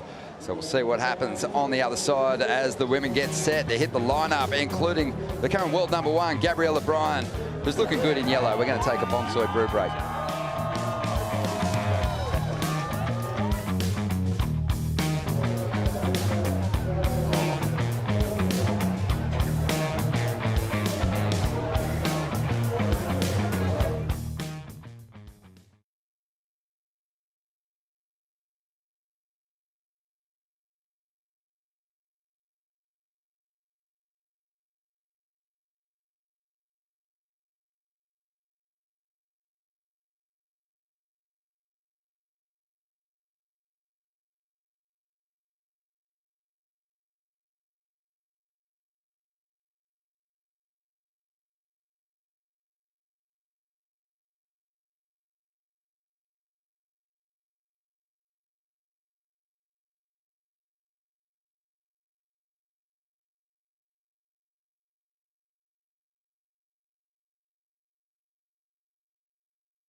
12.5 minutes remaining here as we are getting close to finishing off the second round and getting that third round bracket set for the man here at the Bonsoy Gold Coast Pro, presented by GWM. Miguel Pupo out in front. Eli Hanneman after a big score at the moment. And right now we're going to hear from 3 surfers that share 19 world titles between them. Yeah, thanks guys. Down at the Breitling activation with the 2 goats. Steph, this is pretty exciting. We're down here back on the Gold Coast. Have a look at this crowd. It's pretty intense. How's the feels? It's really cool. You know, I love this event. It's my favourite Australian stop. Maybe my favourite event on tour. And to have everyone down here on the beach, getting to see their favourite surfers at Snapper is just the ultimate. Got the win yesterday, starting to move through, starting to find some form. Things are starting to happen. I know. I actually had a couple of nice texts from Kelly before my heat, just some little insight. So, yeah, it's good to have a rev up, but I really needed to get that heat win and just build some confidence. Talk to us about the Breitling partnership. How's everything going with you guys? Yeah, it's really cool. This is the first event, surf event that Breitling's partnered with. So it's all new and fun, but they make incredible timepieces. And Kelly and I have been ambassadors for, what, like 5 years, 6 years now? It's been a while. Yeah. So we're very lucky. They're a beautiful brand, high quality watches, and yeah, stoked to see them in surfing. Nice, bright and shiny pieces of equipment there, Kel. How are you feeling? Yeah, I'm feeling good, Rich. I'm feeling good. Yeah, I was Coach Kelly yesterday, 2 nights ago, I should say. And good to see Steph back in form. And as she said she didn't surf that great yesterday, but got it done. And you know, I was saying just build up through the event. Once you get a couple wins under your belt out here, you start flowing, and Steph does it as good as anybody. So, how are you feeling, mate? How's the injuries? You back in the water? I'm getting there. I've been out of pain for about a month now. I don't have quite the strength and agility back yet, but I'm getting there. And now with the new hip, I think that I can get back to, you know, my sort of tip-top shape again. We'll see. Might surf an event or 2 later in the year, so we'll see how we go. I gotta get in shape before that happens, though. Awesome, good stuff. Great to see the crowds turning up again. You guys just pulling a huge crowd here, all trying to get you, get an autograph. It's been, well, I haven't even been down yet, but it's always been great. The crowds here have been super supportive of me, make me feel like I'm in my hometown, sort of my 3rd or 4th hometown, but it's been good. And to be around Steph, she's the hometown favorite, so I just ride her coattails a little bit. Awesome stuff. Well, we're in royalty, in a company of royalty here, 19 world titles between them. The 2 goats, come on down, check them out. Back to you guys. 20 this year, Rich. We're going for 20 this year. You heard it here first. Back to you guys. Yeah, 19 world titles and a Trestles victory. Good on you, Rich. 9.5 minutes, sorry, to go here. And Eli, we saw him just as we were finishing up that chat with Steph and Kelly, find what looked like a better wave, a wave with a lot of scoring opportunity. And he's wanting to push hard. He's wanting to put his best surfing on show, but he took a fall. And with this amount of time on the clock and no decent number to speak of, it's going to be hard to reel Miguel in now. I really want to see him just almost get a little bit angry. Let's stop focusing on the scores. Let's stop focusing on, I need to make this round. I've had 2 bad results. I just want to see him go out there and surf. That is truly it. He's got so much talent in the tip of his pinky finger, and when he can really start to throw this surfboard around, it's wonderful to watch. Gets that carve, and you can see drifts that tail up and over, and it looked like that front foot slipped out, that back knee then fell onto the deck. So unfortunately a bit of an awkward fall for Eli. But they are sections that we usually see him take to the sky. You know, that's his bread and butter. I love the fact that he's pushing the rail surfing. But Miggy, you can't beat traditional surfing with Miggy Pupo, unfortunately. Yeah, the tough draws keep coming for Eli Hanneman. He lost to Felipe at Bells, Kanoa and Margaret's, and now he finds himself up against the Bells champion here in his first heat. And Miguel just looks to be super confident. This wave's not really doing too much at the moment, but just this sort of standing there with just all the confidence and authority in this heat at the moment, just waiting for this wave to do its thing, and it starts to stand up a bit now on the inside. Clicks off a nice hit there. Just a transition turn. He's not in love with the wave down the line. And I'm unsure whether this one is going to improve his situation, but until Eli puts up a semi-decent number, he's still going to maintain control here. Yeah, he's still in the good position. Just you know, I never like seeing the surface just right out into the ocean like that. There's always an end section here, and he's kind of rode off those both times, and he probably could have just improved, you know, just a little bit more, and it really is out of the question for Eli then. It's almost no, Eli's still in it with the 3, but this could have really improved on his 3.5. Just another couple little snaps and a finish and a look back. It just goes a long way. A look back. A look back at the judges. I don't know how. For some reason, it always just extra points just come when you just finish this ride here. I'm going to get you to give us an example of that look back before we sign off this second round. I want to know what that looks like. Could be handy in the senior men's division of the NASA board riders. And yeah. Look back. When you surf so far down the plane. Here's the replay of the inside section, which is where the points were collected. He did up the ante just a little bit. 3.77. Doesn't seem like much, but it's the requirement, again, that grows for Eli. 8.43. And the on-site commentators, you know, they're required to read that score out. And it is a reminder that you're way behind with not a lot of time on the clock. It's like, hey, guess what? Miguel just upped his heat score total, and you're now looking for an 8.43. It's just another psychological hit that Eli's got to recover from here. But what do you do here, Ronnie? Do you sit out and wait for a nugget? I just sit in the booth and watch it all unfold. Stretch free as we see Eli take to the sky. Such a high strike rate with those explosive reverses out of the pocket, but on that occasion loses his footing, and that's pressure building. That's it though. That is the surfing that we want to see from Eli. That is his bread and butter. And those high-risk maneuvers, we saw Mateus go for them and win in a really convincing way over Griffin Colapinto earlier in the day. So if Eli can do that and land it and then go off down the line, he's straight back into this heat. Miggy, in theory, still needs to watch his back here. 3.77 is a really low second score. When you compare that to other winning heat totals in this round, they all sit around 14. Sammy Pupos is actually the lowest of the round so far. So Miggy, even if he gets the win here, he definitely would want to tidy that up, but it's not over yet. 5 minutes to go. Eli, if he can get a good score, he's still well and truly into this heat. And look, Adriano knows it. Yeah, Adriano certainly does. Yeah, Eli's just got those big, unpredictable, explosive moves he can go to. And with such a high strike rate and no makes on those turns yet, you kind of start to wonder, well, he should stick it on the next section. And here he goes.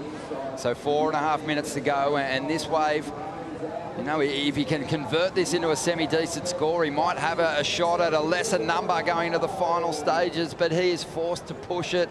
Tricky sections on the inside as we get to that low tide. He's going for it, just like you said. It's just, he knows his strengths and he needs to go there. And sadly, he's been on the other side of those attempts right now.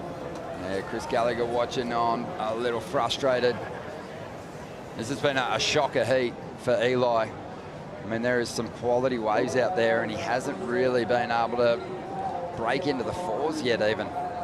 Let's dive into the GWM recap. It's going to be a bit of a highlight reel for Miguel Pupo, and it all came in his opening ride. Yeah, this wave was just clutch. 7.83. Some judges went excellent on it too. A couple of 8s being thrown down, but just impeccable technique.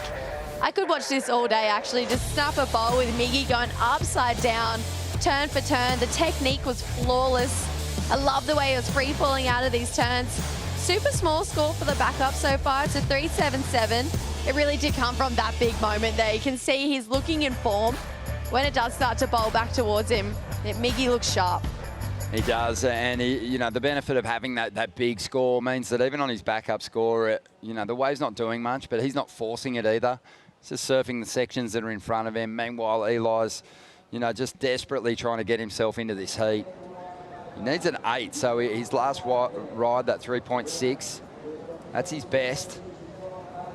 He needs a spectacular ride, and things can change. I go back to the heat that we watched with Barron Mamiya and Marco Mignot earlier on, and You know, Marco, he had a 5-point ride in that heat, but it was sort of similar. He looked a little scrambled right through the heat, but then found himself with priority and an opportunity in the end. A quality wave came through, and he turned in an excellent score to get the victory over Barron, who looked much more in rhythm. So there's still that opportunity here for Eli, but he's got to get priority away from Miguel and get him out of the way. Or even kind of tap into that behind the rock theory we were talking about just before as well. I mean, Owen, you mentioned he's such a good barrel rider and he knows his strengths. That is definitely one of them. We've seen barrels go to a 5 as well just for a tube. So if you could get that and then tee off down the line a couple more times, an 8 definitely isn't out of the question. I mean, he can get an 8 just behind the rock, get dropped in on, kick back out and go again. Like it's Snapper Rocks. It's known for its behind the rock barrels. It's a good point, yeah. 2 minutes to go here as the Breitling 2-minute countdown begins. I've seen scores go down where riders have got big points, been dropped in on because they didn't have priority, and then gone again afterwards. Yeah, well, we heard Joel Parkinson talking about how technical the takeoff is here. My old commentary brother, Ross Williams, who was a great championship tour surfer, always talked about aerial surfers having incredible ability on slabbing, ledgy waves. You think about Josh Kerr, his ability in slabs, Noah Dean, the list kind of goes on. Those surfers who can stomp those big airs tend to be able to land late drops inside barrels and maintain control, and that would be perfect for Eli right now. They stay calm in really critical moments, whether it's 6 foot in the air or, you know, underneath a thick lip at Snapper. Like they just. I should have thrown your name in the mix then too. Oh, you always had that amazing ability under heavy, thick lips to stay on your feet. I do. I loved getting underneath it. I did do airs when I was younger, but they kind of slowed down a bit. But Mate, I still see you taking flight. Here we go, 45 seconds to go. Critical time for Eli Hanneman, looking for a clutch moment here to get past this second round for the first time this season and overcome one of the form surfers on the CT in 2026. It is laying down. He's fighting for that inside position. I'm not sure that even D'Souza's happy with Miggy's performance in this one either. There is no way in the world that Adriano de Souza is content with what's unfolded after Miguel got that 7.83. Because Eli could have come to life if he stayed on his feet through a couple of those attempts. There's a high chance that he gets into this heat. But here he goes. He's up before the hooter. He's got some speed. He's got those big individual turns. Miggy, he lets him have it. He throws everything into the lip, but again goes down. And the pressure is too much today at Snapper Rocks for Eli Hanneman. Miguel Pupo is going to move on through to that next round where he'll meet his younger brother, Sammy Pupo. Huge.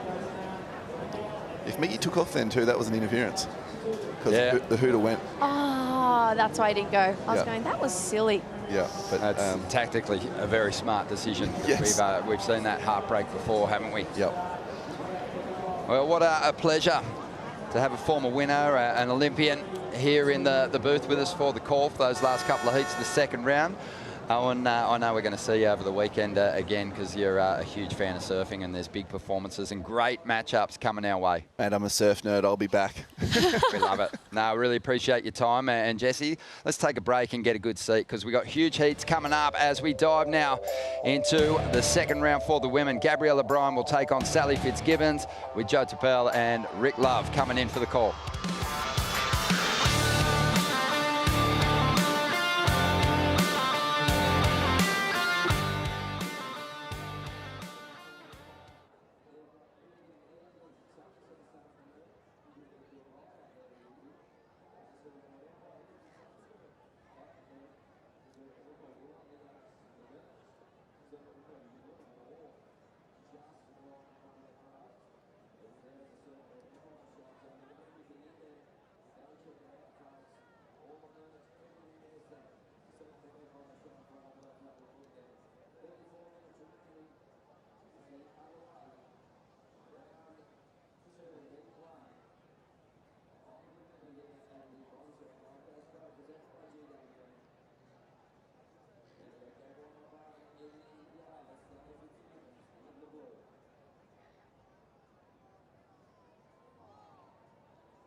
For over 50 years, surfing has lived at the edge. Risk, rivalry, icons.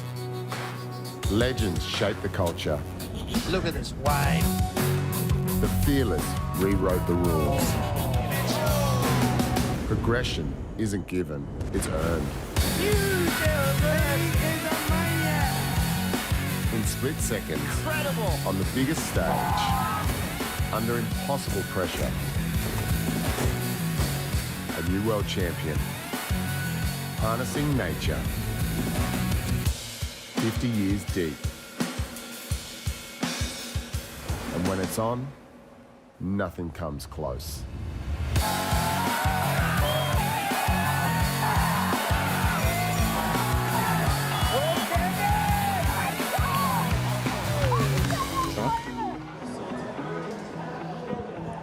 Good afternoon, everybody. We're back here on the Gold Coast. This is an epic event already.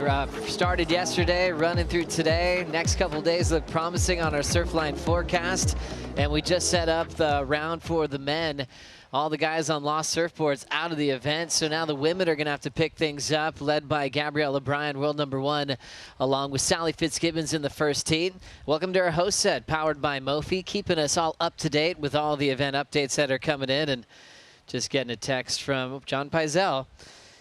Well, I shouldn't say that out loud. That's probably letting you know that all of the lost riders have gone out. Man, it was fun listening to you talk all the shapers last night, Rick. Yeah, that was super fun.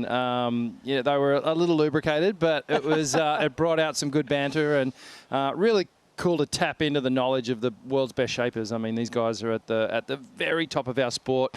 They're crafting the most high-performance weapons, you know, just super refined for the best surfers in the world. So, yeah, really cool to have them on stage. And that's one thing that's never changed, right, Bugs? I mean, one board, one different in technology, one little change in a rail line, fin design could be the difference in a world title. Well, I mean, you know, back in the day, that one magic board was it, but really nothing's changed. I mean, now it's come down to like these minuscule little, tiny little fins and rocker, and I mean, but it's always been the same, really. It's just that we were just riding very primitive surfboards. Yeah, we've come a long way. Still the thruster model, the most dominant design we're seeing downstairs, and it was really insightful. Just even a lowering of a tail rocker, like when you're talking to Marcio Zubi, just gave a little extra, you know, to Felipe Toledo and his unbelievable performance today. More surfboard talk coming as we introduce this heat. Gabrielle O'Brien, the headliner, because she's wearing yellow and leading the tour, takes on the Aussie legend Sally Fitzgibbons. And Gabrielle O'Brien looking for a 6th win in her career, her 5th at Bell's to start the season. Sally looking for a 13th CT victory. We already had some waves ridden. Richie Lovett. Gabrielle O'Brien already has a 6.0 with this wave. Let's have a look in the yellow jersey. Blast the top of the wave off. And again. And, well, Gabrielle O'Brien has been labelled as the most powerful woman on the tour at the moment. And this is the opener for Sally Fitzgibbons. This was that 4-point ride.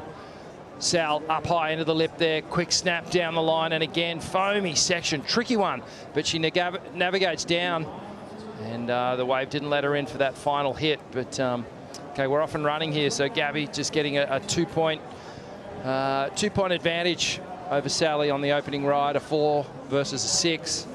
And Sally's going to have to unlock something special here to take down Gabrielle O'Brien, just given just how powerful she is on these waves, Bugs. That's so true, Rich. And I feel Sally then was trying to push it too much. Like she could have got the 2 big snaps in outside and then driven down the line and got that inside connected through Marley Rocks. But she really went for it and got kind of caught up in the lip. And then, you know, the wave just raced off without her. But I think it would have been a pretty interesting wave if she'd been able to hang with it. Sally Fitzgibbons representing Geroa and then the south coast of New South Wales. Caught her first few waves of her life down there, first on a boogie board, and soon after got her first surfboard. She's got 3 older brothers that were already surfing out the back, so she followed them and just pursued an athletic career, really. She won some gold medals in the Youth Olympics back in 2007 in 2 different disciplines, the 1500 meter and also the 800 meter. That was a big accomplishment for her. Played touch footy and has just been such a big fan of sport and a proud Australian. And she was so thrilled to represent Australia in the Olympic Games in Tokyo. 4.0 start for Sal. And then Gabriella Bryan growing up in paradise on the island of Kauai. First contest for her were over at Pine Trees. Famous because of a lot of legends that grew up on that side of the island. The Irons brothers still throw their contest on, and Lindy hosts that side of Kauai. Gabriella got to get her feet wet in competition and also had a lot of great surfers to really look up to when you look at Malia Manuel, Tatiana Weston-Webb, Bethany Hamilton, Alana Blanchard. You know, we're talking championship tour talent that were surfing the same waves that she was as a kid. Yeah, absolutely. And when you around that sort of pedigree, your icons, your level lifts. This is Sally, live action. Fitzgibbons has that classic little twist and wrap type carve to start. Shoves that pang in the pocket, belting it off the lip. Nice transition. She's starting to run after this wall. Nice speed and pep in her step down the stretch. She'll wrap it back into the pocket here. Finds a nice draw, but loses connection and grabs a rail. But she have found a nice fun rhythm as that thing was just running nicely down the sandbank bugs. Wow, she was starting to really put it together, exactly what I spoke about before. This time, she didn't sacrifice the down the line for those first early turns. She did some great opening moves, and then she raced it down the line and super connected. She was looking like she was going to get a good score. I mean, I think she still banked some points, Rich. What an amazing looking wave from this angle. Looks really wave pull-ish. And she just drops down into this trophy section. I love that little snap there where she tucked that back knee in, kept that acceleration and glide down the line. And then the wave gets super pockety on the inside. And I think that's what Sally's going to need to do, is go for these real progressive style maneuvers, getting a lot of tail release and flare. That's how she's going to make a point of difference here up against Gabriella. Yeah, good point. So enjoying the Red Bull ski, 15 plus years competing at the highest level for Sally Fitzgibbons. Joining forces again with her friends that took some time off, Carissa Moore, Steph Gilmore, finding the winning feeling to move out of round one. Usually seeing them at the top end of rankings and taking on the lower seeds, and it's kind of flip-flopped on their return to the CT.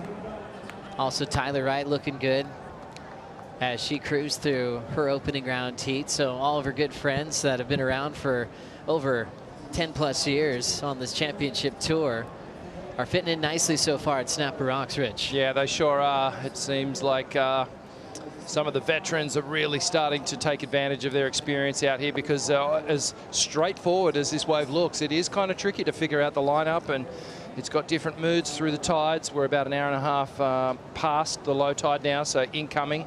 And that's where we normally see a bit of a push in the swell. But yeah, some really good performances from, great to see the likes of Steph putting in a good heat yesterday up against Erin Brooks to get the win. And I think we're going to see more of it. Let's see if Sally can use her experience here over Gabriella Bryan. Here we go. Numbers in for Sal, 6.43, Gabby 6.0.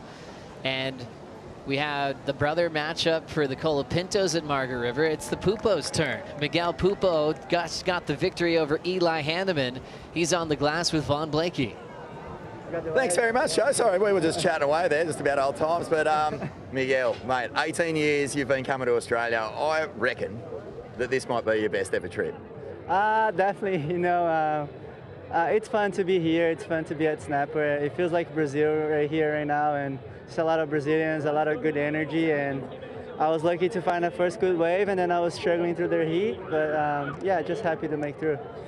Mate, you're surfing, Owen Wright was actually in the commentary box during your heat, and he was just saying that your surfing has just developed into such a beautiful place. Like, it's so deep, your lines are so clean, there's no movement that doesn't need to be there. You know, is this something that you've really worked on? Yeah, definitely, you know. The work I've been doing with Adriano, it's a lot about that, you know, about placing the right turns and being powerful and clean all the time. And actually the boards are working really well. You know, I feel like JS is clicking to my surfing really well, because it's all about flow and power, and I feel like it clicks with my surfing too. So it's a connection between me, the board, Adriano, and my family and everyone. Yeah, it's a big crew. It's a big crew, but it's a crew that's really getting some amazing results, mate. In that crew is also your little brother, Sam Will, and you're going to be matching up against him. Your last heat, we were just chatting about it, was under pretty intense circumstances. You know, one of you guys was going to get knocked off tour, and so much emotion. Like, how much fun is it going to be to serve a heat against each other, whether you're at the top of the rankings and, you know, surfing for a GWM Tank 300, surfing for, you know, that win of the GWM Aussie treble, and also trying to get another win here at Snapper. Yeah, it would be fun. You know, I was talking to Griffin the other day that we could have double brothers matchup, but unfortunately they lost earlier. But I'm just happy to be in the next round, and different story right now, just to face my brother and both in the top 5, and I couldn't ask for anything better, you know, just to be here. I think this is the best place to face her brother in, you know, at the top with the best guys, and yeah, might the best surfer win. Mate, I reckon couple of headlocks, couple of crow pecks. Just remind him who Big Bro is before you paddle out. Actually, that's funny because we don't have a rivalry because I'm 9 years older than him. So he had that rivalry with my sister. So he'd probably, if the heat was against her, would probably have some elbows going for sure. Yeah, you'd just be a bully if you were doing that to your 9-year younger sibling. Mate, congratulations. As I say, yeah, that was a beautifully constructed heat. The end sections, once you got through those wide sections in the first part of the wave, were just beautiful to watch. Wonderful surf. Thank you. See you guys in the next round. Thank you. Thanks so much, Vaughn. Miguel Pupo is just having the time of his life and working closely with Adriano de Souza. And then when you share the same coach, he gets to be around Gabriel Medina as well quite a bit. Miguel and Gabe qualified the same year. You know, they're veterans of this tour. They sometimes just did it on their own, learned things the hard way, and now to have Adriano's surf mind behind them, but also the work ethic. You know, for Miguel, he only takes 1 day off a week, you know, from the gym. He just always knows that there's someone else that could be training if he's sitting on the couch. So he wants to press on, be an inspiration for his younger brother. And I don't know how that one's going to go. Sammy versus Miguel, that's going to be a treat to watch. That's going to be so good, Joe. And perhaps you and I need to get back to that 6-day-a-week into the gym routine. We've sort of slipped over the last couple of events, but we'll get back there, mate. Yeah, well, you've reciprocated. You know, it's 1 day a week. We'll get it going. We'll get it going. Gabby Bryan does a lot of training. When she was young, she did a bit of jiu-jitsu, done some boxing with Dustin Barca over there on Kauai. Just so ready to rip everything to shreds like we saw her do in the catch-up with Miguel Pupo. Bugs, look at all the water she's displacing. Yeah, Gabrielle has opened up on this wave completely. Those first 2 turns were just scintillating. And now this wave, she's looking down the line. And Rich, she's coming into her own now. Oh my goodness, that second turn in particular, full detonation of that section. And you can just see how deep the rail cuts, basically filleting this wave all the way down the line. Just carving and arcing and destroying sections. She really, this wave is just at the mercy of her power. This is live action again. Just drilling some sections, and some of those sections are going hollow, but she's had total control. Verticals going off the roof, jams it there through the whitewater. She's just punching this wave out, and she'll step off. So started with a 6, then to a 7.83, finding some separation between Sally's high score of a 6.43. And she just wants more and more. After she won bells on the podium, she told me she just wants another heat. It just loves her job. Enjoys just competing at the highest level. Doesn't mind being pushed by a really intense rival in the water. She knows they'll high-five each other on the sand as we look at Sally just slingshotting into this one. Set up turn to get down the line. Big section right there. She'll tap it to continue with the speed. There's more of a blitz off the lip. Little redirect off the top and just chasing sections, caught up to a lot of the wave there and finishes with a float. Yeah, you can see Sally just up the speed a little bit on that last wave. Just realizing that she's going to try and match speed with power. and really put on that that flaring kind of performance. Tap into those maneuvers where she gets that tail free and loose. Bring that point of difference, because Gabriella Bryan is destroying these waves at the moment. So a tough task when you're taking on world #1 Bugs, but Sally's definitely giving it her all, speeding through a lot of different types of sections, trying to throw variety for what's in front of her. But Gabby just improved 6.83, so Sally now needs an 8.23 on that wave. Yeah, well, Gabby's wave allowed her, it slowed down. It allowed her to just power into it, whereas Sally had to keep chasing the sections. And there was a couple there where she kind of nearly had to tap at ridge. Yeah, so Sal's wave actually looked a little better, just had some more green face to it. Had a number of sections down the line. I like that turn, little flare, kept the speed and momentum. Little slidey, tiny bit sticky from that second to last turn, but she picked it up and got the little lip gliding re-entry floater to finish off, but just a big roping cut back into the power source. Quick snap under the lip, and then a bit more work down the line. Really, that lip of this wave doesn't stand a chance when Gabrielle starts to square up on it. It just gets caught a little bit behind there. It gets so much anticipation when she's coming off the bottom. Her hands are out there. She's got a little rhythm in that stance before she lays the rail over Bugs. Yeah, and she improved on her position there. She got a 6.83, so she's eliminated that opening 6-point ride out of her equation. This has put a big number now for Sally, because Sally didn't do better than a 6.43 rich, and that's a telling factor. It was a good, solid ride, but as I said, I thought she didn't get a chance to completely open up. She was chasing the sections, and she got a couple of good licks in along the way. Yeah, she did. The scary thing is that, you know, Gabriella's getting these scores on almost subpar waves. She hasn't had one of those big ones that's standing up yet, and if she does get one of those, you'd have to think she is going to get into the excellent range. So Sally needs to kind of find one of those beautiful waves that just allows her, with that great timing, to really get critical in the pocket and bring that sort of innovation and flair that she's really been known for in the last couple of years.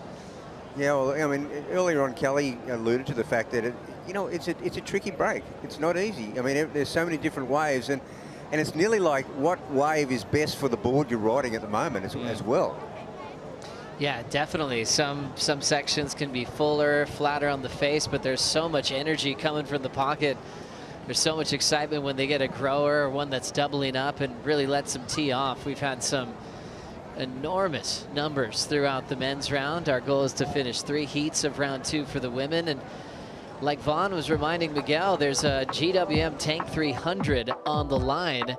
Gabriella Bryan, the front runner for that one, tied on points with Lakey Peterson. Molly Picklum in 3rd. Isabella Nichols wants another one. Isabella joined us for the call, and she's like, oh yeah, that's my daily driver, the GWM Tank 300 from last year. She also mentioned she wouldn't mind another one. Well, 2 would look good in the garage, better than 1. And mate, those cars are so sick. They're really, really cool. All kitted out. You know, got all the electronics and U-Butte features.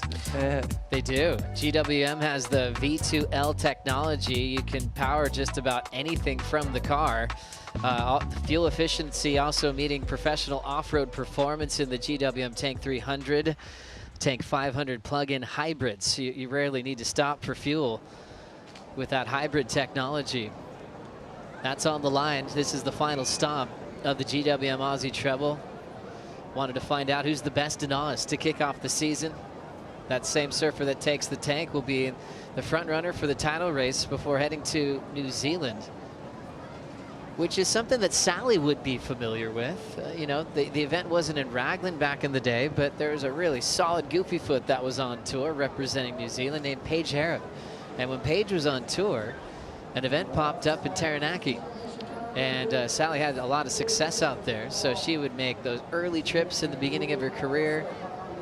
Carissa Moore took her first win of her career over there in New Zealand. So there'll be some familiar feels for the surfers that have been on tour for a long time.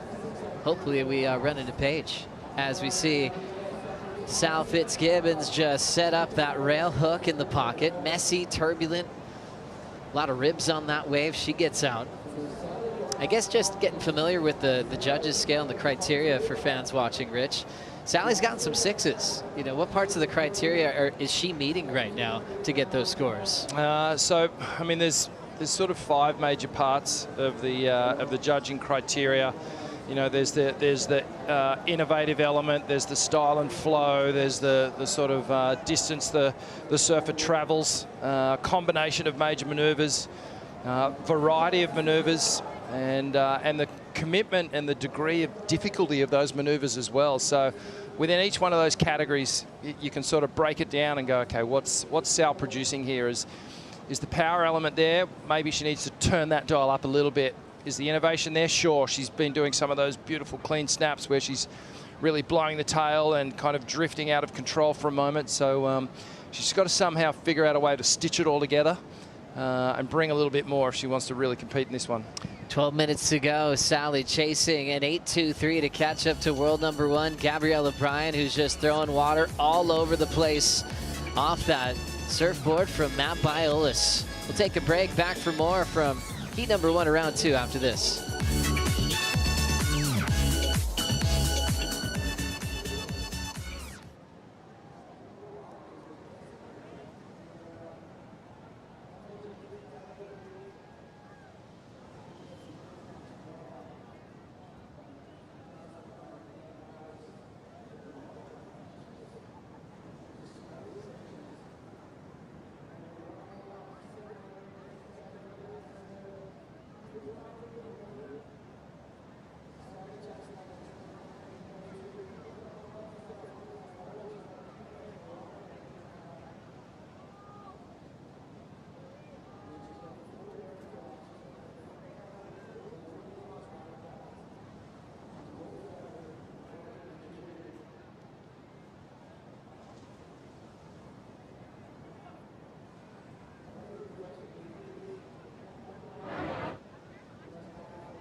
I'm not seeking most perfect wave or the most high performance stuff. I'm seeking the present, that moment that's right in front of you. I come back to why I love surfing, and that is just loving the ocean. It's that one place that I go to be able to stop worrying about a lot of things, and I feel like as soon as you put your head underwater, it all disappears. I think I have the best job in the world. If I want to keep doing this, I have to keep my body healthy. I have to keep my mind healthy. I think trying not to think about too many things at once. And by doing, it takes me out of my head and into my body. Progress happens when you're challenged. That's what makes it fun for me, is the excitement of like working on something or trying to get better. The quiet time is really meaningful, and the quiet time actually helps you recharge. It's not about being perfect. It's about getting better bit by bit. When I was younger, I thought if I can get paid to continually trying to get better and surf, wouldn't that be the coolest thing in the world?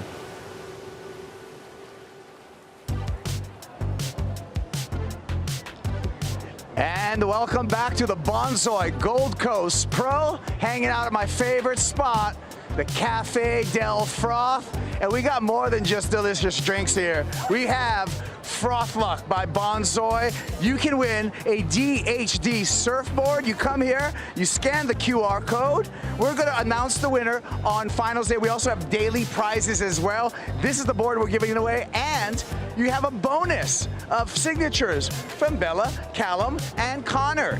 And another kind of note, too, when we look at our men's field and anticipate round number 3, 25% of those men will be riding DHD surfboards. Come, enter to win a surfboard. And Joe, is there anything I can get you? Please, please, yeah. I would like some of that Bonsoy oat milk in a cappuccino, please. You got it coming right up. Wow, good man, Kaipo. I appreciate that.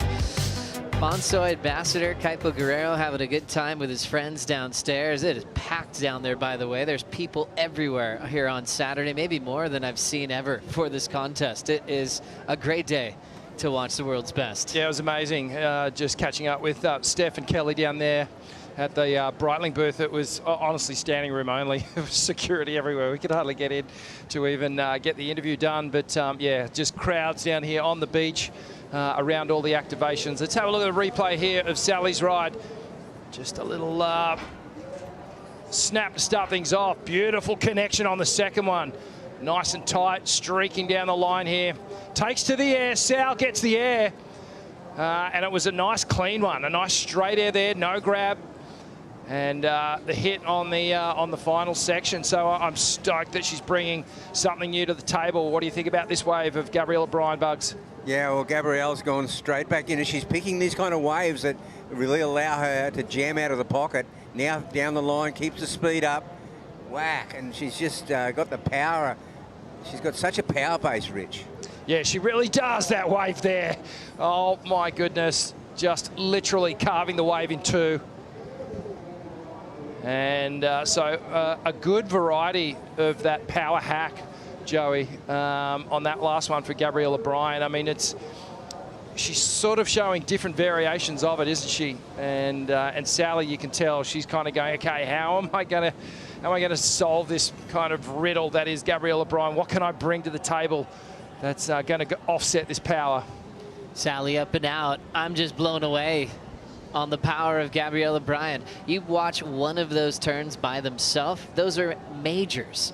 And they're all different, and they're in sync down the line, where she's putting the biggest turns into every single section, no matter what it looks like. I'm actually a little surprised it's this close right now. Well, I think she's still got that wave to come in, and Sally with that 7.17, you know, one judge thought it was an 8. She gets a 7.17. That got her back into the equation there, because just temporarily she only needs a 7.5 now. That's well within her wheelhouse. But the score for Gabrielle O'Brien, I believe, is still to come in. Yeah, I think we're still out of score, aren't we? We are. One score to drop in. So last of Gabby Bryan was a 6.83, but the one she just carved to bits with just gigantic power hooks. We're waiting on that one. But the one where Sal did the air 7.17, that ties her best number of this season. Last to Gabrielle O'Brien, it's still very close, a 7.5. Gabriella with priority, 7.8375. Sal needs an 8.16.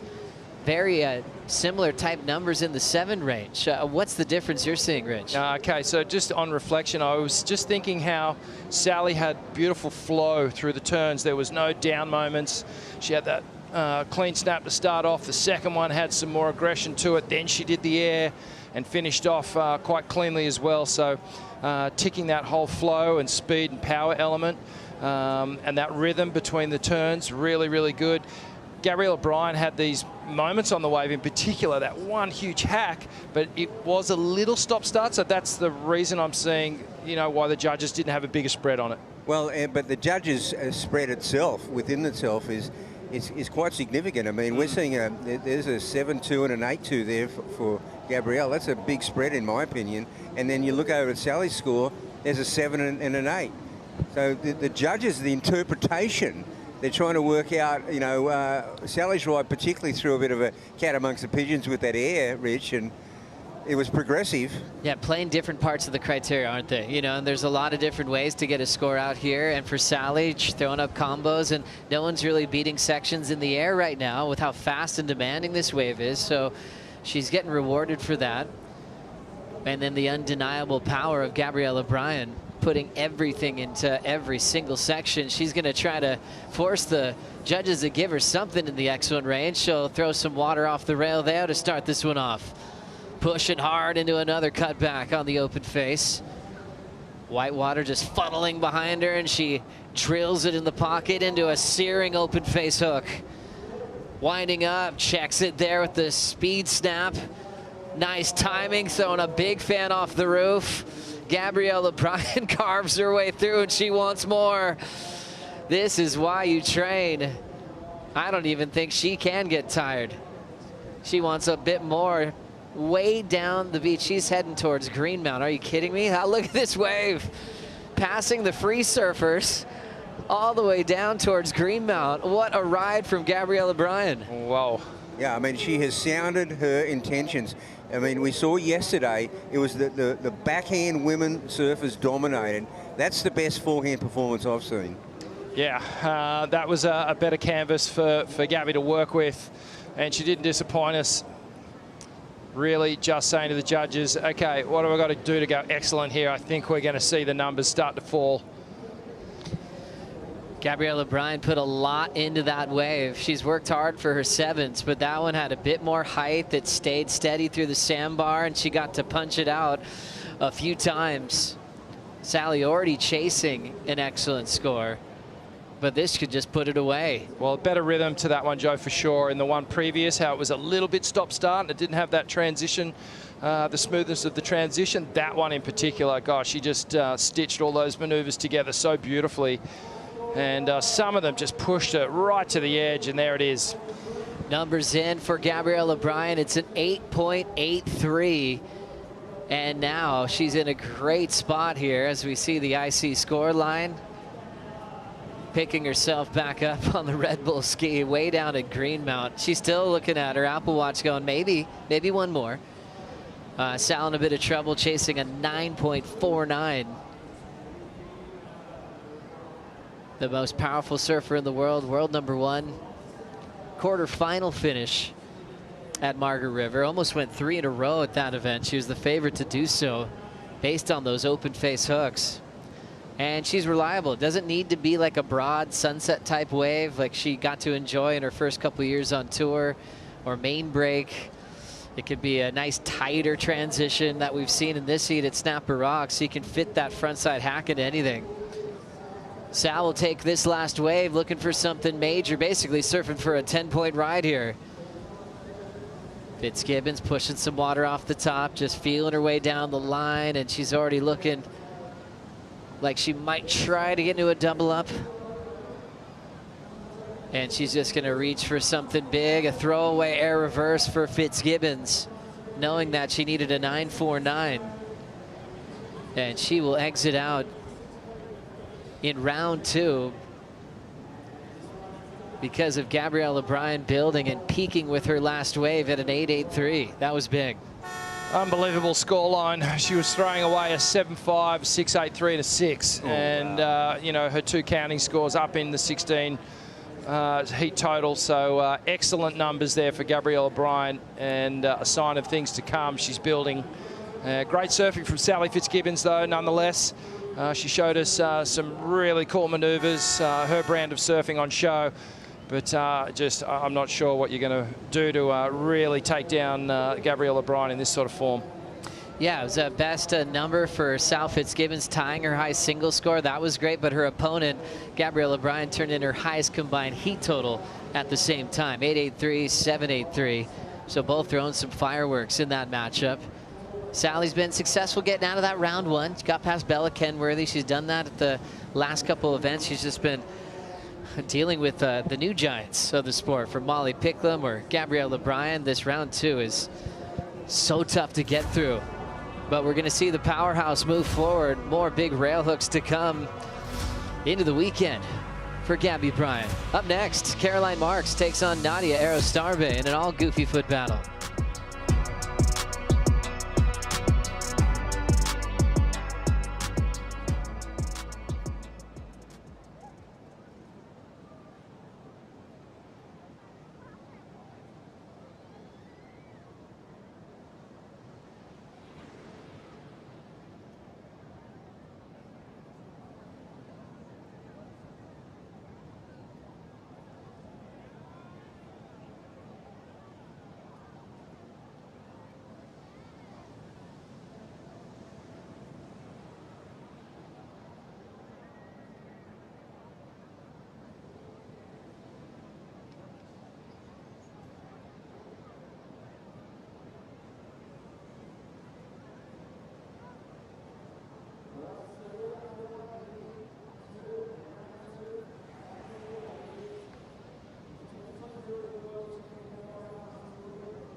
It's all yours if you want it. The beautiful things in life is on the other side of your comfort zone. Having a crew to do it with, that's what makes you love it. It's kind of weird that you can be friends with your biggest rival.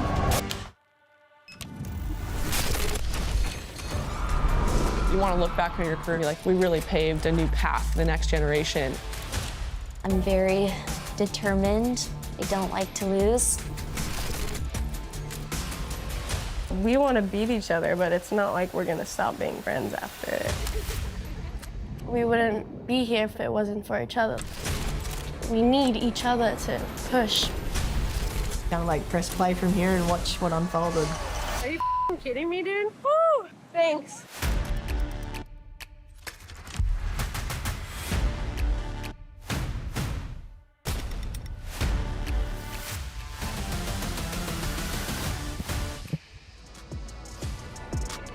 What a movie, what a film, what a roster of athletes. Caroline Marks, one of the stars in Red Bulls nowadays. You can watch that movie on Red Bull TV and a free showing on May 4th right here on the beach at Snapper Rocks. You're seeing Caroline weave live.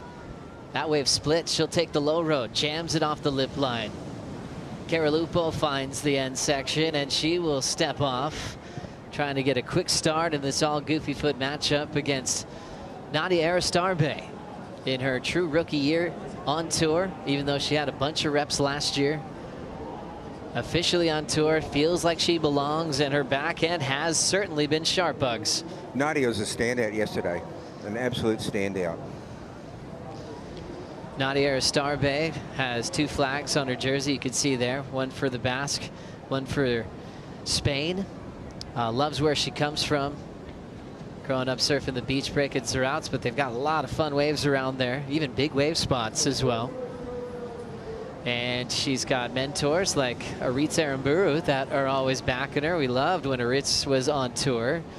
When Aritz was on tour as well, he had like a secret language because not that many people speak Basque, you know, and if he was hanging out and had a friend with him, he knew that nobody could understand them. They could talk about all the secrets, where they're going to sit, coaching, all this stuff. And they were like 100% sure that no one knew what they were talking about. Yeah, it's pretty cool. These days, you know, it's a little different. It's kind of, there's not many secrets anymore. But I remember Mundaka was a classic, you know, location. We had a lot of CTs there, and you know, it's quite a social gathering. And round about as the sun was going down, there was a lot of different kind of language going on. The evenings in Mundaka, wow, what an event that was, Bugs. Oh, it was a special event. Wow, it just had to have a lot of things come together. Oh yeah, yeah, major swell direction and that. But when it came together, it was, well, it was just Kira reverse. It was just such a brilliant wave. Some great memories there. The tradition of getting chucked into the water on the end. Some good memories and some great waves for surfers like Nadia Aristarbe to track down when they're on. Nadia just getting started, has priority. Caroline got a 4.33 start. This is a special wave for Caroline. There's the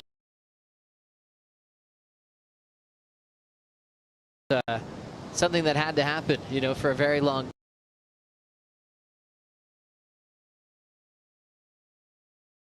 first. Steph Gilmore and Carissa Moore on the day. Yeah, Carissa in the final and Steph in the semi-final, and it was a huge win. And I remember she was, you know, there were different parts of the wave, and I think Caroline was going that off the wall section, and it was. She showed us for the first time that backhand attack. Just has that forever grommet about her, just loves surfing so much. And I still can remember her interviews from that 2019 year where she started the season world #1. Just loved it. She just wanted to surf all day. She just fell in love with the sport based on her siblings pushing her kind of the hard way. She said her brothers are actually kind of hard on her because they didn't let her hold back. You know, they wanted her to hit sections hard, and she said she'd come in crying, you know, from surfing the beach break right in front of their house in Melbourne in Florida. But she looks back with a laugh and thanks him for it because it made her just focus and become the world champion that she is today. Yeah, I remember when she came across and she was I think about a 13 or 14-year-old wild card when it was a hurley pro at Lowers. And it was pretty exciting. I remember how excited she was, and the whole family was there. And I tell you what, they weren't pushing around that day. She was the queen that day. Really cool. Yeah, 13 years old to get the call from WSL that you're in a CT event. She ended up losing to Tyler Wright that day, but we could tell she was coming. Then she became the youngest to qualify for the tour. That record was broke by Tia Zabrowski this past year. What do we have here in front of us? Did you like the looks of that wave, Bugs? Well, it had that wall that was going to do something probably down the Marley Rocks area, but you know, it was pushing off the bank where the takeoff zone was, and you know, when they were thinking about Gabriella, the last heat, she was getting a lot of good work on that first section, Rich. She sure was. Lots of points gathered in those opening turns. But you can already tell that this tide's starting to come in. There's a bit more movement at the top of the point. Showing a bit of interest in this one. Nadia Aristarbe will commit. Starts with a fade to touch the white water. Just weaving. All the points of these turns are just to stay in the pocket, let this wave grow so she can really capitalize. Going through all the birds there on the beach. She will light up that section. Well-timed section, but it's just going to race down the sandbank without her. Yeah, that one just ran off a little bit. It looked like it was just going to hold up and run perfectly down the inside at Little Marley. But good signs, though, still. Nadia looked really steady on the board. She looked like she was, you know, all clicked in and ready to attack. She looked at her best on that critical section when the wave stood up. That's when she looked really good. Yep, she sure did. She'll make her way to the Red Bull jet ski now. And Caroline Marks with an opportunity here in the early stages to put a good number on the board on her next ride and start building pressure. This is these opening moments of the heat is where you can start taking control. This was the 8.33 that Nadia Aristarbe turned in yesterday in the heat win over Alyssa Spencer. Her best number of her career. Absolutely brilliant in this performance. Yeah, just an amazing performance here on the backhand. Just multiple sections down the line, just connecting them all so beautifully. Getting the win from Alyssa Spencer. And how were the conditions yesterday, huh? Unbelievable. Yeah. It was silky. It had that, you know, direct southerly offshore today. You know, from this morning we had that sou'easter overnight. A lot of squalls, Richie, a lot of rainy squalls hitting, and it's always going to sort of mess it up. We didn't quite get that direct offshore today. It's been fun, but you know, if it was just a bit straighter that wind, we'd have a bit more texture. Still amazing conditions though, all through today. We've seen some huge scores. Yeah, unbelievable matchups. And even from that glory day for the women yesterday, Goofy Foot's really stood out. One of the best heats I've seen from Vahine Fierro as well, who Anat Leor calls the women's Rob Machado of the tour. Just that smooth style and makes it look effortless. Vahine's coming up in the next heat against Caitlin Simmers. Katie and Caroline both in that movie nowadays, which you think would almost be intimidating when, you know, there's this big movie release and then you're competing against some of those characters in the movie. And it actually, I used to think it used to be a part of the game plan of before the season would start. Sometimes people would go, I'm throwing a movie premiere. I remember Julian did that a couple times. There was just moments of just like, hey, watch this movie. This is what I've been doing in the off season. Bang, and then just intimidation factor throughout the tour. Great idea. Just create a bit of hype and energy around you and get people talking. And yeah, he's in such good form, or she's in incredible form. You know, that's it creates hype, and that almost resonates. It can. The judges aren't immune to that either. Well, the name's on the door. Yeah, absolutely. And if you're an opponent, you're like, am I going to that premiere? Or should I just stick to my game plan? Caroline has a great part in there. They all get super barreled. Great job to Jody Nelson and all the people that worked on Red Bulls nowadays. Katie has some dreamy ones. She's in the next heat. They're all trying to compete for the yellow jersey, who's still being worn by Gabriella Bryan, who's hanging out with Vaughn. Thanks, Joey.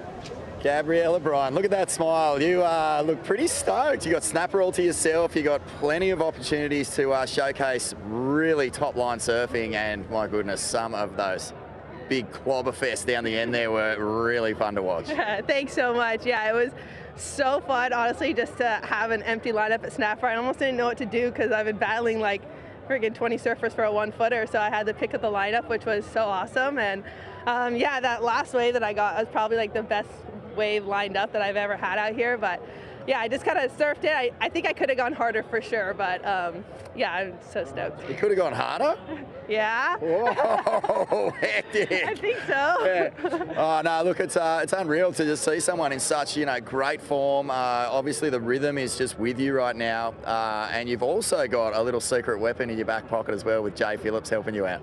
Yeah, no, it's been super awesome just to tap into local knowledge at each stop. And everyone that I've worked with so far has been so cool, so nice. And yeah, just kind of like a different approach, like just go out and do my surfing and then like the little bits of local knowledge, like the banks he knows really well and stuff like that. So I think my biggest thing is like I just want to get myself on the waves and then show everyone my surfing. So that's my goal this year. And yeah, when you're surfing perfect snapper, it's not difficult to do. So I'm stoked. You've had two of the biggest frothers ever in your back corner with TV in WA, and Jay Phillips here. That's so cool. Who did you have at Bells again? I had Cale Bell Warren. Oh so. my goodness, the biggest frother of them all, of course. Look, you're obviously in yellow, leading the rankings, but also leading the GWM Aussie treble. Have you thought about maybe driving around this country at least in that Tank 300? Yeah, I mean, try not to think about it too much, but little hints of it, like every now and then I'll hear it on the webcast. I'm like, oh, that'd be pretty cool. I don't know if they can switch the driver's seat over to the other side back at home, so maybe I'll keep it here, but a lot more surfing to do. The girls are surfing so good and everyone's super tight, so definitely not in the bag yet, but it's definitely an extra motivation. Yeah. I mean, every single time you walk past the activation, it's right there. You look at it and go, ooh, that thing's really nice. I know. I don't know. I haven't seen the one here yet, but at the other one, it's been like this bright orange. I'm like, no one will miss me on Kauai in that thing. So, yeah, like I said, lots of surfing to do. Surfing perfect snapper is a dream come true, and yeah, it's going to go have some more fun in the next heat. Great performance. Congratulations. So fun to watch, and we'll look forward to tomorrow. Thank you so much. Thank you, Vaughn. Thank you, Gabriella. And I think the brighter the color of that GWM tank, the better for us, because if we see it parked somewhere when she's back home, we'll know where the waves are good. There you go. Nowhere to hide. Obviously, she's got a lot of fun waves back home on Kauai. So much support from her family. And she just developed a big forehand hack because of all the waves back home. And also being sponsored by HTs over in the Mentawais. She's always got a free place to stay there. She really developed a big forehand whip, and she just threw so much water out of the ocean here at Snapper. If this was a pool, we'd have to refill it. Well, she dumped so much water out of the pool, sent so much spray.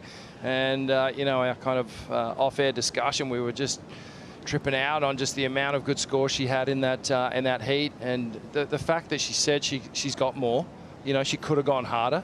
That's a scary prospect for the rest of the field. That is frightening. Well, we see the lap out the back for Nadia Aristarbe on the Red Bull ski, because she just threw down her best score so far as we were chatting with Gabriella Bryan. Found some good sections, ends up turning in a 6.67, and she has the lead over Caroline Marks. Here's the Bonsoy replay.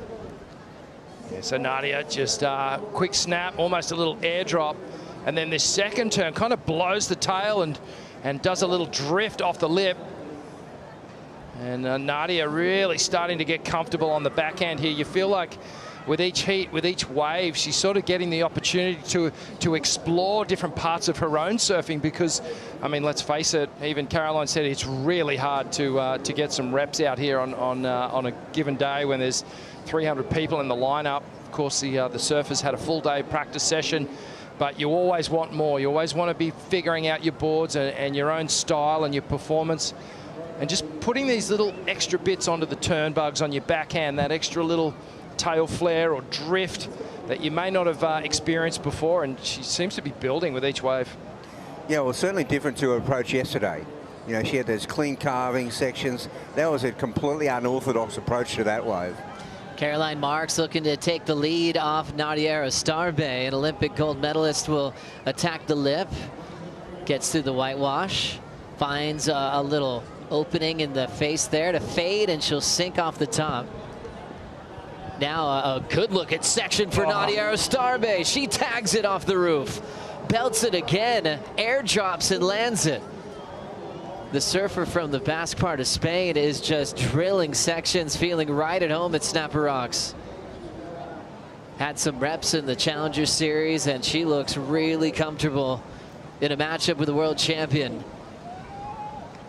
Whoa. What a back and forth exchange, and all the momentum in favor of Nadia Arostarbe, Bugs. I think this is a big score coming. This was an amazing looking wave.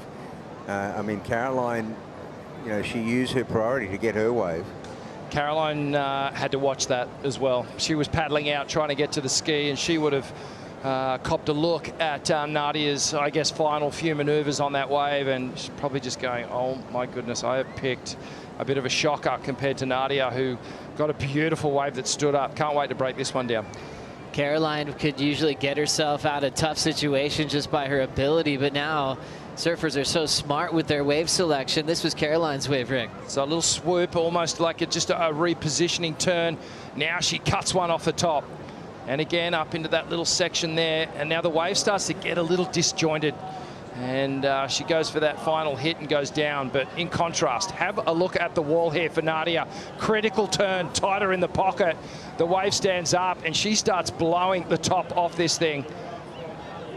And a series of maneuvers down the line. And now it goes again on this inside section. Now she squares up. She's getting that beautiful angle, that real tight pivoting arc off the top, Bugs. And, well, she's going to eclipse that 4-point ride that Caroline Marks just got. A superior wave, well served. And also, Bugs managing the airdrop.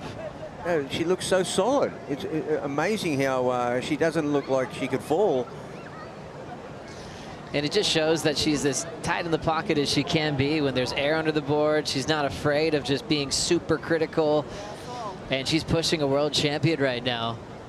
They're both on the Red Bull ski, and Caroline will look to regroup in the back half of the heat. It is Caroline. She knows how to find scores in anything. Taking that Olympic gold medal at Teahupo as they both get dropped off the ski. Yeah, Nadia looks like she wants to try and hunt her down and get priority here as well. I was going to say that view from above, that aerial angle, gives you a really good indication on the backhand when these surfers are going up, squaring up off the bottom, doing that top turn. As they come down, that foam is almost traveling out onto the face along the bottom of the wave there. And as they're coming down, they're almost starting their bottom turn, hitting that foam, you know, and that's really difficult to keep that rail and the fins engaged. So Nadia is doing it so smoothly, you don't even notice it's happening, but just wanted to point that out. Yeah, I mean, it's so easy to drift. Correct. As we now see a big statement made by Nadia Arostarbe. Remember, we showed you the 833 from yesterday. Well, now she's making a habit of it. Back-to-back heats here at Snapper Rocks. And she's thrown excellent scores in both days of competition. An 8-point ride. Caroline Marks, world champ, comboed with priority. Needs to start from scratch in the back half of this matchup. And there's a bit of time when Caroline first got on tour, there wasn't a ton of goofy foots. You know, Tatiana Weston Webb, we'd always talk about, oh, who's the best backsider on tour because of all the rights. Tati, obviously a hard-charging athlete that didn't mind giving props to Caroline, but they had two different approaches in that element. Just imagine when Tati comes back next year and enters this mix. We've got a ton, you know, from the rookie class, Nadia Arostarbe, Anatle Lior, who had excellence at Bells. Think of Sora Lindblad's win also for the backsiders, and then Bahina Fierro also coming up next. So now there might be a little fight for that honor of being the best goof on tour. Yeah, you know what's happening here, Joe? Right in front of our eyes, Nadia Arostarbe is building a reputation of becoming one of the better backhand surfers on the tour. We'll take a Bonsoy brew break. Nadia out in front, Caroline combo. We'll see if she can make a comeback right after this.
Welcome back to the Bonsoy Gold Coast Pro. FATBOY. You know the rules. Fat Boy bikes. We're giving you away a new Fat Boy. Rolls over all terrain. Fat Boy. It doesn't matter what you need. It can roll on the asphalt, sand, grass, mud, anything. Fat Boy bikes, we're giving them away. Scan the QR code, choose your model, ride away, be happy. Fat Boy. Remember, don't trust a skinny bike, ride a Fat Boy. Let's go.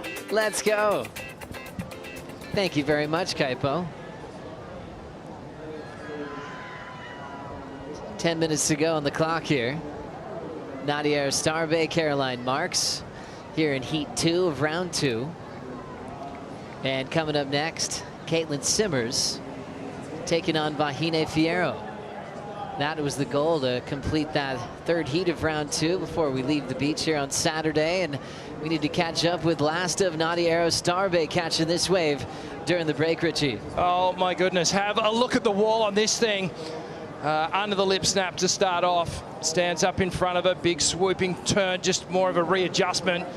Sets her up for another clean turn on the backhand. Comes onto this oncoming section and goes down. So that one a little bit more difficult to ride. Had a couple of tricky ridges through it, but she's built such a big scoreline so far.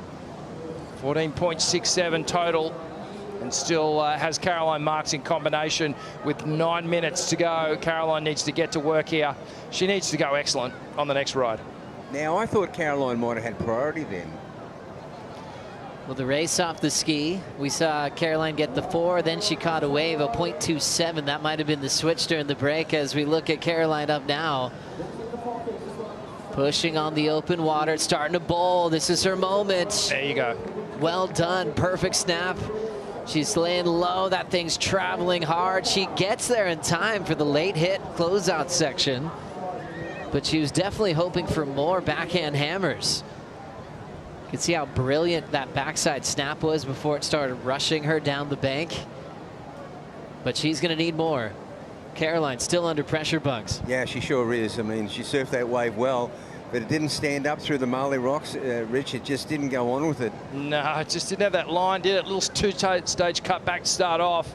And I'm sure the instructions from Luke Egan, her coach, would have been, hey, we want to see you go for it. She squares up, that's a better turn there, and then the wave just runs off really quick. She does well to get to that final hit, but you can see that foamy section down in front of her. I'm sure it ran off down the line towards Rainbow Bay, but yeah, unfortunately that wave didn't cooperate. But better signs there from Caroline. She squared up on that one turn. She just never falls, does she? You know, even that late section, I mean, that's not easy to do. She was hoping for more, but to be upside down and get there in time for the completion helped that score a bit. 6.43 is her best number. Now needs an 8.24, so she's out of the combo. Last of Nadia started off with a bang with that wall, but it's already in at a throwaway 6.0. So still the door is open for a world champ. She definitely ushered in the new era after domination from Stephanie Gilmore, Carissa Moore, and Tyler Wright, kind of owning the record books. From Steph's 8 titles, Carissa's 5, Tyler's 2, and then Caroline showed up, passed the torch to Katie Simmers and then to Molly Picklum. Really rare in surfing history, especially on the women's side, to have just different world champs every year. It's just a statement of how talented this tour is. Clearly the best roster we've ever had in professional surfing.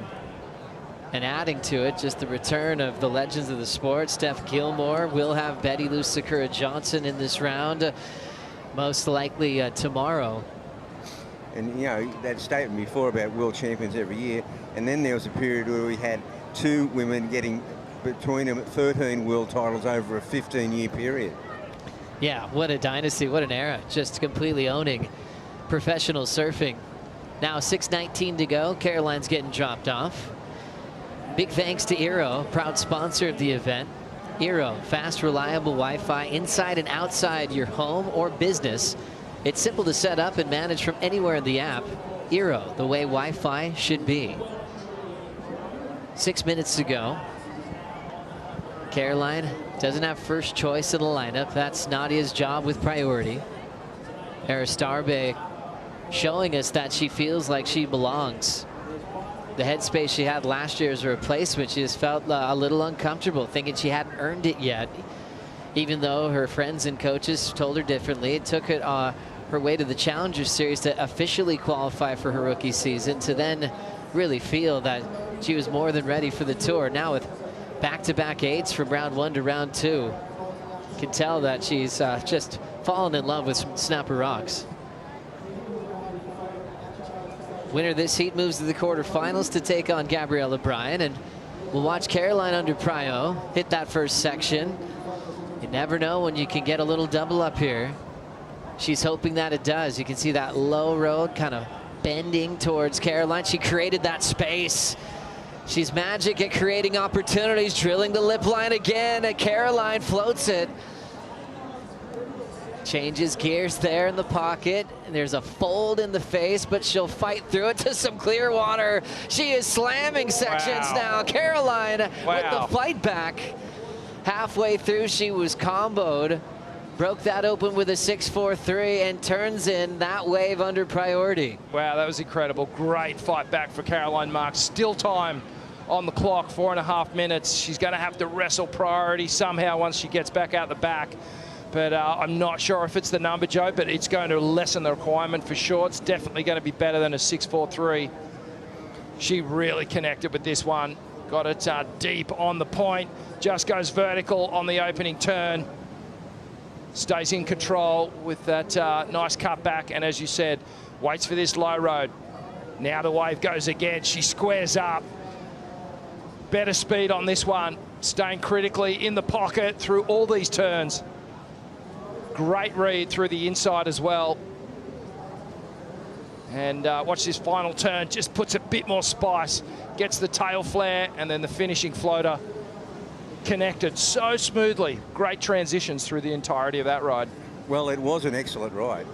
Now they're going to compare Nadia's 8-point ride to that one. That's going to be the benchmark right here. Now, having said that, the requirement an 8.24. This is tight. It's tight, yeah. I guess, like you're saying, it's all about comparisons. So they have Nadia's 8 to look at right here in comparison. Oh. Caroline's needs to be better. Yeah, it needs to be better than this, and you can see the difference in the wave height, and the 2 outside maneuvers for Nadia were bigger, and they really do like to focus on the commitment of difficulty to the maneuvers on that outside section for sure. And then through the inside, did some great rail work, but more maneuvers for Caroline on her wave. Yeah, she definitely created space for herself, where the end kind of double up was the highlight for Caroline. Nadia just had the gem start with a big, just clean, smooth wall that she capitalized on. Numbers are locking in for Caroline Marks, a 7.5. So a half point under the 8.0 from Nadia. Caroline without priority again here, but she's chipping away, Bugs. Now needs a 7.18. Yeah, now 7.18. That's not a big ask. That feels way better than going, oh, I need an excellent ride. Great judging. I kind of picked it was going to be just under. I feel like they got it bang on where it needed to be. She's got an opportunity. What a fight back here from Caroline Marks. 2 minutes to go. Here we go. Caroline putting together a 15-minute heat, was comboed when we went to break. Turned in a 6-4, 3-7-5 back-to-back. And passing the Breitling 2-minute countdown.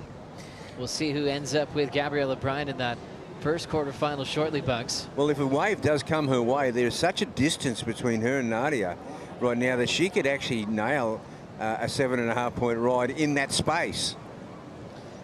Caroline chasing the score, obviously a past champion out here. When this was the season opener, she was able to start off world #1. Finishing runner-up in the world last season. Spicy in that Final Five format. That's how she won her first world title over Carissa Moore. She's hunting a second world title run this year. Into the final minute, Nadia making a statement though out of the rookie class. The second round's always going to be daunting with big names and world champs heading your way, and Luke Egan in Caroline's corner, and also Mike Parsons on hand. Two good friends that coached each other in the past and have spent a lot of time with Caroline. Starting to pace around a little bit to see if Caroline can get some room here. Well, we got the best shapers in the world here. We've got the best coaches in the world here. Snips has a crazy surf mind. You know, he's done pretty much everything in the sport, from giant waves to a crazy career on tour. Still in love with the game at the highest level, and loves talking surf with Louie, but they're focused on Caroline at the moment. And the clock, 15 seconds. It was a serious comeback surge from the past world champion and past champ on the Gold Coast, but just couldn't keep the momentum going to get into another wave to answer again. And Nadia Aristarbe is off and running into the quarterfinals. Things just get better and better for this rookie on tour, finding a lot of personal bests. And we can see how connected she is here to Snapper Rocks. What a performance. And like I said, you know, we're seeing her really build a reputation as a rookie. Incredibly strong backhand surfing here at Snapper Rocks from Nadia Aristarbe. That was a big heat win over Caroline Marks, who waged a valiant comeback, but just got caught a little short on timing. Tough one for Caroline to walk away from. Causing the upset is the rookie Nadia, and she'll be preparing for Gabrielle Bryan in quarterfinal #1. Representing the Basque part of Spain, first to qualify on the women's tour, representing that great region of Europe. And we'll have one more heat coming up next. A world champion, Caitlin Simmers, takes on the goofy foot Vahine Fierro. Will the upsets keep coming? We'll find out. We'll bring in Ronnie Blakey and Jesse Starling for the call.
Can't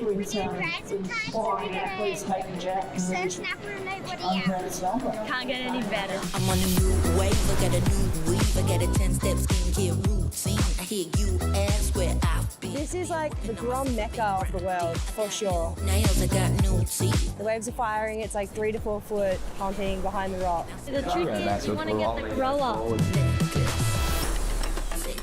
Like, this is where I came to surf as a kid to get better, and to be able to surf with all the young girls now is going to be something really fun.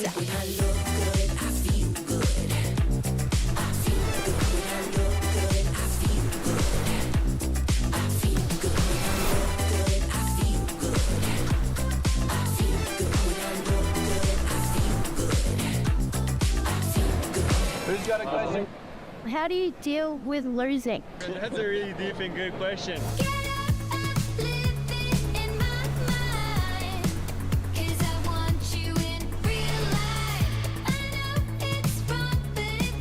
And who's your favorite surfer? I really like that. He's so inspiring and it really inspired both of us. Some things never change. I'm going to be giving one girl a custom board, and this year Evie won it. It was her work in the community and how she surfs, so congratulations. Hey.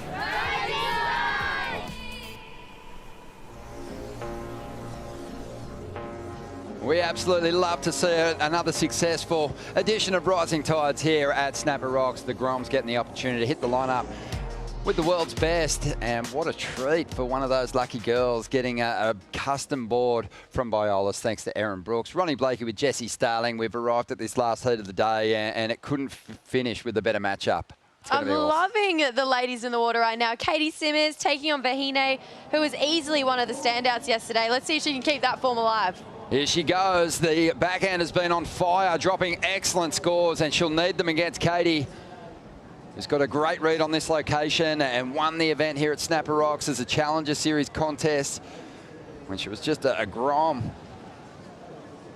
Now 20 years of age, a world title under her belt, and an even stronger read, just an absolute surfing savant. Katie Simmers, just so natural and original, her line. But this backhand form of Vahine is going to be hard to overcome. You can see where they're sitting on the ratings at the moment. Katie in 5th place coming into this 3rd contest of the season. And Vahine, she's got some work to do. She wants to make up some ground with a big finish here. Yeah, Katie, easily one of the most creative surfers we have on the tour. It's something that pops up time and time again when we talk about her. Starting off in a great way. It was really interesting, though. I went back to that 2022 victory that she had here on the Challenger Series. We talk about, you know, George Pitter overcoming all of these Brazilian greats. Katie did that in her own way, but it was more Australian. She took down Sierra, Macy, Nikki, Sally, and Molly in the finals. She just absolutely detonated the Aussie women over here in their home court in a Challenger Series event. She's got the chance to do it to one of our favourite French women out there right now, Vahine. But Katie, and this wave, there's already such great success there. She can easily try and replicate it. This first wave is 683. Let's see those creative lines that we just spoke about. That really nice roundhouse into just a really fast whippy carve here. Katie, every single wave is different. You never know what line she's going to draw, what angle she's going to take. I'm loving this one. That bottom turn was so sharp, so critical into the pocket for this last section. Floats up and over into a lovely looking finishing turn where she airdrops out of it. And now Vahine, she almost matches it, so comes in it. There's a point a little bit different, but this wave is going to keep her really nice in the game here. You can see just finding that form, finding that flow. Her bottom turns have this certain amount of drive in it that makes her top turns really pop. We saw that yesterday when she went excellent, got an 8.67. So Vahine, she's already locking in. She's finding rhythm out here at Snapper, where Katie, she's looking to rebuild it because it's been a while since we've seen her compete out here. Yeah, this is a great matchup. These two have a bit of history, a couple of previous battles. And Katie's got the edge on her rival in this one. Yeah, Katie, I feel like she'd have the edge on most people, to be honest. She's just so consistent in the Rashi as well. She just is always at least quarterfinaling. You know, it's not very often that you see Katie lose in round 2. There is definitely a chance for her to do it here. Vahine has been such fine form, but already looking at her results this year, had a 5th at Bells, a 3rd over at Margie's, and thinking back to last year with the Gold Coast, It was over at Burleigh. She had a really incredible heat against Steph, and Steph actually got her. So I feel like she would want to go deep in this to try and get redemption on the GOAT. Absolutely. Yeah, this is going to be the last heat of the day, but we have gotten through so much of the contest in the opening 2 days of the competition.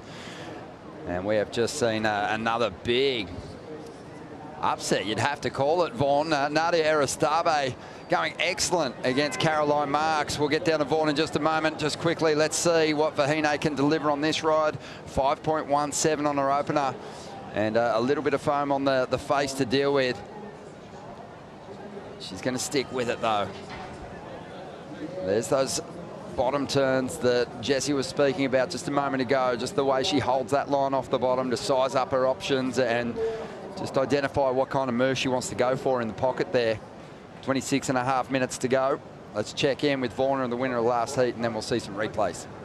Thanks, Ronnie. Nadia, you just took down Caroline Marks, a world champion, Olympic gold medalist. But you get to the beach on your way to your first ever quarterfinal, and you got mobbed. There was just people jumping from everywhere. What a great feeling for you to not only surf so well in that heat, but to have all the celebration going on when you reach the shore as well. Yeah, it was amazing. Like beating Caroline in snapper, she's one of the best surfers on the backhand, and I really get inspired by her. And I don't know, I knew I had to go hard, and I got 2 good waves, and even though I made a big mistake at the end, letting her get on that wave, I'm still happy to make it, and even better coming to the beach and watching all the Spanish crew here. There are so many Spanish, most of them I don't know, but it's so amazing to have such a big support here and to have them around and to have people cheering me up away from home. It's amazing. It's so cool, and let's leave the mistakes for the coach. He can walk through that. I just want to talk about your backhand out here. It is so on. Like, we've seen you 2 days in a row now post mega scores, just completely confidently dismantling this lip with a really vertical approach. What's going on? What's the magic? How do you do it? I don't know. I feel like my strength is my backhand. It has always been. Also, the tour, almost all of the waves are right. So I feel like my backhand has been like this for a couple of years. I got more consistent these last couple of years, but also I feel like it's the first year I'm really showing my surfing. Like last year on the city, I didn't really show my surfing. So like finally happy to show my surfing and make excellent scores. It's true, yeah. Last year was a tough one, I know, because you had that injury replacement. This year you're a fully qualified rookie, and you have earned your place, not just on tour, but into the quarterfinals here at the Bonsoy Gold Coast Pro, presented by GWM. Congratulations. Such a great performance. Thank you so much. Yeah, finals day, quarterfinals, and I want to go all the way to the final. I think I'm going to have it against Gabriela, which is going to be a really tough hit, but I'm really looking forward to it. Yeah, try to do what I'm doing now, and hopefully I'll beat her and I'll catch the best ones, and yeah, we'll see what it happens. But power respects power, mate. You both got it going on. That's going to be a great heat. All the best. Thank you so much. Thank you. Scary Casco. Scotty Gasco. Nadia Aristabe is on her way to the quarterfinals, and she's absolutely buzzing, and it's really cool. This is obviously just a location, a surf mecca that attracts people from all over the world, and as a result, you know, people who are a long way from home end up with these cheer squads on the beach, and it was really cool to see Nadia get swamped there by Spanish fans, Basque fans as she hit the sand. We're such a multicultural country, you know, there is love and support for everyone who comes over here. When you think about the Brazilians, every single post-heat interview, they've all been talking about how this feels like home. There are so many Brazilians here, supporting them on the beach. I remember last year at Burleigh, it was probably 50-50 Brazilians to Australians in the final, and everyone was screaming. And you can see it means the most to these surfers who travel all year. They spend a lot of time away from home, especially someone like Nadia, whose year wasn't really certain last year. She spent pretty much 12 months on the road. She hasn't stopped traveling. So to create home somewhere away from home would be really special for her. Back to this heat though, Katie Simmers with a rare fall on this wave. It started off so well, just absolutely accelerating through these calves here. Then it really bowled up. She went into the lip. You can see her board just flicking under her feet there. She lost contact between her feet and her board. And then as she's landed, unfortunately, her legs were so straight and forced her onto her heels and off the back of that. So Katie with a rare fall.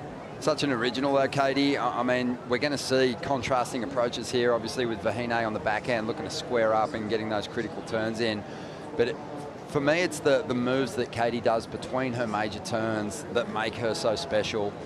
The roundhouse at the start, just so clean. She gets so nice and low through those roundhouse turns, always gives that rebound section a solid clout. But it's just a great mix-up. Just really adds to the flow. I think she pieces together maneuvers maybe better than any other tour surfer at the moment. She just looks brilliant on the forehand. I was lucky enough to host the panel the other night for the Australian premiere of the Nowadays film. And Katie, her part was exceptional. It's just so fun to watch her in her natural habitat, whether she's in the jersey or she's free surfing, and the lines that she was drawing, she was so free, she was so fluid, she's so unbelievably good in the barrel as well. So having snapper where you can get really tubed behind the rocks actually plays into Katie's forte even more. She's got this long canvas where she can get really creative, but she can also show us that she's one of the best female barrel riders in the world. That strike mission she did with Surfline a couple of years ago, it was one of the best, some of the best footage I've ever seen. Just under 21 minutes to go. Katie put just a 3.17 on the board with the fall on that last ride, but she is in front for Vahine after a 4.84 at this stage to get herself into the lead. And Richie Lovett, he's back down there at the Surfboard Empire. Yeah, thanks, guys. Down at the Surfboard Empire Pro Shop. It's called Pro Shop for a reason, because this place is littered with pro boards. These are replicas of what the surfers are riding out there in the water now. Check this thing out. Jack Robbo's board from JS Industries. This is one of his monster models, all signed, and you can actually buy them. Come on down and check them all out. You can put them under your arm, and if you like what you feel, then it's all yours. Just put down your credit card, but that's not all. Walk through here, we've got all the jerseys from all of our athletes, Erin Brooks, Isabella Nichols, Steph Gilmore, all the boys are on that side. But we've also got all the event merch here. Come on down, t-shirts, jumpers, hats, you name it. The boys down at Surfboard Empire Pro Shop have got you covered. Ask them for a deal. Tell them you know me. They might give you a discount, maybe not. It's worth asking. Yeah. Back to you guys. Yeah, it's plus 10% on retail. Drop Richie's name. But no, I think he's spot on. It's worth checking out the Surfboard Empire Pro Shop. There's a whole lot of great event merch down there, but it's really fun to grab those pro boards and put them under your arm. I had a close look at all of them the other day with Rich, and he was kind of taking me through some design stuff, which was really cool to get some insights from him on that. But I think, you know, Cole Houshman's board was sort of the only one that would work for me. About the same size, same weight. But use the QR code there at the bottom of your screen. We'll show it to you again, and you can get a great deal. Is there a Ronnie Blanky discount code going on there? No, use code Ronnie25. Definitely drop Richie's name. Don't drop my name. But here we go, just over 18.5 minutes remaining in this last heat of the day, and it has been a huge day of competition. The waves have continued to pump, and the forecast looking promising for tomorrow as well. But this is a big heat. We've seen a lot of upsets on this second day of the event window, and some big names fall. And I think Caitlin Simmers should be certainly aware that Vahine's been ultra on with her backhand approach. Tom Whitaker would have been sort of giving her a great, I think, just intel on how to combat, you know, that square approach to the lip, to the pocket. It's hard to fight against times here at Snapper. Oh, even think about Miggy Pupo and Eli Hanneman. I mean, Miggy, just with that first wave, how well he squared up on it, it was untouchable from there on out for Eli. Obviously, Eli didn't get a lot of completion in that heat too, but the goofy footers are definitely taking advantage of this really bowled out snapper that we have here, especially on the low tide. The tide is really playing in our favor at the moment. Katie also would have watched Vahine yesterday and gone, wow, she's ripping. So it's a game or nothing on the championship tour. They both have to bring it in this heat. Yeah, the same waves that Vahine is going to be searching for are the ones that Caitlin Simmers needs to keep off her, because if Vahine doesn't want those waves that force her out onto the open face. And yeah, Katie needs to get that vertical approach happening in her surfing as well to kind of answer the attack of Vahine. So it's pretty interesting. She's looking to really kill Vahine's chances with wave selection. And yeah, Vahine, I just think there is an advantage with the way she's performing on the backhand at the moment when it comes to just hitting the mark with the scale. Definitely, definitely. And even Katie would be trying to stop that trend that we've seen all season so far this year, which is big names going out early. Think about the men's side of the draw.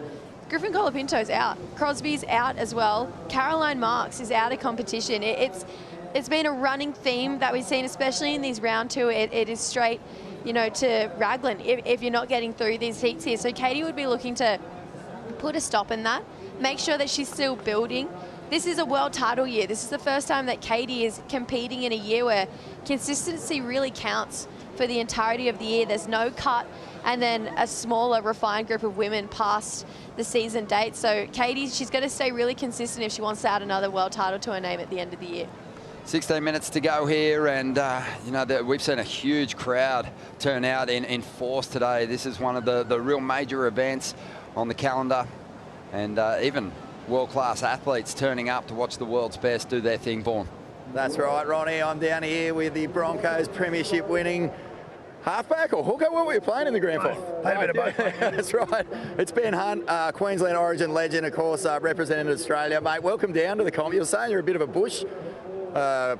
Yeah. What do you call it? Bush? Bushy, yeah. I grew up in the bush, mate. My wife loves the beach, so it's a bit of reef and beef between us. But, mate, had a great day out here so far. It's been unreal. What did you make of the surfing? Mate, it was unreal, especially a bit earlier today. The swell was massive, and yeah, I've never been to a pro surf comp before, and yeah, I thought it was unreal. Sick, mate. Are you familiar with any of the names, the Aussies in the draw? Yeah, just a couple of the Aussies, mate. Sally Fitzgibbon, obviously through rugby league ties back in the day. I met Sally before, but mate, I was just excited to get out and see it all. Mate, I know you've been out of action for a little bit. There's a lot of rugby league fans who watch the surfing, by the way, so they'll be keen to know, you know, when are you getting back on the paddock? Yeah, looking to be back for Magic Round, mate, so another 2 weeks. Been out for 4 weeks now, so yeah, around 6 weeks, it should be good to go. And I'm a Manly supporter, so Magic Round is after the Broncos game against Manly, right? It is, mate. I've been pushing to get back for that Manly game, but lucky for Fonz. No, rest up, Benny. All good, mate. The boys humming down there, mate. Hey, listen, it's an absolute pleasure having you down here. Best of luck with getting back on the paddock, mate. And you look, I know you get back for the Broncos. I'm a New South Wales Blues supporter as well, so you know, no rush. Take your time. I reckon. You know, it's nice to make sure you're 100% before you get back on there. Yeah, you can't rush his injuries, mate, but yeah, back before Origin, maybe.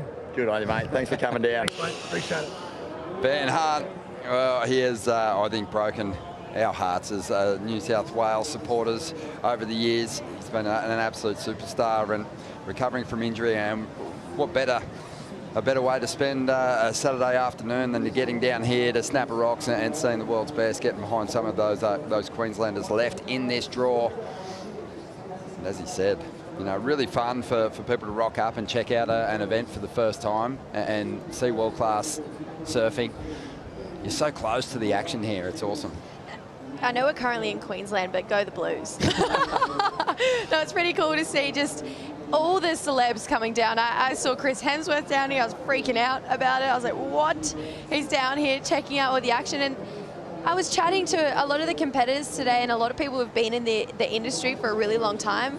And I was kind of scratching my head. We were trying to think about another place where, as a spectator, you can get closer to the action. I mean, Snapper, you can be standing on the rocks meters away from a competitor who's paddling in the rip behind there. So yeah, this is one of the most elite amphitheaters to watch pro surfing. It sure is. 13 minutes remaining here. Katie Simmons has the lead. Vahine Fierro is chasing a 4.84. We're going to take a quick break. Have a look at this roundhouse from Katie. She's on fire.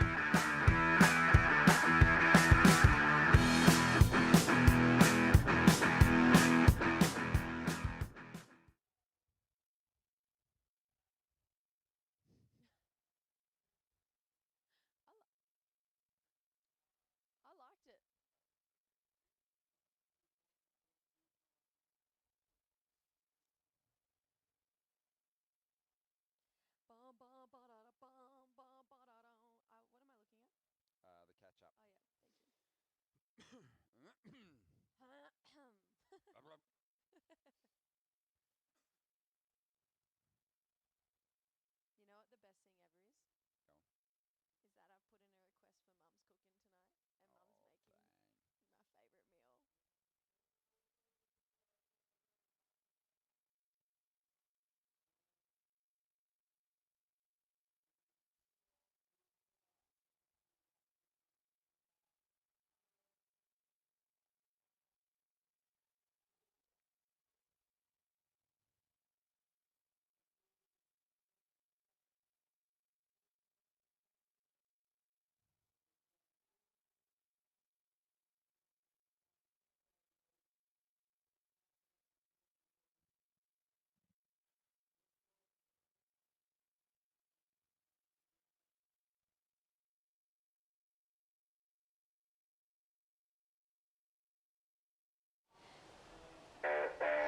This is the GWM catch-up, day 2 of the event, getting underway with the second round of the men's with some huge upsets. Matheus Hurdy knocking out Griffin Colapinto. Finding some serious flair in this heat. Griffin was a big name for Matheus to come up against. This is his rookie year, and he just found these perfect gems at snapper. He got more and more confident as the heat went on. Got a little tube in there as well, and he's moving on through to his round of 16 matchup. And just the form that he's finding, I really feel like he could go deep in this draw here. Yeah, most definitely. It's been a big turnaround for some competitors. Liam O'Brien falling out of the mix pretty early at both the first and second spot, but he edged out Kanoa Igarashi, getting his first head-to-head win over the surfer from Japan. Yeah, Lobby had just had to look into the beach and see millions of Lobby heads on just supporting him, these big paper cutouts, but the surfing that he was doing was exactly the form that we've grown to love from Lobby. I'm so stoked he's back on the championship tour. Callum Robson had a really difficult draw. Iago Dora winning the world title last year, on fire through the first 2 events, but Callum building some confidence as he makes his way through the rounds here. I could not believe it. Callum was just hitting another gear today, and the wave selection he had was impeccable, working with Hog and just looking so switched on here. The superstars on the championship tour, the multiple world champs, stood up today. Medina had a tough draw against an informed Morgan Siblick, but really made a powerful statement. Is anyone going to touch Gabby Medina? He is just looking so razor sharp, back in the yellow jersey. It's been so long since we've seen that as well. It's been a while since we've seen him compete at Snapper too. The crowd went crazy for that heat as well. Gabby Medina is back. They absolutely love him, and they love this guy too. Felipe Toledo, so at home on the Gold Coast. The 2-time event winner here. Set the place on fire. The highest heat score total of the contest so far, a 9.5 and an 8.5 to boot. 18-point heat combined total. This was absolutely unreal to see Felipe just back in this form. He looks so fast, so switched on, and it says something about Felipe at Snapper. These guys, they work so hard, and to be rewarded with pumping waves and to see the surfing that Felipe put on for us was an absolute blessing running. And the best thing is, Felipe will meet Medina in that next round. And then we got into the second round for the women with the number 1 on the rankings at the moment, Gabriella Bryan, hitting the lineup against Sally Fitzgibbons. Pretty scary in her posting interview how she said, I probably could have pushed harder. She was throwing so much spray in this heat. Easily the most powerful surfer we have on the women's tour, and just picking off some absolute gems. She also mentioned that she found her longest wave ever here at Snapper Rocks, and this was it. Took it all the way through, and you can see working with Jay Phillips, it's looking good. It's looking fantastic. We had a big upset this afternoon as well. Nadia Aristabe, her backhand coming to life, picking off some beautiful waves to get the jump on a world champion and a former Gold Coast Pro champion in Caroline Marks. I cannot believe Caroline Marks is out of the draw so early on in this competition, but the rookie, Nadia, just building confidence here. She's going into her first ever quarterfinal appearance, just tagging it so beautifully straight into the arms of her loved one on the beach and feeling at home here at Snapper. Looking deadly. Tune in tomorrow, 6:45 a.m. for Apostle 7 o'clock start. Back to live action now. We've got just over 7.5 minutes remaining. And Caitlin Simmons still holding on to a narrow lead here at the moment, but Vahine has just turned the heat with a 5.48. Katie on the back of the ski. Let's see what unfolded during the break. We've got Vahine up first. She's gone to the lead here, so she's locked in a score. She's pushing the boundaries here, Vahine. She wants to see a spot into the quarterfinals. Just that technique, the way she really drives off that back foot on her bottom turns. You can see that outside fin totally showing, which means she's driving really hard. That's a great looking connection here. That gave her a lot of speed, pushed her out, and got there in time. That was a tricky end section to make. Now we have a score to lock in here for Katie Simmers. Draws out a long and beautiful roundhouse. I just love the lines that she draws here. Getting back to the power source, waiting for this one to start to stand up, and it does. Clicks really nicely in the pocket. We know she loves a barrel. She's found a little cover up here through that little Marley section.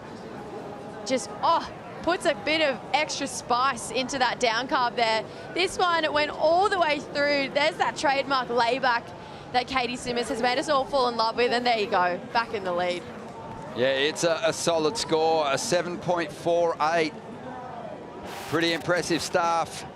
Katie, she got pushed back in a second, but it was just a short vacation to that spot. She powered back into the lead. Love the time that she finds on these rides where some people kind of flow from one turn straight into the next. Katie really just takes the time to read what the wave is going to do and just seems to fit into it so nicely. And there's plenty of reward for that when you can get yourself in those critical sections. It's so easy to get caught trying to surf down the line too here at Snapper. There's such long drawn out walls. They're thinking, oh, let me get to that next section, that next one. But Katie, not out surfing it, not over pushing it. Her timing was absolutely impeccable on that last wave, and that 7.43, that really speaks volumes to that timing too. She just waited for that moment to pop up in front of her and then unleash. So Katie, it still feels like, I know I use this word a lot, but it still feels like she's in second gear. She's got a lot more to give here, and here's a big looking wave. Katie, she's going to take off late, does well to make the drop, tucks in. You've got to love the bravado. Won't find her way through this one. But she is fearless. And the crowd is going absolutely loony. Italo's watching on. Yeah, he gives it the nod. Claps his hands, he loves it. And Katie has been incredibly barreled over the years. And she is making her way in here. So, wow, we heard the hooter sounding there. So this, not sure what's going on, but we are going to find out in just a minute. But Katie, she dropped the 7.43, got out there behind the rock. One of the biggest sets that we've seen all day, stood up. She was more than happy to swing into it. Got herself well positioned for the tube. Unfortunately, that wave clamped. Let's have another look at it. She had to go this one. The whole beach was cheering for her. The way she made that drop, there was so much air at the bottom of her board there. Got under the lip. You can see just with the lack of speed she had on that takeoff, and that one just completely chandeliering. It was going to be a really tricky barrel to make, but Katie was never not going to go for that. Yeah, I mean, she's been on some unbelievable trips recently, and she has been so barreled, and it has been awesome to watch. So the skis moving in. And we're waiting for updates, but Katie is hanging on to that lead. Impressive, the 7.48. So we are on hold. On hold momentarily here at the moment, we're being told. Katie climbing onto the back of the Red Bull ski at the moment. Vahine also will jump up onto the ski in just a second. 5 minutes remaining here. And this heat is on hold for the moment. But already quite a bit to talk about in this exchange. Great start by both competitors. Mid-range 5.17 for Vahine, a 6.8 for Katie, winning that exchange. And then Katie's won the second exchange as well. It just feels like Vahine hasn't found that section that's allowed her to get that real nice rhythm off the bottom, straight into the pocket, and repeat that down the line. Whereas Katie, even in transition, her waves, you know, the waves themselves have somewhat been a little disjointed, but she's managed to maintain flow with just a really clever choice of maneuvers. She definitely hasn't clicked into gear yet, Vahine. Not in that form that we saw yesterday where she had that big 8.67. She also got a 7.83 yesterday as well with a really cool backside barrel. So you can see she's fighting to get there. She's had moments where it's definitely been possible, Right now, needing an 8.83, you'd still be a little bit nervous with Katie Simmers knowing that Vahine went excellent yesterday. Couple of really nice low roads out there. We saw Caroline almost come in clutch at the end of that last heat. Nadia went excellent. So the Goofies had this ability to square up, which gives the judges a real X factor of, wow, you know, that there's something pretty special happening on this wave. So Vahine, she's still got a little bit of time once this heat resumes to get a moment going and try and build essentially one or it's still doable for 2 waves in the last 5 minutes. Yeah, 4 minutes, 52 seconds on the clock. We're on hold here at the moment, but while we're waiting for an update on what's unfolding here, let's dive into the GWM heat recap and have a look at just the brilliance of these two competitors early on. Yeah, Katie Simmers kicking us off with a 6.83, just surfing so unbelievably cool, calm and collected on these waves here. Kicking out the fins, where she has the pivot point on her board too as well. She just has this unbelievable drive just to pivot her board in no matter what way direction that she pleases here, which makes it so much more fun to watch. She's got a really quick turnaround time in her turns. Then Vahine can see just a bit of a sluggish start to this wave, and then she started to build through this inside here. This one being a 5.17, starts to lap up this inside section where it bowls out. That was the connection that we've been waiting for. That's where she really started to drive through that back foot there.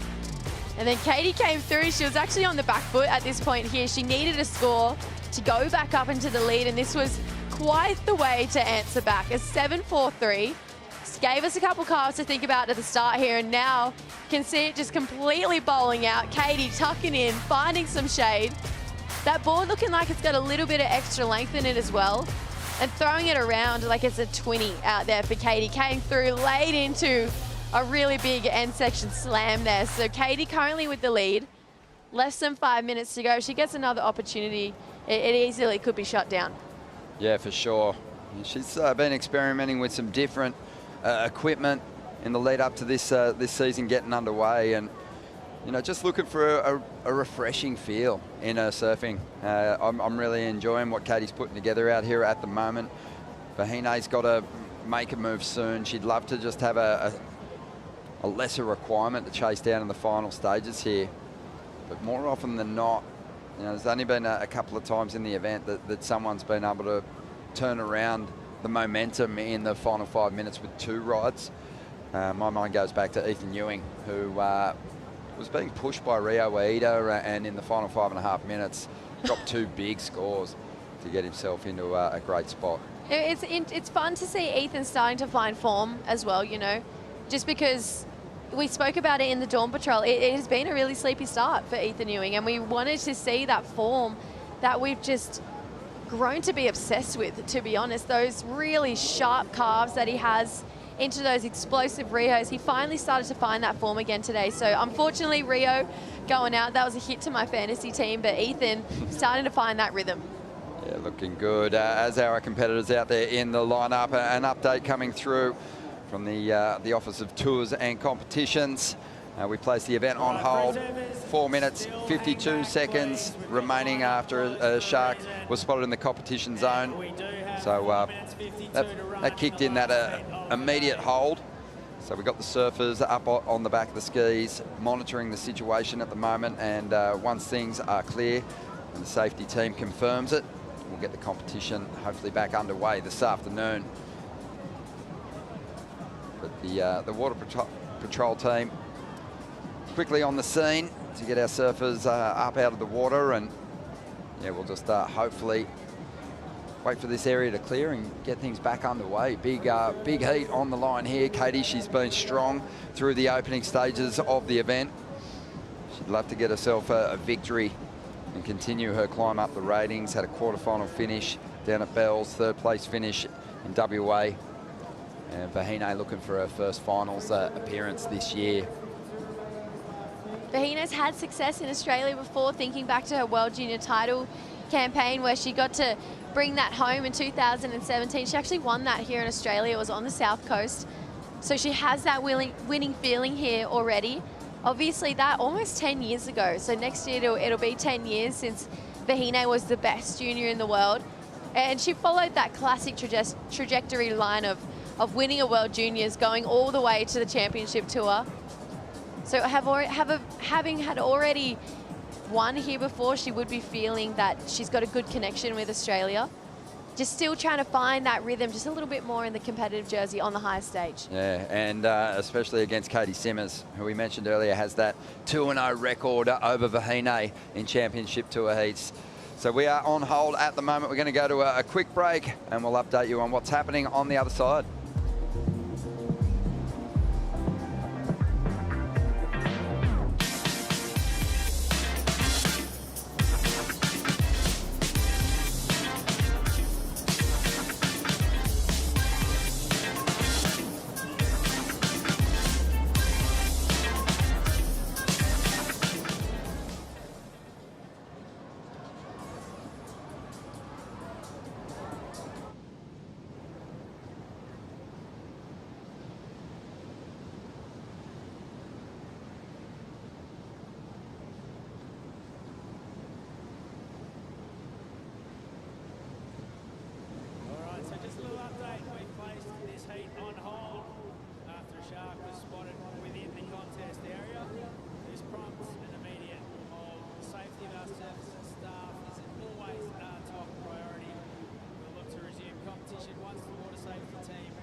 Surfers, you can return to shore. Surfers, return to shore.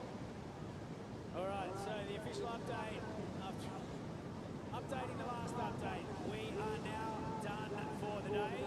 We will resume this heat first thing tomorrow. There's just about 5 minutes left to run. So Katie and Vahine, you guys can come back to the beach. We are done for day 2 of the Bonsoy Gold Coast Pro. Free surfers, we would ask that you stay out of the water. Repeating that we did see a shark in the competition zone, hence calling today off with the safety of our surfers and staff as our top priority. And on that note, that's the incredible second day here at the Bonsoy Gold Coast Pro, presented by GWM.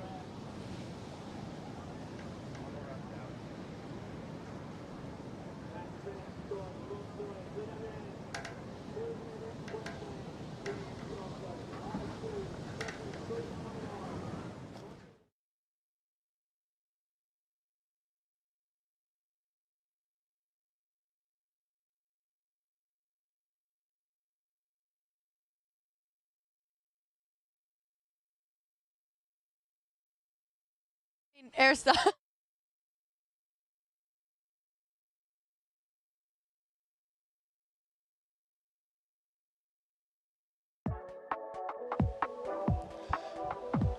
Welcome back. You are watching the Bonsoy Gold Coast Pro presented by GWM. Our competitors in the last heat of the day, they're making their way to the beach. Let's get an update on what's unfolded here with Vaughan Blakey. Thanks, Ronnie. Here with Renato Hickel, heads of tours and competitions. And, mate, it's been a wild day, an incredible day, really. And, you know, there's always a little spin on the end of things. What happened in the last 5 minutes of that heat, the last heat of the day? And that's our sport, Vaughan. Unfortunately, we had the drone crew, which is here with our shark surveillance team, spotted a 2-meter bull shark in the area, 100 meters from the surface, actually, when they were supposed to spot it. And obviously was so close that went under the white water, they had difficult to track it again. We obviously stopped the heat, brought the surfers into the jet skis, and that is a 15-minute minimum heat stoppage, which you apply. And we're trying to locate the shark again. They spotted for the second time, still in the area, and we have no option. We're running out of time, out of light. we had an option but put this heat on hold, and we're going to resume the heat first thing tomorrow morning. So just to be clear, it's resume, not restart? That's our plan, yeah, to restart the heat. Resume or restart? Yeah, to the last 5 minutes of the heat. Okay, cool. Yeah. So tomorrow we'll wake up, there'll be the same time on the clock to finish off this heat. We have rules to address that, and the head judge and the tourism comp will make a decision. Okay. Yeah. So at the time, if conditions is still the same, that will be the goal. Fantastic, mate. Congratulations, an amazing day. The safety of the surfers is always paramount with WSL, and that is definitely a situation where you just want to make sure that you've got, you know, those athletes in, everyone's cool. Excellent. Thanks Absolutely. for the update. Thank you, guys. Like I said, we wait the minimum 15 minutes. We expired at that time. The shark was spotted again, and we couldn't put the surfers in risk. They lost sight of the shark again. We just thought it's unsafe to put the heat back in the water, and something badly happened. Thanks, Renato. Thanks for the update. Back to you, Ronnie. Thank you. And just to keep everyone in the loop, because we've had this situation in the Challenger Series at Surfest as well, and you've got to get up in the morning. It was the last heat of the day down there as well, and you've got to get up and you've got to have a look and give the head judge the opportunity to have a look at the conditions and deem whether the scale will be the same once the surfers hit the lineup. Because if we woke up tomorrow and the conditions were extremely marginal, it would be very hard to maintain that scale and for Vahine to have a chance to surf her way back into potentially a quarterfinal spot. So that's the story. We'll get down here tomorrow and make a call, but hopefully we'll be getting the resumption of this heat back underway. We do have the Stone and Wood post show to look forward to. So many highlights to break down with Joe, Jesse and Richie.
The Stone and Wood post show. Ricketone.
Good evening and welcome to the Stone and Wood Post Show. What a Saturday, packed with maybe more fans than I've ever seen here at Snapper Rocks. Stop number 3 of the World Surf League Championship Tour and the final stop for the GWM Aussie Treble. Yeah, we've got music on the beach. Everybody's dancing, cartwheeling. It was one of those days where you're just so stoked to be watching pro surfing. What a way to end the day here in the evening light. Joe Turpel, Jesse Starling, Richie Lovett. Great job, you guys. There's so much intense moments throughout the day today. Some upsets went down. The waves came to life just as predicted. And we saw a really serious show today, Jesse. I loved every minute of it. There was a couple of really big upsets today as well. I'm still scratching my head that Caroline Marks is out of the draw. I really had her as a pick to go all the way, just with how good she's been surfing. I got really psyched up in the Nowadays film as well. Her part is incredible. So I'm a bit rattled on some of the upsets, but you know what? That's pro surfing. That's what happens. It's a good message, too, you know, with Nadia out of the rookie class. I mean, the top storylines on the top 24 are the return of the world champions, Caroline, Molly, Katie, you know, but we were like, what is the rookie class going to do with all that? And Nadia certainly showed up today. She put on a display that was incredible today, and I said it in that heat. You know, she's building a reputation in her rookie season as one of the strongest backhand surfers on the women's side of the tour. Really, really good surfing, and I feel like she's just getting stronger and stronger. She could go deep into this event. Well, we just had that last heat come to a close with still some time on the clock, and the Water Patrol picked up Katie Simmers and also Vahine Fierro out of the water with still some time there after a couple of great scores that went down from both of them. What happened from Tours and Competition is they told us that a shark was spotted within 500 meters of the competition zone during that last heat. The heat was immediately put on hold in accordance to WSL safety protocols. Event officials and the water safety team monitored the situation and determined to keep the heat on hold until the next competition day. After activating the response protocols and discussing with the surfers, women's round 2 heat number 3 will either resume at the restart of the heat or depending on the next competition day's conditions.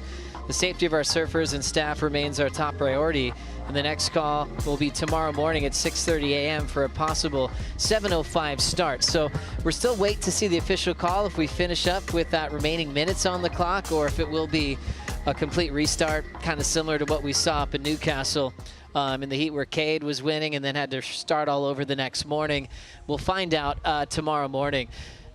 The big news that we were just talking about was Nadia, and I kind of want to relive those big moments because it's not every day that you show up and get your best score into the 8s, back it up in the next round, and take down a world champion like Caroline Marks, who has won out here on the Gold Coast in the past. Jesse? Yeah, I really loved that heat. I just loved the goofy footers absolutely going for it. And the fact that 12 months can do so much for someone. Nadia this time last year was really struggling to find her feet, to find her place on the championship tour.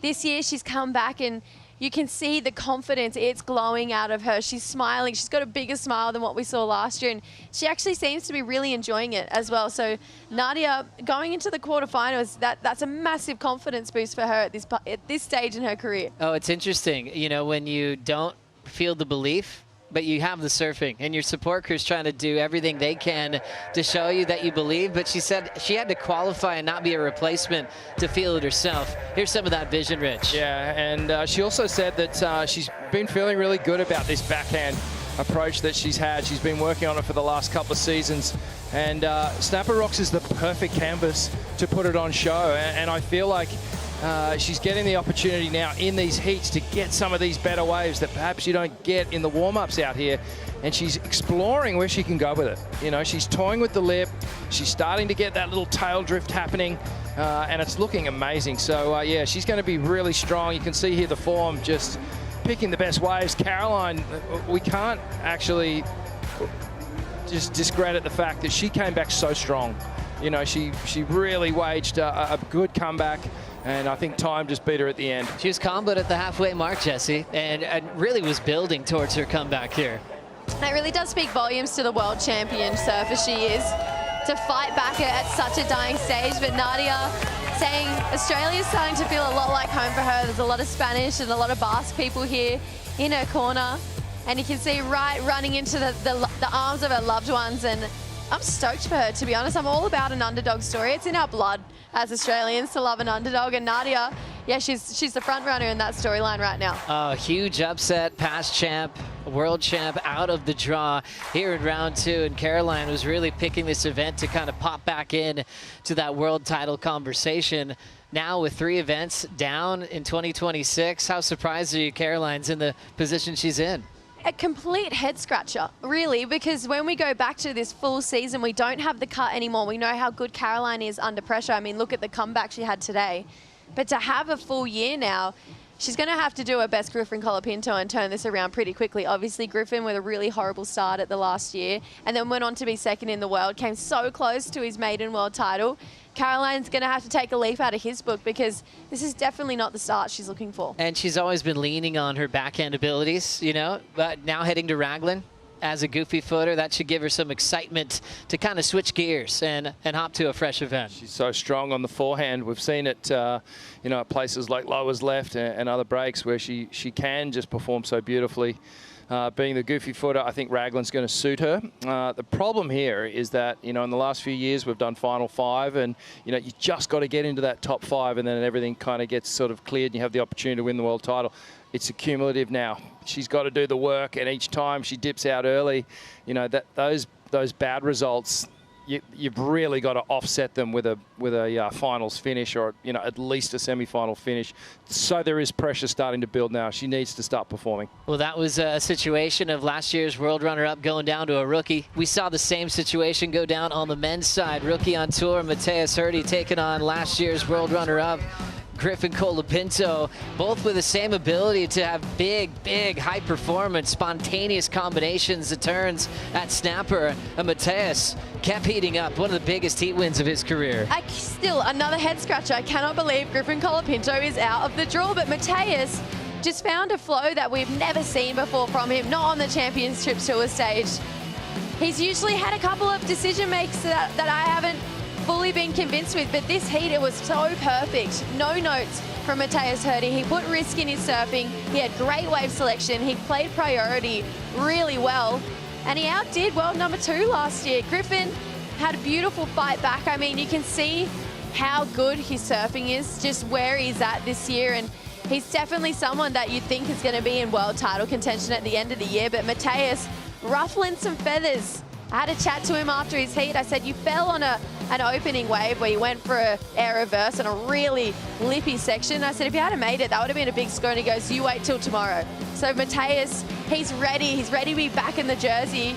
You take down one top seed, it's easy to take down more from there. So Matthias, it meant the world to him to get a big win over Griffin Colapinto. Julian Wilson, the first to congratulate Matthias. That was his biggest inspiration growing up. Now Julian's his team manager and backing him this year on tour. 8.33 and a 7 as Griffin Colapinto lost with still a 7.83. Surfing was there, came down to waves, and those big end sections were undeniable for Matthias, Rich. Yeah, it was really good surfing from Matthias. You know, he was kind of saying it's frustrating being in that opening 4 heat round of this competition. He's starting to get through these heats, and this was a big pinnacle moment for him. He actually wanted to get those higher seeds. You know, Griff, unfortunately, we lost Croz in the heat before that as well. So the Colapinto matchup definitely is not going to happen. They're both out of the draw. 2 big names going down. But, yeah, we got to kind of, you know, hats off to Matthias. A really, really good effort against one of the opponents that I thought was in the top 3 in the warm-ups of the warm-up day when before we got competition underway. Any worries about Griff, like we just talked about Caroline moving forward? Not really. No, Griffin, he had a moment at Bells where he said, I'm not afraid to lose anymore. I've done it. I've come back from a worse result and then went on to his very best result. So Griffin, he knows how to bounce back.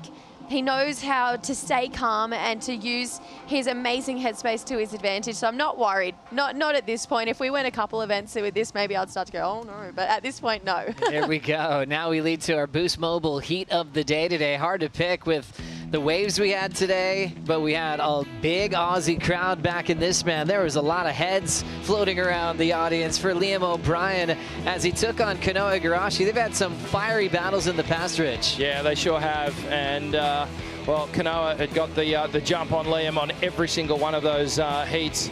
But today, it went the way of Liam O'Brien. We just talked about, you know, his Gold Coast point pedigree and the read that he has on these style of waves. We had Britt Merrick in the booth during this heat, and we sort of touched on the fact that Liam's so underrated. He's one of these surfers that should be rated higher than what he is. His surfing is at that level. He always seems to dip out, but dips out in heats where he's scoring really high scores, you know. So this time he put it all together, and again, this was another one where Kanoa came fighting back and had the opportunity on the final wave, but just the wave height let him down. The precision surfing of Kanoa was on point, and really this was a really tight battle. But Liam got the win. Yeah, that's right. Kanoa has been brilliant in the free surfs. I've run in him time and time again the last few days, and I thought he was a favorite to win. In fact, he had the high single score in this. Yeah.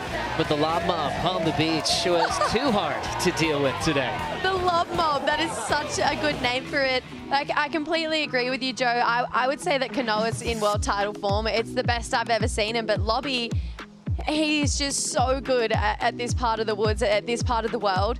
And I really feel like with that performance he put on today, sky is definitely the limit for Liam O'Brien here at Snapper Rocks. Yeah, it's insane to see Liam, you know, so calm, so comfortable. The guy checks every box, in my opinion. He's so brave, fearless in giant waves, you know, point break specialist, and so cool as a cucumber. Hopefully this sparks his charge. He barely requalified. That last spot in the Challengers Series, be nice to see him nice and comfy moving down the stretch of the season, Rick. Yeah, and again, when we sort of touched on Liam's performance, it was almost like he just needs to get through a couple of heats and make a couple of finals to get that confidence and that belief in himself. And I feel like if he gets that, he'll be off and running, and his trajectory will just keep going up and up. Well, now let's get to our Mophie Power Move contender of the day. This was a special performance from the fastest surfer on the planet, two-time world champ, two-time event winner, and defending champ of the Gold Coast, Felipe Toledo. 9.5 went to Hammertown today. I love Felipe Toledo's surfing. It is just absolutely insane. Those first two turns, they had 6 points in itself, and then he came back through the inside, started to wait for this wave to grow again. Look how he doesn't force anything. He doesn't try and out-surf this wave. And then it just hit this little Marley section and bowled up so incredibly well. Gets a float for the finish there, looks back to the beach. The crowd absolutely erupted in that moment. And Felipe had a glimmer in his eye that I feel like we haven't seen for a while. He is so switched on and ready here at Snapper Rocks. Just his control of heats when he's firing at all of his powers. He can just create moments that just fall in his lap, and he reminds you how he's still unbeatable in high-performance waves, especially here at Snapper Rocks. This is where it began for him. First win in 2015, won last year. There's no signs of age. He can still go giant above the lip, land in the flats as hard as he can, and that rad nose pick reverse didn't even count in his top two today, Rick. Yeah, that was radical. You know, he was really the benchmark of today. Put on the masterclass. He looks fitter and more switched on than ever before. He's definitely dropped a few kg. The dad bod's looking like real tight now. So, you know, talking obviously with Marcio Zuvi as well during the heat, and you know, the equipment's dialed in, which is really daunting signs for the rest of the field. Little adjustments, lowering that tail rocker, and look at the magic that he turned in today. The fun part about this event is a thrilling Surfline forecast. You know, when we showed up, we're going, wait, are we going straight through? You sometimes don't want to jinx it, Jesse, but things are still looking really good to get back up and running tomorrow as well on Sunday. I was completely thinking the same thing when everyone's like, you're going to run 4 days straight. I was like, please don't jinx it. But the swell is just looking so good. We have this amazing just swell really starting to hit the coastline. It's got a perfect amount of south and east in it, which is why we're seeing these really fun low roads at Snapper. Obviously today a little bit more size in it to what we saw yesterday, and tomorrow it's sticking around. 5 to 8 foot faces offshore in the morning, cross shore, but nothing too crazy by the afternoon. And then we look to Monday, 6 to 8 foot faces offshore. In the afternoon it's across offshore, it gets even bigger. And then we look even further down the week, the swell doesn't stop. So we do really have this privilege where we can really pick the eyes out of the next couple of days, but it's so hard to walk away from Snapper if it's pumping. Oh, it's firing. How are those numbers? I mean, we know what we've come through. We've had some tough events wave-wise. Onshore winds, a lot of lay days, finishing at the tail end, which were fun finals days. But this is the best forecast we've had so far this season. Yeah, we've got a buffet of swell that we're just going to gorge out on over the next couple of days.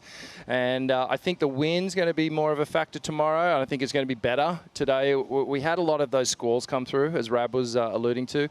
And they've started to settle, and I think the weather's going to start to clear, and then a bit more south in the wind, and it's going to be just so groomed out here. And I don't think it's going to be a hard choice in the morning. Hoping that wind's going to be on point, and then Don't jinx it. perhaps we'll get the Commentators' Cup going later in the week. Oh gosh, so much to look forward to. I'm just going to sleep in the booth tonight because we got some big heats coming up with some great waves. That's all you want. Hydrolite heat to watch. This is a banger. I'm going to force you guys to pick a winner. Gabriel Medina, world number 1, 3-time world champ, taking on 2-time world champ Felipe Toledo, both all-stars today. Who wants to go first? I dare you. I'm going to go off my bracket challenge and my heart. I really believe this in my heart. I picked Felipe Toledo to win over Gabby Medina.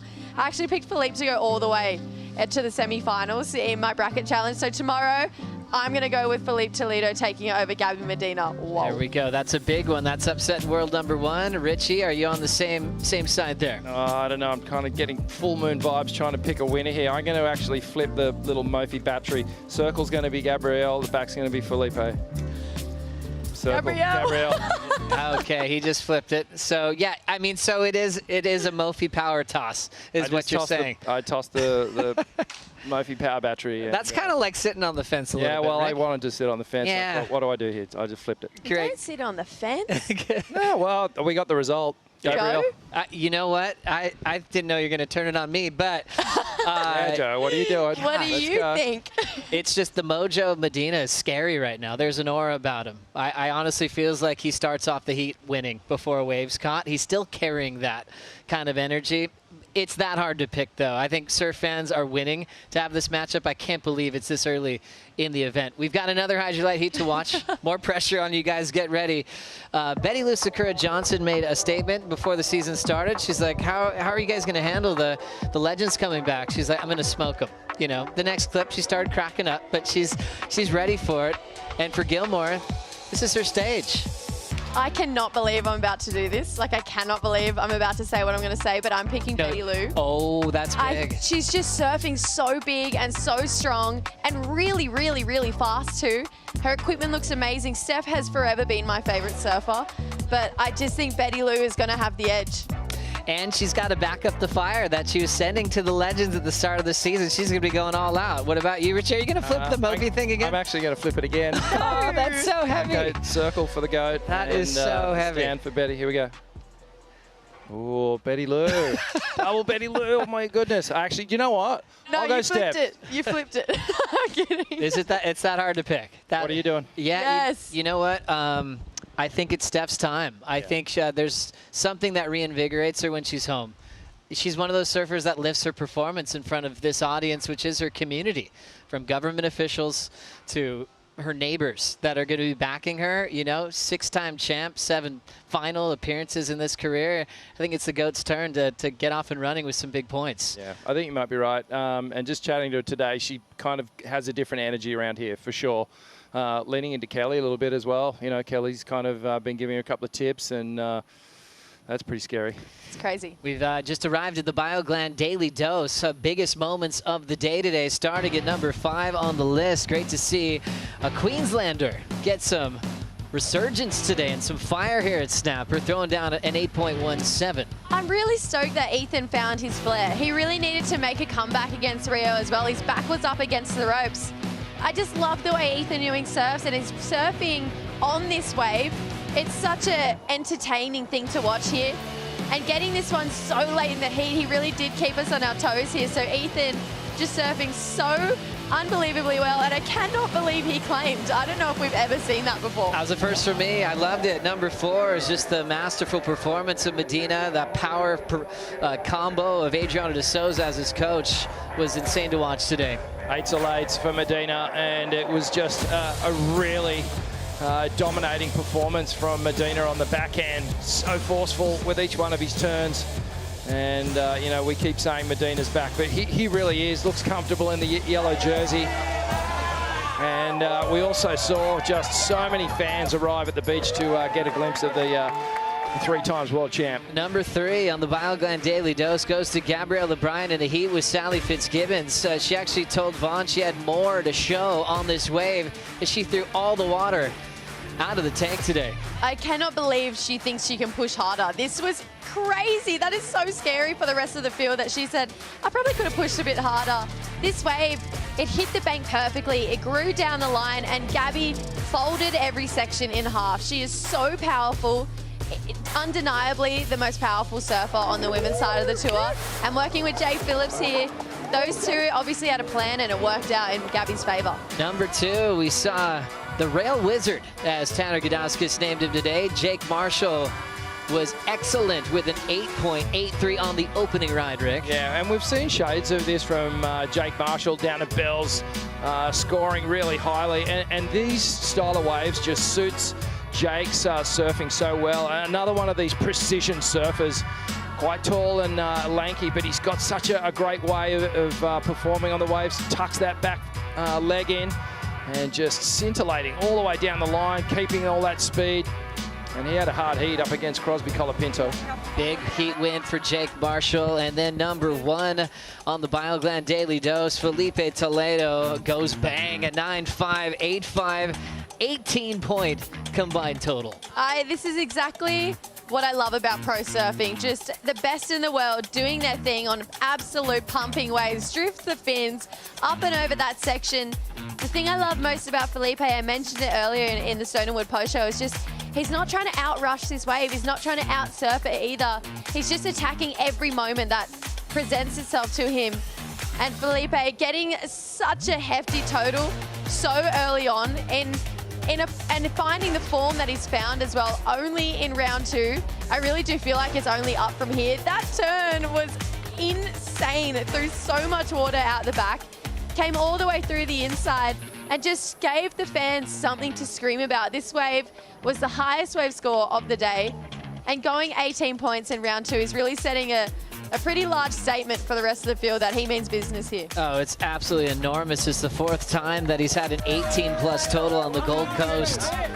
He has his name next to legends like Mick Fanning, like Parkinson, like Kelly, who's actually joined us for the call there. And when Felipe is in this kind of run, it's hard to stop him. When you think about where he dominates, it usually happens with giant crowds. He thrives off the stadium feel. He's won the US Open multiple times, the King of Rio, where he just looks at the crowd, and especially when he sees some Brazilian flags like we saw today, and that helps that performance lift even further. He's a guy that can pace himself as well. He could sleep it off and show up again tomorrow with a big explosive performance. Yeah, there's another element to the Brazilian Storm that we haven't really touched on, and you just actually did touch on it, Joe, is the fact that they love to perform. They love to actually put on a show for the crowd instead of just, concentrating. I'm going out there for the win. You want to get the win, of course, but they also want to really show off. But you know what? Tomorrow we're going to lose a Brazilian world champion out of the field. That is radical. Huge heat to watch there. Felipe and Gabriel Medina, Steph Gilmore, Betty Lou, Sakura Johnson. The draw looks insane. Thanks for watching a big day of pro surfing here on Saturday. Tomorrow's call will be made at 6:45 a.m. local time for a possible 7:05 start. It looks promising, and we'll see you then. Take care.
This copyrighted event broadcast is produced by the World Surf League for broadcast around the world and may not be retransmitted, reproduced, rebroadcast, or otherwise distributed or used in any form without the written consent of the World Surf League.